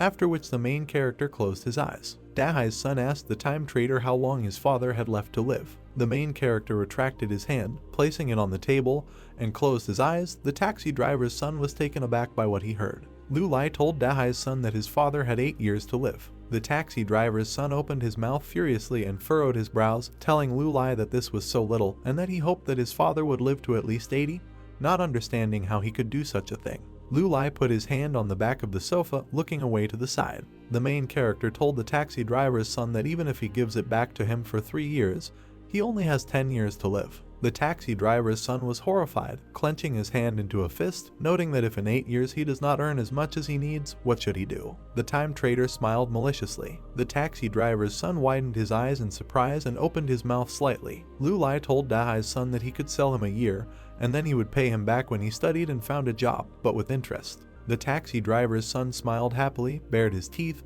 and looked at Lulai with hope in his eyes. Dahai's son asked the main character how much he would owe him, saying that he would earn 2,000 yuan in the coming days, and if that was not enough, he would start working overtime from that day and try to pay him off as soon as possible. Lulai stood up from the table, grinning maliciously. The time trader put his hands in his trouser pockets.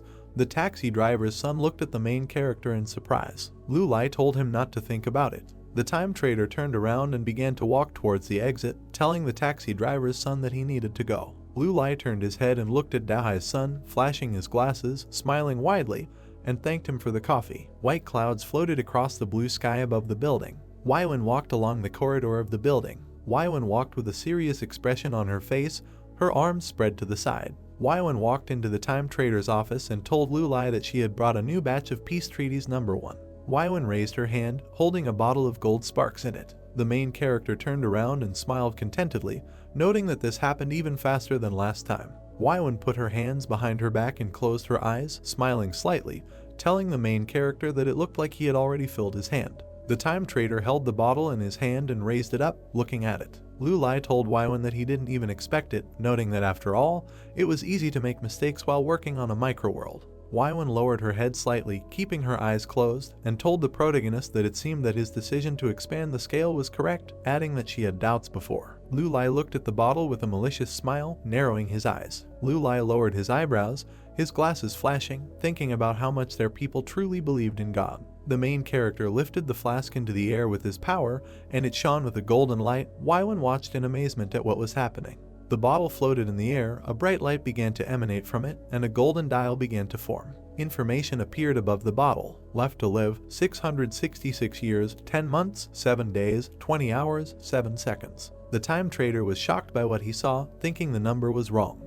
The main character turned around and looked at Waiwen with a worried look, asking her if they were sure that all the world number 1 trustees had passed on the time. Waiwen opened her mouth in shock and widened her eyes, saying that according to calculations, everything should be correct without understanding what was the matter. The time trader lowered his gaze, looking displeasedly at the floor, saying that the bottle contained a third less time than last time, and there was clearly something wrong there. Waiwen spread her arms to the sides, looking at Lulai in shock, not understanding how they could have missed this. Lulai took out his phone and put it to his ear, calling Peng. Lulai told Waiwen that ordinary people do not see time information, so the loss was not detected. The main character told Peng over the phone to get ready to go with him to the base in Country X. The time trader was furious, looking straight ahead with his eyebrows furrowed. Lulai didn't understand who dared to do dirty tricks right in front of the creator. The bright sun shone over the city and white clouds floated across the blue sky. Microscopic world number 1. A huge mechanical drone appeared in the air. The people of the city raised their heads and watched him.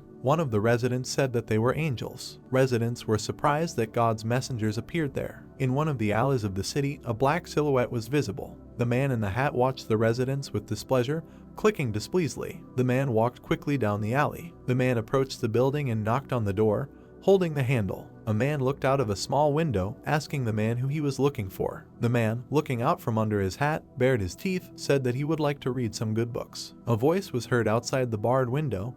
He said that they had old books, asking if he had read as a child. The man narrowed his eyes at the bars and said that they had a common childhood. A man with a scar opened the door, looking menacingly at the other man. The men entered the building. One of them asked the other if the sage had arrived yet.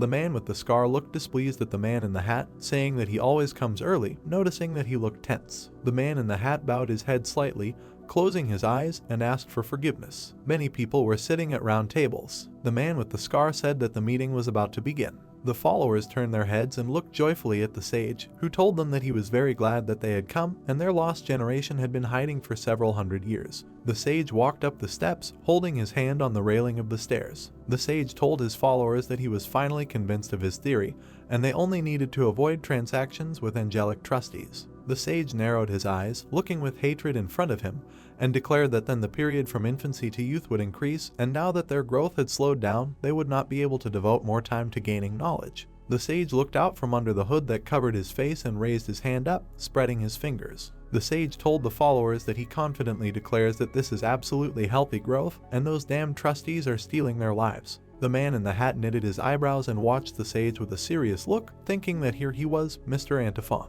Antiphon glared furiously at the followers with furrowed brows, telling them that now it was time to tell everyone the truth. The weather above the building was clear, the bright sun illuminated the streets of the city. We were transported to the control center of Miniature World No. 1. In the center, the guys were sitting at a huge table. Tang furrowed his brows and raised his hand to his chin, looking at Lulai with a thoughtful look. The main character sat with his eyes closed, his head slightly bowed. Tesla looked at the time trader with concern, his eyebrows knitted together. Tang closed his eyes and lowered his head, asking the protagonist for forgiveness, saying that if he had not discovered this, they would not even have known. Tesla folded its arms and narrowed its eyes in displeasure, saying that it looked like they urgently needed to do something with the processing of statistical data, adding that this should not happen again. The main character opened his mouth slightly, opened his eyes and looked at the guys with a serious look. Lulai told the guys to delegate the correction of errors to the lower ones, but at this moment, he needed an urgent action plan from them to solve the difficult current situation. The main character looked furiously through his glasses, flashing them, and knitted his eyebrows, telling the guys that he was in a hurry. Tang and Tesla widened their eyes in amazement, raising their eyebrows as they looked at the time trader. The main character raised his hand to his chin, looking at the guys with a crazy look, baring his teeth slightly. Lulai said that they could punish the fools who decided to betray their creator to teach them all a lesson. Tang widened his eyes, looking at Lulai with a surprised expression, understanding what he meant by punishment. The time trader and Tang turned around at Tesla's voice. Lulai crossed his arms on his chest. Tang sat with a shocked look. Tesla tilted his head slightly and looked at the time trader from under his brows, frowning. Tesla said that in their culture, worldwide sweating became a punishment for sinners to make them feel heavenly punishment, but there are other ways. Gaoming suddenly appeared from the crowd, raising his hand into a fist, shouting to the guys that he was against it. Gaoming furiously furrowed his brows and opened his mouth wide, showing his teeth, exclaiming that he had worked very hard on this project without understanding how he could ruin everything. Tesla looked at Gaoming furiously, raising his eyebrows and opening his mouth. He told him if he had thought that such a large-scale disaster could bring them very valuable data about those people. Gaoming looked at the guys in confusion, widening his eyes, saying that this was inhumane. Tang pursed his lips and slightly widened his eyes, looking ahead. Tang lowered his gaze, sadly looking at the floor, and knitted his eyebrows. Tang said that rebellion is an inevitable stage in the development of human civilization, and exterminating them would be too radical a solution. After all, they are the fruit of their experiment. Gaoming pulled his lips forward and raised one eyebrow, then leaned towards Tang, raising his hand up, which made Tang slightly taken aback. Gaoming said in surprise that their chief engineer suddenly spoke up and told Tang to quit as he would help him with duty next week. Tesla smiled widely, bared his teeth, and closed his eyes, raising his hand, telling Gaoming not to worry since they could always find a less cruel way, but a little punishment would still not hurt them. Gaoming widened his eyes, turned his gaze to Tesla, and raising his eyebrows, asked him what the consequences would be. Tesla closed his eyes and, with a thoughtful look, raised his hand to his chin, telling Gaoming that there are different methods, but they all usually end in genocide. Gaoming put his hands to his side, closed his eyes and smiled lightly, saying that this is better because this is just genocide. Suddenly, Gaoming suddenly dawned on him, and he widened his eyes, looking at Tesla in shock. Tang standing next to Gaoming sighed heavily, closing his eyes. The main character sat in the center of the table, his lips lowered, his glasses sparkling. Gaoming emerged in displeasure, shouting at Tesla that he was making fun of him because this was mass extermination and they would exterminate them all. The time trader closed his eyes and furrowed his eyebrows in irritation. Gaoming told Tesla that he was just an ancient monster with a baby face, adding that he knew he couldn't be trusted. Tesla exclaimed with displeasure, asking Gaoming what kind of personalization this is. Tesla and Gaoming looked at the main character in fear, widening their eyes, and abruptly fell silent when Lu Lai ordered the guys to shut up. The time trader stood up from the table, sticking his chest forward, and with a dissatisfied expression on his face, looked at the guys, saying that they are all absolutely right. But world number 2 is still in the preparatory stage, so they need to act carefully and teach them a lesson so that they learn it once and for all. The guys looked closely at the main character, listening carefully to his words. The main character told the guys that their task is to make these little people realize that the owner of the world exists. Lu Lai sat down on a chair, closed his eyes and raised his hand, his glasses sparkling. The time trader said that he had already made his decision and they needed to intimidate them properly. The main character looked at the guys from under his brows, slyly narrowing his eyes and smiling maliciously, declaring that he would personally arrange a disaster for them and instill indescribable fear. We were transported to Microworld number 1. White clouds floated over the city, crowds of people gathered in the square. Antiphon shouted to the people that the minions of the angels are liars, and the worthless God is simply a hypocrite, and all the promises of God are just blatant lies. From the very beginning their world has seen enough suffering.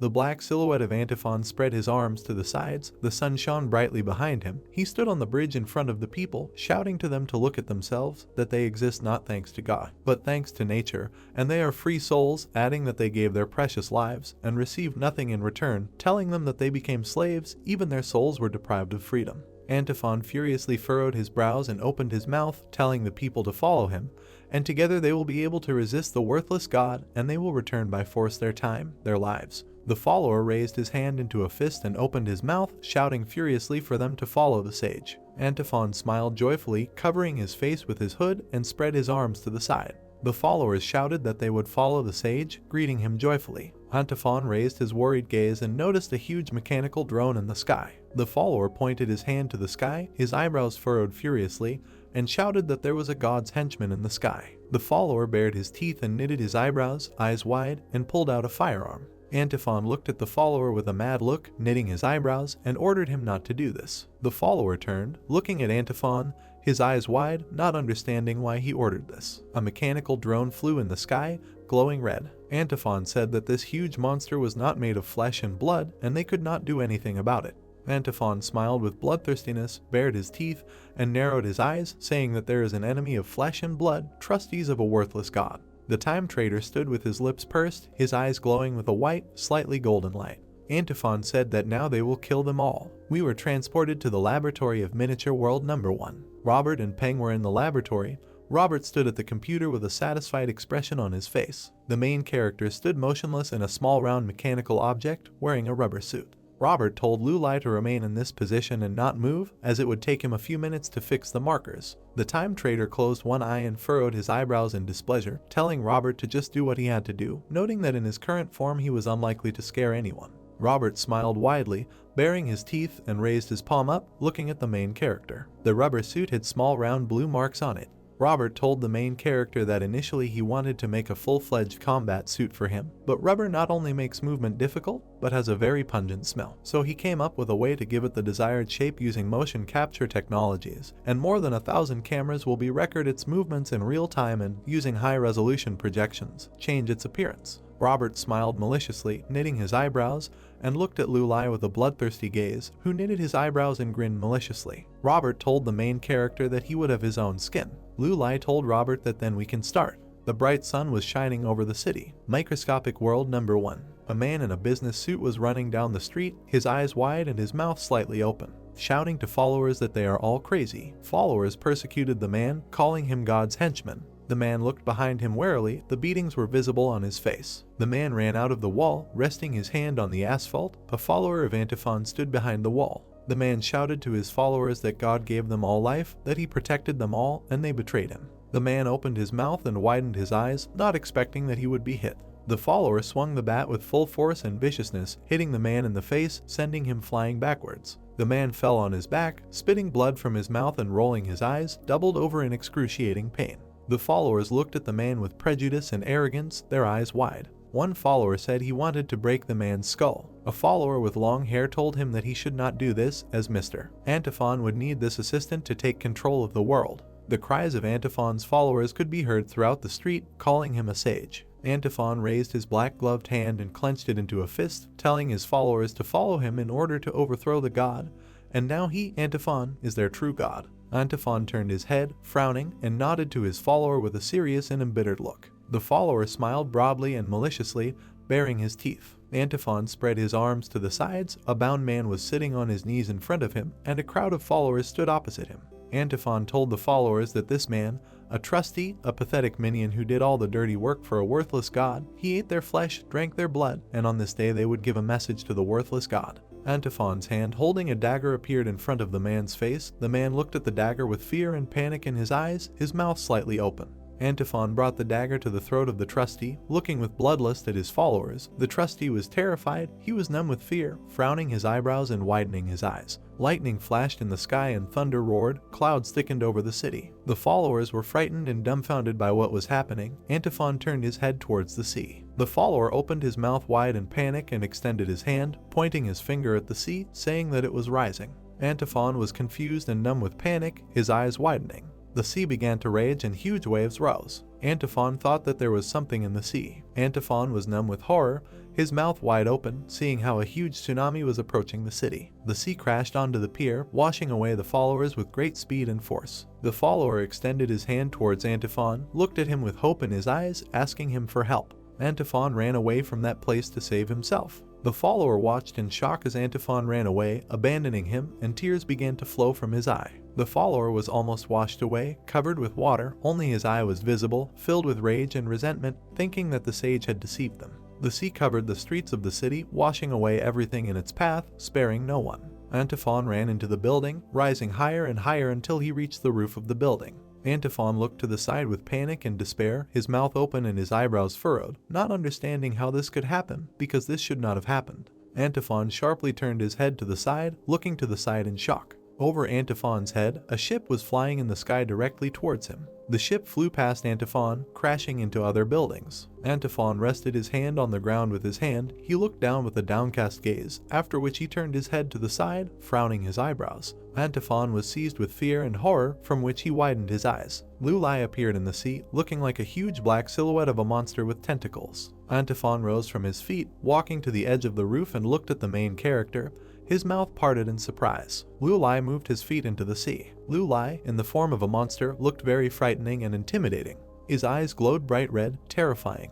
Antiphon backed away, causing him to fall to the ground, horrified by what he saw, his eyes wide and his mouth wide open. Antiphon turned his head to the side, looking to the side with his brows furrowed. Followers appeared who walked towards Antiphon, telling him that it was good that he was safe. Antiphon was in complete surprise, knitting his eyebrows, looking at his followers, telling them that it was good that they were alive. The follower knitted his eyebrows in horror and opened his mouth slightly, telling Antiphon that they were the only followers left and contact with the northern base was lost. Antiphon widened his eyes, looking at the floor with panic and horror, saying that most of the city and villages seemed to have gone underwater. The followers were confused and scared as they looked at their sage. One of the followers told Antiphon that their main base was located there. Antiphon looked at the floor with an embittered look, his eyebrows furrowed with furious rage. Antiphon said that this catastrophe should not have happened because he wanted to become a new god. Antiphon sat on the ground, shrouded in fear and panic. The follower told Antiphon that they still believed that he was chosen by heaven. The follower frowned and looked at Antiphon with a rude look, telling him that there were doubters, and that they believed that it was he who angered the god with his calls to refuse the offering of the gift of time.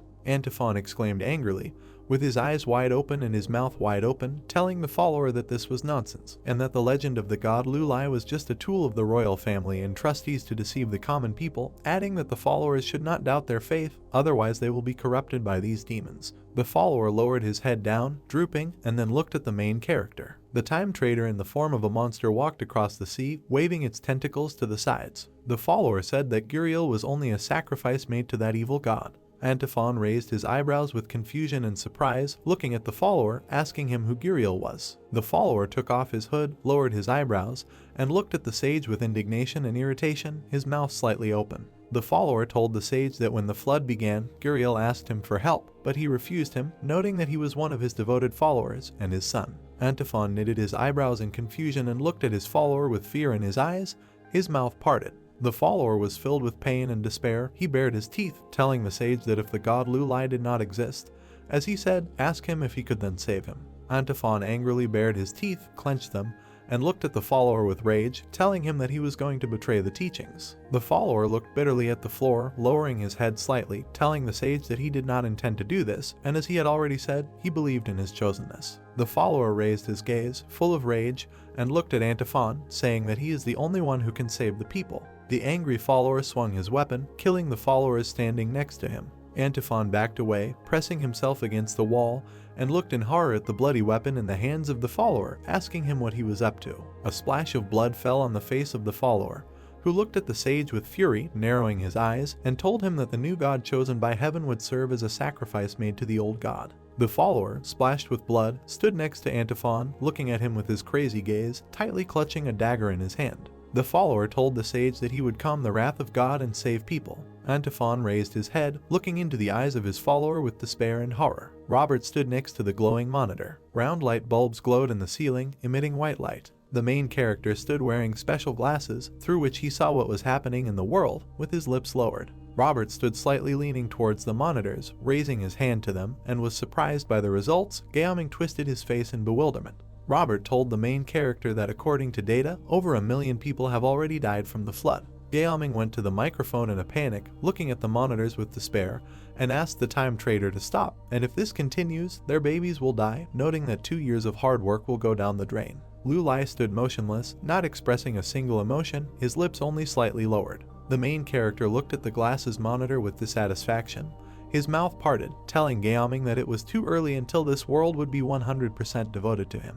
The time trader stood in the middle of the white, huge, shining floor with his hand out to his side and told Gaoming that otherwise there would be no point in his existence, adding that after all, they were just his tool for collecting time. Gaoming and Robert were confused, their faces stretched out in surprise and their eyes wide. Lu Lai asked the guys if they had found the instigator of the whole riot. The main character opened his mouth slightly, displeasedly telling the guys that he was already starting to lose patience. Gaoming began to hit Robert on the back, who spread his arms in panic and extended his fingers to the sides. Gaoming hurried Robert, saying that the master was about to destroy this world. Robert exclaimed in annoyance to stop Gaoming from pounding him on the back because he was writing code. Lu Lai stood in a rubber suit with sensors and clenched his hand into a fist. The main character in the form of a monster moved his tentacles, spreading his arms to the sides. Robert told his boss that he had found the ringleader, adding that he sent him the coordinates, noting that he should be marked on the navigator in the lower left corner. Robert moved the controller on the equipment, telling Lu Lai that they were still far away from each other and should come closer. Robert looked at the monitor with satisfaction, his eyes wide, telling his boss that he should already be nearby. The time trader, in the form of a huge monster, moved closer to Antiphon and the follower, looking at them with his large red eyes, causing horror. Robert told Lu Lai that they should already be face to face. Antiphon sat on the ground, resting his hands on the ground, and raised his head, looking with horror and panic at the huge monster, which by its very appearance inspired fear and horror, waving its tentacles in different directions. Lu Lai, in his terrible guise, watched the instigators of the riot, frowning his eyebrows. The follower became numb with fear upon seeing the huge monster, saying that this was the coming of the god Lu Lai. Antiphon looked at Lu Lai with alarm and numbness without looking away. The sage bared his teeth, clenched them, and widened his eyes in fear, saying that he could not be a god. The monster arched its back and opened its mouth with all its strength, emitting a deafening scream towards the instigators. The guys closed their eyes and covered their ears with their hands, clenching their teeth and opening their mouths slightly. Lu Lai, wearing a rubber suit, waved his arms and legs to the sides. Gaoming and Robert watched the protagonist's actions in surprise. The guys smiled confusedly and widened their eyes. Gaoming asked Robert that the time trader is acting out the monster. Robert noticed that he still has tentacles. The main character put his hands to his side, his mouth parted, and waved his hand in front of his face. Lu Lai said that Antiphon was too small and he could not see anything, noting that the fog had also risen. Lu Lai, in the form of a monster, swung his arm, demolishing half the building. The follower was blown off the roof of the building by the blow, and he thought about the main character having mercy on him. The main character in the rubber suit raised his hand and looked at it in confusion. A huge monster in the sea could be seen from afar in the city. Antiphon lay on the ground with his hands on the ground and looked at Lu Lai with horror and despair. The sage was shocked that he demolished half the building with one wave of his hand and thought that he really was a god. Clouds of smoke and dust rose in front of the main character. The time trader in a rubber suit put his hands to his side and smiled sarcastically, looking at Antiphon, who looked at him with horror and incomprehension, his mouth slightly open. Lu Lai told Antiphon that he was apparently lucky, adding that he would not be killed by accident. The main character, in the form of a monster, stood in front of the sage, speaking to him in an incomprehensible language. Antiphon widened his eyes in shock, his mouth parted. Lu Lai raised his hand to his chin and looked down thoughtfully, realizing that they did not understand their language, and it turns out he was talking to himself. Antiphon knitted his eyebrows and widened his eyes, in complete bewilderment that the main character was trying to speak to him, noting that this was the language of God. The black silhouette of a monster stood next to the sage, instilling horror. Antiphon became all gloomy, and with his mouth slightly open, asked Lu Lai if he wanted to kill him, adding that even if he killed him, it would not change his beliefs. Antiphon rose to his feet and glared at the monster, telling him that he had no right to waste their time, and standing in front of him, he would resist him to the very end. Antiphon put his legs to the side and extended his hand to the side with his fingers outstretched, telling Lu Lai to open his eyes and look carefully at this world, asking him if their suffering was not enough for him. Antiphon angrily widened his eyes, furrowed his brows, and told the main character that this world needs a new order. The time trader lowered his head, pursed his lips, and told the instigator that, although he did not know his language, he understood his thought. Antiphon pursed his lips and looked at the monster with confusion. Lu Lai looked with contempt at the screen of the glasses, frowning his eyebrows. Lu Lai told the sage that in the world he lived in, resistance was unacceptable. Lu Lai, in the form of a frightening monster, raised his hand, looking at her, and said that he has absolute power over this world. Lu Lai waved his hand, and Antiphon was thrown to the side, causing him to close his eyes. The sage placed his hand on the ground, covering one eye, from which blood flowed. Antiphon thought that he felt as if nothing was left of his internal organs. The main character jumped up, causing the water to rise. The sage stood up and raised his head, looking at the monster. Lu Lai looked at the instigator through the screen with contempt, and his red eyes flashed in his monstrous form. The time trader told the sage that that's why God is God. Antiphon opened his eyes wide, from which blood flowed, and frowned, watching the monster. The main character raised his knees and clasped his hands to his chest, tilting his head down. The time trader stood up sharply, revealing his huge wings from behind his back, soaring in the air. Lu Lai thought that whoever dares to desecrate God will feel his wrath. The huge waves that enveloped the earth raged furiously, covering all the greenery in such a way that only the tops of the high mountains were visible. The terrible flood had been going on for several months, and the people who were lucky enough to survive found a place for themselves in some of the mountains. On one of the hills sat a red-haired man, wrapped in cloth and looking at the endless expanse. However, nothing at all remained from the former prosperous and peaceful life. Antiphon, holding his shoulder, looked up with eyes widened in horror. People are now busy surviving, and as for the main culprit, large wings waved above him, and a dark creature with monitorism eyes rushed upward. Antiphon sat on his knees looking lost, repeating Godlu's name and asking him why. Looking up at the dark silhouette flickering in the light of the bright sun, the man asked God why he didn't kill him. There was a dull sound, after which the dense thickets of trees began to tremble. A group of people moving through the forest with axes and other weapons stopped and raised their heads up. The blonde, bespectacled adult man who walked ahead of the team furrowed his eyebrows, asking what that sound was. He asked if it was an earthquake. The man and his comrades turned to the side with surprised faces when they heard a loud scream and saw out-of-breath guy leaning against a nearby tree. He said loudly that he had found it, noting that the man was on the shore. Flashing the lenses on his taped-up glasses, the fair-haired man grimaced and declared in a low voice that they would finally catch this criminal. He turned around, puzzled, when he heard the protest and looked at a short man with a bandaged head and a long stick in his hands.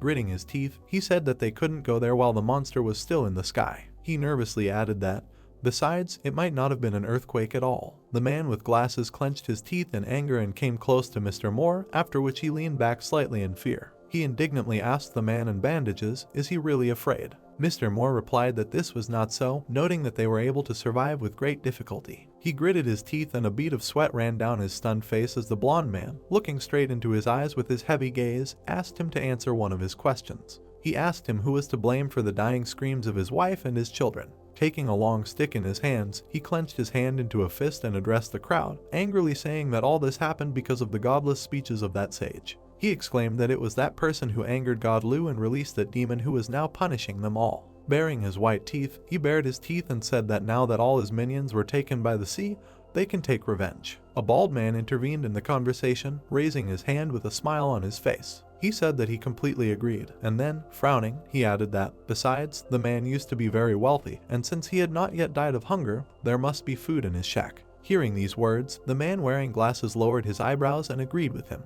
He noted that it was time to take revenge on him. While dark clouds were gathering in the sky, waves crashed against the rocks of the mountains. Pursing his lips, Mr. Moore closed his eyes, noting that the waves were much more ferocious than before, and then said that the place might soon be flooded. The blonde man turned in his direction with an angry look and said that even if death overtook them, he was still going to finish off that dead man. The bald guy turned to him and put a finger to his lips, asking him to be quiet. The two of them looked out from behind the bushes. Ahead they saw Antiphone sitting on the ground, his red hair and the rest of his cloak fluttering in the wind. Raising his clenched hands into fists, he screamed loudly. A team of people looked at him from behind the bushes with an incomprehensible look, suggesting that he had gone crazy. The bald man turned towards the commander when he said that it was most likely a trick, and he had spotted them. Clenching his teeth tightly and looking with eyes full of anger, he said that he could not hesitate any longer and would try to finish him off right now. There was a quiet sound of footsteps, and he, holding a long stick in his hands, slowly approached Antiphone from behind.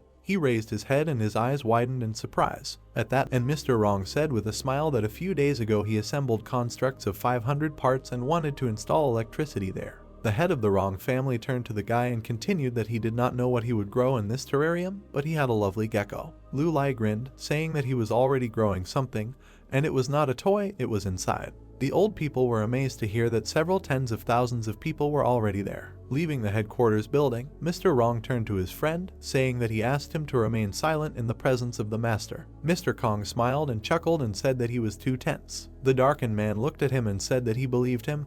It was impossible to work with him. They stood by the car and Mr. Wrong said that although Mr. Lu stands high above them, but he will not tolerate humiliation, so he will not allow his friend to fall in his eyes. To which the second man laughed and said that that was also true. Mr. Kong remained thoughtfully silent. He remembered the old photo of Lu Lai, thinking that he kept thinking about the old photo of his sister. He lowered his gaze, thinking that he couldn't help himself. He really wanted to know Mr. personally. Lu. He remembered a young girl with short hair who pointed the camera and apologized, saying that she did not want to scare, but only wanted to try out a gift from her father. The old man wondered if he still remembered that young girl. On the back of the photo there was an inscription with the date 08/25/1926 and the words that if their destinies are connected, then she is ready to wait all her life until they meet. The old man thought that she had been waiting for Lu Lai for 100 years. Turning over his shoulder, he looked at the building in which the guy was. The sun was shining above the treetops. The world inside the terrarium continued to develop. Civilization made another breakthrough. A man in long robes rose high into the sky among the clouds. Now their world is permeated with the flavor of fantasy, a man who was the first to know the power of the elements. The face of the man with long hair was hidden in shadow. For ordinary people, this man became a celestial being. Ahead stood a small house in a traditional style. The whole street consisted of similar houses, and many people walked along the sidewalk paved with stone. The legend of the celestial being touched the lives of everyone. Two boys were training in the stone-lined courtyard, screaming and saying to look at the reception. One of the guys slid back, holding a weapon in his hand. The guy with his hair tied up at the back of his head laughed at his brother and said that he had been completely relaxed lately, probably drinking wine again in secret from his mentor. A dark-haired guy with bangs covering his eyes tutted displeasedly and told him to shut up. He folded his palm, holding two fingers up, and said a magic trick. A greenish glow with magical patterns appeared around him as he used the technique of 1,000 slain souls. The guy with the tail screamed, asking if he was serious. Many glowing swords flew at him. He shouted that this was already crossing all boundaries. The guy with the bangs threw the sword over his shoulder and said that his mentor taught him this technique. It was his friend himself who had recently relaxed. The tortured opponent lay on the ground. Traces of blows smoked around him. He said that his brother had won, but he was wrong. Suddenly the guys heard a cry that this was amazing. The boy ran out to them, holding a broom in his hands and shouting, asking if the elder could teach him this technique. The magician turned to him displeasedly and called him by name Shisheng. He displeasedly asked the younger one whether he had swept the yard, but the boy said that he had not yet, but that he was a capable student and would quickly learn a new technique. The dark-haired man looked at him and said that the boy was too self-confident. To learn this, you need to have talent. He walked away, telling the younger man, who was looking after him, that by honing his talent, a person can become a celestial being, and brooms are the lot of losers. Let him continue sweeping the yard. The younger one, who was standing at the bottom of the stairs, shouted after him that they all underestimated him. But one day he would make a breakthrough, ascend and become a celestial being, to which the older one arrogantly said that this was just his fantasy. Shisheng looked at him resolutely, thinking that now they will see everything. He will reach the top and break the great void and find out what the heavenly Tao is. Clear skies and clouds floated over the Eternal Club office building. A girl was walking down the corridor, followed by a man. Yuki pointed to the door and said that the gentleman is in the office, the man can come in. Mr. Kong nodded, smiling, and thanked the secretary. He entered the office. He looked at the guy carefully. Lu Lai turned his head towards the sound. Then he turned around, looking at the newcomer. Mr. Kong stood in the office, asking the guy if he would give him a free minute. The old man watched, calmly apologizing for disturbing him, but there was something he couldn't get out of his head. Lu Lai looked at him questioningly. The man reached into the inner pocket of his jacket. Taking out an old photograph, he handed it to the brunette, asking him to take a look. Lu Lai looked at the photo in surprise. It was a picture of himself posing for a portrait. He remembered what kind of photograph it was. Lu Lai watched, thinking that she was evidence of his first-time travel. Looking carefully at the photo, he realized that if the old man had this photo, then that girl was from the Kong family. The man stood and waited patiently. Looking at the man, the brunette asked what he wanted to say. Mr. Kong said that his older sister had been waiting for the man in the photo all her life, which is why she remained unmarried. He closed his eyes gloomily, saying that his sister died without regretting her decision. Mr. Kong opened his eyes, looking at the guy, and said that he wanted to ask him something instead of her. Lu Lai listened in surprise to the question, does he still remember her? Lu Lai looked at Kong Man's photo. Looking at the laptop screen, he thought that during the Republican period she was a famous photographer, poetess, and writer. An image of a gloomy, dirty street arose in his mind, and he added that in the early 1920s, sensible people began to realize that in order to become a great power, it was necessary to educate girls, and that this gave rise to female education in early Chinese Republic. He sat on the sofa with his arms crossed and said the girl's name with a serious look. His glasses showed the image of open windows on the screen. The guy thought that in an era of great change, all women who had courage and love were considered a disgrace to the family for people with old thinking, and that Kong Man did not want to marry by arrangement, and it was almost expelled from the family. Lu Lai moved her finger on the touchpad, still thinking about how she later founded a literary school for girls with the help of her brother and was able to contribute to women's education. Suddenly the guy found what he was looking for, mentally adding that the girl met her death at the age of 80 in a small town in America. He exhaled heavily and tiredly sank onto the back of the sofa, holding his hands behind his head. Without opening his eyes, he said out loud that she never got married. The guy looked down at the table, noticing the note. He took it with 2 fingers. Raising it in front of his face, he saw that the date August 25, 1926 was written on it, and an inscription saying that if their destinies were connected, then she was ready to wait all her life. Lu Lai read what he had written in confusion, thinking that he was apparently in great debt. The guy threw the paper on the laptop, adding that he was sorry that she was not alive. He lifted his leg onto the sofa, raised his hand to his chin, and decided that he needed to figure out how to compensate the Kong family. The girls were walking up the stairs. Yuki said that the book that Waiwen recommended to her was simply amazing, and then asked if there was a sequel to it. Waiwen replied with a smile that there was a sequel, and she just needed to go to the library, and then offered to look for this book for her. The girl overtook her, going to the door, and smiling awkwardly, said goodbye, saying that she didn't want to distract her, and then they would discuss it again, after which she added that the gentleman had been sad lately, and therefore it was better not to catch his eye. Lu Lai silently watched as Waiwen, standing at the door, said that a lot of documents had accumulated and there was no point in putting it off, and from behind the door Yuki asked her to say that she had not seen her. Suddenly the girl trembled in fear as Lu Lai shouted at her to come in. The guy thoughtfully held his hand to his chin and looked at her. Yuki guiltily lowered her gaze to the side. Placing his hands on the table, he said that he had a question for her. The girl said that she would be happy to answer. There was an awkward silence in the air, and she timidly asked what his question was. He raised his head and, closing his eyes, said that he was curious about her as a woman. Looking into her eyes, he finished the sentence by asking where she would like to live, now or 100 years ago. From what she heard, the girl fell into a stupor for a second. After which, dropping her shoulders, she said heavily that, of course, she would like to know. The guy hurried her. Straightening her back, she raised her hands behind her back and confidently said that now she can not only learn various professions, but also freely communicate with Miss Waiwen, Pang, and others. Lu Lai rested his head on his hand, listening to him say that besides, no one would turn her away for her sincerity. Closing her eyes, she calmly added that, however, traveling with the masters in time, she discovered that most women did not have the opportunity to receive an education in the past and all adhered to the old ways. Lu Lai sat back on the chair, thinking that although he didn't know that girl, he thought. Smiling slightly, he finished his thought, thinking that she was a genius born in the wrong era. Yuki looked away embarrassedly and, raising her hand to her cheek, asked him to take modern things with them if they went on a business trip again. Suddenly she noticed the table at which he was sitting. She saw that the guy suddenly disappeared. Lu Lai was once again in the temporary space. The guy hovered among the green particles with a smile, holding his hands in his pockets, and thought that although he could change the course of history during her life, He took out a photo of the girl and finished the thought out loud, saying that he could provide her with maximum support, after which I decided that this photo was worth it. He took his pocket watch in his hand and clicked it. A silhouette of a clock appeared next to him and the guy said that the law of time had become stronger. He put his hand forward towards the time portal and said that this time. He looked forward with confidence and finished the sentence by saying that he should be able to more accurately determine the location. A lonely and mighty tree stood in the middle of a field illuminated by sunlight. The silhouette of a man was visible underneath. There was a photo of Lu Lai on the grass. The girl stood under the blowing wind. She exhaled heavily. A beautiful light building with patterned stucco was illuminated by sunlight, from which a voice was heard calling the girl a shameless woman and telling her to look at herself, adding that she had read too much of her stupid books and had completely forgotten about the values of the family. The elderly man put his hand in her direction.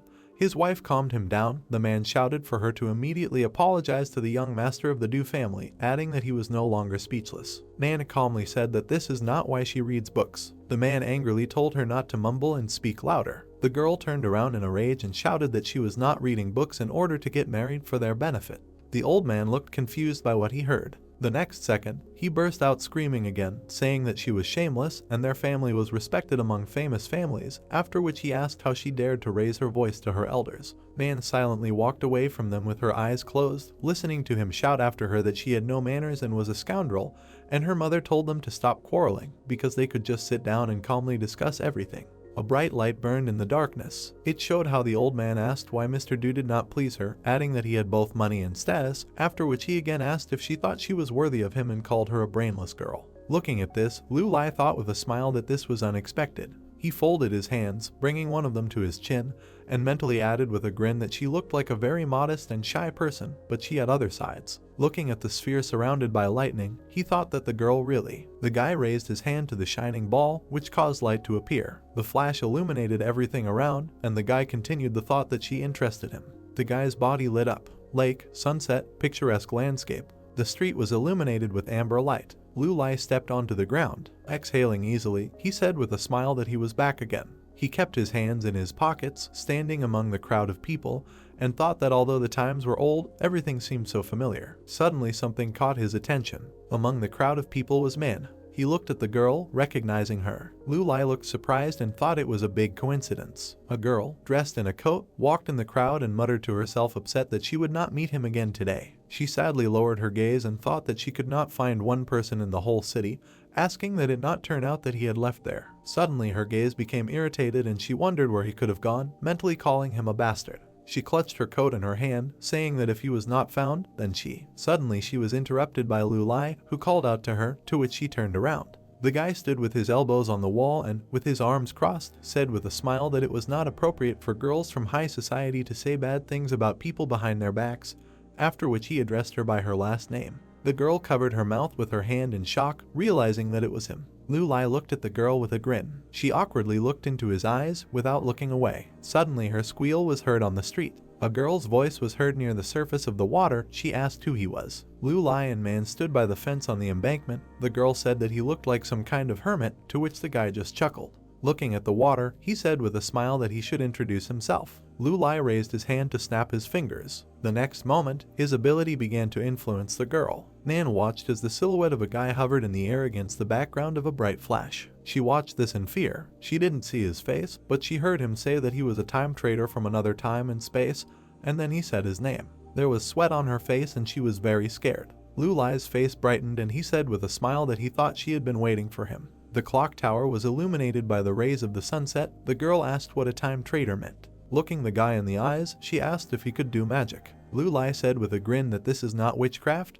but time control. He closed his eyes and added that he could travel through time, manipulate it, and control the life expectancy of people. Van looked at him interestedly. She incomprehensibly asked if it was true that he could control life expectancy, to which Lu Lai agreed. Suddenly she said that he was a deceiver and that it was obvious that he was an ordinary magician. The guy looked at her silently. Lu Lai smiled and asked if she was sure of what she said. The girl looked at him silently. Then she looked down in embarrassment. Man seriously asked if he could control time. Suddenly her face shone with joy, and she finished the question by asking if he was able to see the future in that case, after which she asked to tell about her future. He looked darkly into her eyes, asking how she herself imagined him. Man looked at his face incomprehensibly. The guy's expression was very gloomy. The girl asked in fear if something not very good was waiting for her. Lu Lai exhaled heavily. Looking at the sky, he said that she would definitely build a career and achieve what she wanted, and also deserve worldwide praise. These words surprised her very much, after which she smiled slightly. Lu Lai looked at her incomprehensibly, asking why she was laughing. The girl leaned on the fence and happily said that it was wonderful. She smiled with her eyes closed and said that this meant that she would not marry the son of the Du family, and also would not become a shadow of her family even if her path was very difficult. Lu Lai smiled and said that if she regrets it, then the future can be changed, after which he thought that he could not say such words to everyone. Man pointedly turned away, saying that she didn't need it because she studied in England and saw so many beautiful things. The city stood under the rays of the sunset, and she finished the sentence by saying that that's why she didn't want to be locked up at home, like her mother, because she loves photography and would like to capture all the beautiful landscapes she sees and that she is ready to face any challenge. Lu Lai told her with a satisfied smile that perhaps in the future she would be able to do what she had planned. The girl looked at him incomprehensibly, asking what this meant. Lu Lai raised his hand and 2 golden spheres of time appeared above them. The girl watched this in surprise. They showed images of Waiwan and Yuki from the future, and Man said that these girls were very different. The guy crossed his arms over his chest and told her that they work for him, but not as a beautiful interior, because each of them does their job independently. Lu Lai's voice rang down the street, saying that in the future, women who, like her, love photography will study languages and cultures. Man was delighted with what she saw. The girl joyfully ran up to him and, grabbing his hand, said that she wanted to go to the future and asked him to take her with him. Lu Lai shoved his hand in her face, pushing her away, and said that he would do it, but on one condition. The guy with a malicious smile said that she would first have to overcome all the difficulties, including aging and poverty. Raising his head, he added that this would have to be done until he came for her, after which he asked if she was ready. Man confidently said that she was ready. The guy looked at her in surprise and asked why she agreed so easily, because, in the end, her path. She interrupted his speech, saying with a smile that instead of becoming a puppet and dancing to someone else's tune all her life, she would prefer to choose the path as pits and potholes because she wants to prove herself. She raised her head and closed her eyes, adding that moreover, she already knew her fate. Lu Lai thought with a smile that fortunately she was very determined, otherwise he would have had to change the story. Suddenly his body was overcome by trembling. His expression became serious and he realized that this was a trembling of the law of time. He frowned sternly and thought that his appearance had an impact on the course of history. Kong family courtyard. The roofs of the buildings were right next to each other. A note written by the girl lay on the ground. Suddenly something flew into her and broke into pieces. The girl's father, pointing his finger at her, shouted that she was a sinner and that she should look at herself from the outside. The girl sadly sat on her knees in front of him and silently listened as he asked whether he gave her a camera so that she and some hillbilly would destroy their family values. The girl calmly wanted to say that he was not like that. Her father interrupted her, asking what she said. Man angrily yelled at him, saying that Lu Lai is not a hillbilly. The man again pointed his finger at her and began to shout, asking how she could say such things and whether she was ashamed in front of the elders, after which he said that her mother should not have given birth to her. He frowned at her and said that from time immemorial, marriage issues were decided by parents, and this is still the case. The girl closed her eyes and listened to him say that young Master Du saw with his own eyes how she took photographs of that man. And although he didn't say anything, their family's reputation is now ruined. The father turned back, where someone shut him up, telling him to stop shouting because they might be heard. These were the elders, one of whom said that he had long said that girls should not be allowed to study because otherwise they would rebel. An old man sitting nearby said that she was truly a misfortune and a disgrace for the whole family. The third elder joined them, saying that they needed to send her to the village as soon as possible, where she would be taught wisdom. Suddenly a man and a young guy entered the yard. The man asked with a smile what had angered the elders so much. The young guy turned out to be Man's brother. He asked her in surprise what was happening. The girl turned around and called him Yuntao. An adult man approached the girl's father and, putting his arm around his shoulder, said that he had already told his brother that the elders swear for any reason. As he approached, he added that if he were in his place, he would become a scapegoat. With a serious expression on his face, he looked back at the elder, who interrupted him, asking how he dared be sarcastic. The old man angrily shouted at him, saying that it was he who kept repeating about studying abroad, adding that he should look at what was happening to the child now. The elder, with his mouth wide open, continued to shout at him that the girl had completely forgotten everything of value, after which he asked how she would now face their ancestors after death. The man looked at the old man sternly and asked what year it was, adding that their thinking was outdated. The elder put his skinny hand with sharp nails forward, telling him to shut up, because with his speeches he was corrupting their youth. Then he looked at the girl's father and said that he was the head of the family and should be able to express his position. The man listened silently to his words with his eyes closed. Then he said gloomily that he agreed with the elders. Man came up and shouted in his face that there was no more royal power and there were no rules prohibiting women from photographing people. Suddenly he gave his daughter a strong slap in the face, which made her stagger. The girl looked away in shock. She fell to the ground, holding her cheek, and the man pointed his hand at her and began shouting that today she would kneel before her ancestors, and tomorrow she would go with him to apologize to young Master Du. The girl turned around with a frown and yelled back at him, telling him to stop deceiving himself, because she wanted to break off her engagement with the young master, that she wanted to open a school for women, because they should also be respected. The father raised his hand again, saying that he would have to beat the crap out of her. However, his hand did not obey him. He looked to the right. Lu Lai was there, holding the man by the wrist. The girl, looking at him in surprise, said the guy's name. Lu Lai opened his eyes and said irritably that he was already tired of enduring this. The girl's father looked at the guy in shock, recognizing him as the man from the photograph, and asked himself where he came from. Everyone in the yard watched this in surprise. The guy frowned and said that the man was quite strong for his age, but his brain seemed to be decomposing.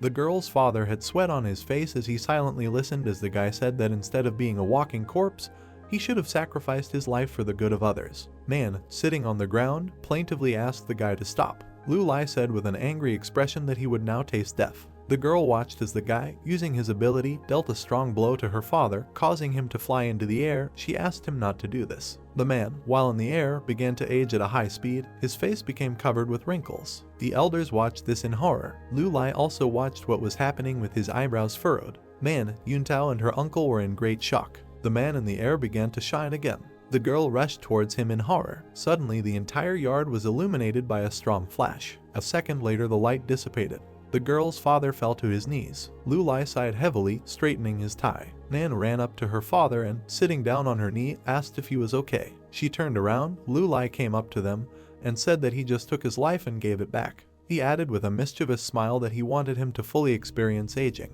Then, without losing his smile, he turned to the head of the family and said that, after all, the man himself liked to control the lives of others, adding that he hoped the man felt the same. The girl's father broke out in sweat with horror on his face and called the guy a demon. Lu Lai looked back at his uncle, who said that his brother was old-fashioned and conservative, but he himself was completely different.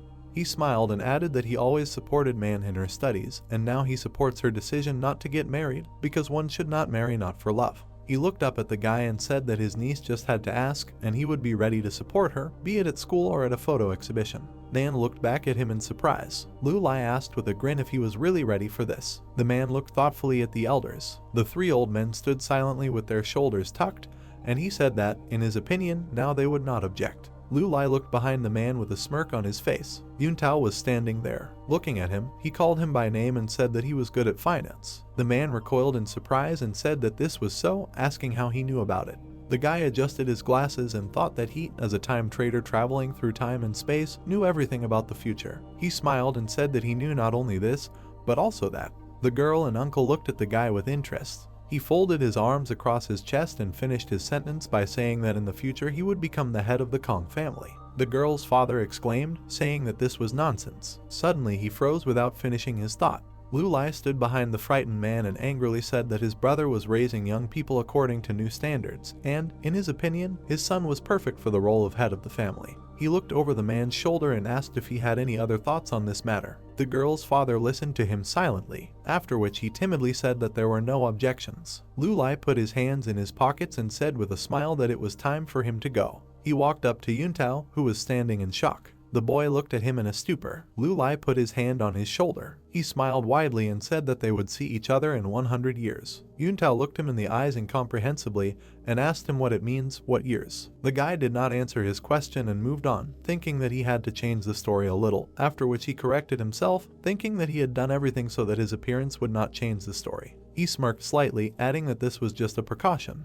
He looked back and, looking at them with a smile, wondered whether these changes would affect the future head of the family. Lu Lai looked at the sky that spread over the streets of the Gray City. He said that he stayed there for 10 years, and Man left more and more photographs. The wheels of the bicycle were spinning with a soft horn, and he thought that he gradually noticed that His hair fluttered in the wind, and the corners of his lips were slightly raised as he thought that so far the main line of the story had not changed, and that he was becoming more and more attached to this era. While Lu Lai pedaled desperately, Man held onto his shoulders and urged him on, saying that they were late. He thought that sometimes he really missed modern amenities. The girl covered one eye from the flow of wind and looked at the guy's back with the other. She said that it looked like she would be late today, and then asked if he wanted to go with her. Clenching his teeth tightly, the guy thought that he didn't want to and would wait for her outside. He raised one corner of his lips, thinking that once he left a mark, he realized that it was possible to change the destinies of some people. Raising his head and looking at the blue sky, he mentally noted that it seemed as he became stronger, the history of the past gradually begins to make concessions to him. They reached a gray multi-story building with several buildings. In front of the arch, Man stood opposite a group of girls and told them that in photography it is necessary to pay attention not only to the structure of the composition, but also to learn to understand the influence of light, after which she asked them to look. Lu Lai in a black suit stood by a brick column, pressing his back against it, and thought that at least he managed to partially change the fate of Man. Flashing his glasses, he grinned slightly, ending his thought with the fact that, however, he failed to influence the main line of history. He wondered what kind of troubles and suffering this could bring to ordinary people. The guy turned to the side, puzzled, when he heard a loud cry about an emergency release. A man was walking down the street with a stack of newspapers under his arm and waving one of them. He spoke loudly about the fact that there was a change of power in the Kong family for the first time in a long time. What secrets are hidden behind the scenes of the family? Smiling softly, Lu Lai exhaled noisily, thinking about what concerns other people. They can only wait for him to return back to the future. A girl approached him from behind and called out loudly. Nan folded her hands behind her back with a satisfied smile and apologized for the fact that he had to wait so long for her. She noted that there was a good restaurant not far from the club. She twitched with a puzzled look when Lu Lai turned to her and said with a grin that he just wanted to talk. They reached a light building with a golden sign hanging on it. The guy and the girl were sitting at a small round table by the window, covered with a dark beige curtain, and holding a glass in their hands. Nan noted that the steak here is simply delicious, and she has been wanting to come here for a very long time.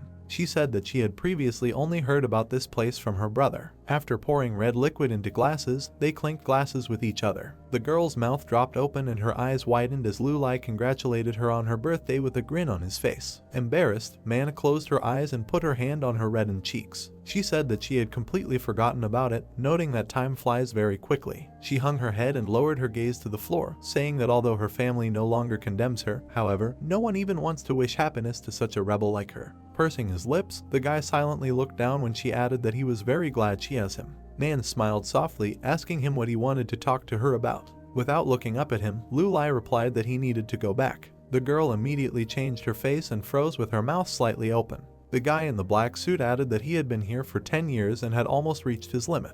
He looked at her through the glass of his glasses and said that as he had told her earlier, she must go through all the difficulties alone.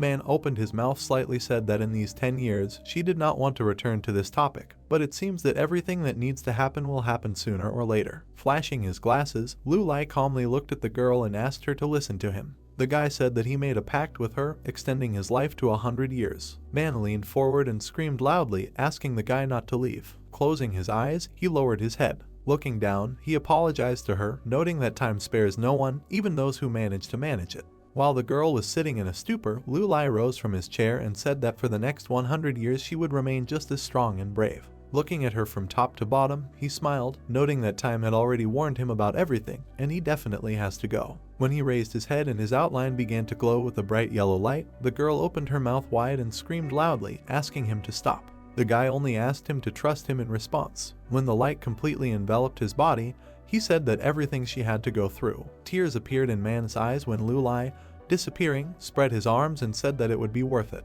Yuki, with documents in her hands, stood at the rack, pressing her back against it. Closing her eyes, she exhaled noisily, and then sharply turned her gaze to the side, hearing the sound. At that moment, one of the bookshelves began to move to the side, revealing a secret entrance. Pressed against the closet, the girl froze and slowly began to look out. Suddenly, a tired Waiwan came out of the aisle. Yuki, clutching the folder to herself, immediately flew to the side, attracting the woman's attention and asked in surprise what she was doing here, noting that she was very scared. Waiwan looked to the side and asked her colleague where Mr. Lu. Approaching her, Yuki pouted her lips offendedly and closed her eyes. She said that he disappeared and most likely went to have fun. She noted that it is very cool to be a boss. With a smile on her face, Waiwan put her hand on her belt and asked why she thought he was going out to have fun. The secretary froze in fear with round eyes when she heard Lu Lai's voice appear behind her. The guy asked if he really didn't have the courage to complain to his face. While Yuki tried to resolve the situation with a nervous smile on her face, Waiwen looked at the boss in confusion, wondering what kind of outfit he was wearing. Squinting her eyes, the girl stood silently for a while, and then, frowning, she thought that she understood everything. While the bright sun illuminated the large estate, a loud voice was heard in the courtyard, asking the boss if he really needed help. He said that today he just had. Peng, who was standing in the yard, raised his hands up, covering his face from the dust that came from under the wheels of a quickly driving away car. As the car drove away, Peng looked ahead with a puzzled look and a tucked face, quietly finishing his words by saying that he had a day off today. He thought about the fact that he bought this car 2 years ago in hopes that the boss knows how to drive. The Kong family's country house. An elderly man was sitting on a small sofa, crossing his legs and reading a newspaper. When the phone on the table next to him rang loudly, the old man put the gadget to his ear and asked who was calling him. Lu Lai held the steering wheel with headphones in his ear while his hair was blown back by the wind. Mr. Kong was puzzled when the guy said it was him. The man asked him what happened. Continuing to quickly maneuver along the road, Mr. Liu replied that it was nothing special, and he just wanted to say hello to an old friend whom he had not seen for 100 years.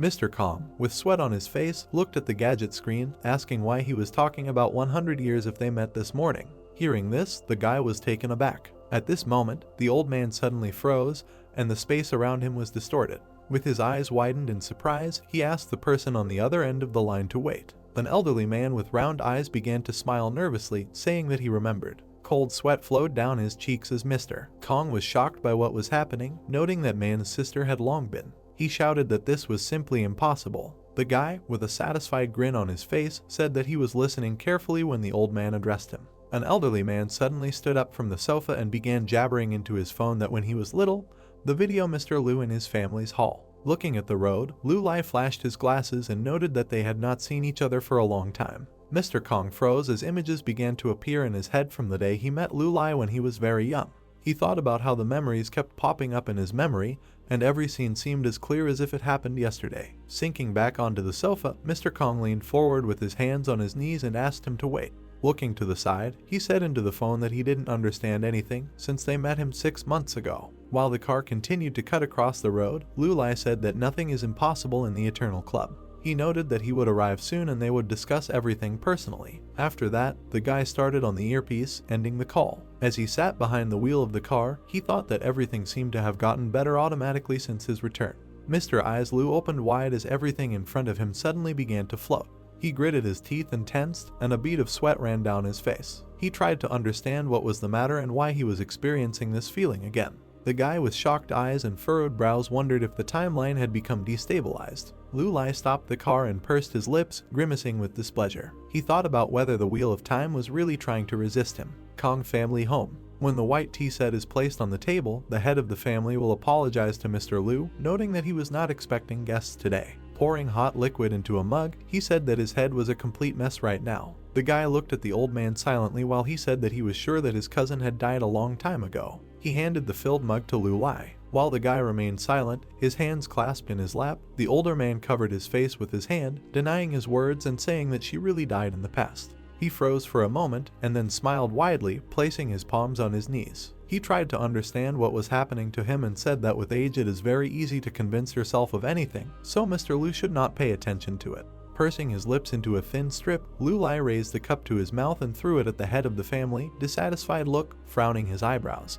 He wondered if this was a side effect due to the change in the timeline. He thought that the confusion in memory must be a temporary phenomenon. Looking at the floor from under half-closed eyelids, he thought that, however, self-healing for a mere mortal would be very difficult. Closing his eyes, the guy exhaled noisily, mentally noting that at least the memory wasn't completely damaged. He looked at Mr. Kong, who was drinking his hot tea, and asked if it turns out that he remembered everything. Flashing his glasses, he looked into the eyes of the old man and asked if he knew what was happening to his sister now. Hearing the question, the elderly man froze, saying that he needed to think a little. He hung his head, deep in thought, and after a few seconds, his eyes widened. At first he said that man was now abroad, after which he immediately refuted his words and wondered whether she had gone abroad at all. Sitting on the sofa, Lu Lai frowned and crossed his arms over his chest. He thought that it seemed that the memories that popped up out of nowhere were not easy to digest. However, he could not wait that long. A golden pocket watch appeared in his palms, and he thought that he would try to fix everything himself, and then wondered if he could subdue of your own will.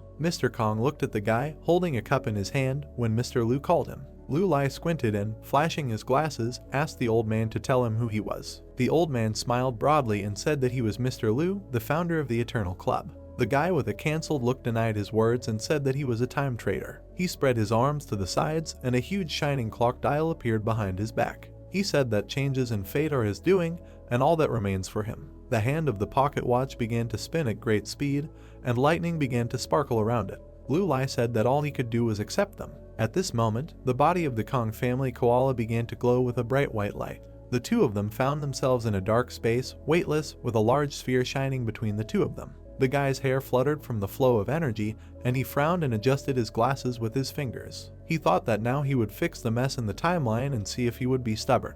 He smiled nervously, and a drop of sweat ran down his cheek as he thought that if he didn't succeed, then Mr. Kong may get hurt. With one hand he grabbed his wrist, and a bright light shone above his palm. He thought that he couldn't afford to think about such a thing, because the guy with a predatory look grinned, adjusting his glasses and saying that his word is law. When the bright sun began to illuminate the city, a voice said that they had to hurry up, otherwise there would be a crowd at noon. Among the gray city streets, clear children's voices were heard. One of them said that there was probably one old thing there. They called him a fool, saying that new computers had been installed there, and then asked if he had taken his ID with him. The child answered negatively. While one boy was running up the stairs, the other stood at the foot of the stairs, telling Xiaoming that he was scared. He asked his friend not to worry, because Teacher Kong should be back early today. The boy with the red tie and bandage on his forehead smiled widely, adding that there are 5 types of insects in that cafe, and the owner adds more meat to his fried rice. After walking up a couple of steps, he stopped abruptly, and Ming turned around and asked if he didn't like fried rice. The boy with the red tie clenched his teeth tightly, his face darkened, and there was fear in his eyes. He began to say that there, at the very top of the stairs, stood a dark silhouette. An elderly woman in a blue suit and glasses frowned at the children with furrowed brows. She said that now it was clear to her that all this time they had been missing in the internet cafe. She told Ming that this time he hid well. Among the multi-story buildings of the residential area, a loud woman's cry was heard that the boy would owe every hieroglyph he passed prescribed 5 times. The student was shocked by the appearance of Teacher Kong. As they walked down a small alley, the woman swore at Wang Defat, asking how he could skip class while being a member of the student committee. While he was shouting that this would not happen again, the woman said that he would write out each hieroglyph 10 times, and tomorrow she would talk to his mother. She walked along a narrow alley, holding 2 children by the scruff of the neck. Teacher Kong asked if they were the ones who threw away Teacher Wang's shoes last time, and when they come back, she will give them a thrashing. The woman stopped when she heard a man's voice call her name. She began to turn back, puzzled. Seeing a familiar face, tears began to well up in her shocked eyes. A silhouette of a guy she had known for a long time appeared in front of her and asked if she wanted to take a couple of photos. The woman stood with her mouth slightly open and looked with shocked eyes at the man standing in the alley. Lu Lai greeted man with a soft smile on his face, noting that they had not seen each other for a long time. Tears continued to form in her eyes as she tried to follow through on her words. The guy was approaching an old acquaintance, saying that he learned about her from the head of the Kong family and immediately rushed to search. When he stopped in front of her, the woman was still silent. Mr. Lu grinned contentedly, asking what happened to her. He asked if she had already forgotten him. Man, with her mouth slightly open in surprise, began to say that his face. Frowning her eyebrows, the teacher froze with a frightened look when a guy with a cheerful face asked how she was doing. Nan hugged herself with her arms and stepped aside, turning away from the guy. She asked not to look at her and noted that he had not changed at all. The 2 students looked at each other. The boys took off and ran, shouting that it was time for them to get out of here. Looking at them, Lu Lai raised the corner of his lips. The children ran as fast as they could, waving their arms. At one moment it suddenly froze. Lu Lai, with her hand shining with a bright light, laughed, noting that her students were quick to think. Turning in their direction, the woman smiled softly, mentally noting that this was a good way. Pressing her lips tightly together, she perked up when the guy leaned slightly in her direction and asked why she kept turning away from him. The teacher threw a frightened look in his direction, and a drop of sweat ran down her face. She asked not to address the old woman by her name because it sounds very strange. Mr. Lu smiled nervously, mentally noting that he really hadn't thought about it. He raised his open palm to his face and said that he understood everything. Pressing her trembling lips into a thin stripe, the woman twitched. The quiet alley was illuminated with bright white light. Lu Lai began to move his palm in the air with a smile on his face as man rose into the air and her eyes glowed. The guy thought that since he left, despite pressure from society, she single-handedly managed to open a school and recruit students, organize a photo exhibition. He also mentally noted that during the war years she also refused the help of her uncle. Face Man smoothed out and gray hair again acquired its native shade. Lu Lai thought that she had found refuge for hundreds of students in the village, was in Hong Kong, experienced a lot abroad, and returned back to become a teacher. Squinting his eyes, he gazed at how the girl's body shone with a bright white light. He thought that all these years of suffering and torment were worth it. Closing his eyes, Lu Lai exhaled noisily. Crossing his arms over his chest, he looked at the girl and greeted her again. Young man looked at him with eyes widened in surprise. The embarrassed teacher looked at her open palms and asked if this is really rejuvenation. She turned her gaze to Lu Lai when he called her name and met his satisfied face. He invited her to come with him and said that he would show the Eternal Club. Hearing this, the girl smiled widely and joyfully asked if this was the club he told her about. A moment later, Man suddenly froze, her mouth slightly open. The guy was puzzled to see her reaction. She lowered her head and began to quietly say that. Mr. Liu was very surprised, and his eyes widened when she said that she couldn't do this. He asked her why. The guy did not take his eyes off her, noting that she had always wanted this, and asked again why she was refusing. Man smiled softly and lowered her head, starting to tell that in this school she is the only teacher of language and literature. The girl turned towards her old friend and said that she could not leave these children, after which she asked to return her old appearance, otherwise the children would be scared. Lu Lai pursed his lips into a thin line, not taking his incomprehensible gaze off her. In the study there was a shelf with a book, and on the table there was a black table lamp. The guy said that with her knowledge of Chinese literature and culture, she could become a professor at a university. Looking out the window at the football field where children were playing, he said that he did not at all expect her to be a language teacher in an elementary school. With her arms crossed, Lu Lai stood by the window, noting that it was truly her style. Elderly man was sitting at her desk taking notes and said that she is needed here because it is a small town in the middle of nowhere, and therefore few teachers are willing to work here. Lu Lai lowered his head, standing sideways to her and listening to her words that there are few students here, and mostly they are abandoned children. Without taking her eyes off the notebook, the woman smiled softly and noted that although they were not born in rich lands, but most importantly, closing the notebook, she put her hands on the table and said with a smile, that every child should have the opportunity to receive an education. And then I asked the guy what he thought about it. He turned his gaze to her, thinking about his friend. Seeing her now and remembering Man Young, he mentally noted that she really became a teacher. She looked towards the window, on the windowsill of which there were pots of green flowers, and said that she had always wanted to help children who need education, and still working on it. The lines on her face deepened as she said that was why she wanted to stay here. The woman looked up at Mr. Liu and asked if he could understand her. The guy glanced sideways back. He flashed the lenses of his glasses and began to say that when he met her, she said that she wanted to have freedom of choice. Sitting at the table, the woman closed her eyes and smiled widely when Lu Lai looked at her with a slight grin and said that now she did your own choice. He pursed his lips and furrowed his brows, thinking that he had not mentioned something, because if he met her, it meant that she was not like the others, and these years had somehow led her to him. As Man leaned on the chair and Lu Lai leaned against the wall, they began to chat. The guy noted that it is not easy to cope with children, and the woman replied that these are all trifles, but in the 3rd grade. Mr. Liu was thinking that the Eternal Club could wait for her a little. Suddenly the door to the office creaked, and the silhouette of a man appeared, who loudly greeted the teacher. A smiling man in overalls walked into the office, raising his hand. He asked the woman if she had seen his daughter. Seeing him, Lu Lai was puzzled, and Man turned her gaze to the guest and asked if he was Nan Nan's father. The guy narrowed his eyes and pursed his lips into a thin stripe, thinking that he had already seen him somewhere. A moment later, his eyes widened in surprise, and he thought that this simply could not be. A memory surfaced in his head of how he once sat in a cafe with a homeless man who needed money. He recognized the former tramp Cheng Jioxian. Waving his hand, Jioxian smiled widely, showing his teeth, and said that he saw that the other children were already leaving classes. He asked the school if Nan Nan was still there and if they could help him find her. Standing against the wall with his arms crossed, Mr. Liu looked at the man, thinking about what he had previously read in the report that he had found a job. However, he did not seem to remember him. He grinned contentedly and thought that Jioxian could be considered his most carefree client. The man turned his gaze in surprise, down when he was called. Next to him stood a little girl in a pink dress and a red backpack on her back. When they asked her where she had gone, the girl replied that she was repeating her homework. Jioxian knelt down and held the child's shoulder with his hand and showed a finger up with the other. He said that Nan Nan is still small and therefore should not overwork herself, and in general at her age she only needs to sleep and eat in order to grow up healthy. Pursing his lips into a thin stripe, Lu Lai watched in surprise, wondering if this was the girl he adopted.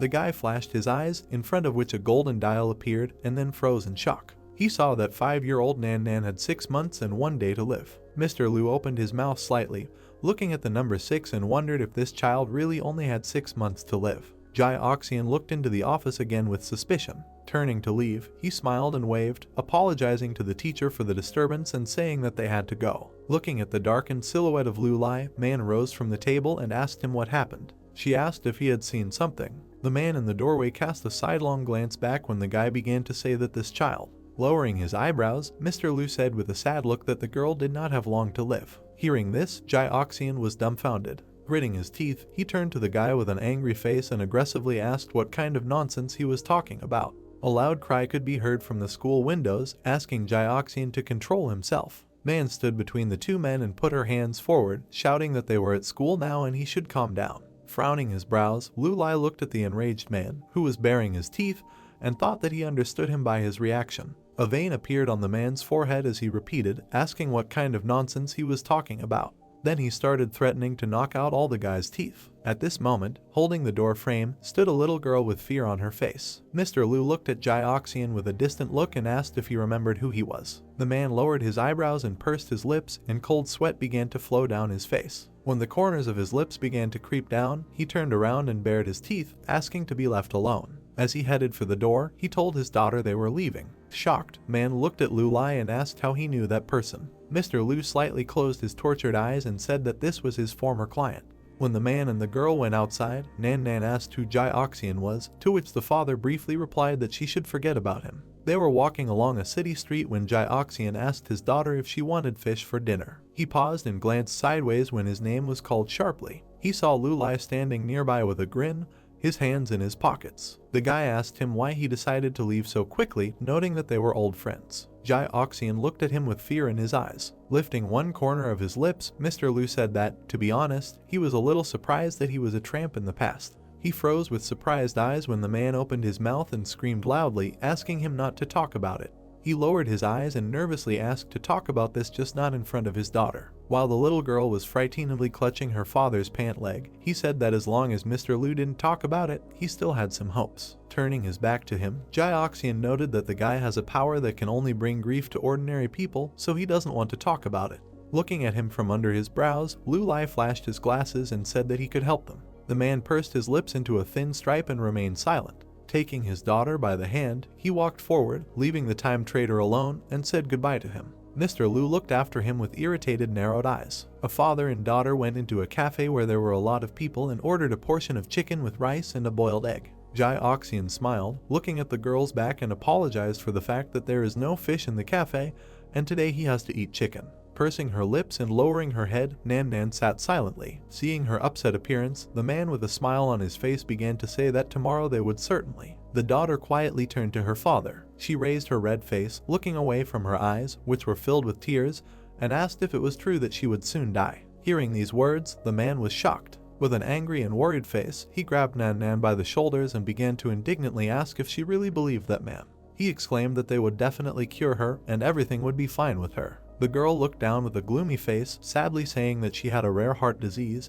and it was incurable. The man's eyes widened and he worriedly asked who told her about this, noting that the doctor only discussed it with him. Without raising her upset eyes to her father, Nan Nan replied that her past parents told her about it that evening. Jai Oxian froze with his mouth slightly open in horror when he heard that when her parents got rid of her, that same day, her mother cooked chicken legs with rice. The child turned a puzzled look at the man as he began to say that there is one God in the world. The dark silhouette of Lu Lai stood around the corner and listened to Jai Oxian talk about how this God gives children health and happiness, and now he chose Nan Nan. The surprised girl with a huge smile loudly asked if it was true, and then asked who he was. The father began to say that he was called. Closing his eyes, Mr. Lu exhaled loudly as the man smiled, trying to hide the tears that welled up, and showed off his bicep, saying that his name was Great Saint God. He exclaimed that he would help Nan Nan. A woman with a folder in her hands walked along the stairs of the school. The newly matured man opened the door and entered the office. The students froze, looking at her in surprise. The teacher was very surprised by everyone's attention and admiring sigh. One of the students laughed, and the other asked the teacher with a smile, "She seems to have become younger. Has she started wearing makeup?" The woman looked at him sternly and ordered him to end this performance. then ordered everyone to open page 16, and she herself thought that she had not yet completely returned to her previous appearance. The boys laughed, saying that his grandmother even looked younger, probably the teacher only eats noodles. Man listened in amazement to the words of the students. The mother of one said that you need to eat carrots, and the mother of another that you need to eat spinach. The third student said that he wanted to go to the toilet. The woman furrowed her eyebrows as she listened to the children talk about how she must have eaten a devil fruit, became slippery and smoothed out. Another student said that his dad said that beautiful women should not be trusted, and another student asked if they would go for a walk in the evening. Unable to bear it, the teacher got angry and shouted at the whole class to shut up and open page 16. The boy in the last desk laughed and said that she sometimes scares him, and his friend, laughing, agreed. Lu Lai stood at the window and heard Man yell at a student named Dacheng to recite the first paragraph by heart, to which the child yelled her name. The guy looked out the window and thought that she not only taught well, but also knew how to rein in naughty children. Suddenly he noticed someone. It was Nan Nan, who was sitting at the last desk. The girl sat with her eyes closed, and it was clear that she felt bad. The golden outline of the dial appeared in Lu Lai's eyes. Her name appeared above the girl's head, looking exhausted. Age 5, 5 months, 29 days, 13 hours, 42 minutes to live. The guy watched her carefully through the window. Suddenly his look became very surprised. He turned his gaze to the red inscription. The amount of life in the inscription above Nan Nan's head decreased and was now 23 hours, 42 minutes. Lu Lai looked in shock, wondering why time is running out so quickly. The school bell rang to announce the end of classes. Man, who was standing at her desk, said that the lesson was over for today, and the students thanked her. One boy took a soccer ball out of his backpack, showing it to the other and asking if he wanted to play soccer, to which the friend enthusiastically asked where he got the ball from and asked to see it. The student pulled back, telling him to remove his hands, and accidentally pushed Nan Nan, who was behind him. The boy turned to her and raised his hand, apologizing for the blow. The girl stood bent over, covered in sweat, and holding her chest. The boy called out to her in surprise, asking what was wrong with her. Man, who had already approached the exit, and one of the students turned around when they heard a cry that Nan Nan was having a seizure. Suddenly they recoiled from the entrance to the classroom, because two doctors burst in, shouting where the patient was and demanding to be allowed through. Lu Lai looked at this and said that he called an ambulance and slowed down time in this area. He stood at the window, turning to the woman with the words that there had been a disruption in the fate of this girl and now she had only a day to live. Man looked at him in surprise and asked again, just a day. Glass ambulance building. The doctor with a clipboard in his hands exhaled heavily. Jai Oxian was running down the clinic corridor wearing orange work clothes and a hard hat. The doctor said that the attack was caused by the fact that the child did not receive proper treatment for a long time and also did not take the necessary medications. The adoptive father ran down the corridor, breathing heavily from the speed, and the doctor asked where the parents were. How could they delay such things? The doctor, Man, and Lu Lai turned and looked at the running father, who was shouting, asking how the girl was feeling. Seeing the time trader, the man shouted angrily that it was him again. What was wrong with him? What did he do to Nan Nan?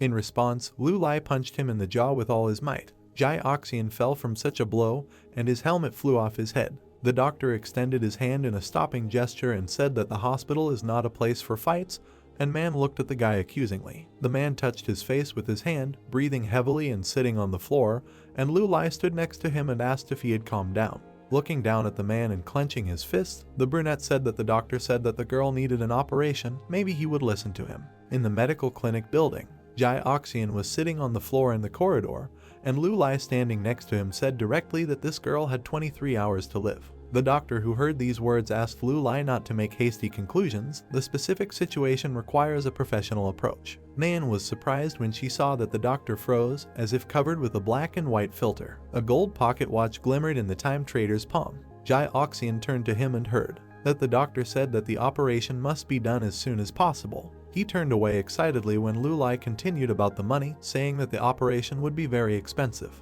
Looking arrogantly at his former client, the brunette asked if he still had any savings left after their deal. Jai Oxian looked at him hauntedly. Then he laughed and said the guy was right. The man began to cry, saying that he was a complete insignificance. Jai Oxian looked at him in surprise, calling him by name. Jai Oxian, in tears, began to say that he had always been carefree and freedom-loving. One person is fed, which means the whole family is fed. Lu Lai looked at him and listened to the words that when he had money, he spent it, and he never made plans for the future. Jai Oxian clenched his fist and cursed, saying that there were only a few months of happiness, but in the end there was not a penny left. The man clutched his head in tears, saying that when Nan Nan called him daddy, he changed. Staring into space, he continued to say that it was too late then. He clenched his teeth, saying that the girl was getting worse and worse, and he couldn't do anything about it.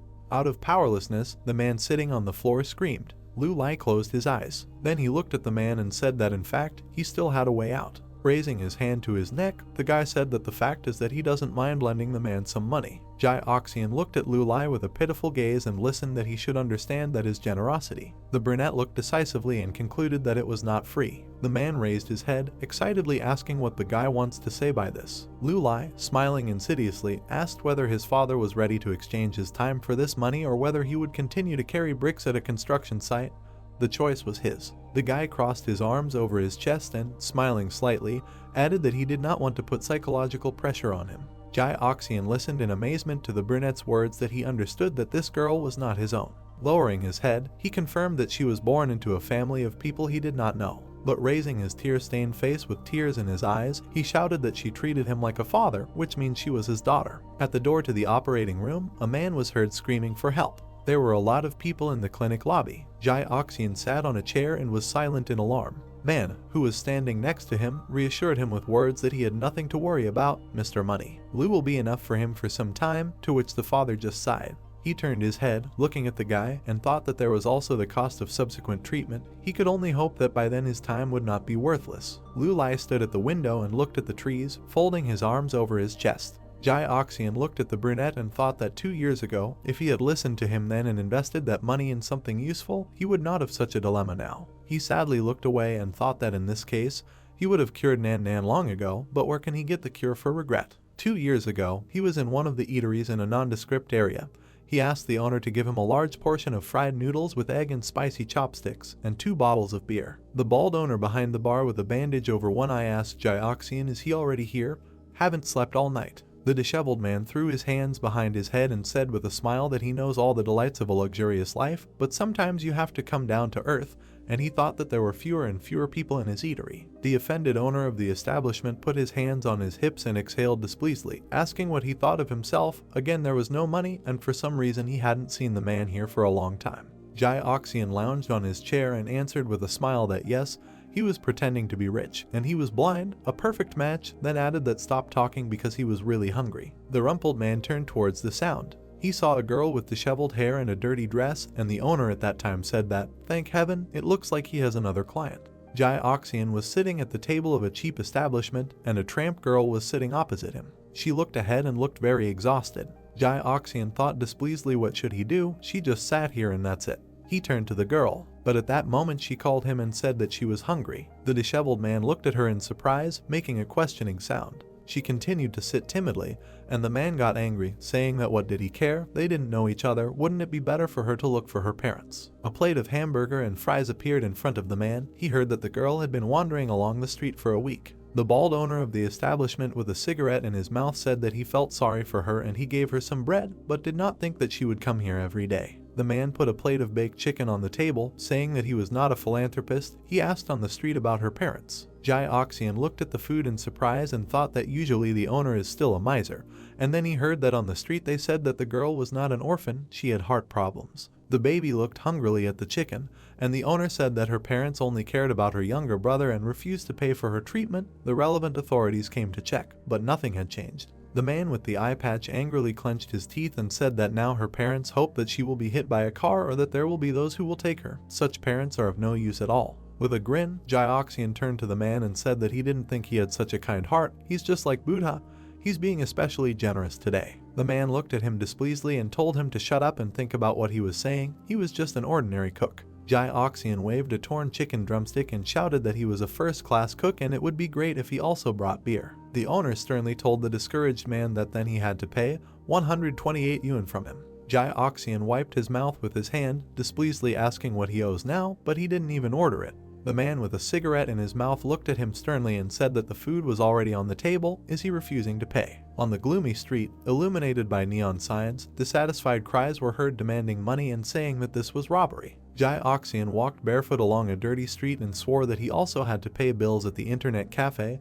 If the man had not hit him, he would have killed him. Suddenly, he looked around questioningly. The same disheveled girl followed him and looked at him silently. The man looked at her displeasedly and asked if she was following him. Don't let her look at him like that, this won't happen to him. The girl folded her eyebrows pitifully and said that she was just going home. Jai Oxian turned away, saying that it was good and that she should not follow him. The little girl looked at him and hooted. Night had fallen on the city, the full moon was shining. There was barely a dim light on the narrow street. Jai Oxian stretched contentedly, laughingly saying that great, now it's time to take a bath and get a massage, another perfect day. He lit a cigarette when he heard screams demanding to know where she was she trying to make her angry? The woman shook the girl by the shoulders, asking if she was eating something secretly. The woman did not listen to the girl's excuses about her uncle, shouting that she was lying and her mouth was dirty. Jai Oxian, with a cigarette in his mouth, looked out in surprise, realizing that it was that beggar. A woman with a wild look screamed furiously, asking if she didn't say that she needed to share with her brother. She didn't have long to live anyway, why not be a caring sister? It's all because of her dad is angry with them.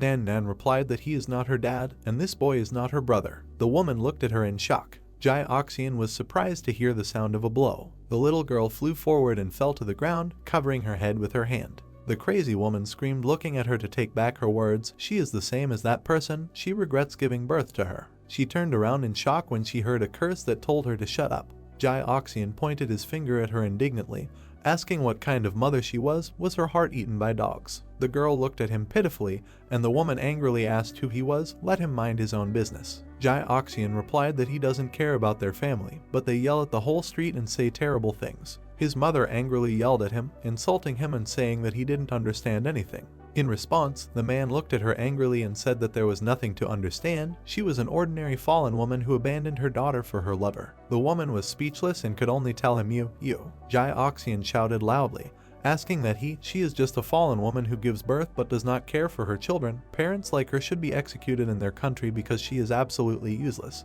The mother shouted back that since he was so perfect, then let him take and raise this weak girl. To which the man shouted even louder, his eyes wide, that he would grow up. He had days. Nan looked at them with round eyes in shock. Jai Oxian summed up that it all started very spontaneously. Lu Lai gloomily listened to the man's story, and man asked him in shock. It turns out that Nan's parents just gave him their child like that. Jai Oxian sat on a chair with his head bowed and replied that they didn't mind getting rid of this burden at all. They were even glad that they found a fool like him. The brunette looked at him and asked if he regretted rushing to make a decision. The man replied that he was sorry. Turning around, he thought with a chuckle that he was pathetic, and with a laugh said that he would have abandoned the girl if he had not become so attached. Lu Lai looked at him in surprise. Turning away, he commented that it wasn't very smart. Jai Oxian kept his hands clasped in his lap and said that at first he felt like he was broken for a while.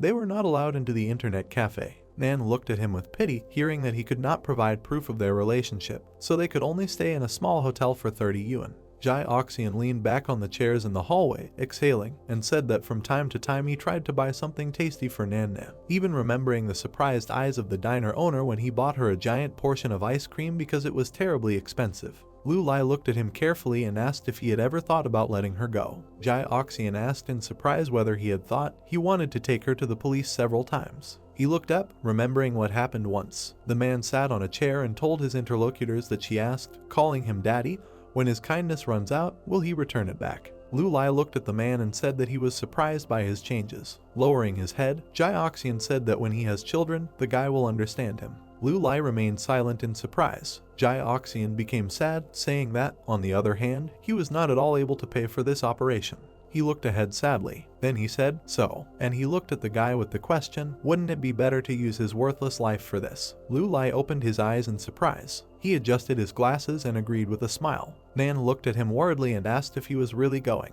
A gold pocket watch glowed above the guy's palm. He said that she heard everything. The man wants to make a deal with him. Looking at him insidiously, he said that he had no reason to refuse and asked Jai Oxian if he was saying it right.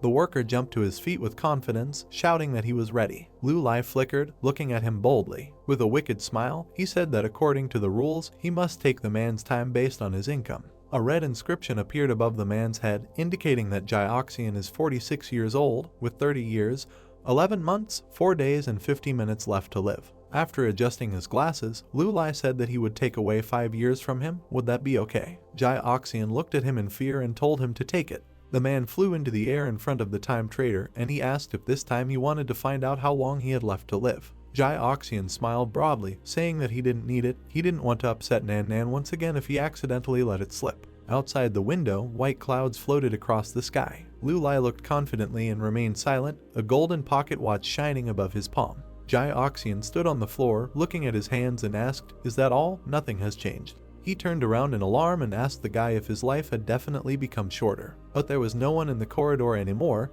and the man asked in surprise where he had gone. There was a vase with white lilies on the table. There was an IV drip by the hospital bed. The guy said it was hard to say whether the girl was lucky. Blue Lai stood by the bed with Nan Nan sleeping, continuing that it could be the other way around. The girl was wearing a hospital cap and her lips were very dry.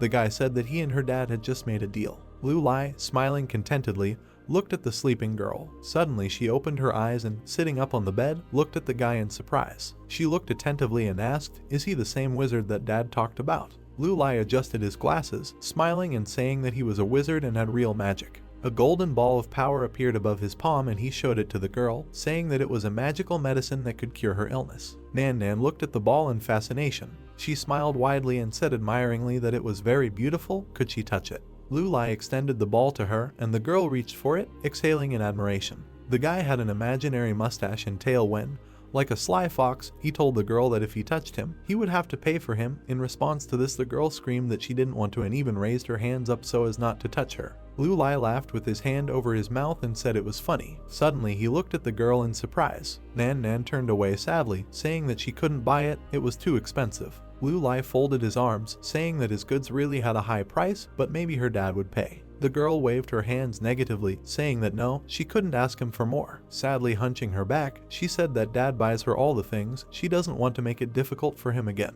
Blue Lai looked at her carefully, wondering why she didn't want to ask Dad, and asked out loud, "Isn't it normal for a father to spend money on his daughter?" Nan Nan pursed her lips, humming. Then she sadly answered that, probably. She lowered her head, saying that she was just a child he picked up from the street. Blue Lai looked at her in surprise, thinking about what this child had gone through. What she said was completely inappropriate for her age. The baby became gloomy, saying that he took her in with him, and if he feels bad because of her, he may not be able to cope. There were beautiful white lilies in a vase in the room, and the girl said that maybe then she would be abandoned again. Nodding, she explained that that was why she didn't dare tell him about her condition, but now things had gotten even worse. Suddenly she opened her eyes, startled by a realization.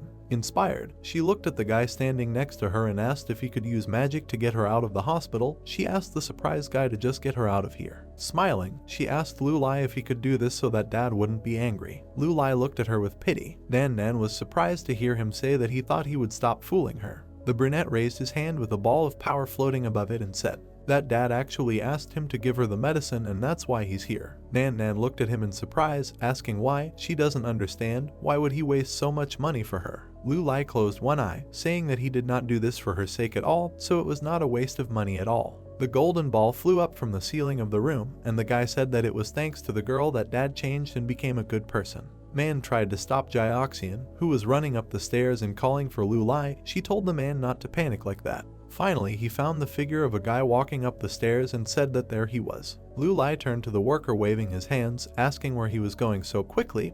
Nan Nan was still waiting, he had already given his time. Making a grimace, Blue Lai, in a voice that was not his own, called him a friend, as if he did not recognize him, and held out a piece of paper asking if he needed a number, 500 yuan, the best specialists. Man and Jai-Oxian looked at him confused. The man asked what was going on. Blue Lai handed him a piece of paper with the words, "Healthy hair, healthy body, let him call this number, and if he says that it is from Chenzai, he will receive a 30% discount on the haircut." The guy left, and Man looked in surprise at Jai-Oxian, who had frozen with his hand outstretched, calling out to him. Holding a piece of paper in his hands, the man said that Blue Lai is not a vindictive person. Then he said all sorts of things to him. The man thought that he still had no money. Suddenly he heard the cry of a girl calling him daddy. He quickly turned around. Nan Nan stood by the window in a blue t-shirt without a hospital cap. She went up to Dad and said with a smile that the wizard said that she could return home with Dad. Jai-Oxian thought of Blue Lai in shock, saying that this is indeed Nan Nan. Blue Lai, hiding behind the wall, smiled, and Jai-Oxian fell to his knees, hugging his daughter tightly. From the bright windows of the hospital, Jai-Oxian could be heard asking his daughter how she was feeling now, only without lying. Nan Nan sat next to the man on the steps of the stairs and answered that she no longer felt pain in her chest, ears, and swelling on her face, and the man asked her again, "Is this true?" The girl looked at her dad with a smile and said that he himself asked the wizard for medicine. Jai-Oxian, pursing his lips, mentally repeated, "From the wizard." A tear ran down his cheek. He mentally thanked Mr. Liu. There was a clear sky with blue clouds above the city. Blue Lai walked along the sidewalk with Man. The guy turned to the woman and asked her what was the matter. Looking down, she admitted that she did not expect that healing a person for him was such a simple matter like turning a page in a book. Lu Lai looked at her silently, smiling. He clarified whether she wanted to say that since this matter was so simple for him, then why then take such a fee from the girl's father? He looked at Man with a grin and said that he could have been less greedy. The embarrassed woman replied without looking up that she meant something else. These two had been through so much together, she wanted to give them a little more. Lu Lai rubbed his chin thoughtfully, wondering whether it was money or immortality. The woman remained silent. The brunette looked at her confidently. There were a lot of people on the street. The guy said that this world does not need generosity, but responsibility. Nan stopped, realizing. The guy continued that she should understand this. With his back to her, he said that the most important things should be given to the most important people.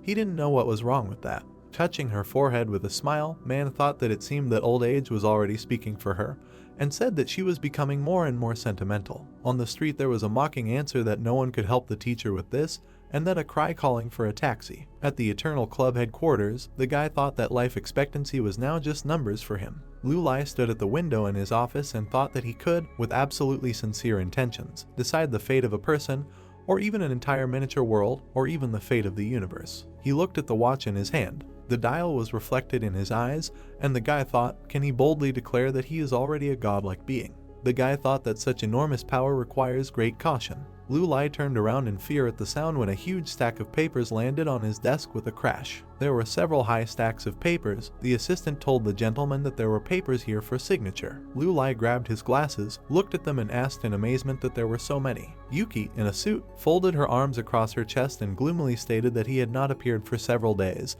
Everyone was already starting to get angry with her. She would rather sign. She still has a lot of important things to do. Lu Lai pouted, saying that he understood, but he himself thought that he was taking back his words. He was still far from being a god. He signed the papers with an important air, hearing the girl's frequent coughs. Putting one sheet aside and signing the next one, the guy said either go to the doctor or tell him. Yuki exhaled with displeasure, saying that the boss is a very indifferent person, then said that Tesla received the results of research into the underground world. Signing the paper, the guy replied that it was clear he was in no particular hurry with this. Lu Lai froze in shock when he heard that the scientist asked him to tell him that signs of life had been discovered underground. He jumped up from his chair, asking again, "What is life underground?" He opened his eyes in surprise, thinking that this was an unsolvable mystery of the Earth. With a satisfied smile, he told the secretary to quickly contact Peng and Tesla, to which he received an affirmative answer. The metal doors to the gym had windows at the top. Peng hit the punching bag with great force. He looked very determined. He was surprised to hear the guy standing on the second floor of the hall say that Yuki was calling.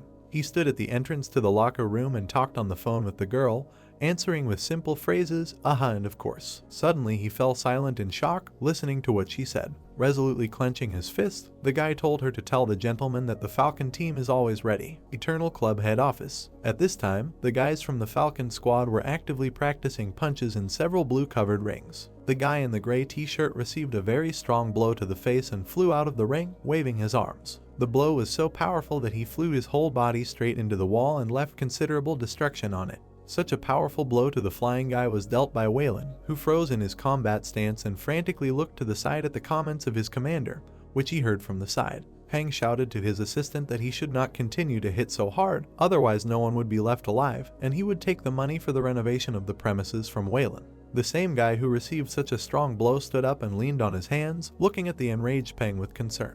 The guy tried to calm his commander down, telling him that everything was fine with him and that in general he had gotten into trouble himself. Peng, turning back in anger, began to make sarcastic jokes about the fact that the guy decided to show his generosity to cover for his partner, posing as a role model for all humanity. Peng told the guys to go back to their rooms so that he wouldn't see them. Peng turned forward and sighed heavily, closing his eyes and thinking that the guys were just stupid. At that same second, Peng's eyes widened, realizing that they were having an important conversation at that time. Peng came to his senses and began to continue the dialogue about how they had settled on talking about the underworld and that it really could exist. The astonished glances of Tesla and Yuki, who were sitting on chairs next to the main character, were directed towards Peng.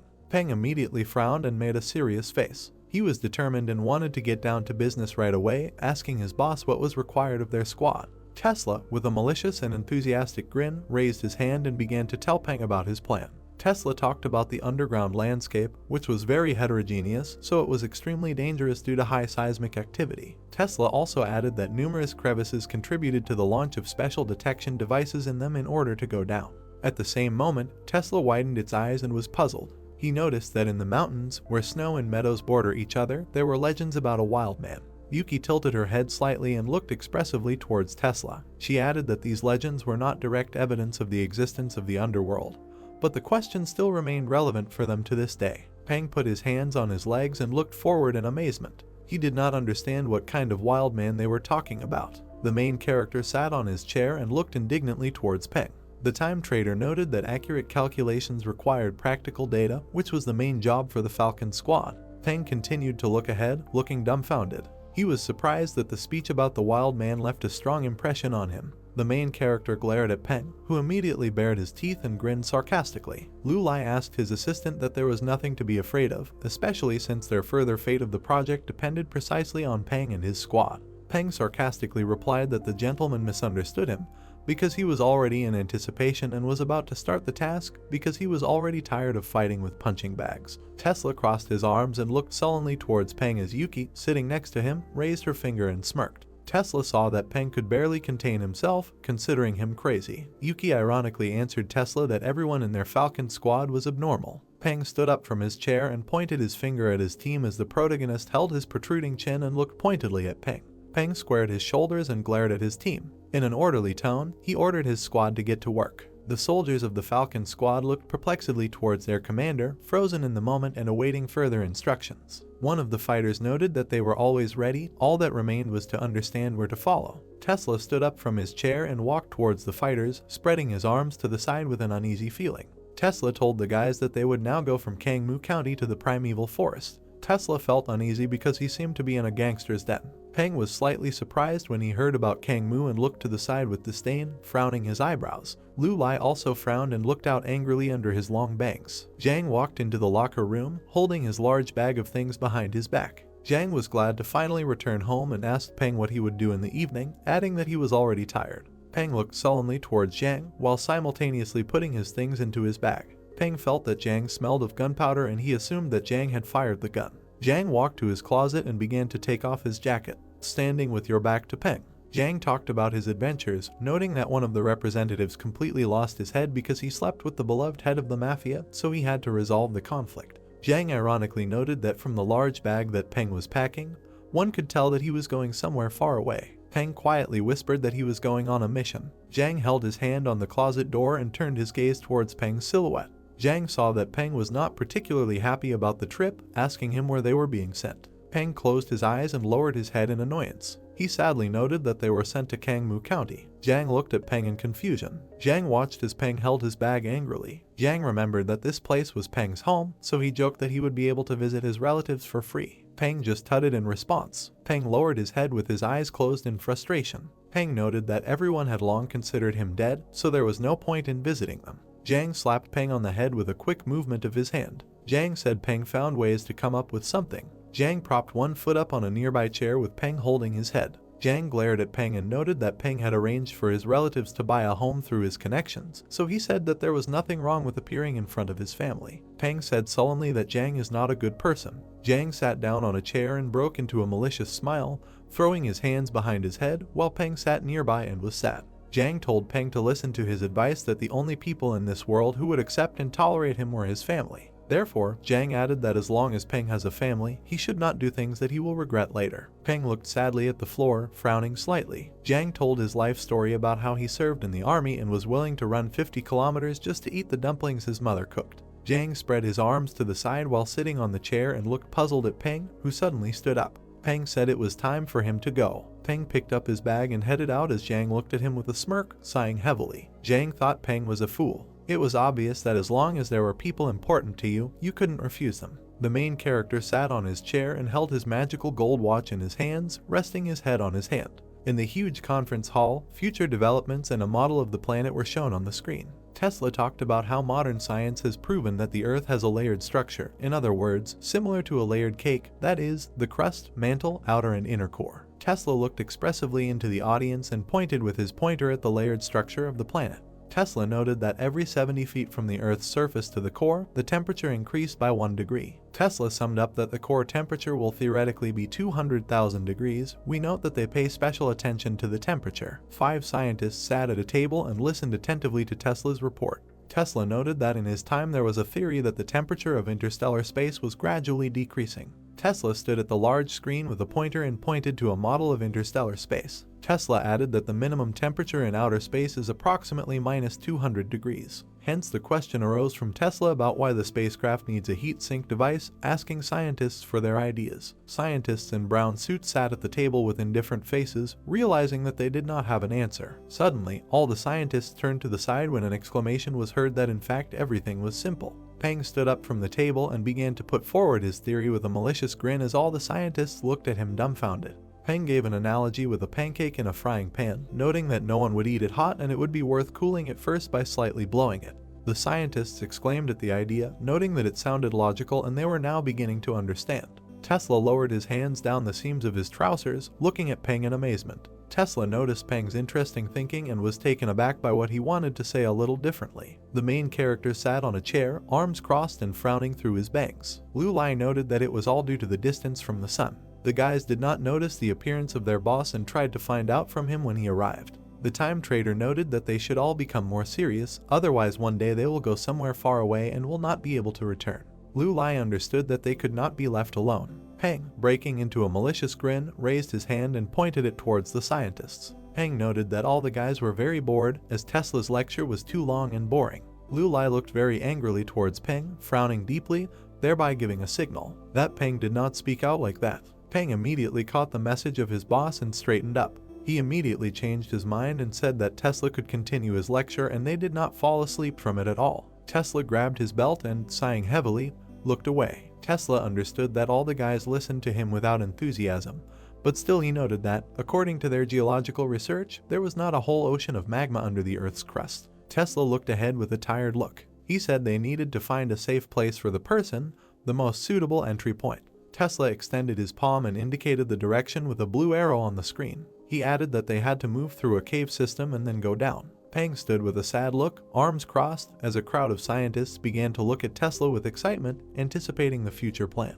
Peng asked displeasedly about what they should pay attention to underground. The scientists looked at the Tesla in horror, noting that it must be dangerous underground and they might have to fight. Tesla held the pointer with both hands and timidly looked to the side. He was a little confused and said that nothing was really known yet, because they needed more data. Tesla noted that the possibility of disastrous events could not be ruled out. The scientists began to rejoice and raised their hands up in delight. Tesla looked at all this with bewilderment. He did not understand what exactly he said, since scientists were inspired by such an idea. Tesla doubted the competence of its colleagues and wondered whether they could be trusted. Peng punched the floor with all his might, leaving a trail of destruction. He ordered everyone to shut up, and all the scientists fell silent abruptly, looking at Peng in shock. Peng looked angrily and embitteredly towards the scientists. He said that this was not a joke for them, because they would be engaged in real research, and accordingly, no one could relax. Peng straightened his shoulders and looked proudly at the scientists, who caught his order and stood up from the table, putting their hands behind their backs. Peng looked puzzled at Tesla, who began to talk about certain nuances. Tesla added that participation in the expedition required excellent physical preparation, because it was necessary to be able to adapt to dark spaces and constantly increasing atmospheric pressure, which was an extremely dangerous process.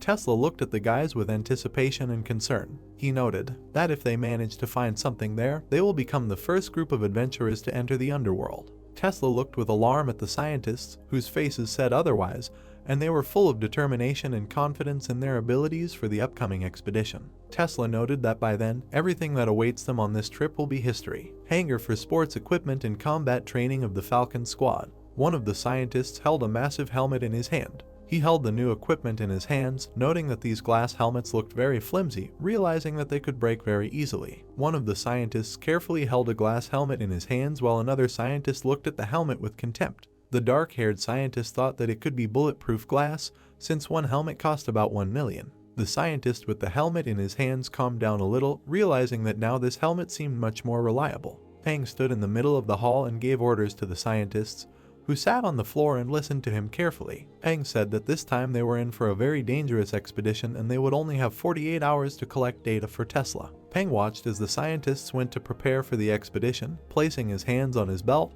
when the main character approached him from behind and attracted his attention. Peng told the scientists that each of them had to be well prepared in order to leave calmly the next day at 10 a.m. Lu Lai noticed that the scientists were very obedient.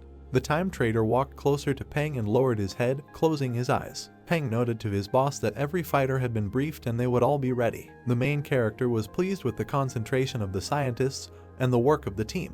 The protagonist grinned maliciously, baring his teeth. Lu Lai noted that he was confident that Peng would do an excellent job. The boss also remembered, looking up, that their destination was near Assistant Peng's home, asking him if he wanted to visit his family. Peng sadly lowered his head and looked down. Peng turned away and began to walk away, adding that he did not want this because he did not want to be distracted by such trifles. We were transported to a dense and dark forest, into which the bright rays of the sun were trying to penetrate. Inspired by nature, Tesla in his expedition suit looked around, holding a walkie-talkie in his hands. Tesla understood that he would not destroy this planet. Nature is very beautiful and he loved it very much. Lu Lai stood next to Tesla in a gray jacket and looked carefully ahead. Lu Lai asked Tesla that they were at the famous karst cave in Kangmu. Tesla noted that this is exactly the case. The main character frowned into the depths of the cave, into which the light of the sun barely leaked. Tesla continued that from the surface this cave looked like an ordinary crack in the ground. However, a huge bottomless space was hidden below. The two black silhouettes of Tesla and Lu Lai stood on the outskirts of the cave as the bright sunlight illuminated their silhouettes. Tesla added that according to local residents, scientific expeditions here have consistently ended in failure. Tesla peered expressively into the crack of the cave and poked his finger into it.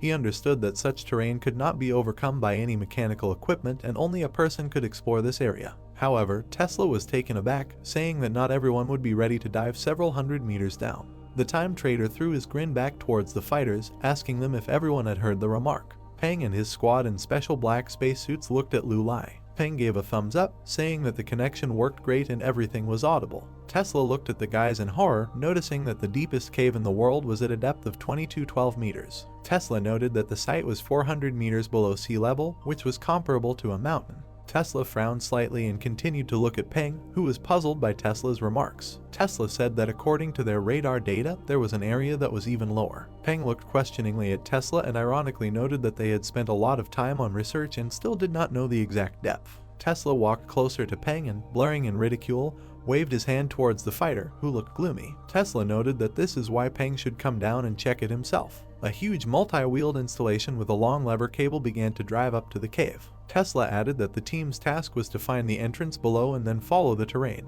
The fighters in their protective suits stood in front of the entrance to the depths of the cave and one of them was holding onto the cable. The guys were going to carry out the order. Suddenly one of the soldiers turned around when the order to stop was heard. The main character with a malicious expression on his face raised his hand and used the skill of tenfold time acceleration and naked silhouettes of fighters. The silhouettes of the fighters lined up in a row glowed with bright light. Peng ironically looked towards the fighters as Peng widened his eyes, feeling his body weight lighter. The protagonist told the guys to go faster. Mountain ranges stretched far from the cave. Robert sat in his tent nearby and watched what was happening with a grin, throwing his hands behind his head. Robert approached Peng, asking him how he was feeling, ironically joking that Peng might be claustrophobic. The soldiers began to lower the ropes as a team. The fighters did not believe that they would get such an experience and were in anticipation. One of the fighters asked his boss why they hadn't seen Robert lately. Peng replied that it was not his problem. Tesla, hysterical and alarmed, frowned and tried to help the fighters, telling them that they had almost reached the limit and they should beware of sharp stones. Tesla desperately noted that their slightest mistake could have dire consequences. Peng, in his spacesuit, walked down the rope confidently. He tried to reassure the anxious Tesla, saying that they had already come down. Suddenly, the cable spool began to spin uncontrollably. The cable began to descend faster. Tesla went into Robert's tent, who was staring at his monitor and trying to find out what happened.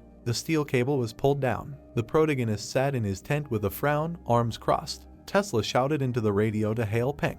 Peng coughed from the receiver and Robert and Tesla looked at the receiver in shock when Lu Lai appeared behind them. Peng hung motionless on his rope in the depths of the cave. Peng said ironically that he was unable to stop and fell into some hole. The guys didn't understand how Peng could joke at such a crucial moment. Peng bared his teeth sarcastically and looked around, holding onto the cable. He noticed that his watch was broken, but he knew that the suit was strong enough. Peng felt that he had hit some kind of obstacle. It was a black deep hole into a cave. Peng noticed that this cave was even deeper than the Tesla scientist had imagined. Robert and Tesla listened in amazement to Peng's remarks about the cave through the receiver. Peng looked down sarcastically through his glass helmet. The black silhouette of Peng hung in the spacious and empty cave. Peng joked that he needed a longer rope. The other remaining fighters approached the hole in the cave and looked inside to inspect the situation at Peng. They already thought that the mission had failed, however, their first priority was to get Peng out. Peng was hanging on the rope with an angry and sullen expression on his face. He told the guys to talk less and wished that they would get him out as soon as possible. In a sweat, Peng frowned and turned his attention to the strange sounds behind him. In the small hole from which the light came, he saw the black silhouette of a body. He didn't understand what exactly it was. Tesla and Robert closely followed the process and listened to Peng's exclamations through the receiver. Tesla asked Peng what happened with a confused expression. Peng answered through the receiver that it might have seemed to him. Tesla furrowed his brows with a downcast face. He reached out to Peng, saying he had terrible air quality downstairs, so he advised the fighter to check his air purification equipment. Tesla was handed over to the fighters so that they could quickly pull out their commander. Tesla was puzzled by the fact that he could have made a mistake in the calculations since Peng was hallucinating. Peng widened his eyes in alarm and looked ahead, shouting over the Tesla radio for them to stop. Peng apologized to the scientist, saying that he had laughed at him when they first met. Tesla and Robert looked attentively at the glowing monitor screens. Peng radioed that Tesla was right. Peng peered into the cave with a surprised expression and saw drawings and portraits of people on the rock. Tesla realized that life actually existed in this place. Powerful armored vehicles stood near the camouflage tent in which Tesla and Robert and the already rescued Peng were located. Robert widened his eyes and looked at the screen in amazement as Peng broke into a proud smile. Robert didn't believe that all this was true. Peng watched as Robert and Tesla looked at each other and heatedly discussed what was happening. Robert, waving his hand, replied that he had looked at the current museum data and this cave painting did not appear in any document. The main character crossed his arms and looked sarcastically towards Tesla, who was looking at his boss in amazement. Liu Lai noted that this was very good news, because if there were no records, then the drawing could not be a fake. Tesla frowned ironically and smiled caustically. He understood that, in addition, no one had ever descended so deeply into this cave. On the screen was a photo of the same rock painting from the cave. One of the guys noticed that judging by the drawing, they were people. Those who painted it must have been still in primitive society. Tesla looked annoyed. He put forward his theory that Peng took the picture from a crevice at a depth of hundreds of meters, and this depth was shallow for the entire underground world. Tesla looked ahead dumbfoundedly, deep in thought. He wondered that a certain civilization had begun to explore the depths. Tesla continued to be confused and wide-eyed. He had a theory that someone might have climbed up to leave a mark closer to the surface. Robert covered his mouth with his hand and tried to whisper information to Peng while Tesla was in his thoughts, standing at the board. Robert thought that this black background could mean that Tesla was looking into the palace of his mind. Tesla immediately bent down and raised his hands into the air, clenching his fists. He was angry because without special equipment it was impossible to draw conclusions. Tesla anxiously turned to the side at the black silhouette of his master, who asked what was the matter. Liu Lai smiled arrogantly and looked towards Tesla. He added that they can see everything with their own eyes. Tesla was stunned by this statement from the time trader and was a little horrified. Tesla suggested that the main character was starting an interesting plan for himself. The protagonist looked towards Peng, next to whom Robert stood with a confused expression on his face, his hands in his pockets. Liu Lai said that he wants to go down with Peng. Peng, sweating his brow, fell into a stupor from such a decision when the unshakable gentleman walked forward and pointed his hand towards Robert. Liu Lai told his programmer to immediately contact headquarters and request that they develop drilling rigs as soon as possible, noting that there would be no financial restrictions. Robert understood everything. The protagonist cast his questioning glance towards Peng, realizing that his assistant was trying to reason with him. Peng smiled ironically and pretended that he had not said anything, asking his boss when they would move out. Peng understood that he would not be able to convince his boss. Long and spacious rivers flowed through dense and coniferous forest. A bunch of soldiers in their spacesuits were lowered down a cable into the depths of the cave. Peng and Liu Lai looked down with anticipation as Robert carefully calculated the height, speaking to the guys on the radio. The dark depths of the cave did not let any light in. Robert said on the radio that the guys should slow down because they had almost reached the drawing. Robert sat in his tent and closely followed the process, shouting into the microphone that the guys had dived another 150 meters. Robert noted that his master should have been directly in front of the drawing. Liu Lai was hanging in his spacesuit in front of the rock where the drawing was supposed to be. Liu Lai noticed that he had noticed him when a signal was sent over the radio for everyone to be ready and guard their boss. Liu Lai curiously extended his hand towards the rock painting. He was very interested to know the author of this drawing. The time trader extended his hand to the drawing and used time rewind. A white dial appeared in front of him and the drawing shone with blue light. The main character narrowed his eyes and lowered his eyebrows, looking intently at the drawing. Tesla told Lulai that this could take a very long time.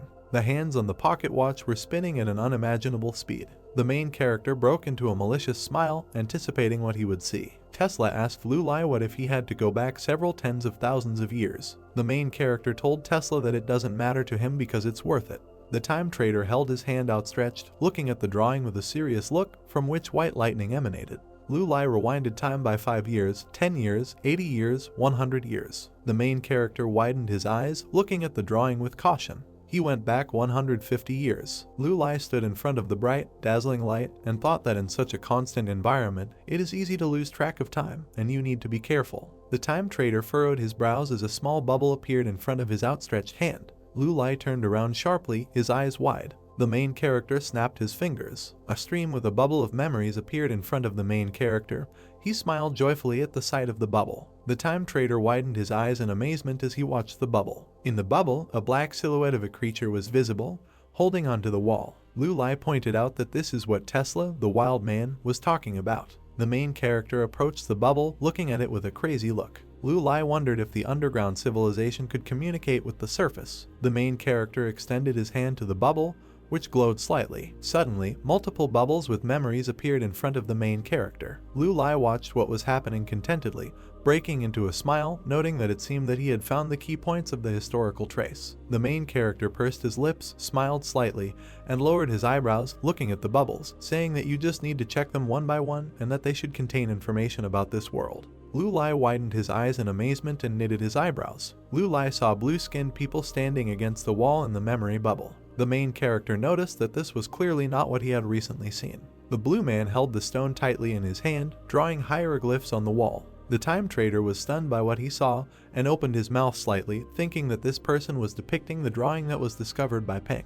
The blue creatures turned around, looked behind themselves and were numb with shock. Lulai watched what was happening in complete bewilderment, his eyes wide. A wild man was approaching the blue people at great speed. The blue men stood ready as soon as they saw the wild man. The huge furry monster arched its back and opened its mouth wide, spreading its arms to the sides. The monster with an angry expression on his face rushed at the blue creatures, baring his teeth. The blue people bared their teeth, clenched them, and ran furiously towards the wild man. The furry monster jumped off the ground and flew towards the blue creatures. The wild man landed on the ground, towering over the blue man, and swung his huge arm. The monster looked at the blue creatures with contempt, baring his teeth. The blue man was thrown aside by the powerful blow, causing him to grimace in pain. The wild man kicked with all his might into the blue creature's stomach, and it flew to the side. The blue man was thrown into the wall, hitting it with all his might. The blue creature rolled down the wall. He was bleeding and held on with his last strength, speaking in a language incomprehensible to people. The exhausted blue man watched as the hairy monster killed his comrades. The blue creature told them all to run. The monster mercilessly scattered the blue creatures to the sides, sparing no one. The monster trampled the blue man into the ground with his foot, not giving him a chance. The blue man told them to run faster. The blue creature's eyes slowly closed, looking at the monster, indicating that it was dying. The wild man turned around and flashed his eyes, looking at the dying blue man. The monster rushed towards the half-dead blue creature, extending its hand and baring its teeth. The blue creature widened its eyes, perplexed. The black silhouette of the main character appeared behind the monster, who extended his hand towards the blue man. The blue creature thought it was a god. A squad of falcons sat in a cave, waiting for the main character. The soldiers asked Peng when the master would return and if everything would be okay with him. One of the fighters said that they would even have time to play the game. The fighters sharply turned their heads and widened their eyes. The main character appeared in front of the squad, smiling maliciously and narrowing his eyes. Peng asked Lulai if he had found anything. The time trader exhaled easily, closing his eyes, and told the guys that he had found evidence of the existence of an underground civilization. The soldiers smiled joyfully, widening their eyes. Peng Lulai. The main character narrowed his eyes, looking at Peng with wariness, and told him to be very careful because the enemy was very strong. Suddenly, a blue creature appeared above the head of Peng, who was looking at the time trader with a serious expression. One of the fighters saw the blue man, and his eyes widened and he screamed in panic, warning Peng. Peng turned his head behind him and widened his eyes when he saw a blue man flying towards him with a furious expression on his face. Peng immediately reacted by swinging his leg towards his opponent. The blue creature widened its eyes in surprise and opened its mouth. Peng wrapped his leg around the blue man's neck, pinning him to the ground, and sat on top of him. Peng furrowed his eyebrows and widened his eyes in shock, looking at the blue man. The blue creature was pinned to the ground, closing its eyes and baring its teeth. Peng was surprised to see a girl with blue skin. Peng looked at the main character in surprise, widened his eyes, and pointed his finger at the blue man, saying that he had caught the avatar. The main character looked at Peng and told him that he meant Navi. Lu Lai suddenly had an idea, and he pulled out his lips in anger, shouting at Peng that this was a representative of the underground civilization that they were looking for. Peng and the fighters looked excitedly at the underground inhabitant, widening their eyes and smiling slightly. Lu Lai closed his eyes and opened his mouth slightly, looking slightly dejected. Peng noticed that the blue man didn't like it. The fighters rejoiced at such a meeting, noticing that this was an underground creature. Lu Lai told the fighters that there was not only them, but also another species, and they needed to be careful. The underground resident furrowed his eyebrows and bared his teeth, looking at the fighters. The main character narrowed his eyes and looked at the girl, lowering his lips. The blue creature was surprised to see the time trader and opened his mouth slightly. Lu Lai was dumbfounded and widened his eyes as he looked at the girl. The underground dweller cried pitifully and knitted his eyebrows, his eyes sparkling. Peng looked at the main character warily and surprised. Lu Lai told Peng to let her go. The main character looked with a satisfied smile at the underground inhabitant, who looked at the main character with hope and glee. Lu Lai told Peng that he thought she liked him and asked the girl if she would bite. The fighters stood in complete shock and bewilderment, their eyes widening, watching what was happening. They noticed that she changed her behavior so quickly. The main character with a malicious smile looked at the underground inhabitant, raising his eyebrows. The protagonist said that she knows him. Lu Lai approached the girl, squatting down, and closed his eyes, smiling lightly. The girl looked at Lu Lai with admiration, pressing her hands to her face. The girl spoke in a language incomprehensible to people. Lu Lai noticed that it seemed to him that he was beginning to understand her. The weather was clear above the forest and huge white clouds were floating across the blue sky. Robert asked Tesla why the underground dweller was wearing glasses and told her to stay away from his equipment. The underground dweller sat wearing sunglasses and raised her hand, studying the stop. Robert looked at the girl with incomprehension. Tesla looked with a slight smile at the main character, who was looking at the girl with his arms crossed on his chest. Robert said it was strange that it was blue. The time trader told Robert that this was because she lived underground all the time and sunlight would blind her. The girl pursed her lips and looked in the direction of the guys in bewilderment. The main character said that the glasses would protect her vision and help her see more clearly. The underground resident opened her mouth wide and stretched her hands towards the main character. Lu Lai pulled back slightly surprised, and widened his eyes. Peng suddenly appeared in front of the main character, holding a knife in his hand, and furrowed his eyebrows. The underground resident fell to her knees and bowed to the main character, stretching her arms forward. The guys were surprised by her behavior, widening their eyes. Lu Lai watched the girl in bewilderment, raising his eyebrows. The girl put her palms together in front of her head, which rested on the ground, and spoke in a language incomprehensible to a person. Peng watched the girl with wariness. Tesla was perplexed, pursing his lips. Peng asked if she was sure everything was okay and if she was crazy. The time trader put his hands out to the side, closing his eyes and smiling widely, and laughed loudly. The guys looked at their boss excitedly, pursing their lips. Lu Lai told the guys that she must not have recognized him since she saw him only in complete darkness, and now that she looked closer, she was afraid of his true appearance. Tesla looked at the girl warily, raising his eyebrows. Tesla suddenly had an idea.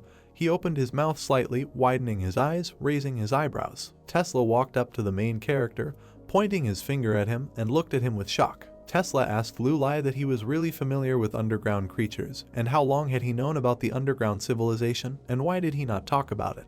The main character closed his eyes and, smiling contentedly, waved his palm in front of him, telling Tesla not to worry so much, because he was just studying the history of the origin of that cave painting, and quite by accident saved the blue creature. Lu Lai looked at the girl, narrowing his eyes slightly and raising his eyebrows, stated that at that moment he only wanted to protect himself. The girl sat on the ground, worshipping the main character. The time trader said it was making too much of it. Peng looked at his boss in amazement, his mouth parted in surprise. The girl sat motionless on the ground in a bow. Lu Lai stood not far from her, crossing his arms over his chest and smiling maliciously, narrowing his eyes. The main character said that apparently this was her ancestor, and after that he took a special place, and in the development of their civilization he became a god for them. Lu Lai burst into a malicious smile, baring his teeth, looking at the girl with a pathetic expression on his face. The underground resident pressed her forehead to the ground, placing her palms in front of her head. Lu Lai pursed his lips and grinned maliciously, raising his head. The main character thought that fate really exists, or is it a butterfly effect caused by traveling to the past? The time trader presented a gold pocket watch and a gold dial, noting that time is a very dangerous thing. Robert and Tesla looked at the monitors with anticipation. Tesla said that in any case, they must verify the existence of underground natives and asked Robert to open the link on the computer. The image of a furry monster opened on the monitor. The guys looked back at the main character. Tesla smiled with anticipation, turning to Lulai and asked him what the other species he mentioned looked like. The time trader walked up to the computer and leaned closer, peering at the image, and said that it was almost similar, but there was too much fur. Tesla widened his eyes in bewilderment and looked at Lulai in surprise. The main character said that in reality it is much larger and stronger than in the picture. Tesla smiled madly and widened his eyes with joy, declaring that it was Bigfoot. The time trader and Robert looked at Tesla in shock, their eyes widening at what they heard. Tesla stood with a crazy look and looked down, raising his hand to his lips. Tesla told the guys that he had carefully studied that rock painting, and it was likely that the Bigfoot could not survive in that highland after the arrival of man. Tesla introduced the snowmen, who bared their fangs and looked furiously to the side. Tesla raised his eyebrows and opened his mouth wide, baring his teeth. He said that they went underground long ago and then formed their own community and with the help of their innate advantage, enslaved the blue aborigines. Tesla imagined the snowmen standing on a small rock, towering over the blue people who stood below with a downcast expression. The time trader looked at Tesla with a serious expression and raised his eyebrows. He told him that it turns out that Bigfoot people are aliens for the underworld. Tesla knitted his eyebrows and smiled bloodthirstily. Squinting his eyes, the main character widened his eyes and opened his mouth slightly in surprise and misunderstanding. Tesla told Lulai that he had reasonable doubts about the legend, but it could be related to them. The guys widened their eyes in bewilderment, looking at Tesla,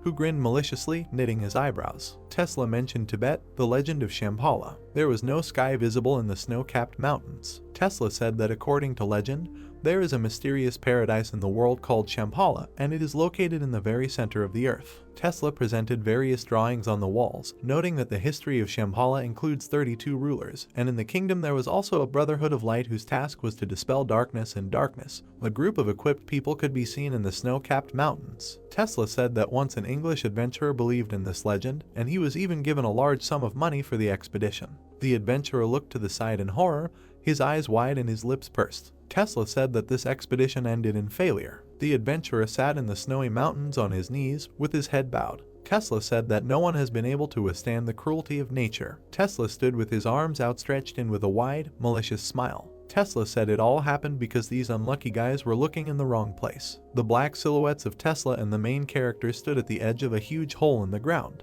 The time trader crossed his arms over his chest and with a bloodthirsty smile looked at Tesla, raising his eyebrows. Lulai told Tesla that when they died, they did not even suspect that the real entrance was hidden underground at a depth of 300 kilometers. The main character smiled maliciously. Tesla looked at him, pursing his lips. The boys opened their mouths wide in mockery and laughed loudly. The guys turned their heads, looking with serious faces at the source of the noise. Robert was chasing the blue girl, his red eyes flashing. Robert told the girl to be an obedient girl and put back what she had taken. The blue girl climbed onto the helicopter blades. Robert ran after her at breakneck speed. Robert shouted to the girl in a panic that this thing was worth several $100,000.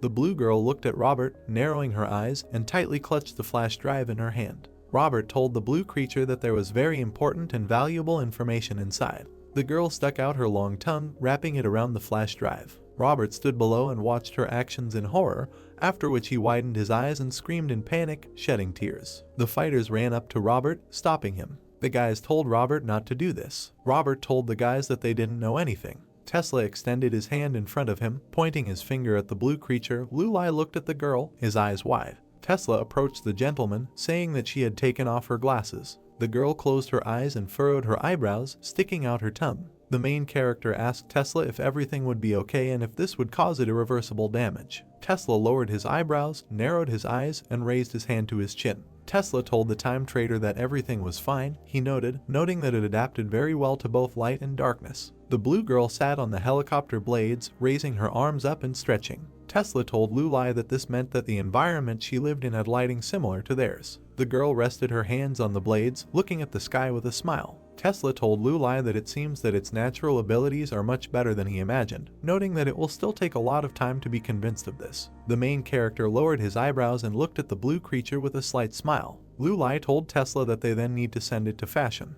The time trader turned his head and looked at Peng, who closed his eyes and opened his mouth slightly. Lulai called out to Peng. Peng looked at Lu Lai with a serious look, pursing his lips. The main character told Peng to pack the child and went back. Peng raised his head and looked at the blue girl. The girl looked at Peng with confusion, her eyebrows slightly knitted. Peng widened his eyes and knitted his eyebrows. Peng was surprised that it needed to be packed. The helicopter took to the sky, flying over the forest. The weather was clear above the Immortality Club building. Tang walked up the stairs, holding a briefcase in his hand. Tang called out to Waiwen and asked her if she knew why the master had gathered them all. Waiwen looked at Tang with a slight smile. Waiwen told Tang that she herself had just gotten off the plane. The guys turned their heads and were very surprised, opening their eyes wide. Peng flew into the hall of the building behind the capsule in which there was an angry blue girl. Peng shouted at everyone to get out of the way as he couldn't hold her anymore. The creature in the capsule began to jump around the hall, knocking Tang off his feet. The girl turned around, widening her eyes in surprise. Peng grabbed the capsule and held it up, frowning slightly. Peng told the blue girl that she was making fun of him for running around in a tin can. Waiwen held Tang, and they looked at the girl in bewilderment. Waiwen asked Peng what was going on there. Peng looked at Waiwen, holding the capsule tightly in his hands. Peng told the guys that the gentleman apparently overestimated them, since even a sedative does not help this girl. Tang closed his eyes. Waiwen looked at him dumbfounded. Tang told Peng that she didn't seem to be very comfortable in the pod. Peng closed his eyes and clenched his teeth, raising his eyebrows. Peng told Tang that it is a very long story. Waiwen looked at the blue girl with one eyebrow raised. The girl noticed Waiwen and widened her eyes. The blue girl widened her eyes in surprise as she stared at Waiwen. The girl called Waiwen Mom. The tin, lined with soft red lining on the inside, burst open. Waiwen sat next to a girl with blue skin on the steps in the hall of the Immortality Club and said that it was a disgrace to lock her in a tin, and that of course the girl would get angry and want to run away. Peng laughed awkwardly, saying that he would not have taken on the task if he knew how much trouble Freya would cause, and Tang asked with interest whether she really was a representative of that very civilization. The girl sniffed Waiwen curiously while she asked where Mr. Liu was. Tang, leaning towards the guy, eagerly asked him to tell him about the girl, while Peng asked in surprise if they had not met Lu Lai yet. Everyone suddenly looked up at the top of the stairs as they heard a voice saying that Freya seemed to have a thing for Lady Waiwen. Radiating light, Mr. Liu was hanging in the air, saying that when they took her in, they all had misunderstandings with her, but now he had an idea. With a joyful expression on his face, the guy with glasses said that Freya should get acquainted with the modern world, and Ms. Waiwen will do it. The girl with violet eyes pointed a finger at herself in surprise. Freya looked at the girl contentedly while she said that this child has absolutely no communication skills. Waiwen silently turned her gaze to the gentleman. Lu Lai looked back with a malicious grin. The girl with blue skin contentedly rubbed her head against the girl when Waiwen fearfully asked if the master really wanted her to teach her how to speak, to which Lu Lai answered in the affirmative. Lowering her eyebrows, the girl said that this was a very labor-intensive process. Suddenly her eyes flew open. They moved into a two-story time room furnished with stacks of books, papers, and wooden desks. Lu Lai looked at the lady with a smile and said that he would stay here with them to monitor their lifespan, otherwise she would turn into an old woman. Freya hung upside down on the railing and swayed as Waiwen said that she would definitely be her most difficult student.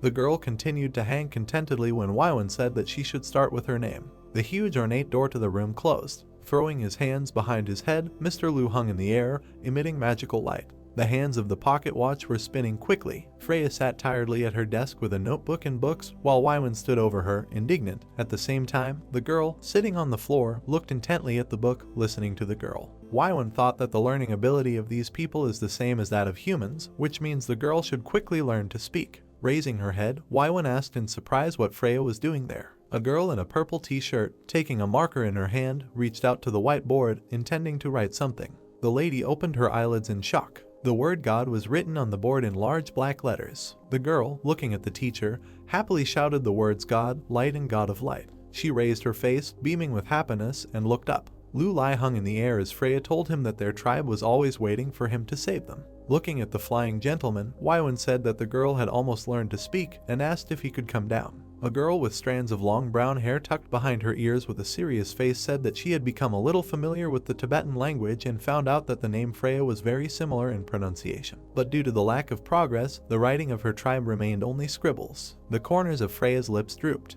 Looking down sadly, she said that everything was like this because they were slaves. With his arms crossed, Lu Lai asked if it was because of the snow people. Without looking up, the girl said that it was not only because of this. She said that their king was a white demon the size of a mountain. Mr. Liu put his hand to his face in surprise, and Waiwen, leaning towards him, said that it was a hyperbole and now the girl knows how to use hyperbole. Freya looked down sadly. Looking up with wide eyes, she said that according to the legend of their tribe, one day the god of light, emitting light from his body, would come to them with his army. Looking down at her with his arms crossed on his chest, the guy was horrified to hear that. In addition, God knows how to control time, and this god is him. Waiwen silently looked at the gentleman. Mr. Liu grinned. Scratching his chin, he realized with a smug look on his face that he had become the god of their legend while traveling back in time. Balls of magical energy swirled around him. The sun illuminated the beige building of the Immortality Club. Gaoming, crossing his arms over his chest, said that the color of blood is determined by substances contained in the proteins of the blood plasma. Squids and horseshoe crabs live in the seas and oceans, whose blood is blue. Hemocyanin, which contains copper, makes their blood blue. Sitting opposite him on a yellow sofa, Tesla asked if he understood correctly that blue skin color is caused by a lack of iron and an excess of copper. Closing his eyes, the blue-shirted scientist replied that he was not sure yet and needed a blood sample. Tang, sitting next to him, said that in order to climb steep walls so easily, you need to have very well-developed muscles, and if they could identify the gene sequence, they could use it in their development of the alpha virus. Tesla said with enthusiasm on his face that they still had a lot to find out about this child. The three scientists turned their interested glances to the side. Freya, standing in a purple t-shirt with a yellow star on it, stared at them in confusion. The scientist's eyes were burning. The girl jumped to the side, putting herself on alert when she felt a mortal threat. Following her into the room, Waiwen raised her hand, wanting to stop the men, and told them to moderate their ardor because she was not a guinea pig. Tesla, waving his hand at the gentleman, laughed nervously and said that they had no intention. Gaoming asked in surprise whether it was true, and Tang told him to shut up. Waiwen sat down next to the girl and, hugging her, reassuringly said that although they were mad scientists, they were just curious and said that she should not be afraid since they would not harm her. Gaoming said with dissatisfaction on his face that they needed to take blood and the needle was 0.7 millimeters in diameter and 5 centimeters in length. Tang laughed and told him to talk less. Approaching the girl, Mr. Lulai said that it can be said for sure that she is a person from the New World, so she is of very high value to scientists. Freya bowed at the feet of the master, saying that she would do whatever God said. Smiling madly, the guy with glasses said that this was wonderful. Screams and unintelligible words were heard in the tunnel of the underground city. Freya, lying on the couch in the laboratory, screamed, saying that she could not. Tang approached the professor sitting with the girl and asked what kind of needle he used, to which Gaoming replied that none. Mr. Liu, along with Tesla and Waiwen, stood on the balcony and watched the process from above. A blue liquid flowed through the tube. Tang opened his eyes and said in shock that indeed Professor Gaoming was right, warm-blooded species with blue blood really do exist. Tesla, leaning his palms against the protective glass, with eyes burning with curiosity, said that for a woman she has a very strong physique. Her muscle fibers are 3 times thicker than human ones, and her body is thin and light, so it is excellent for climbing. Looking at the girl in fascination, he said that it was not difficult to imagine how she managed to climb so high underground. The scientist turned his gaze to Lulai, who said that everything was much more complicated than he could imagine. Frowning, the guy said that although she had learned many human languages, she still could not accurately describe the routes of movement. With a tense face, the gentleman said that perhaps the depth they had reached was just the tip of the iceberg. Lulai said anxiously, it could be said for sure that her relatives were trying their best to survive. Looking at the girl with blue skin, elongated pointed ears, and short brown hair, the time trader sadly said that in the end she was left alone. Tesla silently looked at the gentleman. Turning away, he suddenly laughed, surprising Lulai. With a smile on his face, the scientist asked what happens. They will have to return underground again. Lulai chuckled and said that geniuses think alike. Many small ceiling lamps illuminated the huge gymnasium. Smirking, Wang thought that the science department would enter time acceleration mode and create a powerful drilling rig in the shortest possible time, and this way they could prepare a large underground expedition. A confused Freya stood in front of him, her hands clenched in fists. The guy was thinking that the Falcon squad was preparing for the second reconnaissance mission and they would explore the underground world. With a challenge in his eyes, Wang asked if the girl really fought with Bigfoot. Eyes wide, Freya asked if he was talking about Karasa. Rushing towards the girl, the guy with a scar on his cheek shouted that later she would tell him how much stronger he was than this monster. Frowning, the girl corrected him, saying that his name was Karasa. Wang threw his fist in her direction, but Freya jumped back and dodged, surprising the onlookers. A handprint remained on the guy's distorted face. The blue girl was jumping contentedly. Landing on the pillar that bordered the battlefield, she looked at her enemy with a murderous gaze. Peng, who watched the battle, decided that she would become the leader of this mission. The helicopter made noise in the sky. Peng, standing on the ground, raised his hands up to help him land. Men in brown jackets walked around the helicopters and said that there was a year's supply of supplies here, which should be enough for the first time. Good preparation never hurts. Pressing the latches of the suitcase, the guy said that according to Freya's stories and his calculations, taking into account the speed of movement of the blue people, her tribe reached the surface in 2 whole years. The open suitcase contained 4 machine guns. Looking at them, Lulai said that they did not have that much time, and besides, they had a guide, so this time their outing should be more successful. Freya sat scared under the tree. Looking at the gentleman, Tesla said that he still advises not to be so optimistic, even though the members of their squad know how to fight in harsh conditions, but the fear of the unknown is inherent in all people. Wang, taking the weapon out of the box, was loading cartridges into it. Raising his hand to his mouth, Lulai said that he needed to come up with something. The golden pocket watch flew above his palm and he sped up time 10 times. Lights flashed around the squad.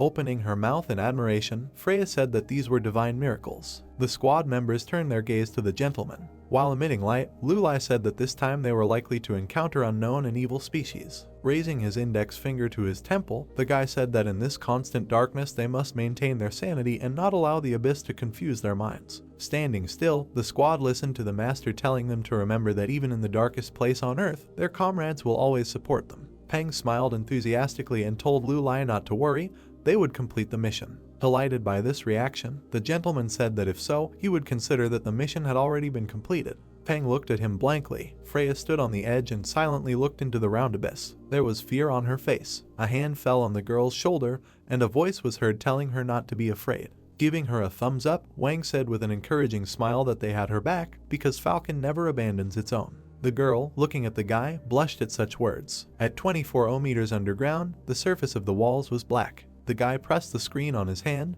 but it glowed red and gave an error. The path of exploration is not at all easy, and getting lost, getting injured, or having a nervous breakdown is common, and ultimately the squad's timing was off and the signal was lost. Looking at the red screen, Peng, dressed in a protective suit, said dissatisfiedly that this was a useless thing. The party members were lowered down on ropes while shouts were heard asking if the signal had appeared and saying that they probably would not receive compensation. Grinning, Wang said that they had already reached their diving limit, and the signal had long since disappeared, but at least they were reading books. The guy laughed, asking if the professor himself had said that, and said that he thought that his extensive knowledge would not fit into this hole. Peng frowned tensely, thinking that even the radio signal that Tesla itself had developed could not penetrate rocks. Looking into the dark hole, he thought it felt like the mouth of the devil. Gritting his teeth furiously, he told himself that this time they would have to rely only on themselves. Suddenly the guy felt blows, which scared him. He turned around sharply with a tense face, deciding that it was a collapse. Freya was hanging on a rope above him, chuckling and waving her hand.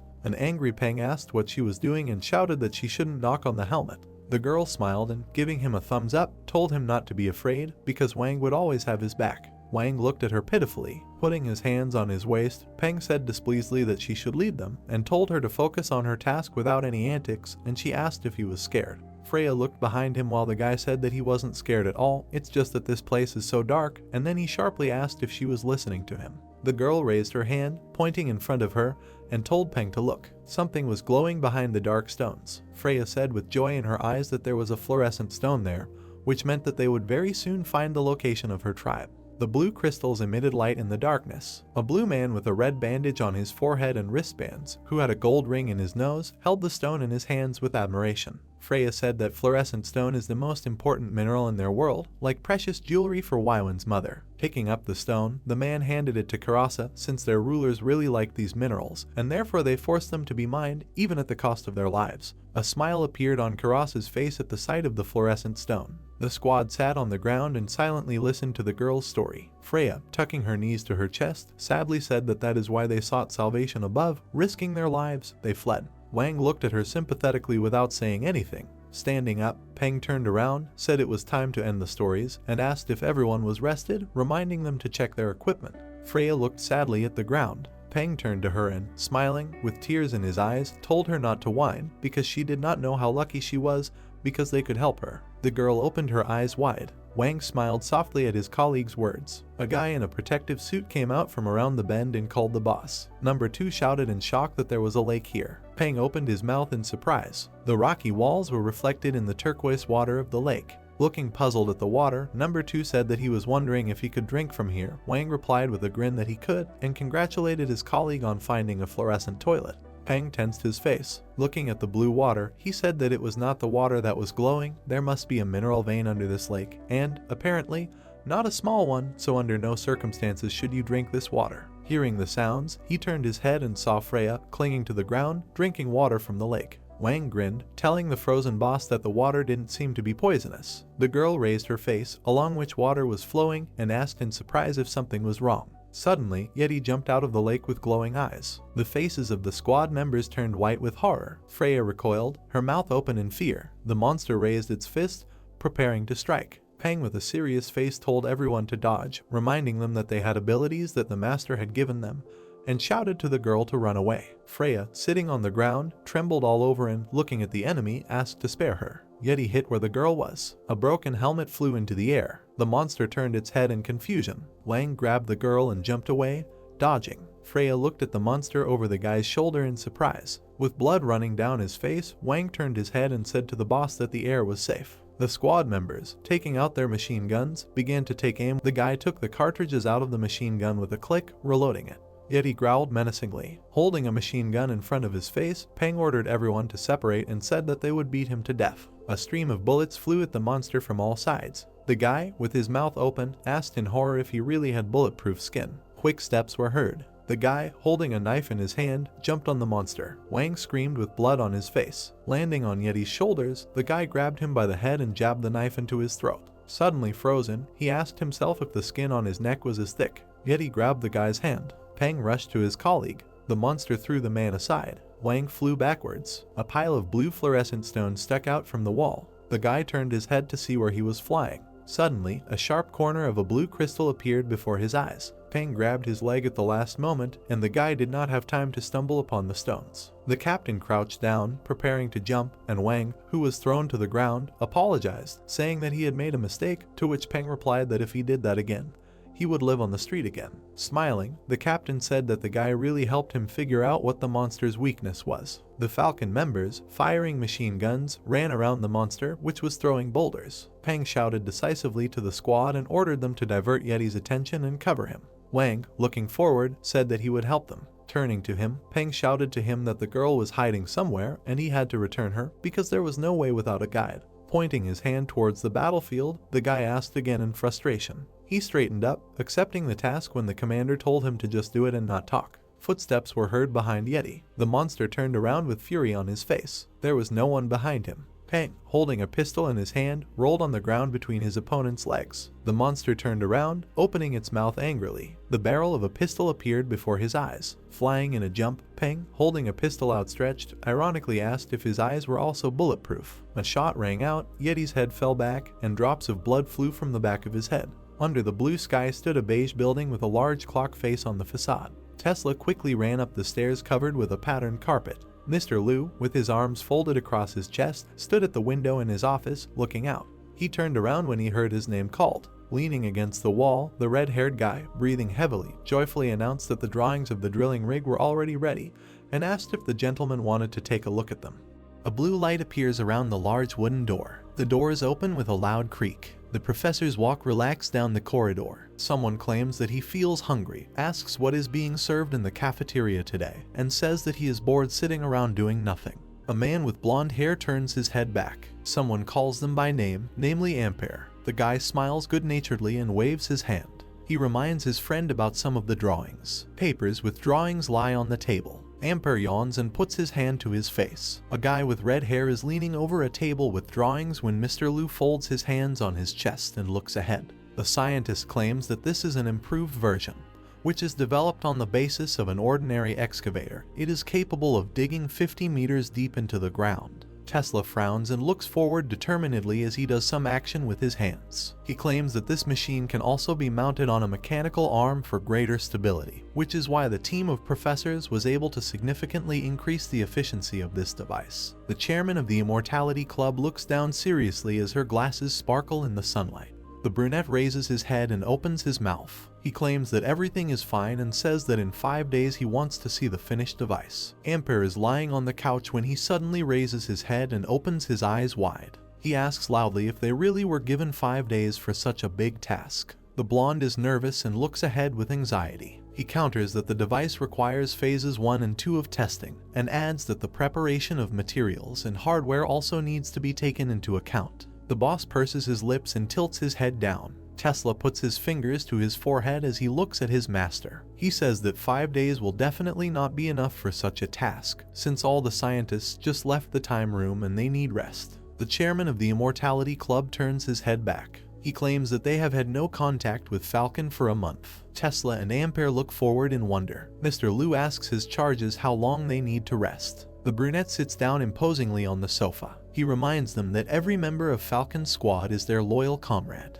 The founder of the Immortality Club tilts his head down and looks decisively forward. He asserts quite loudly that he cannot allow anyone to die during the mission, and then asks if he explained this fact clearly. The professors open their eyes wide and are quite nervous. Mr. Liu assures that the lives of their colleagues are the most valuable factor in this situation, which is the policy of their club. There is a small gold watch in the palm. The chairman holds this apparatus in his fingers and looks seriously forward. He claims that if someone does not agree with him, he can issue a return ticket. Tesla and Ampere look ahead with sadness. The guy with red hair says that he understands his boss, but assures that they will need a stronger time acceleration, about 200,000 times. A man with blonde curls convinces the chairman of the Immortality Club not to be angry with them. The brunette tilts his head down and closes his eyes. He claims that he doesn't see a problem with this. Mr. Liu turns his head to the side and becomes more gloomy. He reminds employees there are only 5 days. The crane is on the construction site. Some worker looks at the iron container. Tang and Tesla look seriously in front of them.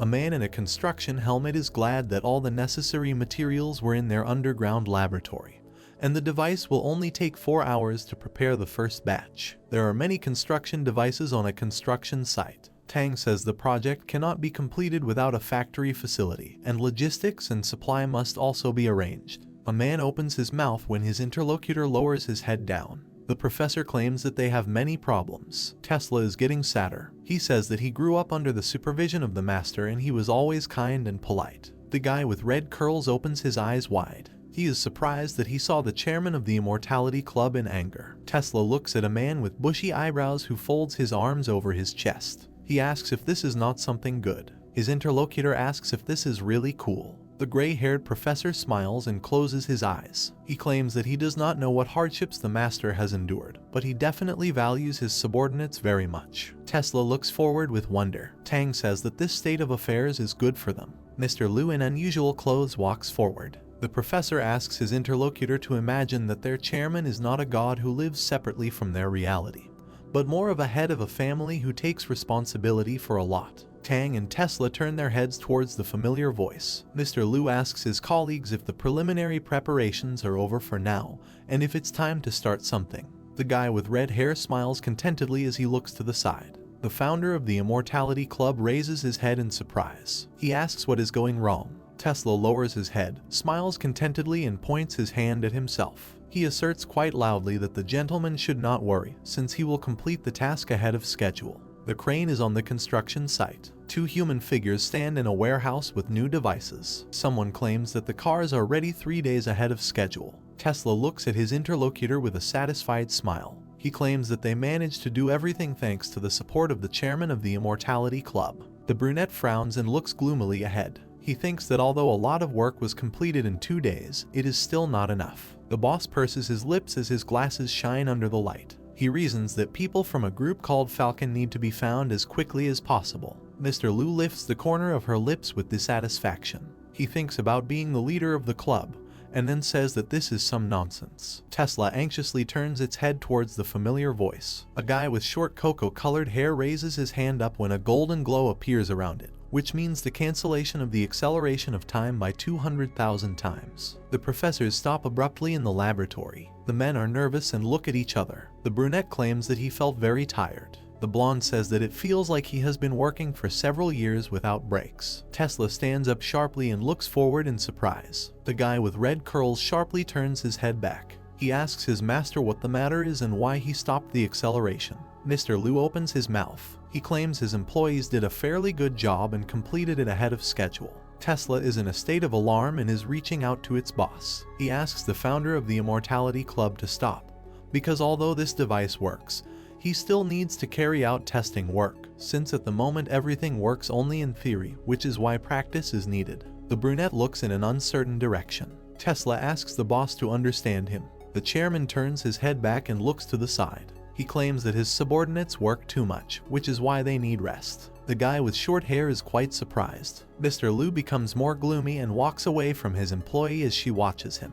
Brunette says it will be necessary to begin testing on site. Tesla is in a state of shock. He looks at the new batch of devices. The guy asks if they really need to start testing right away at this place. White light enters the cave. Something is lying on the ground. The unknown person groans in pain.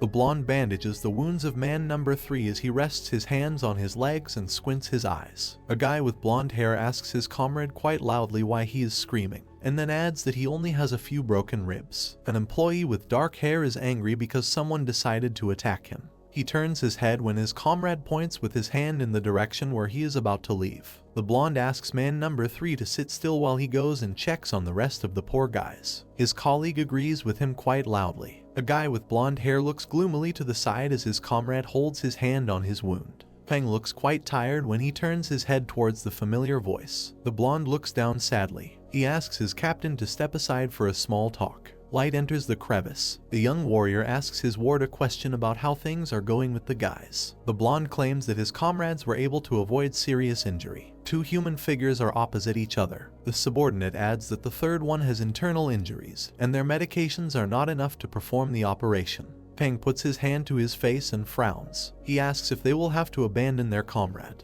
The blonde becomes more gloomy and sad. He apologizes to his captain and explains that he and his colleagues do not know why this happened. The guy with yellow hair looks at Peng in surprise. The young warrior asks his comrade if he knows what the chairman asked him when he joined the club. A man makes a face at his friend. He claims that his boss told him that yellow was a good color choice. The blonde man looks ahead, dumbfounded. Peng closes his eyes and smiles contentedly when his comrade tilts his head down and the commander hits him in the chest. The young warrior encourages his colleague to cheer up, as they are members of the Falcon group. He watches the blonde run in a certain direction. A man with dark hair looks forward seriously. He reasons that at the moment she can only rely on her own strength. Freya sits with the fighting guys. Peng remembers that the girl warned them that their tribe was usually protected by Bigfoot, so she advised them to return.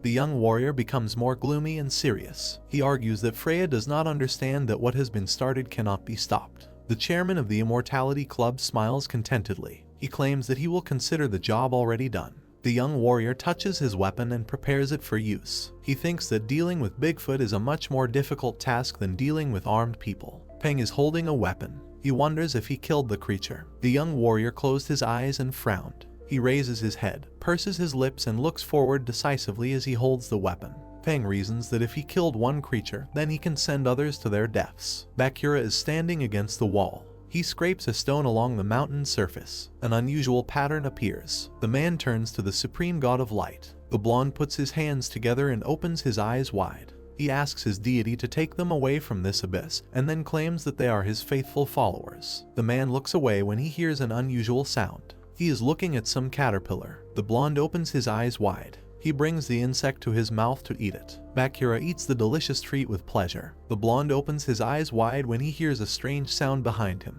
He turns sharply in this direction. Bakura pokes a sharp stick out of the ground. He rushes towards the strange sound to strike again. A man jumps from a cliff into a gorge. He looks out from behind a rock. Bakura looks with interest at Peng, Waylon and their assistant, who are walking in a certain direction with weapons. He wonders who these people are and whether they can talk, and then notes that they are not Bigfoot. The blonde opens his eyes wide. The girl tilts her head down and looks forward seriously. Bakura recognizes this man as Freya. The man frowns and becomes more gloomy. He reasons that he now understands why he could not find this person for so long, since she was captured by these people. The blonde prepares to deliver the killing blow. He thinks that there are only a few of these creatures, so he can win. The men turn their heads towards the unexpected rustling sound. The fighters were barely able to dodge such an attack. The young warrior looks down decisively. Bakura prepares to strike Peng again. The young warrior opens his eyes wide and points his weapon at his opponent. Freya screams and raises his rifle up with his hands as he looks ahead in shock. Bakura is quite surprised.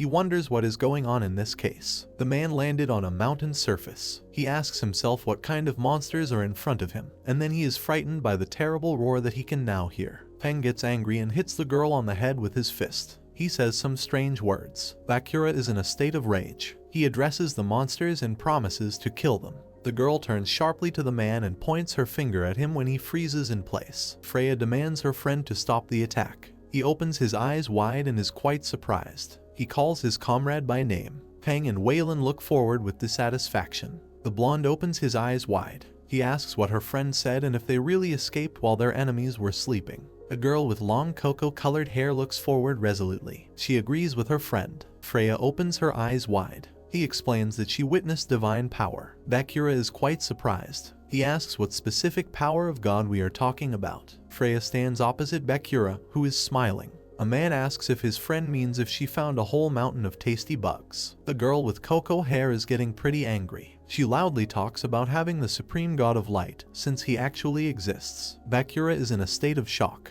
The detachment made its way through an underground tunnel. Freya turned around and shouted to the others to watch their step, as the road there was bad. Wang warily turned to the captain and said that it seemed like something was wrong, and asked if he had not just been chatting non-stop. And as soon as he heard our story, he immediately fell silent. A blue man with long white hair walked in front of them with a wooden stick in his hand. Peng frowned at him and asked Wang how long they had been praying to the god of light. Bakura looked confusedly into the void. Peng said that, probably, their faith had simply grown into a habit, and one could say that he was not morally ready to accept the fact of the existence of God. Looking suspiciously at the guide, the brunette asked his colleague to keep an eye on him, otherwise he might lose his temper and do something stupid. Wang tilted his head in confusion and said that Freya had accepted the existence of Mr. Lu. Calm down. Squinting, Peng looked at the guy and asked if he told him that he saw a ghost, how would he react? Given that there would be a lot to prove that it was true, and although he would have doubts, his worldview would still begin to crumble. Wang froze, puzzled. The captain nodded and continued to ask, what if he sees everything with his own eyes? It doesn't matter whether he accepts it or not.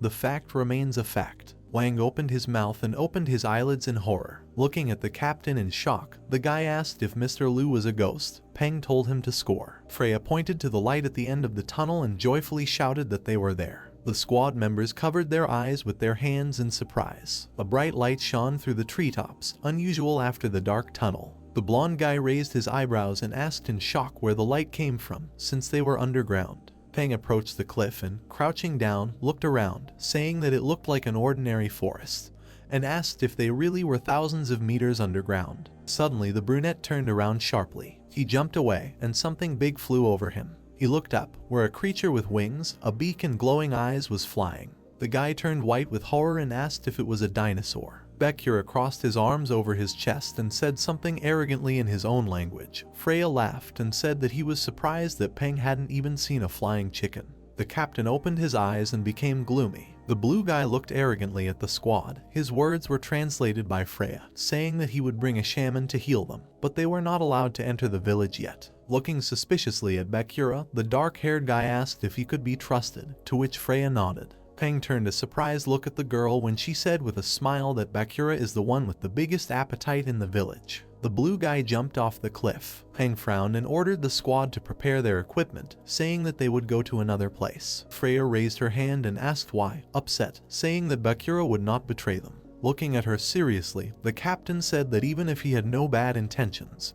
he could attract the attention of others, and said that it seemed that Waiwen's mother had not taught her everything. The sun illuminated the green trees. Many small houses stood near the hills. A striped fabric hung on a wooden house. A shaman with long gray hair tied in a bun sat on the threshold and said that he felt an unfamiliar smell coming from Bakura. The white-haired boy looked down shyly when the woman asked if he was in trouble again. Bakura moved towards her and, covering his mouth with his hand, told her in her ear what had happened. The shaman opened her eyes in shock and asked what he said. The guy said in confusion that the god of light might really exist, as Freya said. Grandma looked at him thoughtfully, folding her hands across her chest and exhaling. She asked if a vein had really been found in such a place, and said that then we needed to hurry, because the gentlemen were waiting. Bakura opened his mouth in confusion and asked what she was talking about. Suddenly he flinched when he heard a guy's voice behind him, saying that he was wondering why Bakura hadn't paid tribute for a long time. but it turns out he found a vein, so it's worth giving him his due. The white-haired guy turned his head sharply and, smiling nervously, said that there was a huge vein there, and it took him a lot of effort to find it, realizing that these were watchdogs that were raised by yetis. Throwing up his hands, Bakura said that he would first gather people for mining. The guy, hunched over, cautiously walked past Nai. Bakura flinched, scared when Nai shouted to him to say hello to the god of light when they were mining. A man with yellow hair pulled back into a ponytail chuckled sarcastically, throwing his baton over his shoulder. Nai, down on one knee, looked up and confirmed that there were rumors about the god of light from the surface of the earth. After biting off the fluorescent stone, the Yeti said that pathetic people secretly spread rumors. The gentleman sat imposingly on the stone throne, saying that this was a serious crime. Nai fell to both knees, pressed to the ground, extended his arms and shouted, asking his owner not to be angry. The Yeti clenched his teeth with hatred and said that the army of light and the god of light are lies, and the surface is a harmful source of inventions. He clenched his hand into a fist, crushing the blue stone, and said that they could only bring disasters and wars, turning their world into chaos. Frowning, he looked down at the slave. His eyes lit up with rage, and he asked if this was the kind of god they needed. Nai raised his face and cried out pitifully that his people had been their devoted slaves for generations,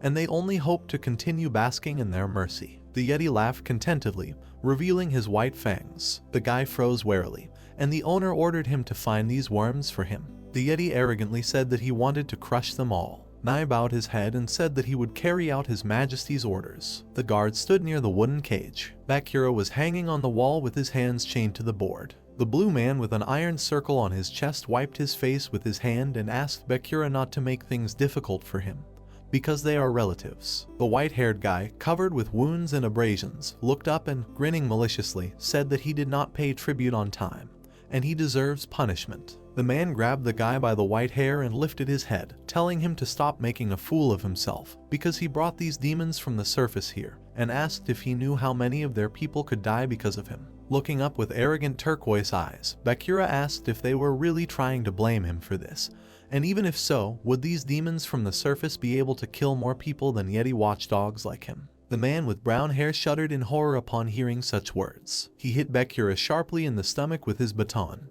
telling him to watch his tongue. The man turned around when a voice was heard asking if he had confessed yet. Smiling maliciously, Nai said that he wanted to see how long the guy would last. Bakura looked up with blood stains around his mouth. Suddenly his eyes widened in horror and his pupils constricted. Next to Nai stood his brother Zio, and a man's hand was on his head. Stretching his head, Bakura with hatred in his eyes shouted for him to let him go, because the boy had nothing to do with this. The yellow-haired man chuckled, saying that he hadn't even done anything yet. Nai frowned angrily, bringing the knife to Zio's eye. He said that either Bakura would tell him where the demons were hiding, or he would gouge out the boy's eye. The guy froze in fear when Nai said that he knew him, so he shouldn't do anything stupid. Sweating profusely, Bakura opened his mouth in horror without saying anything. He looked down and sighed heavily, seeing no options. The sun was breaking through the foliage. Blue people and Yetis walked through the forest, led by Nai, who carried an axe on his shoulder. A fair-skinned man peered out from behind the leaves. The barrel of a rifle was sticking out of the bushes. The shooter, turning to the captain, said that they were coming, and there were about 50 of them, and take down the Yeti. Peng put his hands on his hips, looking thoughtfully into the forest, when the guy said that it looks like the captain was right, and, as he said, Bakura betrayed them. Without looking away, Peng abruptly stopped his colleague, who was about to adjust the ambush perimeter. Turning his head, the brunette with a serious expression on his face said that it was better not to mess with them, so they would attack from the rear. The sun shone on the thatched roofs of the houses. A blue man with a spear in his hand was walking down the stone stairs. Suddenly a man ran past him. Wang turned his concentrated gaze to the man. The blue man stopped silently in the middle of the road. He turned around, exhaling tiredly. Suddenly a dart flew into his neck. The man looked around in confusion, raising his spear. At the same moment he began to lose consciousness. He fell, dropping his weapon. Wang managed to grab the sleeping man from behind. The guy sharply turned his face, covered with green camouflage stripes. There was another blue man walking down the steps. The man with the black patch over one eye froze. An abandoned spear lay on the ground in front of him. The man shouted something while Wang and the sleeping man hid behind a stone fence. Looking down in confusion, the blue man with pointed ears scratched the back of his head and said something. He turned his surprised gaze to his hand. In his palm lay a golden dart. Wang cautiously looked out from behind the fence. Suddenly he shuddered, opening his eyes wide. The blue man stood silently opposite, holding a dart in his hand. Wang smiled nervously. The man opened his mouth wide with white fangs, shouting something furiously. Suddenly his head began to spin and he began to lose consciousness. Looking at the fallen man, Wang said in frustration that he had scared him to death. Several pairs of legs and high black boots walked at an even pace. The members of Falcon's squad, holding their rifles to their faces, carefully advanced into the village when Peng ordered Wayland to find Freya and the shaman and then go to meet Binzi. Told the second squad to be on guard since they were their main strength, and ordered them to clear the village, saying that this will require even more tranquilizers, and he himself must deal with that guy, and then join them. In the village near the green hills, the commander's screams were heard. A staircase with stone steps led to white tents. The blue man fell, leaning against the wall, and dropped his spear. Eng, holding the rifle, looked forward with concentration. The guy walked carefully among the columns, holding his machine gun at the ready. The brunette frowned, realizing that there was not a single Yeti here, and wondered why there were only a few soldiers in such a large lair. He narrowed his eyes and looked ahead suspiciously, thinking that even if the whole tribe had gone out to look for them, it couldn't be that there was absolutely no one left here. The guy put his foot on the rocky ground. He looked around intently, thinking that either the Yetis were not as smart as they seemed, or it was just a trap. Turning sharply, the guy spread his legs wide, pointing the machine gun. In the darkness, a huge silhouette could be seen behind a stone pillar. A muscular Yeti with a long white beard came out from behind cover, red eyes flashing ominously. Bound and beaten, Bakura stood with his head bowed. A powerful hand pushed him in the back, and the blue man flew forward. As his knees hit the hard ground, a rough voice loudly ordered him to move. Raising his blue eyes, the guy pursed his lips. He saw a tall pillar right in front of him, next to which stood Yeti, holding a long sword on his shoulder. Bakura looked forward with one half-open eye in fear, and drops of blood flowed down his chin.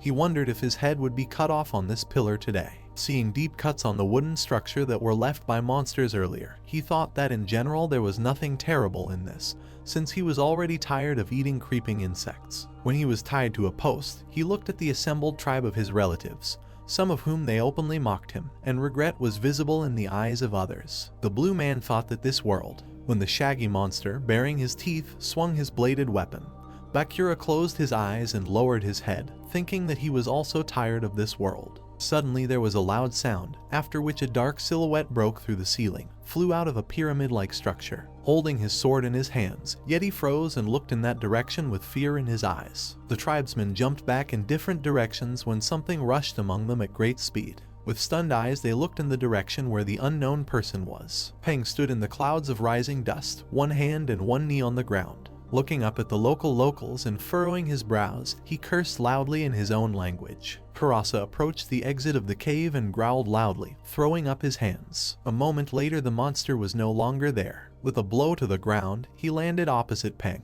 who had risen to his feet. The shaggy monster, baring its fangs, looked at the guy and noted that he was a daredevil. The blue people were shocked to see their master, and their faces were distorted in fear. Other Yeti approached the scene with disgruntled faces and weapons in their hands. They were very surprised when their boss put his palm out in front of them and said that he would sort it out himself. Karasa grinned contentedly, saying that he wanted the slaves to see how he destroys the army of light in which they believed so much. Peng looked at him with a sideways glance, and one urologist of his lips quickly crawled up. He opened his mouth slightly, but swore loudly in his own language. The soldier raised his hand and pointed his finger at the monster. Pursing his lips, Karasa stared at him with an irritated gaze. Poking his finger at the monster, the guy with a satisfied grin on his face continued to speak words unknown to the underground people. The blue people looked at him with puzzled eyes, and beads of sweat ran down their faces. They noted that they did not understand at all what he was talking about. Peng finished his speech with a forced smile, at the end of which he mentioned the god of light.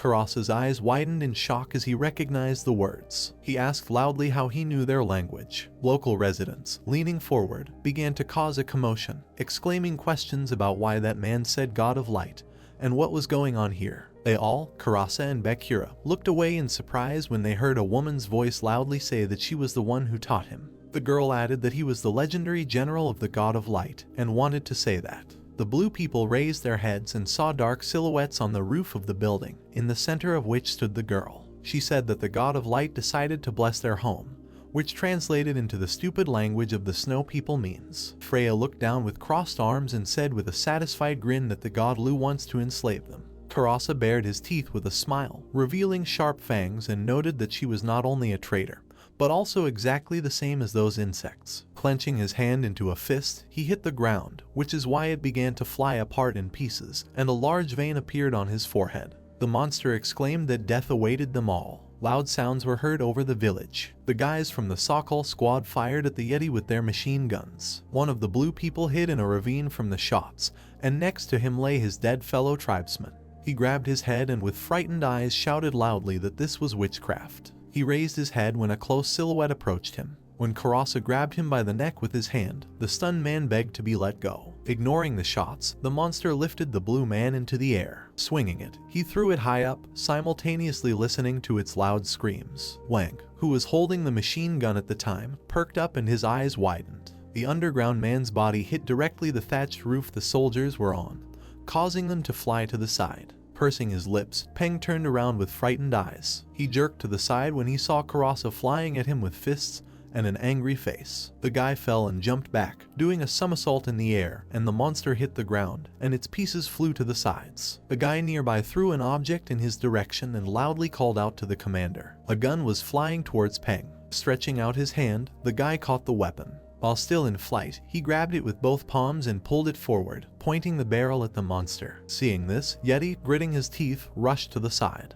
Peng fired a shot and the bullet grazed the monster's face. Karasa closed one eye and a thick vein appeared on his face as drops of blood began to fly to the side. The soldier landed on the ground and began shooting at the monster, who was trying to cover himself with his hands. Looking up, the guy froze for a moment in surprise. 3 more Yetis were flying at him from above with their fists. Taking his pistol away from Karasa, Peng grimaced with displeasure. He swung his other hand, throwing several flashbang grenades in a circle. A couple of moments later there was a loud explosion. As the shocked Yeti tried to cover their faces, the squad leader screamed loudly. Using time acceleration, the Falcon squad rushed forward. The guys attacked the shocked monsters. One by one they deprived them of their eyes, and thick scarlet blood scattered in all directions. Odin watched what was happening with Karasa's eye, clenching his teeth tightly. He grinned and called him Peng in his own language. Pointing the muzzle of a gun at him, the guy looked with a frown, arching one eyebrow. The monster smiled broadly and noted that their witchcraft is really powerful. However, it will not help them win in any way. He pointed his hand at the blue people and began to say that these are all his slaves and mercenaries who are part of his dominance,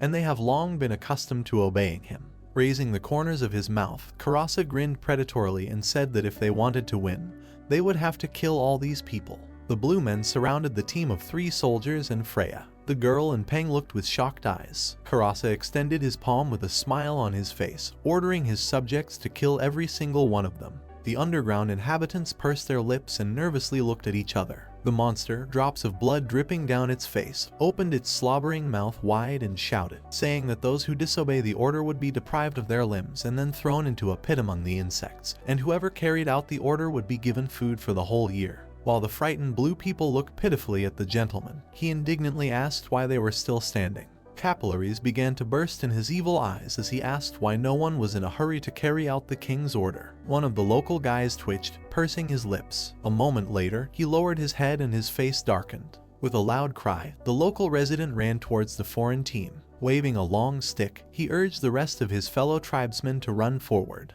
Peng clenched his teeth and looked at him from under his brows. Freya looked at the soldier in shock when she saw that he began to move away, and loudly asked him to stop. The blue man jerked, clenching his teeth tightly as he felt movement next to him. A moment later, he began to fall to the ground as blood gushed from his mouth. A local resident fell down and hit his head on the floor. The others watched with frightened faces and beads of sweat running down their bodies. One of the blue people with a thick vein on his forehead, clenching his teeth, turned to his fellow tribesmen and exclaimed that these foreigners are absolutely merciless and their people. He asked if they would still think about choosing a side. He pointed at the earthly people and shouted loudly that he needed to destroy them for the king, and then in his eyes they would become the best of all. A moment later, a huge boulder fell on him. Peng, Freya and the locals raised their heads up in fear. Tied to the post, Bakura also raised his head with surprise in his eyes. Karasa looked up with one eye, mouth parted. A loud sound was heard over the village. Pieces of stones fell from the sky. The The blue man with blonde hair trembled with frightened eyes and stammered that the sky was falling. Behind the village, loud explosions were heard in the forest. Dust fell from the stone sky along with scraps of stones, after which a drilling machine began to appear from there. A moment later, a long drill pierced the stone sky. Peng and Freya watched this with shocked eyes with their mouths slightly open, and the girl asked, "What is this?" When the car fell, a loud impact sound was heard, followed by thick clouds of dust. The blue people froze in fear, trying to cover their bodies. As the dust began to settle a little, they saw a huge dark structure. A moment later, dark silhouettes began to appear. Several people wearing protective suits and helmets on their heads stood on the mechanism. A male voice, laughing, loudly noted that the underground world, it turns out, really exists. A second voice replied that there was no need to doubt it, since he is never wrong. The man in the suit looked towards his comrades and waved to them. He asked who was here and could it be their lost comrades. When Peng heard this voice, his eyes widened in surprise and he asked if it was his comrade Jiang. Lu Lai, with a grin on his face, exhaled into his helmet and said that he had finally found this stupid child. The soldier froze with shock in his eyes and could not utter a word. A group of people in a bright light looked down. The guy bent down slightly and began to remove the helmet from his head. Holding the helmet between his palms, Lu Lai smiled with a satisfied face and noted that compared to compressed air, the air here is simply delicious. Freya was overjoyed and loudly called Ollie with her eyes wide open. The rest of the blue people froze in surprise and began to repeat the name Ollie. Bakura looked at the team of 3 men, who were Zhang, Tesla, and Gaoming, with his head raised and his mouth slightly open. Then he turned his gaze to the calm face of the guy with glasses and thought that this man. His face was distorted in shock, and horror appeared in his eyes. He asked if this was God. Mr. Lu perked up and cast a sidelong glance to the side. He turned his narrowed gaze in that direction. Meeting his gaze, Karasa jerked and clenched his sharp teeth tightly. Lu Lai grinned, noting that it was him. The guy showed his middle and index fingers, after which a large golden watch dial appeared behind him. He asked if he was getting under their feet. Looking at the monster, he smiled widely and asked if it was because of him that his employees stayed in this place for so long. A round pocket watch appeared above his palm. Yeti showed his predatory grin, a thick vein bulged on his forehead, and a question was read in his gaze. Peng, in a cloud of dust, who still could not get over the shock, called Mr. with his mouth slightly open. Lu. He lowered his head with a satisfied grin and laughed quietly, noting that he did not at all expect that because of these savages the guys would be trapped. Hearing these words, the soldier immediately drooped with sad eyes. Pursing his lips into a thin stripe, Lu Lai glanced back as his subordinate began to apologize, adding that they did not know what would be waiting for them underground. The beaten Peng closed his eyes and straightened his back, saying that they failed this mission. His boss threw a puzzled look at him with round eyes. The soldier froze in surprise when Mr. Lu asked him not to worry about it. Squinting his eyes, he smiled and noted that they simply had problems that needed to be solved. Looking at Karasa's angry face with constricted pupils and distended veins, April gave him an annoyed look, asking if this was true. After his words, Yeti bared his teeth even more and growled loudly. Lu Lai looked at him with a cruel look, and white light was reflected in the lenses of his glasses. When the monster, with his arms outstretched, was about to jump on him, the guy rose into the air, stretching his arm up. A gold pocket watch hovered above his black gloved palm. The arrow on their dial began to spin at great speed. When, with an evil smile on his face and frowning eyebrows, he pointed his palm towards Karasa, the monster froze in fear with round eyes. Mr. Lu continued to hold his hand, drawing out his life energy and mentally telling him to enjoy it thoroughly. One corner of the guy's lips with a predatory look quickly crept up, and he finished the thought that he should enjoy the rest of his life. As the bright light completely enveloped Karasa's body, Lu Lai thought that his army would take everything from him.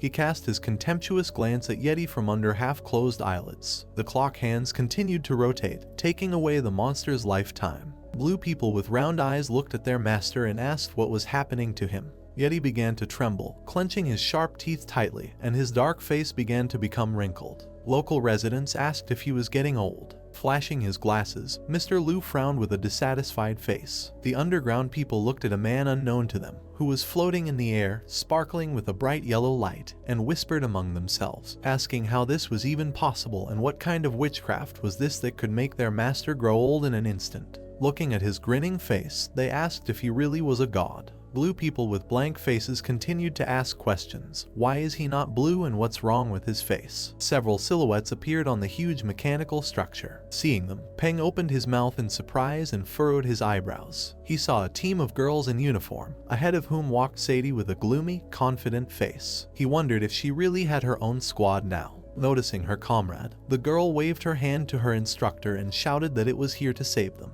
The beaten soldier pursed his lips and lowered his head, quietly answering that let her save herself. The tribe of blue people gathered in a group and watched what was happening with a stunned look. Beads of sweat ran down their faces, and someone arched a puzzled eyebrow. One of them asked if this was really the Army of Light, and the second asked why their eyes weren't green. Freya turned to Lulai with a surprised face when he asked to translate his words. The guy narrowed his eyes and furrowed his brows, and then said that they should behave well, and then his people would not harm them. The girl perked up, and a drop of cold sweat ran down her cheek when he continued that otherwise. Throwing a stern side glance at her, Mr. Lu said that otherwise the weapon is blind. Freya froze, not understanding what he meant. She grimaced, lowered her eyebrows, and grumbled that the weapon didn't have eyes anyway. She immediately smiled when Mr. Lu crossed his arms over his chest and said that this was a figurative expression.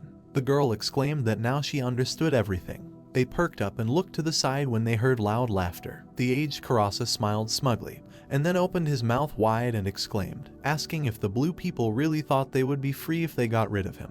He stated that in the end they would still humiliate themselves, but in front of another owner. Yet he grinned predatorily, continuing to say that even if this day does not come today, their future generations will still not get rid of the slave fate, because such is the slave nature. Lulai, flashing his glasses, looked at him with irritated eyes, saying that it was time for him to shut up. Suddenly a loud sound was heard over the village. The locals, Freya and Bekura, froze in shock and their eyes widened. Karasa, wide-eyed, began coughing loudly as thick blood ran down his face. Peng, with an angry face and frowning eyebrows, stood with his arms outstretched. In his palms was a pistol with smoke coming out of the muzzle. At the same second, Yeti fell to the ground, freezing, and Mr. Lu crossed his arms over his chest, sighed and grinned contentedly. The underground inhabitants rushed forward and shouted loudly with shocked faces that their master was dead. The corners of Lulai's lips went up when he said that, to be honest, in some ways that monster was right. The blue people stood in a stupor and looked at the unknown person with frightened glances while he talked about being in slavery for many years. Coins will simply become a habit. He smiled and said that in that case. The guy flashed his glasses and said in a calm voice that they would all have to adapt to a new way of life. Freya stood behind Mr. Lu, who grinned maliciously, putting his hands in his pockets. The underground inhabitants looked at him with bewilderment on their faces, asking what the new way of life meant. One of them leaned towards his comrade's ear and asked in fear if they would still have to mine ore. The tribesman glanced sideways at him, and a drop of sweat ran down his cheek. He exclaimed that this was a given. He added that all owners love glowing stones. Hearing the conversation, Lulai looked askance back, thinking about what would eventually dawn on them. After some time, the settlement became quiet. The healer moved the pestle and the mortar, kneading the green substance, and said that everything was in order. She applied the ointment to the man's shoulder, noting that the internal organs were fine and the bones had already grown together. An elderly woman with a tuft of gray hair on her head looked at the guy with narrowed eyes and said that in order to get better, he needs to rest more. However, he will have to give up glowing food for a while. Tesla and Gaoming watched her actions with round eyes and with slightly open mouths. The guy nervously asked if an allergy test was needed. After this, the ecologist asked admiringly, "Does this civilization really use poisonous insects and moss as an ointment?" Tesla picked up the blue crystal and looked at it with a puzzled look. He asked if it was possible that blue blood was developed due to long-term consumption of fluorescent minerals. He added that they would need to take several samples for further study.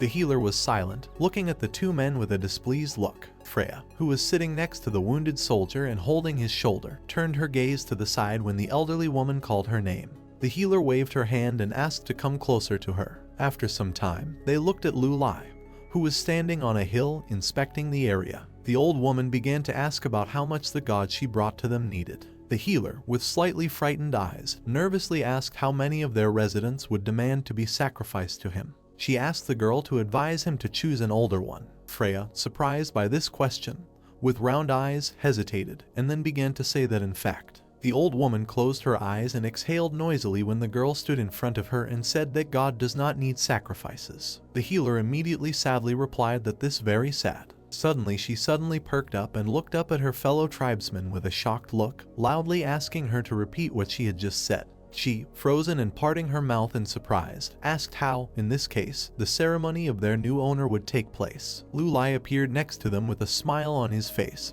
who said that sacrifices and other cannibalism were not his style. The girl turned her gaze to him, and Freya asked in surprise whether he really knew their language. Looking at them from under his brow, the guy stood with his hands in his pockets and said that while they were getting to this place, he studied the Y1 records. However, now he only knows a few simple phrases. Turning back to Mr. Lu, the healer clenched her teeth and asked why he was here. The corner of the guy's lips quickly rose. With a smirk on his face, he confidently replied that he was here for peace and cooperation. The old woman's eyes widened in surprise. Pursing her lips, she stared at Lu Lai with her gaze. The guy looked back at her with a soft smile on his face. The healer lowered her eyes to the floor. She imagined the green terrain of the underground, saying that the elders said that once their people also came from the surface. She thought about the group of early settlers, saying that although they were few in number, they were well-trained fighters and their people prospered. She then imagined images of furry monsters in the cave, along the way saying that this was the case until the Yeti found them and made them their slaves. A picture of a cave appeared in her head, with bright sunlight leaking into it. The healer said that the Yeti took a liking to the dungeons and began to take their slaves there, and, descending lower and lower,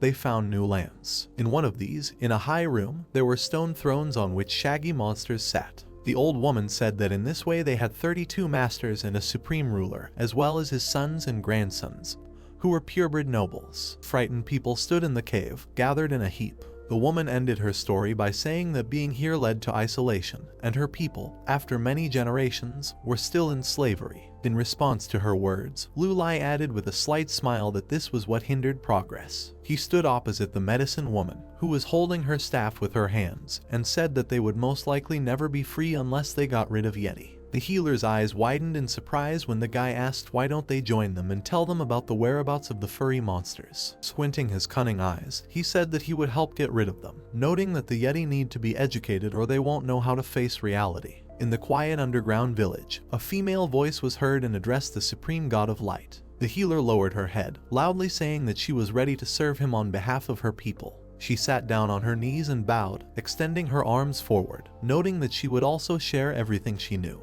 Mr. Lu waved his hand with a smile on his face, saying that they really had a centuries-old enmity. He perked up when a man appeared behind him and, raising his hand, said that he had a request. Hovering with his palm in the air, Tesla lowered his eyebrows guiltily and with worry in his voice asked if it would be possible to catch several Yeti and take them with him. He said they would like to do research. The old woman stood silently, holding her staff, while Lu Lai asked what kind of cooking they wanted for these monsters. The scientist indignantly asked him not to joke like that, adding that they needed them whole and with limbs. The healer froze, pursing her lips, thinking that a war would soon begin, and they were joking here. She looked at the back of the guy who was touching his chin with his hand, and thought that if he turned out to be another Bigfoot, then this will be the last time for the people. Feeling his eyes on him, Mr. Lu turned around. The old woman stood with a blank look, clutching her staff tightly, and the floor flowed down her forehead. The guy smiled widely and asked her not to worry, as he promised that he would not harm them any time or break his promise. The medicine woman gave him a slightly worried look when he added that, however, his people, on the surface, have their own principles. Lu Lai, with a grin on his face, adjusted his glasses with his fingers and said that they respond to good with good, and respond to evil with evil. He looked at the 3 squad leaders who stood with gloomy faces and said that they not only have powerful weapons. Then he turned his gaze to Tesla and Gaoming, noting that they also have the tools to create beauty. Looking at the old woman over his shoulder with a smile, the guy smiled, noting that they use weapons on their worst enemies, and we create beauty only for those we trust. The healer froze and her mouth was slightly open when the guy said what this meant for his friends. Lowering her head, she grinned. Leaning on her staff, the elderly woman bowed to Mr. Lu and noted that the almighty god of light is absolutely right. Zhang looked at the local woman irritably, indignant that there was no gratitude from them, and these blue people did not know how to live at all. Also looking at the old woman, Peng lowered his eyebrows and replied that if they had not arrived in time, he could have shot them all. Hearing this, the instructor pursed his lips, and the guy knitted his eyebrows and frowned. He asked his partner what he thought a race that had been enslaved for 1,000 years would do if suddenly given freedom. He remained silent when Zhang jumped to the side with round eyes and waved his hand, answering that he would probably wait a moment before attacking. The soldier crossed his arms over his chest and looked at the man with a gloomy face, saying that she would be afraid of new victors. The guy looked with a sad look, adding that they would continuously seek confirmation, even if they were unable to change anything. He threw an irritated look towards the instructor when he asked Peng with a puzzled face about when did he become a psychologist. The soldier told him to forget about this conversation, since these are just his thoughts. Hearing the words about the Faker tribe, Lu Lai looked at the old woman and asked her about it. Baring her teeth, the healer with evil eyes said that it was located in the southeast of here and was very hostile. Listening to these words, Freya and Bakura froze in silence. Recalling the high waterfall among the crevices, the medicine woman said that because of the cruelty, many young people were desperately looking for a way. Closing her eyes, she exhaled noisily, noting that they were looking for a way up, which was undoubtedly very dangerous. Looking up at Mr. Liu, she said that people believed that it was better to die on the road, but free, than to be torn to death. Pursing his lips, the guy thought, looking down at the woman. The guys in the squad turned around when he called Zhang and Peng. Lu Lai waved his hand, and a golden pocket watch appeared with his palm. Activating the entry of time, he said that the target was the Faker tribe, and they needed to capture their leader alive, after which, the guy with a grin on his face adjusted the temple of his glasses and said that they would return home.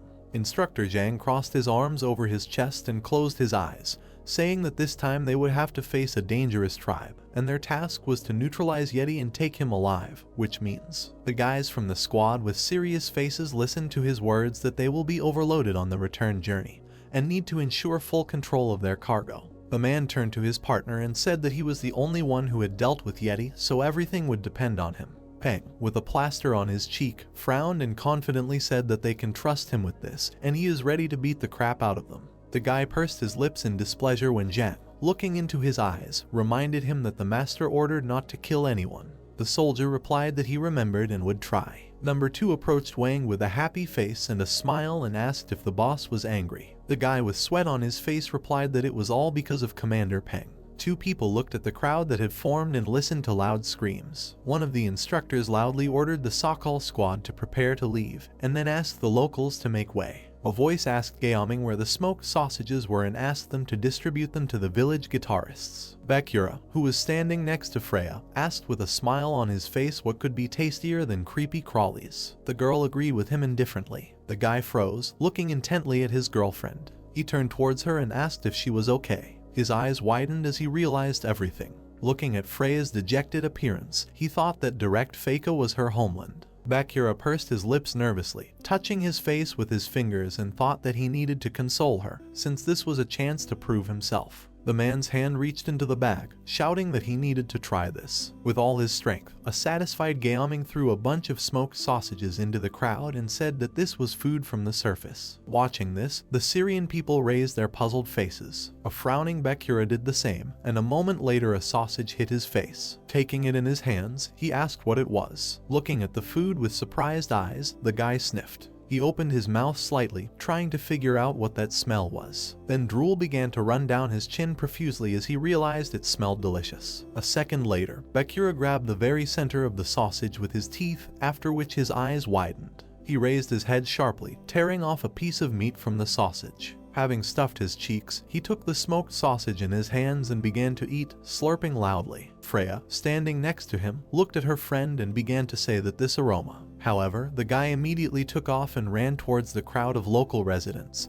simultaneously shouting to his fellow tribesmen that they should leave food for him too. The girl twitched in fear when a male voice asked if there was anyone in that settlement. She turned and saw Peng behind her, smiling at her with his eyes down on the floor. He said that in the past he was pathetic because he left home without even saying goodbye to his family, and he doesn't even know how they are doing now. The guy with his eyes closed smiled sadly, saying that he wondered if they were angry with him for that he left. Freya silently listened to his words, looking down at the floor. After a moment, her eyes widened. Lowering her eyebrows, she looked at the soldier with a sad face and said that her brother and his wife were in the top settlement. Looking at the exit from the cave, she said that a lot of time had passed since she left, which flew by unnoticed. Hearing these words, Peng perked up and his eyes widened. A moment later, he pursed his lips, lowering his frustrated gaze to the floor. holding her elbow. Time looked at the guy with a little surprise when he noted that it must not be the brother who misses his sister. Opening his mouth slightly, he noted in a stern voice that some devils had separated her from her family. The soldier looked at her with a gloomy look and tensed the muscles in his arm.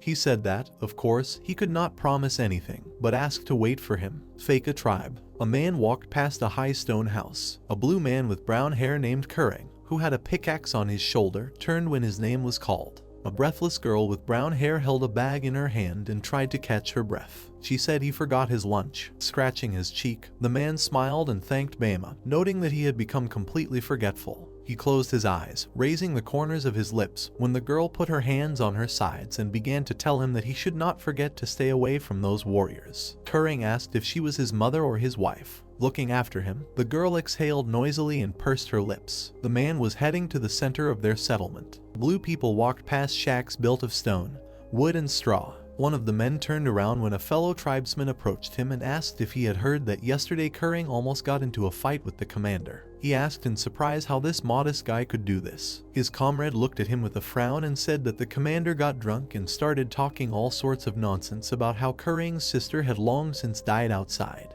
The blue man with the bald head grimaced and noted that that girl was crazy and ran away with her kind.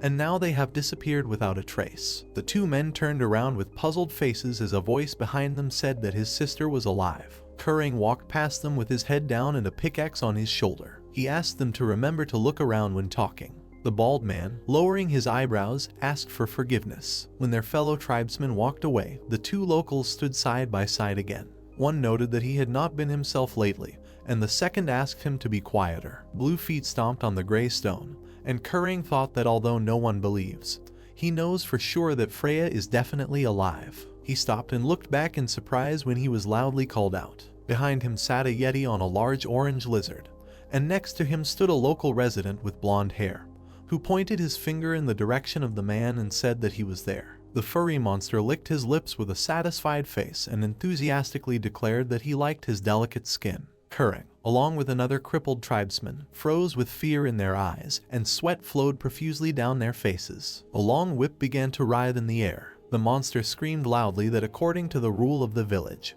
whoever entered into an argument with the escapees must be punished. The lizard growled loudly while Yeti, standing on its back, waved a long whip in different directions and laughed loudly. He noted that this rule also applies to such a handsome guy. Kuring's face contorted in horror, and he, with frightened eyes, screamed loudly, asking what kind of rule is this. The furry monster smiled contentedly, revealing his sharp fangs, and declared that he had just invented it. He began to tell me that when he was little, his mother told him that he was very smart. He added that although she didn't taste very good, it was the first time she sincerely praised him. The blue man pursed his lips and lowered his eyebrows, thinking that he was just a monster. Yeti perked up and glared at the man, causing him to freeze in fear. Frowning his eyebrows, he cast an evil glance at the tribesman from under his brows and asked what was wrong with his face. He asked, was it really in his mind? The furry monster swung with all his might and hit Kuring with a whip, causing him to fall to the ground. He indignantly asked if he was really offended by him.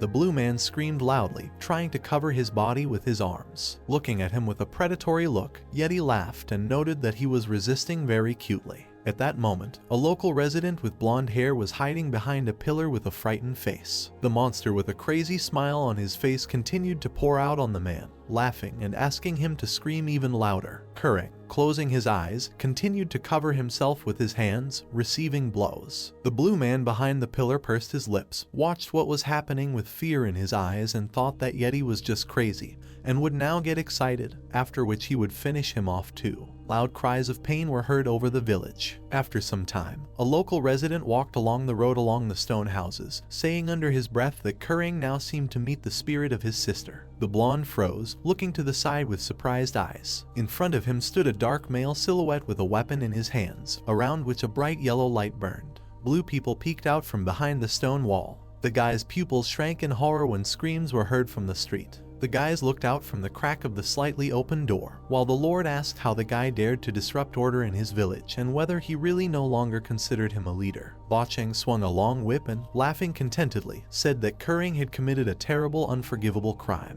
The guy was lying on the ground, covering his head with his hands. His entire back and arms were covered in marks from the whip. Suddenly the Lord stopped, looking in surprise at the man lying there. Kering sat down on his knees, clearing his throat, and Bacheng, holding a whip in his hand, thought about how to punish him and asked him what crime he had committed. The guy raised his angry face at the monster. Bacheng turned to Nai to ask who this guy was, but he was no longer there. He said sternly that there were no more witnesses. Smiling maliciously, Bacheng said that then the guy would suffer an even more severe punishment. Suddenly his pupils constricted. Kering was flying in a jump with a stone in his hands. The monster asked in surprise what he was doing.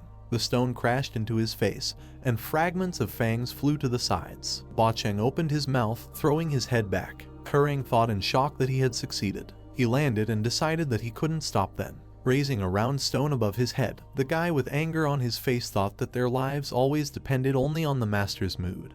But it's time to stop. He swung, deciding that it was time to end their unfortunate fate, and thought that perhaps Freya's decision was the right one. Beads of sweat appeared on his face. A brown hand stopped the stone. Bacheng's face was filled with anger. He clenched his hand into a fist, crushing the stone into pieces. The gentleman grinned maliciously, revealing a white fang. Suddenly he kicked the guy. Kering flew to the side with all his might. Having hit the roof of the house, the guy flew up. His limbs spread out in different directions. Suddenly the guy's silhouette in the sky blurred. Bacheng squinted, not understanding what happened, and asked who was there. He looked up, puzzled, but the guy was nowhere to be found. Several grenades flew to the ground. Suddenly Bacheng was surrounded by smoke. He covered his mouth with his hands, coughing, and said that the smell was strange. Suddenly his face broke into a satisfied smile, and blood flowed from his nose. Bacheng said that the smoke smelled very tasty. A leg appeared from the clouds of smoke. He fell to the ground unconscious. Silhouettes of people could be seen on the roof of the house. Wang held on to Peng, who was trying to escape, with all his might, while Sadie said with a grin that it worked even on him, and asked what the commander thought about a compromise, to which he shouted that he could handle it himself. The blue guy's eyes were closed and beads of sweat were running down his face. He opened his eyes slightly when he heard his name called. The red-haired girl with a face full of joy asked if he had woken up. Bema put her hand on her husband's face, saying that she was very worried and asked when he would learn to listen to his wife. Leaning his back against the stone wall, Kering exhaled and said that he had a strange dream and was now dizzy. Suddenly the leader, tied with ropes, fell on the guy's shoulder. Kering jumped back, realizing. The girl looked worriedly at her frightened husband and told him to calm down and listen to her. The guy looked down, puzzled. He looked up with interest when he heard his sister's name. A joyful Freya stood behind Bema. Tears welled up in the guy's eyes. His sister laughed and her eyes became wet. The guy suddenly tensed his face and stood up. Laughing, he hugged his sister, pressing her to him. Tears flowed from his eyes, and Kering thought how good it was that Freya was back. The girl with a peaceful expression on her face and tears flowing down her cheeks clung to her brother. The members of Squad Falcon stood aside and smiled contentedly as they watched the family reunion. With his arms folded across his chest, Mr. Liu also looked at his brother and sister. Light made its way into the black rocky tunnel. Kering and Bema sat on the ground opposite Freya, listening to the story of her adventures. The guy opened his mouth in shock, asking what she said. The girl smiled contentedly. Lu Lai pouted and blushed when the guy, in disbelief, asked if he was really the god of light. Kering began to carefully examine the gentleman from all sides, saying that he was not at all as tall as the legend says, and his face was somehow strange. Although he smelled nice, the sister shouted in shock so that he would not say that. Mr. Liu sighed heavily. He took out a gold watch on a chain. A luminous clock face appeared in the sky. Kering stared in surprise at the miracle that appeared. His pupils constricted. Suddenly the guy's silhouette became blurry in the flow of magical energy. He froze, looking up in shock. Kering lowered his face. He turned his admiring gaze to the gentleman. Lu Lai's eyes sparkled. Suddenly the blue guy bowed his head in front of the gentleman, who smiled contentedly and addressed him as the great and ancient god of light. Freya, looking at her brother in confusion, asked the gentleman what he had done. The guy pressed his face to the ground, stretching his arms forward. The pocket watch was in the air when Lu Lai said that he only sent Kering on a little time travel, because instead of trying to explain to him, it was better for him to see everything with his own eyes. Holding the light-emitting watch above his hand, Lu Lai grinned and said that time is a very good thing. Kering and Bema looked at the gentleman in surprise. Pointing his finger at himself, the guy asked if he was the leader of the rebels. The red-haired girl said in confusion that she was afraid that they could not rely on the villagers to join the fight. Mr. Liu smiled, saying that the blue-skinned people have obeyed the Yetis unquestioningly for several hundred years, so the slave nature is their main enemy. The husband and wife widened their eyes in shock when the master said that when their slave nature was defeated, then the thirst for resistance would burn with a bright flame in the hearts of people. With his hands folded on his chest, the time trader said with a smile that it was then that people would come to them. There was fear in the blue people's eyes. The guy in the round glasses looked down at them cheekily and said that, of course, even in the shadows, you need to be bright enough. Kering and Bema looked at each other silently. They turned sharply at the same time to the master and, calling him the god of light, asked to guide them. Adjusting his glasses, Lu Lai grinned smugly. His thoughts were interrupted and he looked back when he heard someone calling him.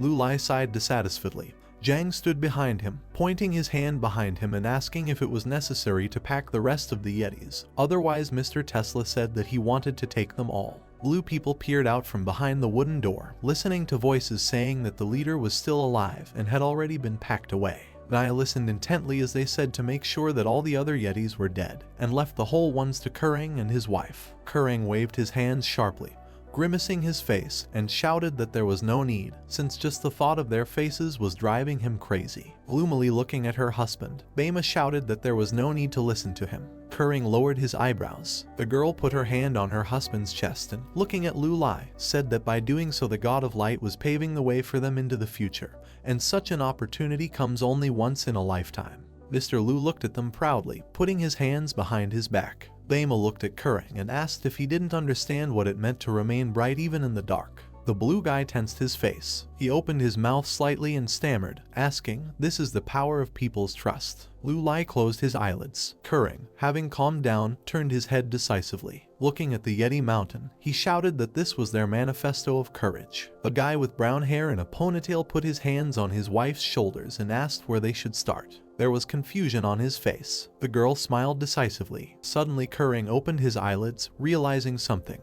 He looked around, thinking that God was standing right in front of him. The look was filled with admiration when the guy realized that this was the one they had always been waiting for, the god of light himself. Mr. Liu stood proudly, his hands in his pockets, with a grin on his lips. The time merchant looked up at the structure, hearing him being told that the beast was ready and they were ready to launch it at any moment. Lu Lai asked blankly what this old man was talking about. Gaoming turned to Tesla, who was concentrating on the screen, and asked if he had finished checking yet, to which the guy replied that he needed to be meticulous about this matter. A huge modern machine stood near the small wooden houses of the blue people, and screams were heard from it, asking strangers to leave the premises. The squad members wearily lounged on the sofas. Peng, examining the car, warily asked Tesla if he had recently created this thing, to which the red-haired guy replied that he was very ashamed. But the newcomers did not have enough experience, and the deadlines were running out. There were sounds coming from the car. The blue people stood in a heap and looked at what was happening with curiosity. Bema clung to her husband in fear, and Bakura, with tears on his face, shouted for Freya to come back quickly. After adjusting his glasses, Lu Lai looked at the gold watch in his hand, emitting light, and said that it was time to go home. Green hills rose above the ground. Flocks of birds flew in the sky between the tree branches. Peng stared ahead intently, and Zhang laughed as they moved. The veins on Gaoming's head bulged. Tesla fell along with a can of soda. The machine burst out of the ground, drilling a hole. She fell to the ground, rolling. Clenching his hands into fists, Gaoming shouted contentedly that everything went perfectly. The squad members were shaking. Sitting in their chairs with dissatisfied white faces, the scientist asked if anyone wanted to repeat the trip. Tesla said that he was crazy. Freya, sweating, with drops of vomit at her mouth, put her palm to the window, saying with admiration that they had arrived, and it only took a little over 10 hours. The blue girl looked up in delight when she heard the gentleman's voice saying that it was all thanks to the acceleration of time.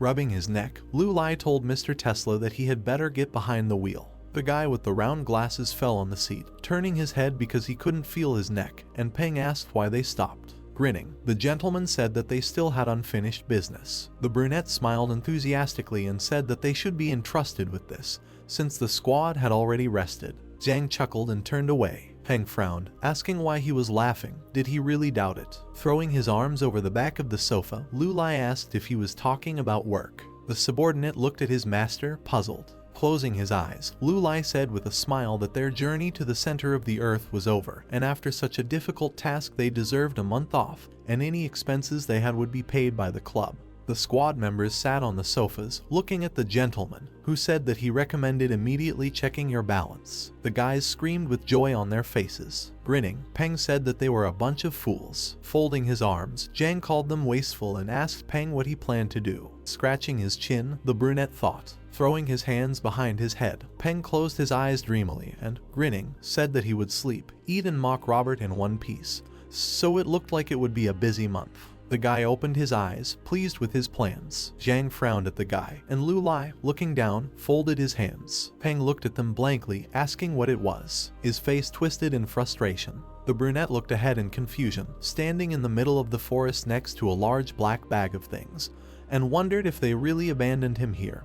And even in such a wilderness. Frustratedly looking into emptiness, he asked himself what he should do. Light broke through the foliage. High-rise buildings stood in rows. Construction was going on, and a construction lift was working against the background of the blue sky. A man in an orange helmet and blue pants bent down and grabbed a metal pipe with both hands when the boss came up to him and asked why he could barely move. Was he really sick? The worker replied that everything was fine and he was also strong, to which the old man said that he could see that his hands are shaking. Clutching a white and orange cigarette between his teeth, the gray-haired man said displeasedly that they have strict rules. You can't go to work in this condition, and the builder knows very well that he will be punished for violating the rules. San brought the lighter to the cigarette to set it on fire when the man said that they were not strangers, and the boss should come into his own. San hit him on the helmet and shouted that he could pour him more tea and bring him something to eat. Old man Peng adjusted his helmet and laughed awkwardly.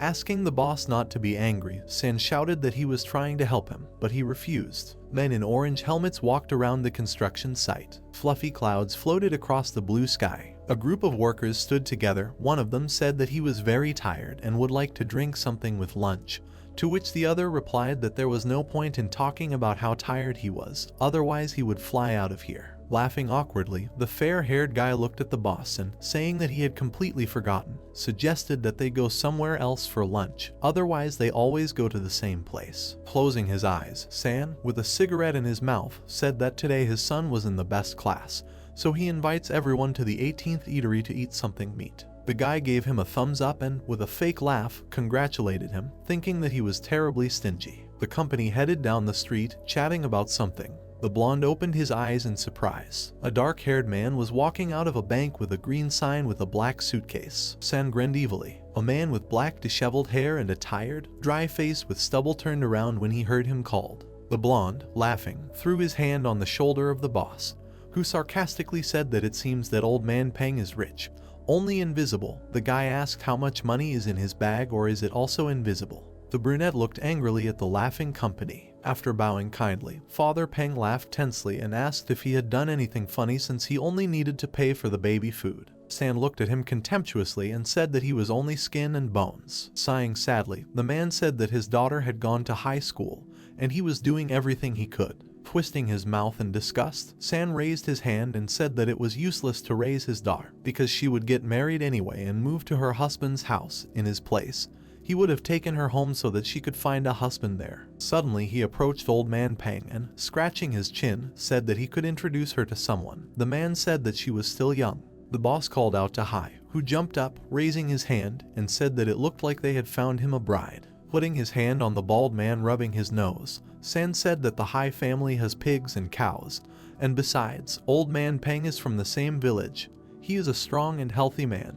He will feed the family. The brunette opened his eyes in horror when the boss said that, really, Hai's work is not very honest.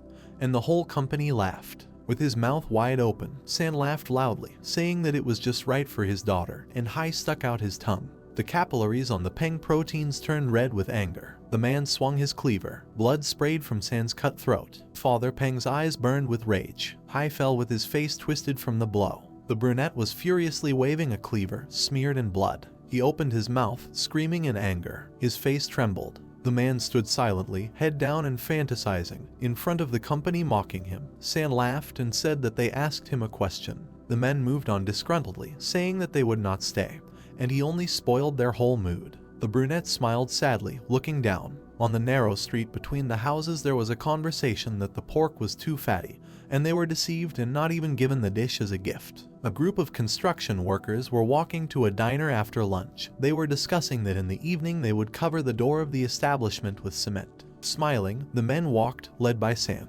Suddenly they shuddered when they heard a voice saying that it was the first time he had seen trash that could walk and talk. The company with embittered faces turned in the direction where the voice came from. Black strands fell onto the guy's face. The young brunette in a black turtleneck and a gray jacket with a silver chain around his neck looked up at them full of hatred, crossed his arms over his chest, and said that they were out of luck because it looked like today they would have to repay a debt to someone. The builders clenched their teeth in anger because of such treatment. San, with a vein bulging on his face, raised his hand, pointing at the guy, and shouted to the team to beat him up. The boss grinned contentedly with a cigarette clenched between his teeth as his subordinates rushed into battle. Suddenly he opened his eyes in fear, dropping the cigarette butt from his mouth. He raised his eyebrows, white with horror. Peng approached him. San looked out from behind the guy and saw all his workers lying beaten on the ground, passed out. Grinning, Peng said that the pork there was really fatty. The sun's rays glittered in the windows of the establishment from where the voices were heard. Fried pork, mussels, shrimp, and other seafood and gourmet dishes appeared on the wooden table. San was sitting at a table on the sofa opposite Peng's father, smiling kindly, and, pointing at the table with his hand, he suggested calling him in a friendly manner, because the man was a close friend of his father, and said to eat everything that was brought, to which the surprised Peng said that he still has work at a construction site, and needs to go. A yellow foaming liquid poured out of the green glass bottle, filling the transparent mug to the brim as Sin said that Hai and the others would do everything, and from now on, Father Peng would conduct the inspection with him and he would double his salary. The brunette pointed his hand at the boss and warily asked what was wrong with his face. A gray-haired man with a bandage on his nose and a swollen eye and cheek covered with bruises looked away, and, laughing awkwardly, said that his grandfather said that he disgraced his loved ones and beat him because he was incredibly angry. And the builder asked in surprise, didn't his grandfather die a few years ago? The boss pushed a stack of red bills towards the man, asking him to accept them, and said that this was the salary that he owed him for the last few years, and he also added money for a gift for his daughter. Peng's father's face darkened and he began to ask if the man was planning something about his daughter. Sen suddenly began waving his arms, shouting that he didn't mean it at all, and thought that he simply didn't want to die. Pointing his finger at himself, the boss with a serious face told him not to worry, because if anyone wants to offend her, he will deal with him. Father Peng silently lowered his gaze, and San invited him to try the pork, saying that it was not fatty at all. Green empty bottles stood on the table. Holding a mug of beer in his hand, the intoxicated Sen said that he used to be blind, but from now on he considers his interlocutor to be his uncle and will not allow him to go hungry. Pointing his hand at the man, the blushing boss said that lucky money would definitely come in his life because his daughter is a good student, and his son is excellent at martial arts. He pumped his fists and laughed. Father Peng's eyes widened in shock. Jumping up, he put his hands on the table, throwing plates and mugs, and asked what he said. Looking intensely at the boss, Father Peng asked him to repeat again who beat him. San covered his mouth with his hand in confusion, realizing that he had accidentally let it slip, and thought that he seemed to have had too much to drink. The uncle stood over San, clenching his hands into fists, and looked at him menacingly. The man spread his arms and said that he must have heard it. He said that his son was all like him. San shuddered, looking at the man's face. Old man Peng, with black locks falling over his face, looked at him with a frown. Young Peng's embittered face was the same. San stared at his colleague in surprise, asking himself if he was seeing double and if this was really the old man he knew. Suddenly the brunette ran towards the exit, pushing the waitress, and San, turning around, called out to him, asking where he was going. Passers-by walked along the city street. Father Peng ran as fast as he could, thinking that he couldn't go far and must be somewhere nearby. His eyes were burning and his breathing was labored as he thought that even though San had been too polite today, he immediately realized that something was wrong, because usually no one does anything for him. His gray sneakers quickly moved along the street when it sounded in his head that it was him, his son. The man stopped in the middle of the street and, raising his head, loudly called out to Peng. Girls passing by looked at him displeasedly and said that he was strange and probably forgot to take his pills. San caught up with the man, breathing heavily, and Father Peng looked down, asking himself the question, because it was definitely him. The old man flinched when Sen suddenly shouted to the entire street that he had not told him anything. The boss looked at the builder in fear. Shedding tears, he begged and asked him not to ask anything more. Father Peng opened his mouth in surprise. Closing his eyes, from which tears flowed, he nodded with a happy smile. People crowded around the brick school building. Peng, remaining in the shadows, peeked out from behind a nearby building. His sister, with dark hair pulled back into 2 ponytails, carried a pink backpack on her back and held the hand of her laughing brother in an orange t-shirt with a yellow star. Tears welled up in Peng's eyes and he blushed, realizing how much they had grown. The girl turned to her brother, saying something cheerfully. Noticing something in her peripheral vision, she sharply turned her head. But there was nothing there. The little brother looked at his older sister in surprise. Turning back, the girl said that she was just imagining it and asked if the boy wanted ice cream. They moved away while the brother said that he would share with his sister. Peng disappeared behind the building and, crossing his arms over his chest, looked down sadly, thinking that nothing had changed at home. The green hills still towered over the city. The light was reflected in the numerous windows of the beige building. Footsteps were heard in the corridor. A group of guys in gray jackets and black turtlenecks walked at an even pace with serious faces. In front of them was a dark-haired man in a gray suit standing by the elevator. Falcon's squad stopped. The man frowned with displeasure and said that although they knew each other, they had special circumstances, so they must present documents. The brown-haired man with a scar on his cheek closed his eyes and remained silent. Bio nodded when his colleague called out to him. He punched the iron container they were carrying. The container shook and a roar came from it. The guy with the scar with a displeased look said that their documents remained on the plane. They could take them and show them to the man. But the guards would have to help catch the monsters if they escaped from the container. The man's face turned white with fear. Bio and the others walked to the elevator, thanking the man for allowing them to enter. The elevator went up. The guard looked at him, his mouth curled, and said that it infuriated him that they were constantly showing off. The red-haired man was sitting at a wooden table next to the elevator, bending over papers. He asked why he should be angry. Because they have a field job, or he also wants to apply to Falcon. The guard looked at the man displeasedly, having received no support, and said that maybe he had already applied to join the squad. People walked through a brightly lit tunnel. The Yeti, handcuffed, struggled violently and screamed. Tang looked at the protective glass of the barrier with admiration and said that it was amazing that right in front of him now there was a species that had long been legendary, and it was real. The scientist turned his head with amazement on his face and asked if he was really awake. Footsteps and laughter were heard. Mr. Liu approached the professor and said that the beast probably had the same thoughts as him. But, unfortunately, the Yeti, now there are no slaves or masters, but only scientists and their experimental subjects. The gentleman put his hand on the glass behind which the Yeti was. Standing behind him, Tang said that the Yetis have clothes, and their culture has long passed the primitive stage. The beast bared its white fangs, and beads of sweat ran down its skin. Lu Lai looked at him with satisfaction, saying that underground, their people owned slaves, and he probably did not expect that the day would come when he himself would become a fish on the cutting board. The professor looked at the gentleman with horror without answering. The guy with the round glasses looked over at him, noticing that something was wrong. Tang looked down at the floor, and Lu Lai asked if he was really afraid of him. It was so unlike him. The scientist opened his mouth slightly, answering negatively. He looked up madly and said that he just couldn't wait for his guesses to be confirmed. Lu Lai looked at the professor with interest. They stood in front of the glass. Tang said that in front of them was a male about 55 years old with very developed muscles. Imagining the muscle mass of a Yeti's arm, the man said that the muscles were probably 10 times stronger than those of a human, and visually much stronger than a lion. Squinting his eyes, Tang said that based on the blood and cell cycles from the blood samples, their race is long-lived. The scientist thoughtfully said that if the alpha virus, which causes severe side effects in people, was tested at this facility, how unexpected the result would be. Without looking up, he said that these were just assumptions, and he needed more blood samples from a living test subject. Lu Lai smiled with bright eyes and told him to take as much as he wanted.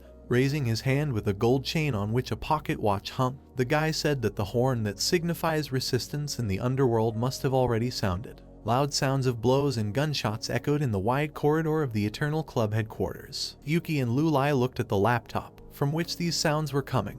From their words were heard informing the gentleman that the signal was bad, and the man was adjusting the frequency. On the laptop screen, instead of an image, there were black and white ripples. From there came shouts that a person was reloading.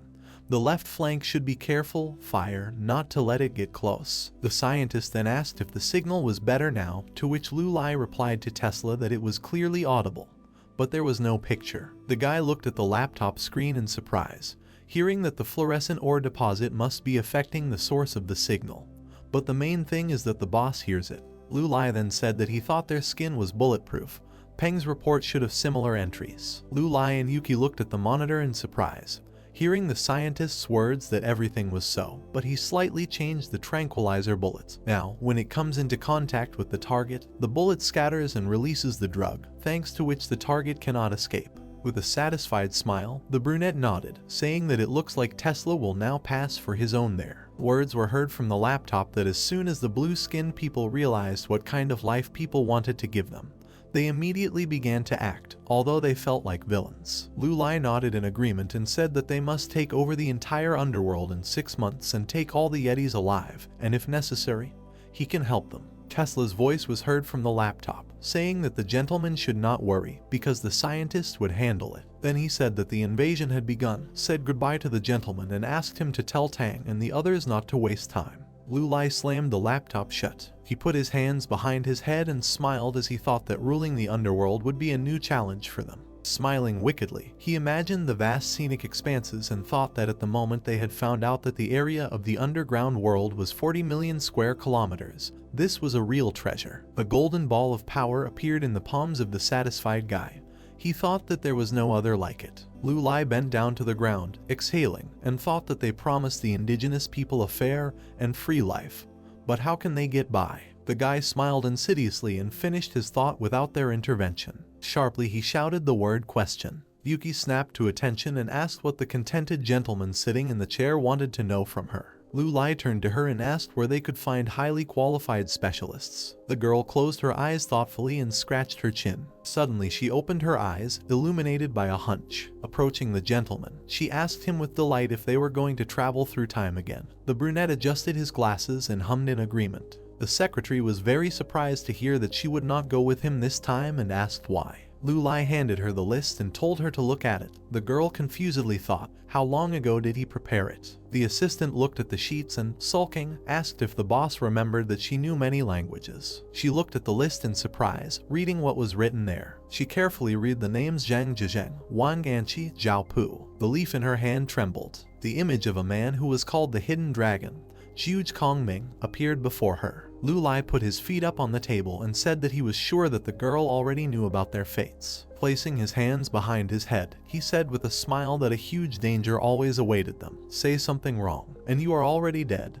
He is afraid that he will not be able to protect her. The embarrassed girl thought that she no longer wanted to go with him, and said that she understood everything, then asked who he would go after. The guy chuckled thoughtfully, smiling a wicked smile. He turned and said that he needed everyone. Already heading towards the exit, Yuki said that she would then prepare the data. Suddenly she crashed into a wide male torso. Looking up, she recognized Peng. Lu Lai stood up and looked at the guy with a smile and said that he returned earlier than expected, but arrived just in time because he would go with him. Peng looked at the boss in surprise. Excitedly, he asked that they would go underground again.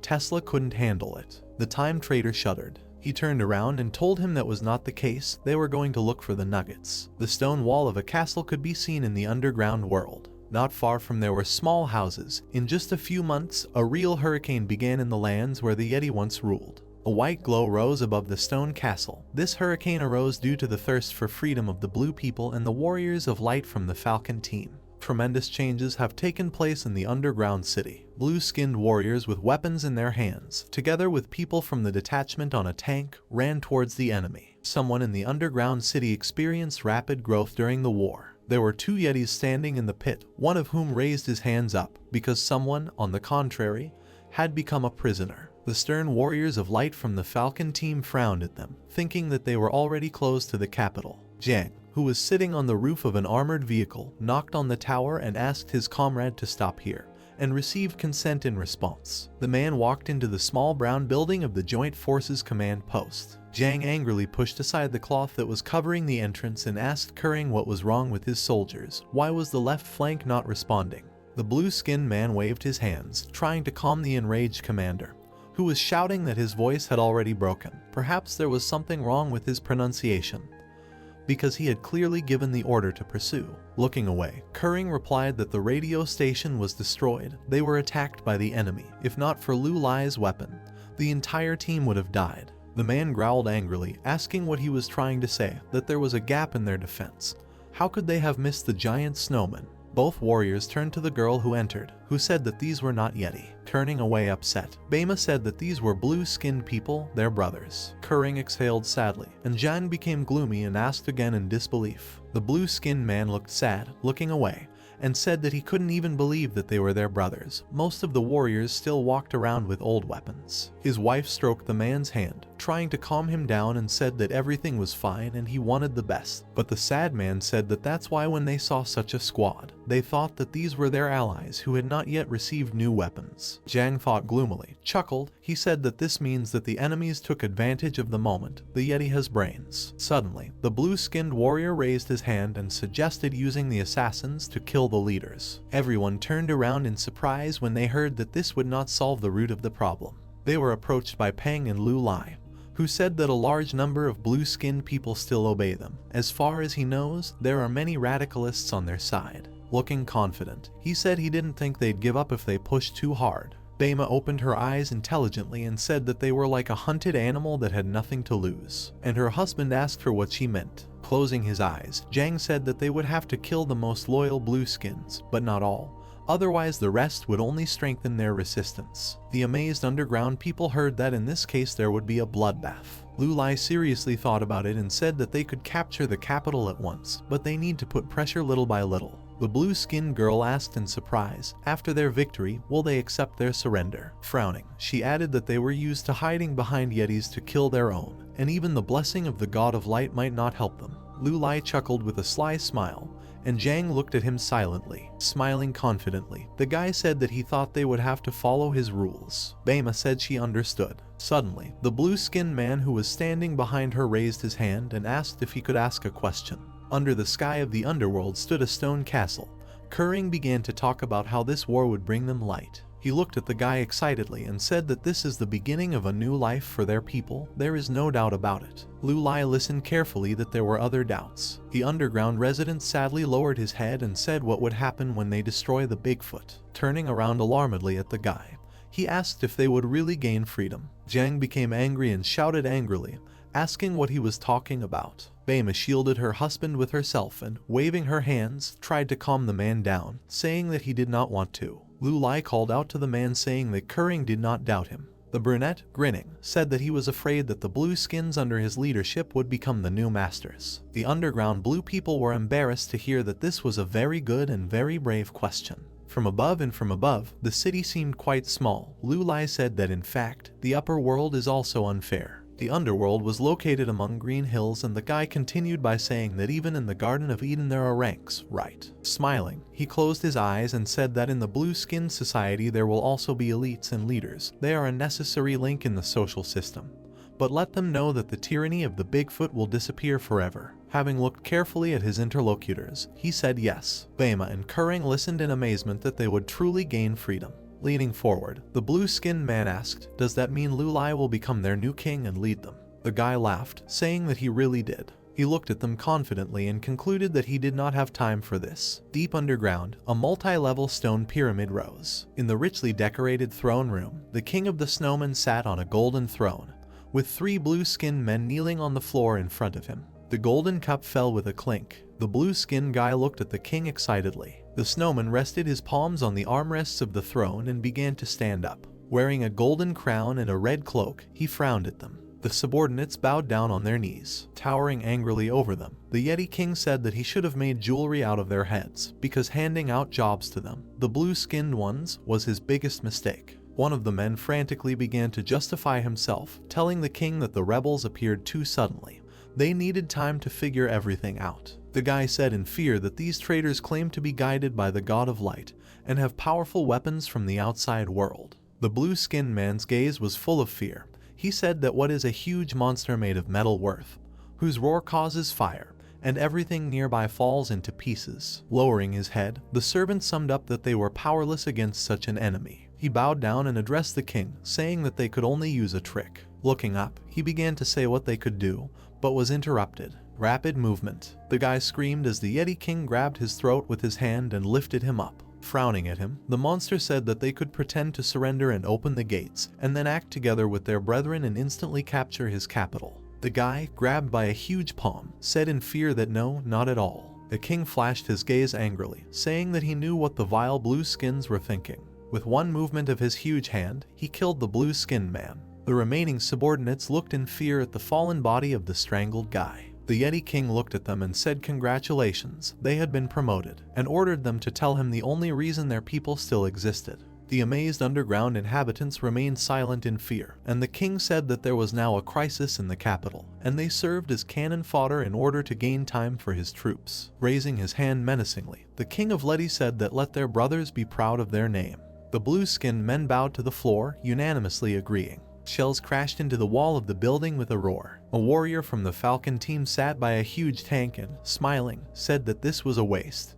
Who would have thought that these monkeys would build such strong walls? Turning to his comrade on the tower, he asked, well, did he break through? A blonde guy with binoculars in his hands said excitedly that he had only removed the top layer, to which his friend asked in surprise, because these were armor-piercing shells. The commander approached them and said that the wall was made of a special black metal. This is a rare metal from the underground depths. Peng confidently walked towards them with weapons in his hands and said that they were only wasting shells. The short-haired guy asked in surprise, looking at him, what are they doing here then? Lu Lai confidently walked up to them and said that they were only promoting their progress. Smiling, he explained that if you add the right material to the shells, even the strongest wall will turn into a biscuit. He looked away and continued that they couldn't win. Then, smiling, he turned to them, and with an insidious look he said that victory did not depend on them. All attention was directed to the tower of the fortress wall. Lu Lai looked at her carefully. On the roof of the tower appeared the figure of the Yeti King with a sword and a flowing cloak.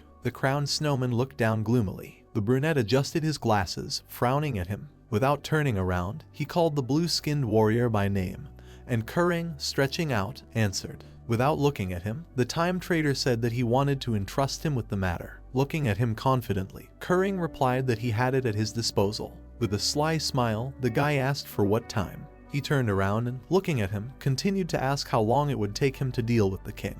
The blue-skinned man looked at the brunette in surprise, asking what he. The king stood on top of the wall and raised his hand, in which he squeezed the throat of the blue-skinned guy. The servants looked at him gloomily, hearing that he would kill anyone. Looking at them angrily, the Yeti King ended up saying that those who undermine the morale of the army. Lu Lai looked at him silently. The Yeti King unclenched his hand and the guy flew down screaming. The brunette grinned. With a loud scream, the underground inhabitant fell from the wall. Suddenly, the outline of a gold dial appeared around his silhouette. The blue-skinned man froze, as if covered with a filter. The Yeti King looked at him in shock, asking what was going on. Lu Lai grinned confidently. The rest of the underground inhabitants were talking, looking at what had happened, and asking each other if they had seen it. He hovered in the air. The blue-skinned man opened his eyes in surprise. Uncertainly, he rose from the ground. Listening to himself, he was surprised to realize that he was alive. Falling to his knees, he raised his hands up shouting that he was alive. Hooray, this is a miracle, a real miracle. The tribesmen looked at him in shock. The enraged Yeti King waved his hand, shouting for the servants to throw stones and mince him, tear him to pieces. The blue people looked at him in surprise. The king shouted angrily, baring his teeth, scolding them, asking how they dared to disobey him. He shouted that the blue-skins could never be relied upon. Opening his toothy mouth, he shouted for them to trample this bunch of insects. The blue-skinned subordinates listened in surprise to the words that the servants must defeat every single one.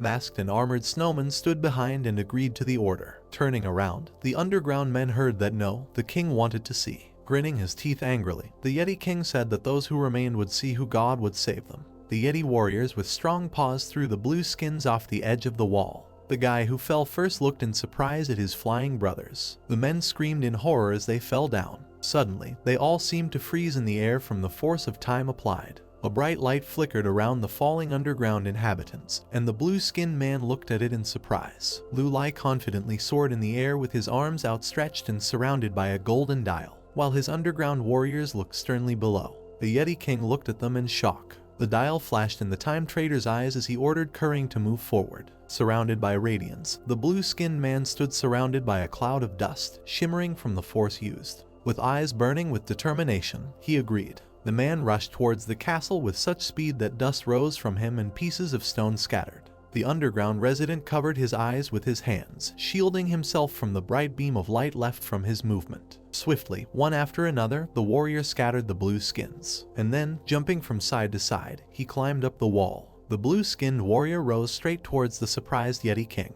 His eyes widened in shock. Jumping high, Kering flew at the dictator from above. Lu Lai watched this contentedly, shimmering with the power of time. With glowing eyes, the blue man pointed his gun. The Yeti King asked in surprise about the God of Light. The other blue-skinned people looked at this picture in amazement. The Fly King recoiled from the swift blow. Kering pointed the gun at him with a confident look. The Yeti fell, clutching his chest, and screamed, and a shell casing fell next to him. His eyes bulging in anger, he screamed, asking what it was. The steps of a suitable guy were heard. Kering aimed a pistol at the King of Monsters, asking that the scent was nice, but it was a gift from the God of Light. Pointing the muzzle of the pistol at him, with a confident and slightly crazy look, he said that this was especially for His Majesty. The Flying King screamed loudly, spitting out blood. With a quick movement, he pulled the sword out of its sheath. He swung it with a scream, but the blue-skinned man dodged it with a swift shadow. The tyrant looked at this in surprise. Suddenly, a hand with a gun appeared at his temple. The blue guy said that he had dreamed about this day. There was a deafening sound as Kering shot the king in the temple.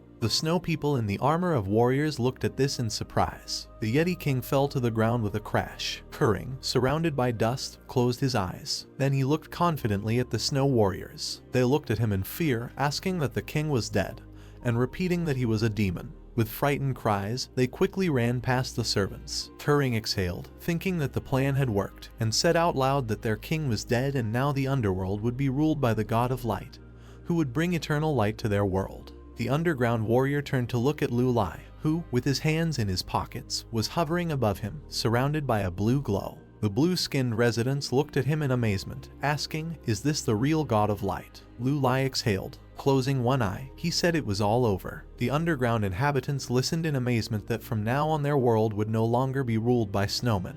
Everything he had just said was true. Looking at them confidently, he said that they were free. Zhang approached the gentleman from behind and said that the Yeti had escaped and could set up an ambush, because there were many nobles among them. What would he order to do? The blue-skinned ones looked at him in fear. Adjusting his glasses, Lu Lai smiled insidiously and ordered to kill them. Looking at the others, he said that of course, if they wanted, he could spare their miserable lives for now. The blue-skinned ones remained expressively and gloomily silent, looking at him.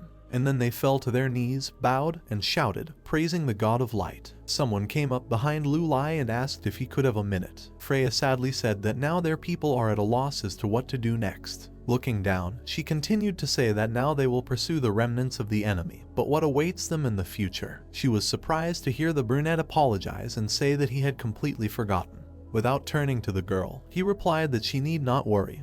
In fact, before the attack, his team had already begun reconstruction. Looking at her slyly, he thought that he hoped that someday she would pass on his praise to them, and he wondered aloud if she knew what they were capable of. Surprised, Freya asked what he was talking about. Looking at her confidently, Lu Lai explained that, in simple terms, they are creating a transport system that will connect their worlds, and along with this a governing body will be created. The blue-skinned girl listened in amazement that the priority now is to popularize the ideological and cultural spheres. As a student of Waiwan, she should understand what all this means. Leaning over, she said it was a change. Then she corrected herself, saying that this is progress. She looked at the guy, who said that she would remain in the palace and would take care of administrative affairs until the creation of a new government. Rushing towards him in surprise, she tried to stop the guy, asking, "What about him?" Smiling, Lu Lai replied that she didn't think that he would leave all his business and live here. He had a meeting with a very important client.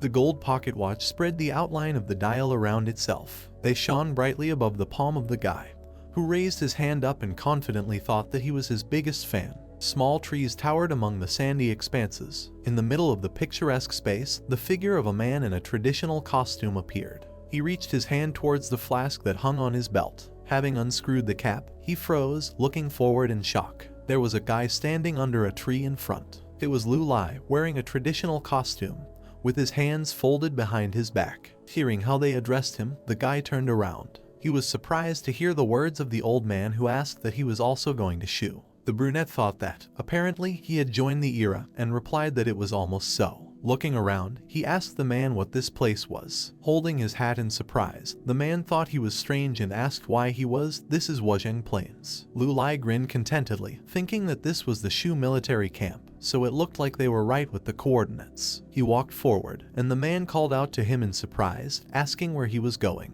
Looking after the guy, the man said that he was in the wrong place. He was shocked to see that the guy had disappeared. A passerby froze in surprise, asking where he had gone. The military camp had small defensive structures. The man shouted and called for the Prime Minister. Wei burst into the room screaming, not paying attention to those who tried to stop him, saying that the Prime Minister had given the order. Wei shouted in fear that something bad had happened, and I was turning to the Prime Minister. The man with the mustache listened as Robber Sima set up camp. Due to the rapid movement, the lamps below began to go out. The man rushed towards them, exclaiming. Wei looked at him questioningly. The man shouted angrily that he would kill him. They both turned around when they heard a cough and the words that it's okay. A man in a rich blue suit with a fan said that this was his destiny. Suddenly Zhuge froze as he felt his body shimmer. He looked to the side in surprise. A silhouette of a guy appeared in front of him, surrounded by a golden glow from the dial flickering nearby. Lu Lai smiled and said that he had admired him for a long time. Turning around, he called him Prime Minister Zhuge. The ruler looked at him in amazement, loudly asking who he was. Looking at him confidently, Lu Lai replied that he was a time trader. Turning to Zhuge, he said that he entered the lamp to extend his life and resist Sima, but he returned 1,000 years ago to see the hero. The old man looked at him in shock.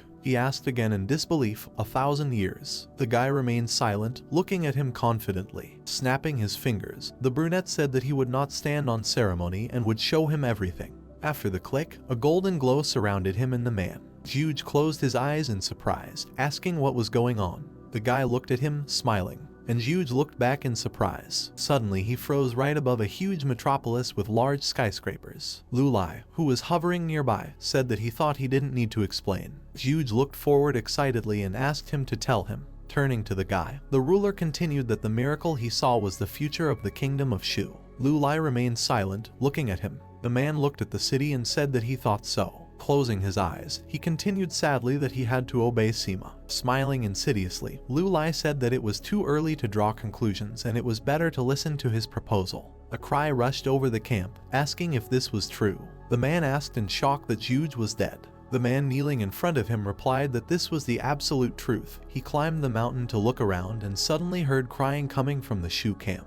The man sat in front of the table and listened as the servant seemed to see a white banner. Sima looked down, saying that last night he looked at the sky and thought of his death. The light in the traditional lamp swung and the man continued, saying that he died today. Placing his palms on his knees, he shouted that he needed to take advantage of the moment and go on the attack. Looking decisively at his subordinate, he said that they would send 100,000 soldiers and destroy the enemy in one fell swoop. A stone fortress with traditional outlines. Sima on horseback looked at the army of thousands. A bead of sweat ran down his forehead as he looked forward in surprise. He wondered what was beyond the hills. Looking at the enemy, Zhuge smiled, asking the criminal if he slept well last night. The man exclaimed in shock that he should be dead. The Prime Minister closed his eyes, stroking his beard. The enemy shouted angrily, asking what he had done to him. The ruler waved his fan and asked that Sima is famous for his vile tricks. What's the matter? He couldn't figure out his cunning plan. Looking at him sternly, Zhuge continued that it was no wonder why he decided to resort to tricks. Sima listened in amazement to the Shu army today. The man looked at him seriously and concluded that she was just ready to end things with him. Waving his fan, he ordered everyone to listen to his order. The men looked at each other. Sima was scared, and Zhuge was determined and ordered to attack. A loud sound echoed over the hills, and the man looked up in surprise. The warrior turned to the commander and asked, "Are these drums?" The man turned angrily to Zhuge and asked if he was trying to deceive him again. A dark figure of a man sat in a golden carriage. The Prime Minister looked at him calmly. Sima remained silent in response. Then he asked, amazed, was it really him? The criminal turned around when he realized that the sound had changed. He looked into the distance, noticing that the drums had died down. The warriors were silent in surprise. Seeing the figure of a man with his hands raised up, they shouted that it was an ambush and retreated. Wei, standing next to Zhuge, looked in surprise. His eyes widened in shock. Smirking, he told the ruler that Sima had indeed withdrawn his troops. Zhuge looked down, exhaling, and said that it was nice. He repeated this word, letting go of the fan. The feather accessory fell down under the question of the warrior who called the Prime Minister. The fan fell to the ground and Wei screamed. Juge floated in what looked like endless space. Suddenly he noticed someone on the side. There, surrounded by a round golden pattern, Lu Lai floated with his arms outstretched and asked if the man was ready to become immortal. Two guys in berets whispered with horror on their faces, talking about how the guy dared to make such daring statements. One of them looked at Lu Lai and thought that he seemed to have come with an important report to the Gagan, but he was insolent, adding that, in his opinion, he would not leave alive. He looked away, sweat appeared on his face, and he continued his thought, thinking that, however, the Gagan was still holding. Lai Yuan looked into the guy's eyes angrily and thought that he should stop talking nonsense, adding that he would teach him some manners. Lu Lai crossed his arms and looked at the man with a calm smile. Gagan sternly said that he would pretend that he had not heard anything, after which he ordered the guards to seize him. The guy said with a grin that among the three sons, there should be one noble. The boy in the beret was shocked by what he heard, thinking that he repeated these words again, deciding that they had let him in vain. Gagan frowned and said in rage that he was impudent, and asked if the guy knew that he was the sovereign's own nephew. Lu Lai placed his hand on his knee, asking the man to listen to him. He stood next to him, holding his hands behind his back, and said that he knew that Gagan was talented and very dedicated to his work, but current events demanded the appearance of a hero, and then asked what he thought about this. The man looked at the guy with a stern expression. Lu Lai put his hand to his chin and said with a smile that His Majesty now has 5 children, and only the Crown Prince and Jin can compete with each other. But the prince is stupid and the Empress does not like him, and Jin is getting stronger day by day, but his ambitions cloud the mind. Lai Yuan listened to him thoughtfully. He frowned and said with a sly smile, looking with one eye, that in other words, the people would hate him and a war would begin. Silently listening to the guy's words, Gagan looks dissatisfied. Lu Lai and the guy in the beret looked at the gentleman when he said that he understood him. Gagan raised his hand while sitting on the throne and said that the guy was just crazy and he would not punish him. Lu Lai listened to him silently. The man ordered the guards to put him out the door. The guards in berets bowed before him and were ready to carry out the order. The sun was shining outside. The hero scratched the back of his head and, exhaling, said that he thought it would be easier, but the Gagan did not give in. He looked up at the man in front of him. The Gagan's assistant stood with his hands folded in front of him and with a smile told him that he and his master were old friends, and he invited him on behalf of his master to drink tea. The guy incomprehensibly said what old friends meant. Someone's voice was heard from the restaurant, asking Lu Lai to go to the top floor. There was a pile of food on the table. The guy folded his arms over his chest and said that he shouldn't have bothered himself so much. Sitting opposite him was Lai Yuan, sitting awkwardly with his arms crossed when the guy addressed him. The man sat opposite the guy and apologized, saying that there were too many ears in the house, to which Lu Lai just chuckled. Looking at the guy with a serious expression, the man said that he was extremely admired by his knowledge, after which he asked if he was a soothsayer, adding that if he dispelled his doubts, he could receive a reward. Lu Lai calmly replied that he was not a fortune teller. Adjusting his glasses, he added that he was from the future. Lai Yuan fell into a stupor at his words. Then he moved closer and asked with interest what would happen to his untalented sons. The sun illuminated the roofs of the houses. Someone said the words "great honor." 2 boys walked along the stone path. The younger one asked if he knew why his father suddenly called them to him, and did he really find out that he had slipped out of the house last night, to which the older one told him to talk less. The boys entered the building and the older one asked if their father wanted to see them. At the table in the middle of the hall sat Lu Lai and Gagan, who extended his hand, and he said with a smile that these were his untalented sons. The guy calmly turned his gaze to them. The youngest son locked eyes with him. Suddenly he looked at his brother and said that this man had crystal on his face, to which the elder told him to behave decently. Lu Lai said quietly that they have a regal appearance. Lai Yuan looked at the guy in surprise, and he added that one would bring prosperity and the second would become a brave general and continue his father's work. Gagan asked with interest whether everything would really be like this in the future. The guy looked back at him and answered with a smile that he could not reveal the secret yet, thinking that otherwise he would not be able to bear it if he found out too much. He then looked at the boys, thinking that this family seemed friendly to him. Lai Yuan turned towards the guy and asked what, it turns out, his son Yuan Ba. Suddenly he noticed that there was no one else at the table, and Lu Lai at that time was thinking about who would have thought that in the future they would fight for the imperial throne. Suddenly the father's cry was heard from the palace. He asked his sons if they had seen him. The boys replied that they had not seen him. Lu Lai walked out of the gate with his hands behind his back and thought that the next time they would meet would be in a few decades, and then wondered if this eminent emperor would remember him. The guy looked into the time spheres in which people were visible and thought that the last years of the Sui dynasty ended with an uprising, and it was replaced by the Tang dynasty. The Xuanwu coup occurred. Lu Lai looked pleased, adding that the story itself was much more interesting than its interpretation. Suddenly something caught his attention. Mr. Zhuge appeared in the ball. The man walked down the stairs with his hands behind his back. Suddenly he turned his head, noticing something. Lu Lai stood next to him, looking at him and saying that they had not seen each other for many years. The man said his name in surprise. Suddenly he ran up to the guy, took him by the shoulders and joyfully said that they had not seen him for several hundred years, after which he laughed. After which, with an admiring smile, he asked if he really hadn't aged a bit over the years. The guy said with a grin that for the man several hundred years had passed, but for him only a few minutes. Suddenly Zhuge looked down and said that he saw the change of dynasties, but the homeland he knew never returned. Crowds of people walked along the overpass, and the man added that, one way or another, the Tang dynasty was already ruling. Lu Lai looked at him and asked if Zhuge would like to treat him, and asked him to show him the prosperous Tang dynasty. A man's voice was heard along the street. He agreed and invited the guy to treat himself to wine. A bunch of people were walking along the street covered with red lanterns. Two guys were walking along the street. One of them turned to the other and asked if he thought that the city of Chang'an could be called prosperous. Chun Feng replied, closing his eyes, that this was only the beginning of the dynasty's prosperity, and it should be remembered for centuries. Lai Shimin said with a grin that it was rumored that he could predict, so he would accept his flattery, adding that he would see their dynasty prosper for a long time. After which he laughed. Suddenly the guy was attracted to something. He looked at Lu Lai walking next to Zhuge. Looking at the guy's back, he thought that he seemed somehow familiar to him, after which he tried to remember his name.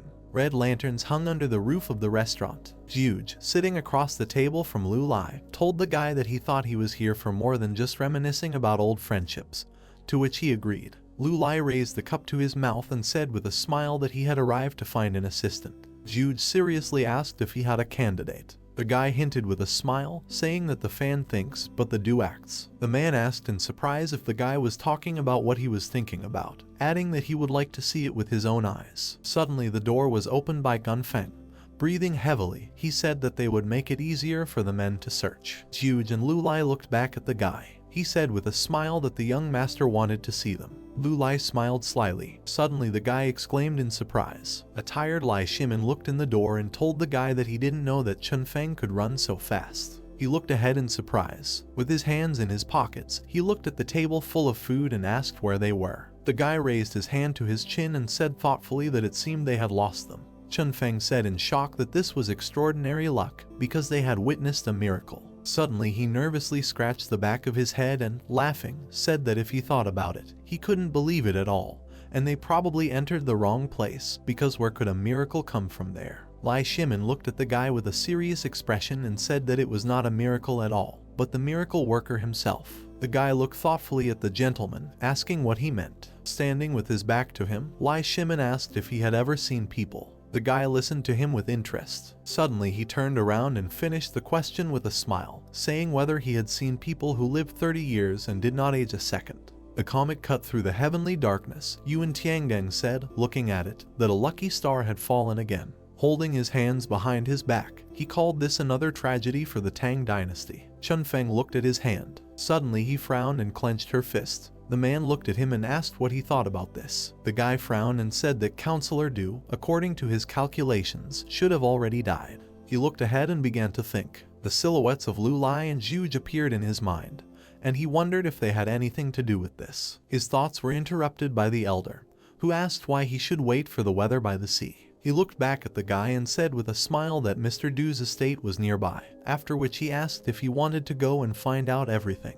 The stars illuminated Du Ruhui Manor. Lu Lai and Zhuge were walking along the path. They were under the influence of the guy's ability. The man said that it seemed to him that someone was watching them, and besides, they had already begun to act. The guy looked at him with a sly smile and asked if the gentleman had noticed them too. The man chuckled and said that he had heard about Chun Feng and Yuan Tiangang for a long time. Suddenly he looked seriously in front of him and said that they were very capable and very unique. He was interrupted by Lu Lai, smilingly saying that he would like to make friends with such geniuses. Then he added with enthusiasm that he would also like to make friends with the current emperor. The man closed his eyes and calmly asked if he wanted to test them. They raised their heads and looked into the night sky. The man interestedly suggested that they see if they could find them today. Lulai said with a grin that this is interesting. The full moon rose above the trees and the voice of Mr. Du's son was heard saying that his father was seriously ill, and he would not be able to receive them. Yuan Tiangang folded his hands with a joyful look and said that it was a coincidence, because he came to them precisely because of the advisor's illness. The man stood in a stupor and timidly asked if it was true. He walked them through the courtyard at night, telling them that nothing could be hidden from them, and that his father had been ill often lately, and perhaps he had already died, after which he asked them to walk slowly when they entered. They approached the door. The man put his hand on the door and said that they could come in. The guys opened the door and looked inside with surprised faces. The old man stood in the middle of the room in a crane stance. The man asked in shock what he was doing. Du Ruhui retreated back in a stupor. Chen Feng looked at what was happening from behind Yuan Tiangang in disbelief and listened as the old man said that they should not make noise, because he would be buried soon. Du Ruhui looked at them, frowned and asked if they had come to chat while he was still alive. Yuan Tiangang looked at the old man in surprise, paying attention to his body. The man chuckled. Sitting on a chair, he said that he was full of energy. He looked at the guys and asked if he looked like the man who had just died. These words shocked them. The old man grinned and told them not to be afraid, adding that he had to introduce them to someone. He extended his hand, addressing them. Suddenly Xuj and Lulai appeared in the room. Chen Feng and Yuan Tiangang looked at them in shock. The younger one pointed his finger at them and wanted to say that these were the two who disappeared. Xuj closed his eyes and calmly introduced them both. Suddenly one of the guys asked in surprise if he was the Chancellor of the Great Shu. The man nodded with a smile and said that this is so, and he has been living for several hundred years. The guys folded their hands and bowed their heads, asking to accept their bow. Du Ruhui Manor stood under the sun's rays. Young guys sat at different tables with shocked faces. Lulai began to speak with a smile. Looking at them, he asked if they wanted to gain immortality. Xuj rubbed his beard contentedly. Yuan Tiangang said in surprise that his face was like water. The second guy said with confidence that without any doubt, he is a celestial. The elder resolutely asked to grant them the secret of immortality. Lulai grinned and said with his eyes closed that this is what he came for, but the places are very limited. He pointed to the laughing man and said that Xuj had already taken one. But as for them, he raised his hand to his chin and asked what they were capable of. Yuan Tiangang looked at him silently, listening to him say that, in other words. Chen Feng looked at him with wide eyes, and the guy finished the question by asking what price they could pay him. He, with a sly smile, said that immortality is not just a gift, but a condition of the deal. The guys looked at each other silently. Du Ruhui, looking at them, listened as the guys said that if he could get Lulai to confess. They looked at the guy decisively and finished the sentence by saying that in that case, they could do it too. Lulai smiled widely and said that they had a lot of enthusiasm, then asked if they would remain calm when they gained immortality. He snapped his fingers sharply. Old man Du Ruhui rubbed his beard. Suddenly, his ability began to affect Xuj, Yuan Tiangang and Gun Feng. Silence hung in the air. Lulai exhaled. He opened his eyes and looked at the guys. The older one fell down, and the younger one jumped up and, exclaiming, asked what had just happened. Lulai looked at them out of the corner of his eye. The elder, looking forward, recited what he saw, that a woman had appeared in politics, and that there would be an Lushan rebellion. The younger one was also confused about what he saw, talking about the invasion of foreigners, about the punitive campaign, after which he said that he believed that his dynasty would prosper. Suddenly he timidly said that, however, she would not live even 300 years. Xuj addressed them, asking them to remain calm. The man sat calmly with a fan in his hand and said that the Celestial Empire would divide and unite for a long time, adding that there was no need to panic. Suddenly he opened his eyes wide and said that what bothered him most were the high stone fences from which came black acrid smoke. The older one fussily said that he was right, after which he asked if he would see this with his own eyes, and the younger one asked if it was an illusion. Lulai looked back at them, saying that this was not an illusion at all, and that this was what they would face if they gained immortality. Then the guy smiled and called it the future. The younger one looked surprised, and the older guy timidly asked if this was the future, saying that it was chaotic. Chen Feng lowered his eyes and said that this world is not at all suitable for an ascetic lifestyle.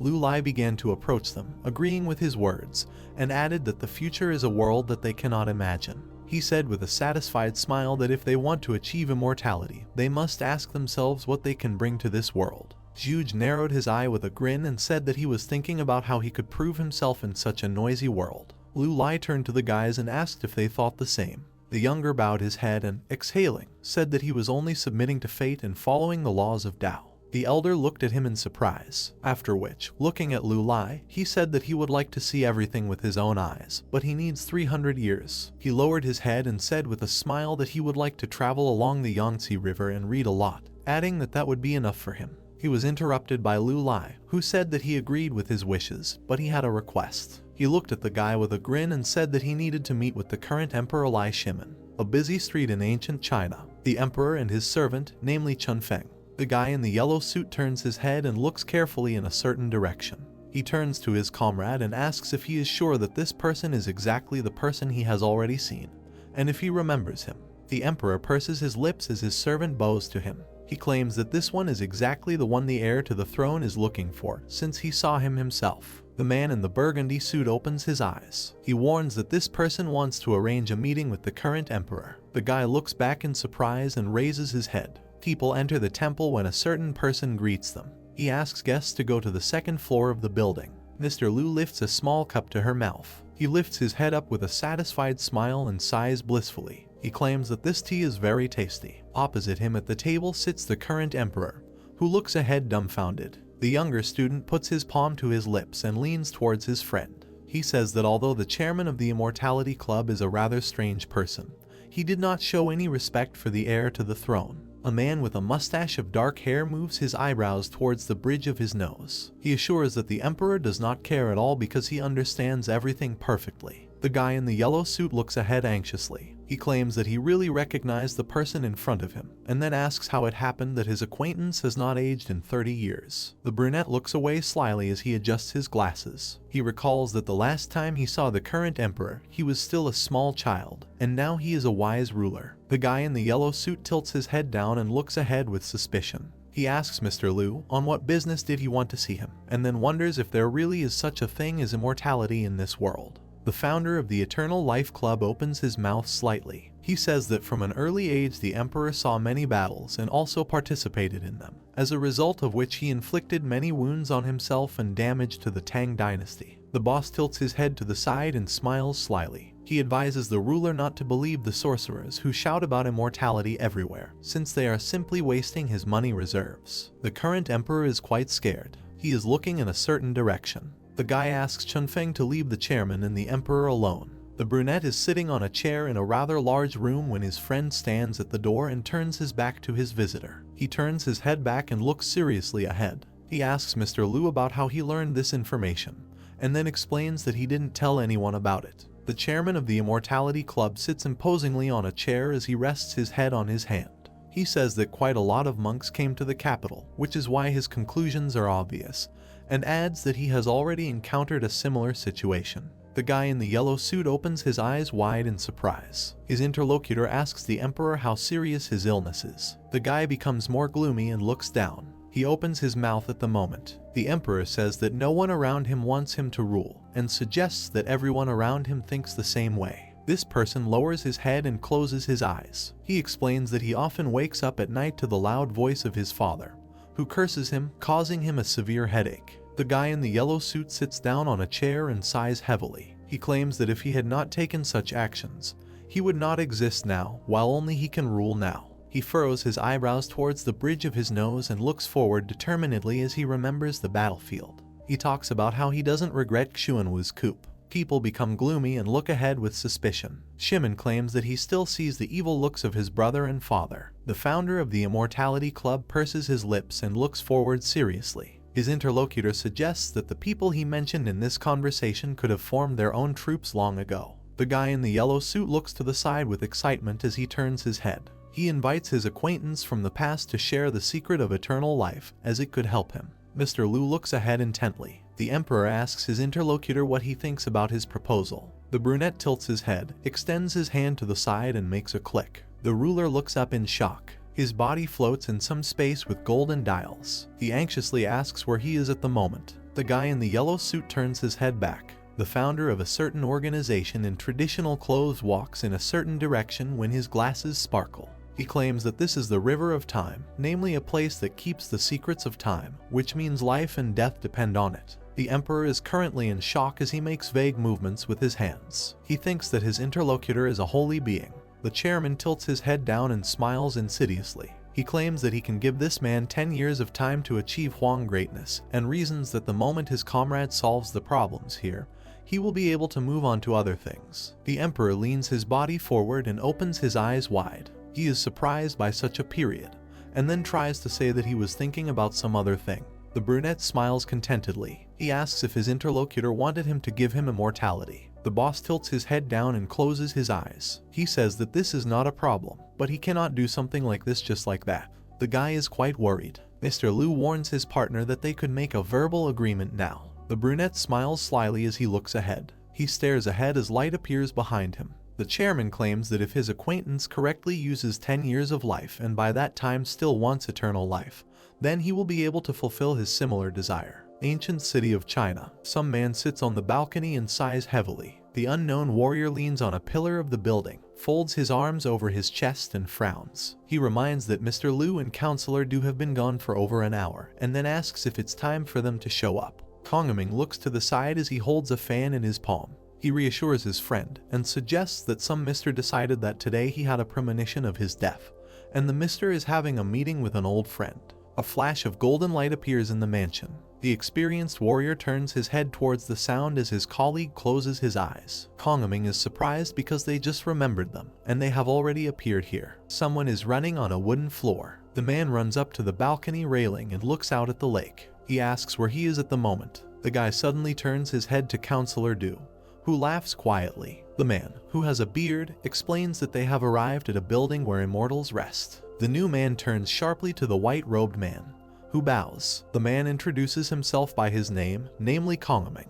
The guy suddenly looks up at a familiar voice as an experienced warrior calls out to him. Mr. Fang looks quite surprised. He calls General Lai by name. The men are sitting in the room at the table. Professor Fang asks how he ended up in this place, since he was in a completely different space a few minutes ago, and then tries to find out who the man with the fan is. Someone walks calmly on the floor. He argues that the fact that everyone is in one place is a good thing. The chairman of the Immortality Club smiles contentedly as he heads in a certain direction and folds his hands behind his back. He announces the start of the meeting. The new person opens his eyes wide. Counselor Du approaches his colleague and frowns. He claims that this gentleman is the outstanding person whom the current emperor was looking for, namely Mr. Liu. His interlocutor assures that he knows about this fact. The guy who has stubble opens his eyes wide and looks ahead with alarm. He mutters something about how sorry he is that the ruler still couldn't find the path to immortality. The advisor named Du moves his eyebrows towards the bridge of his nose. He argues that great deeds are enough to be remembered by people forever, and eternal life violates the laws of heaven. A new person in this community is in shock. His interlocutor adds that the emperor was able to see their boss a long time ago.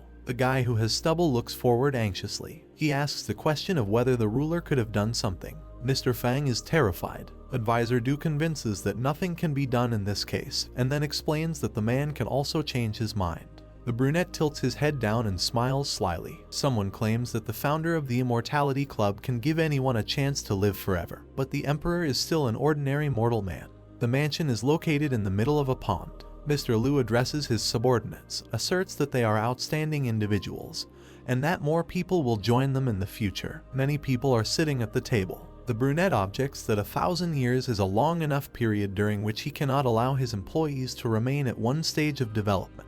The club chairman opens his mouth. The boss raises his hand up and plays a click when an inscription about the opening of a society of hermits appears above his head.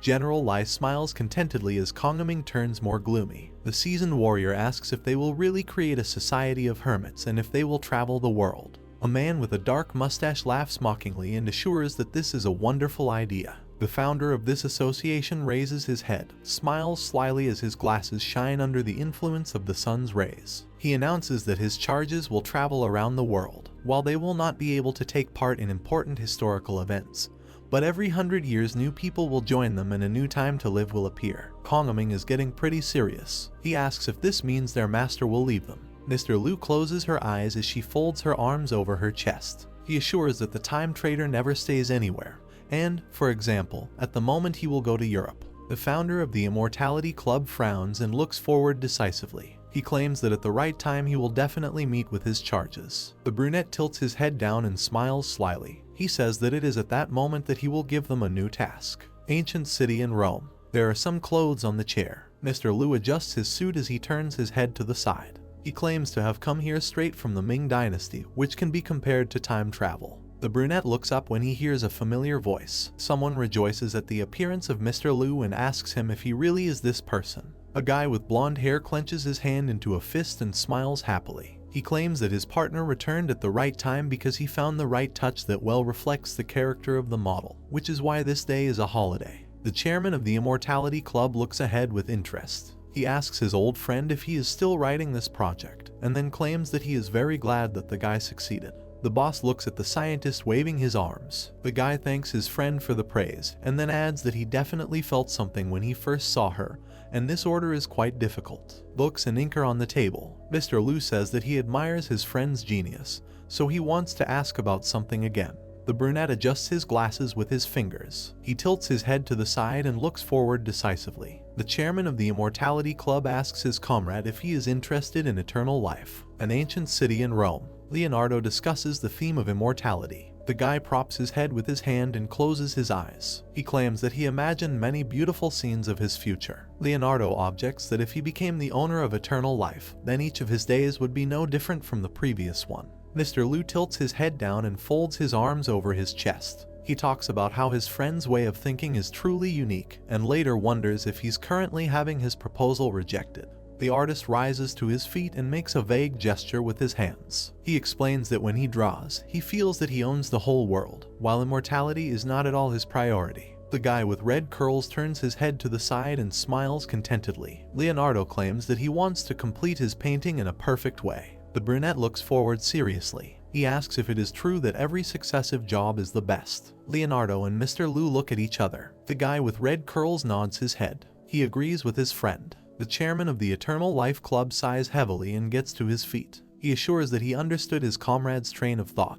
A blue light appears in front of the brunette as he turns his head back. He objects that this does not mean that he will refuse the opportunity to interest his friend in his proposal. Leonardo raises his eyebrows and opens his eyes. He asks the boss if he is going to leave again. Mr. Liu disappears into a magical light as he smiles slyly and looks away. He calls his friend by name, namely Leonardo, and says goodbye to him. There is a flash of color when he covers his head with his hands. The guy with short hair raises his head up and smiles contentedly. He says that he will definitely wait for his friend to return. There is a flash of light, causing the man to fall and then speak to an unknown person. He puts his hand to his chin as he looks at the easel. A person who has stubble turns his head when he hears a familiar voice. Mr. Liu asks if his friend was able to finish his new work. The brunette comes out of some portal while holding a certain package in his hand. He claims that he can be the first to see this masterpiece. Tired Leonardo looks ahead with a satisfied smile. He is happy that his friend has returned, and then adds that he has been waiting for him all this time. A guy with blonde curls grabs his friend by the shoulders. The brunette explains that he only recently met with the professors of the Ming Empire, which is why he was a little late. Leonardo quite loudly notes that, probably, the sense of time of the chairman of the Immortality Club has not improved over the years. Ornament on the facade of the building. Leonardo eats some of the flatbreads pretty quickly. He claims that he absolutely cannot understand how the Easterners put the filling in these pies, and then asks whether there is a special machine for this and whether it is a Mr. Model. Liu draw a drawing of it. The guy shudders and looks at his friend, who is looking at the new painting.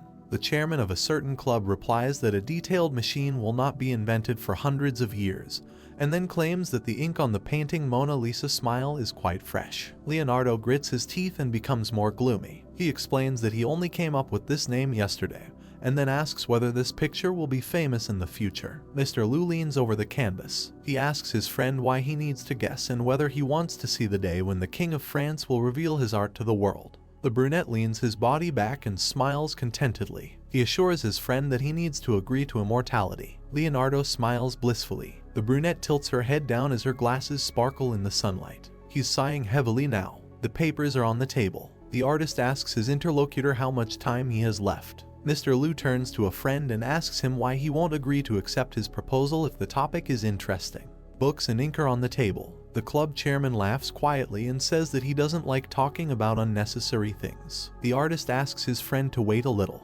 Leonardo looks at Mr. Dumbfounded. Liu, a guy with short hair, asks if it's really better not to know the time of your death. The brunette thinks that his friend still cares. The artist turns in the other direction and waves his hand. He claims that he needs to help one of his colleagues decipher some documents, and they are talking for too long now. Mr. Liu moves his eyebrows towards the bridge of his nose. He agrees with Leonardo. The chairman of the Immortality Club says goodbye to his acquaintance. The sun drops below the horizon. Light enters the room through large windows. Leonardo is surprised that it is already May. An old man with gray hair. He says that being able to leave this world in such sunny weather is a pretty good option, since the more sunlight disappears, the deeper the shade becomes. Mr. Liu sits imposingly on a chair as she places her fingers to her lips. He turns to his friend from the past and notes that he looks completely alien. The brunette moves his eyebrows to the bridge of his nose and looks forward with excitement. He claims that it is not too late for his comrade to accept his offer. Leonardo lies on the bed and closes his eyes. He thanks the chairman, but claims that life and death is a cycle that he does not want to break. The elderly man raises his head and looks to the side. He also adds that his old friend is also next to him, which is why he can remember a lot of things. The brunette purses his lips and looks away. The artist claims that Mr. Liu is the great god of time, who is able to free man from the shackles of time. Beautiful sky in the evening. Leonardo says that she has a completely different path. He becomes more lethargic and pale. The artist assures that he really wanted to sleep, and then asks him to tell his friend about the future world. Mr. Liu is next to Leonardo, who is dying. The founder of the Immortality Club claims that he is happy to try for an acquaintance from the past. He holds the artist's hand. The boss calls the great artist his friend. People crowded around a tall, beige, tilted tower. The guy put his hand to his forehead, shielding himself from the sunlight, and said that it had begun. The man standing next to him said that this madman was questioning the works of the sages of antiquity. In two palms lay metal balls with a glossy reflective surface. A man with brown hair, holding the balls, exhaled heavily, closing his eyes. He raised his head in surprise when he heard a voice telling him not to be nervous, because he would succeed. Leaning against a brick wall, Mr. Liu stood in front of him with his arms folded, wearing a green suit. Galileo smiled shyly, thanking the gentleman for his support, and said that he still did not believe that he would stand here. Smiling softly, Liu said that time will put everything in its place. Galileo took a deep breath, calming down. Standing on the wall of the tower, the guy spread his arms, in which the balls lay, and loudly addressed those present. People looked up. With tension on his face, Galileo, with his mouth wide open, shouted loudly that today he would prove that the time of falling of objects does not depend on their mass. The ball rolled down his hand to his fingertips. Liu adjusted his glasses, looking intently at the guy. The ball rolled off my fingertips. The people watched the experiment intently. Two balls were flying down from the tower. They touched the ground at the same time. Galileo opened his eyes and smiled joyfully, realizing that he had succeeded. People in the square stood in shock with their eyes raised up. Everyone started cheering, raising their hands and shouting that this was amazing, and his professionalism confirmed his courage. With a happy expression on his face, Galileo turned around and asked if Mr. had seen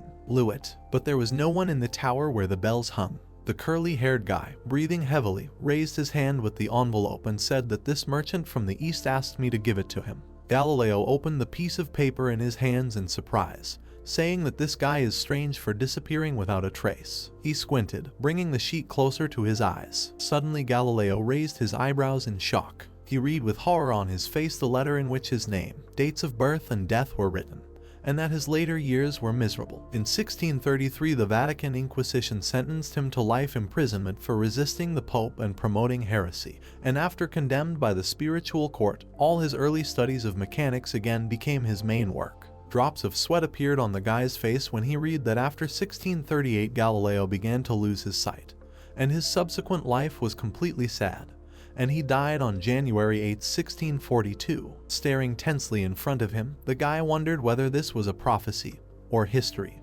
and who this Mr. Liu was. Looking blankly into space, Galileo said that if he continued his research as Mr. Liu, then I will commit a crime against the church. His face was filled with horror as he thought that his fate would be so sad. Mr. Liu laughed and said that even the world-famous scientist was a fool in his youth. A guy with dark tousled hair, folding his arms on his chest, looked disapprovingly at the gentleman and asked if what he told him about his fate was normal. Sitting on the dome of a building next to a guy with a red cape fluttering in the wind, Liu said that that's why he called him. His next task is to watch his every move and force him to make the choice that he needs to make. Looking at him blankly, the guy asked what the point was in this. With his hands on his knees, Liu looked down dreamily and said that he was preparing them for the organization that preceded the Immortality Club, for a society of hermits. The brown-haired man looked at the gentleman in surprise. Closing his eyes, the guy in round glasses said with a smile that this mysterious organization would allow fate to develop according to his plan. Looking up at the guy, Lou calmly said that Galileo would be their first observation object. Magical energy flies through the watch dials. Walking along the temporary passage with a black suitcase in his hand, Lou has been to different places and historical periods,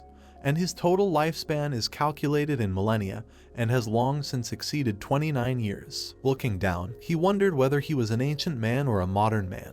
A gold pocket watch hung on a chain. Lou strained his gaze and adjusted his glasses on the bridge of his nose. As he flew towards the light, he thought that, despite everything, he was still the one walking along the long river. There was a flash of light on the wooden stairs. The men, covered with gray hoods, turned around warily. A guy who appeared out of nowhere raised his hand in a greeting gesture and, smiling, said that they had not seen each other for a long time. An Asian man with long dark hair and a beard said that only a few decades had passed. Placing his hands on the railing of the stairs, Lou looked at the gentleman and asked himself if the entry of various elites into the Immortality Club was not his most favorite thing. Folding his hands on his chest, the guy looked down at them and said that this time he had gathered them all for one very important matter. The men looked at him intensely. The gentleman sat down at a large table, and Lou came down from the stairs and, standing in front of them, said that he needed everyone present here to limit themselves, and he, in turn, would curb time for them. The men looked at each other silently. The guy adjusted his glasses and, closing his eyes, said that he had already told them about the existence of the Immortality Club,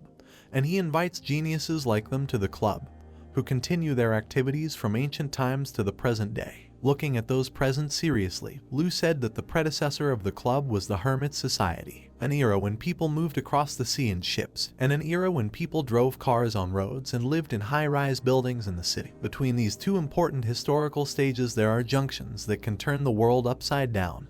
Each choice affects future. The men, looking at the gentleman with interest, listened attentively. With his arms outstretched, Lou said that he was here to give them a mission to protect time and space. Smiling, he said that according to all the laws of nature, they are all already dead, so he obliges them to be only outside observers of this world, but not participants. The faces of the three gentlemen tensed. The guy raised his hand, in which the light came on, and said that their existence is an anomaly and still affects the world. He extended his hand, in which a magical ball of light appeared, and said that in order to fix this, he would give each of them power. Lou ran his hand through the magical stream that appeared in front of him, saying that according to his plan, they would lead the future in the right direction. The men looked at him intently. The guy, with sparkling eyes, showed the example of Galileo and said that if the historical figure disappears or fate goes awry, they will need to use all their strength to return the person to the right path, and they will even have to impersonate others to help the historical figure finish started.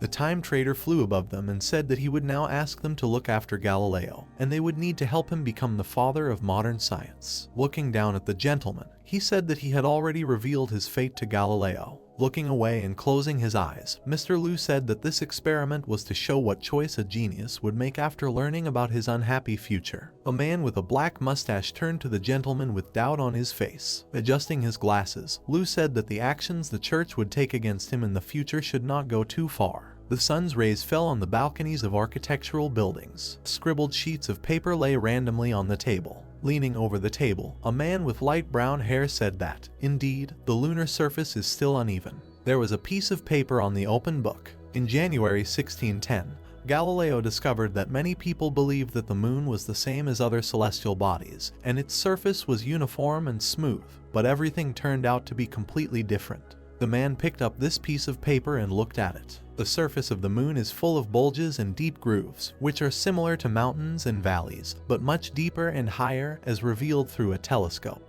The man threw the piece of paper back on the table, wondering who this Mr. Lou was that gave him the note.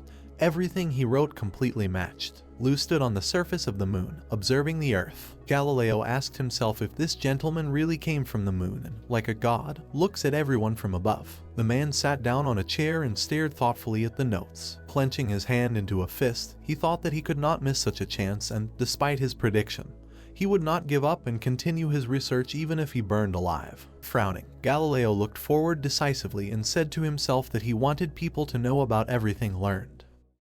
That's how this video ends. If you have sat through to the end, please don't forget to press the subscribe button and leave feedback. See you in the next video.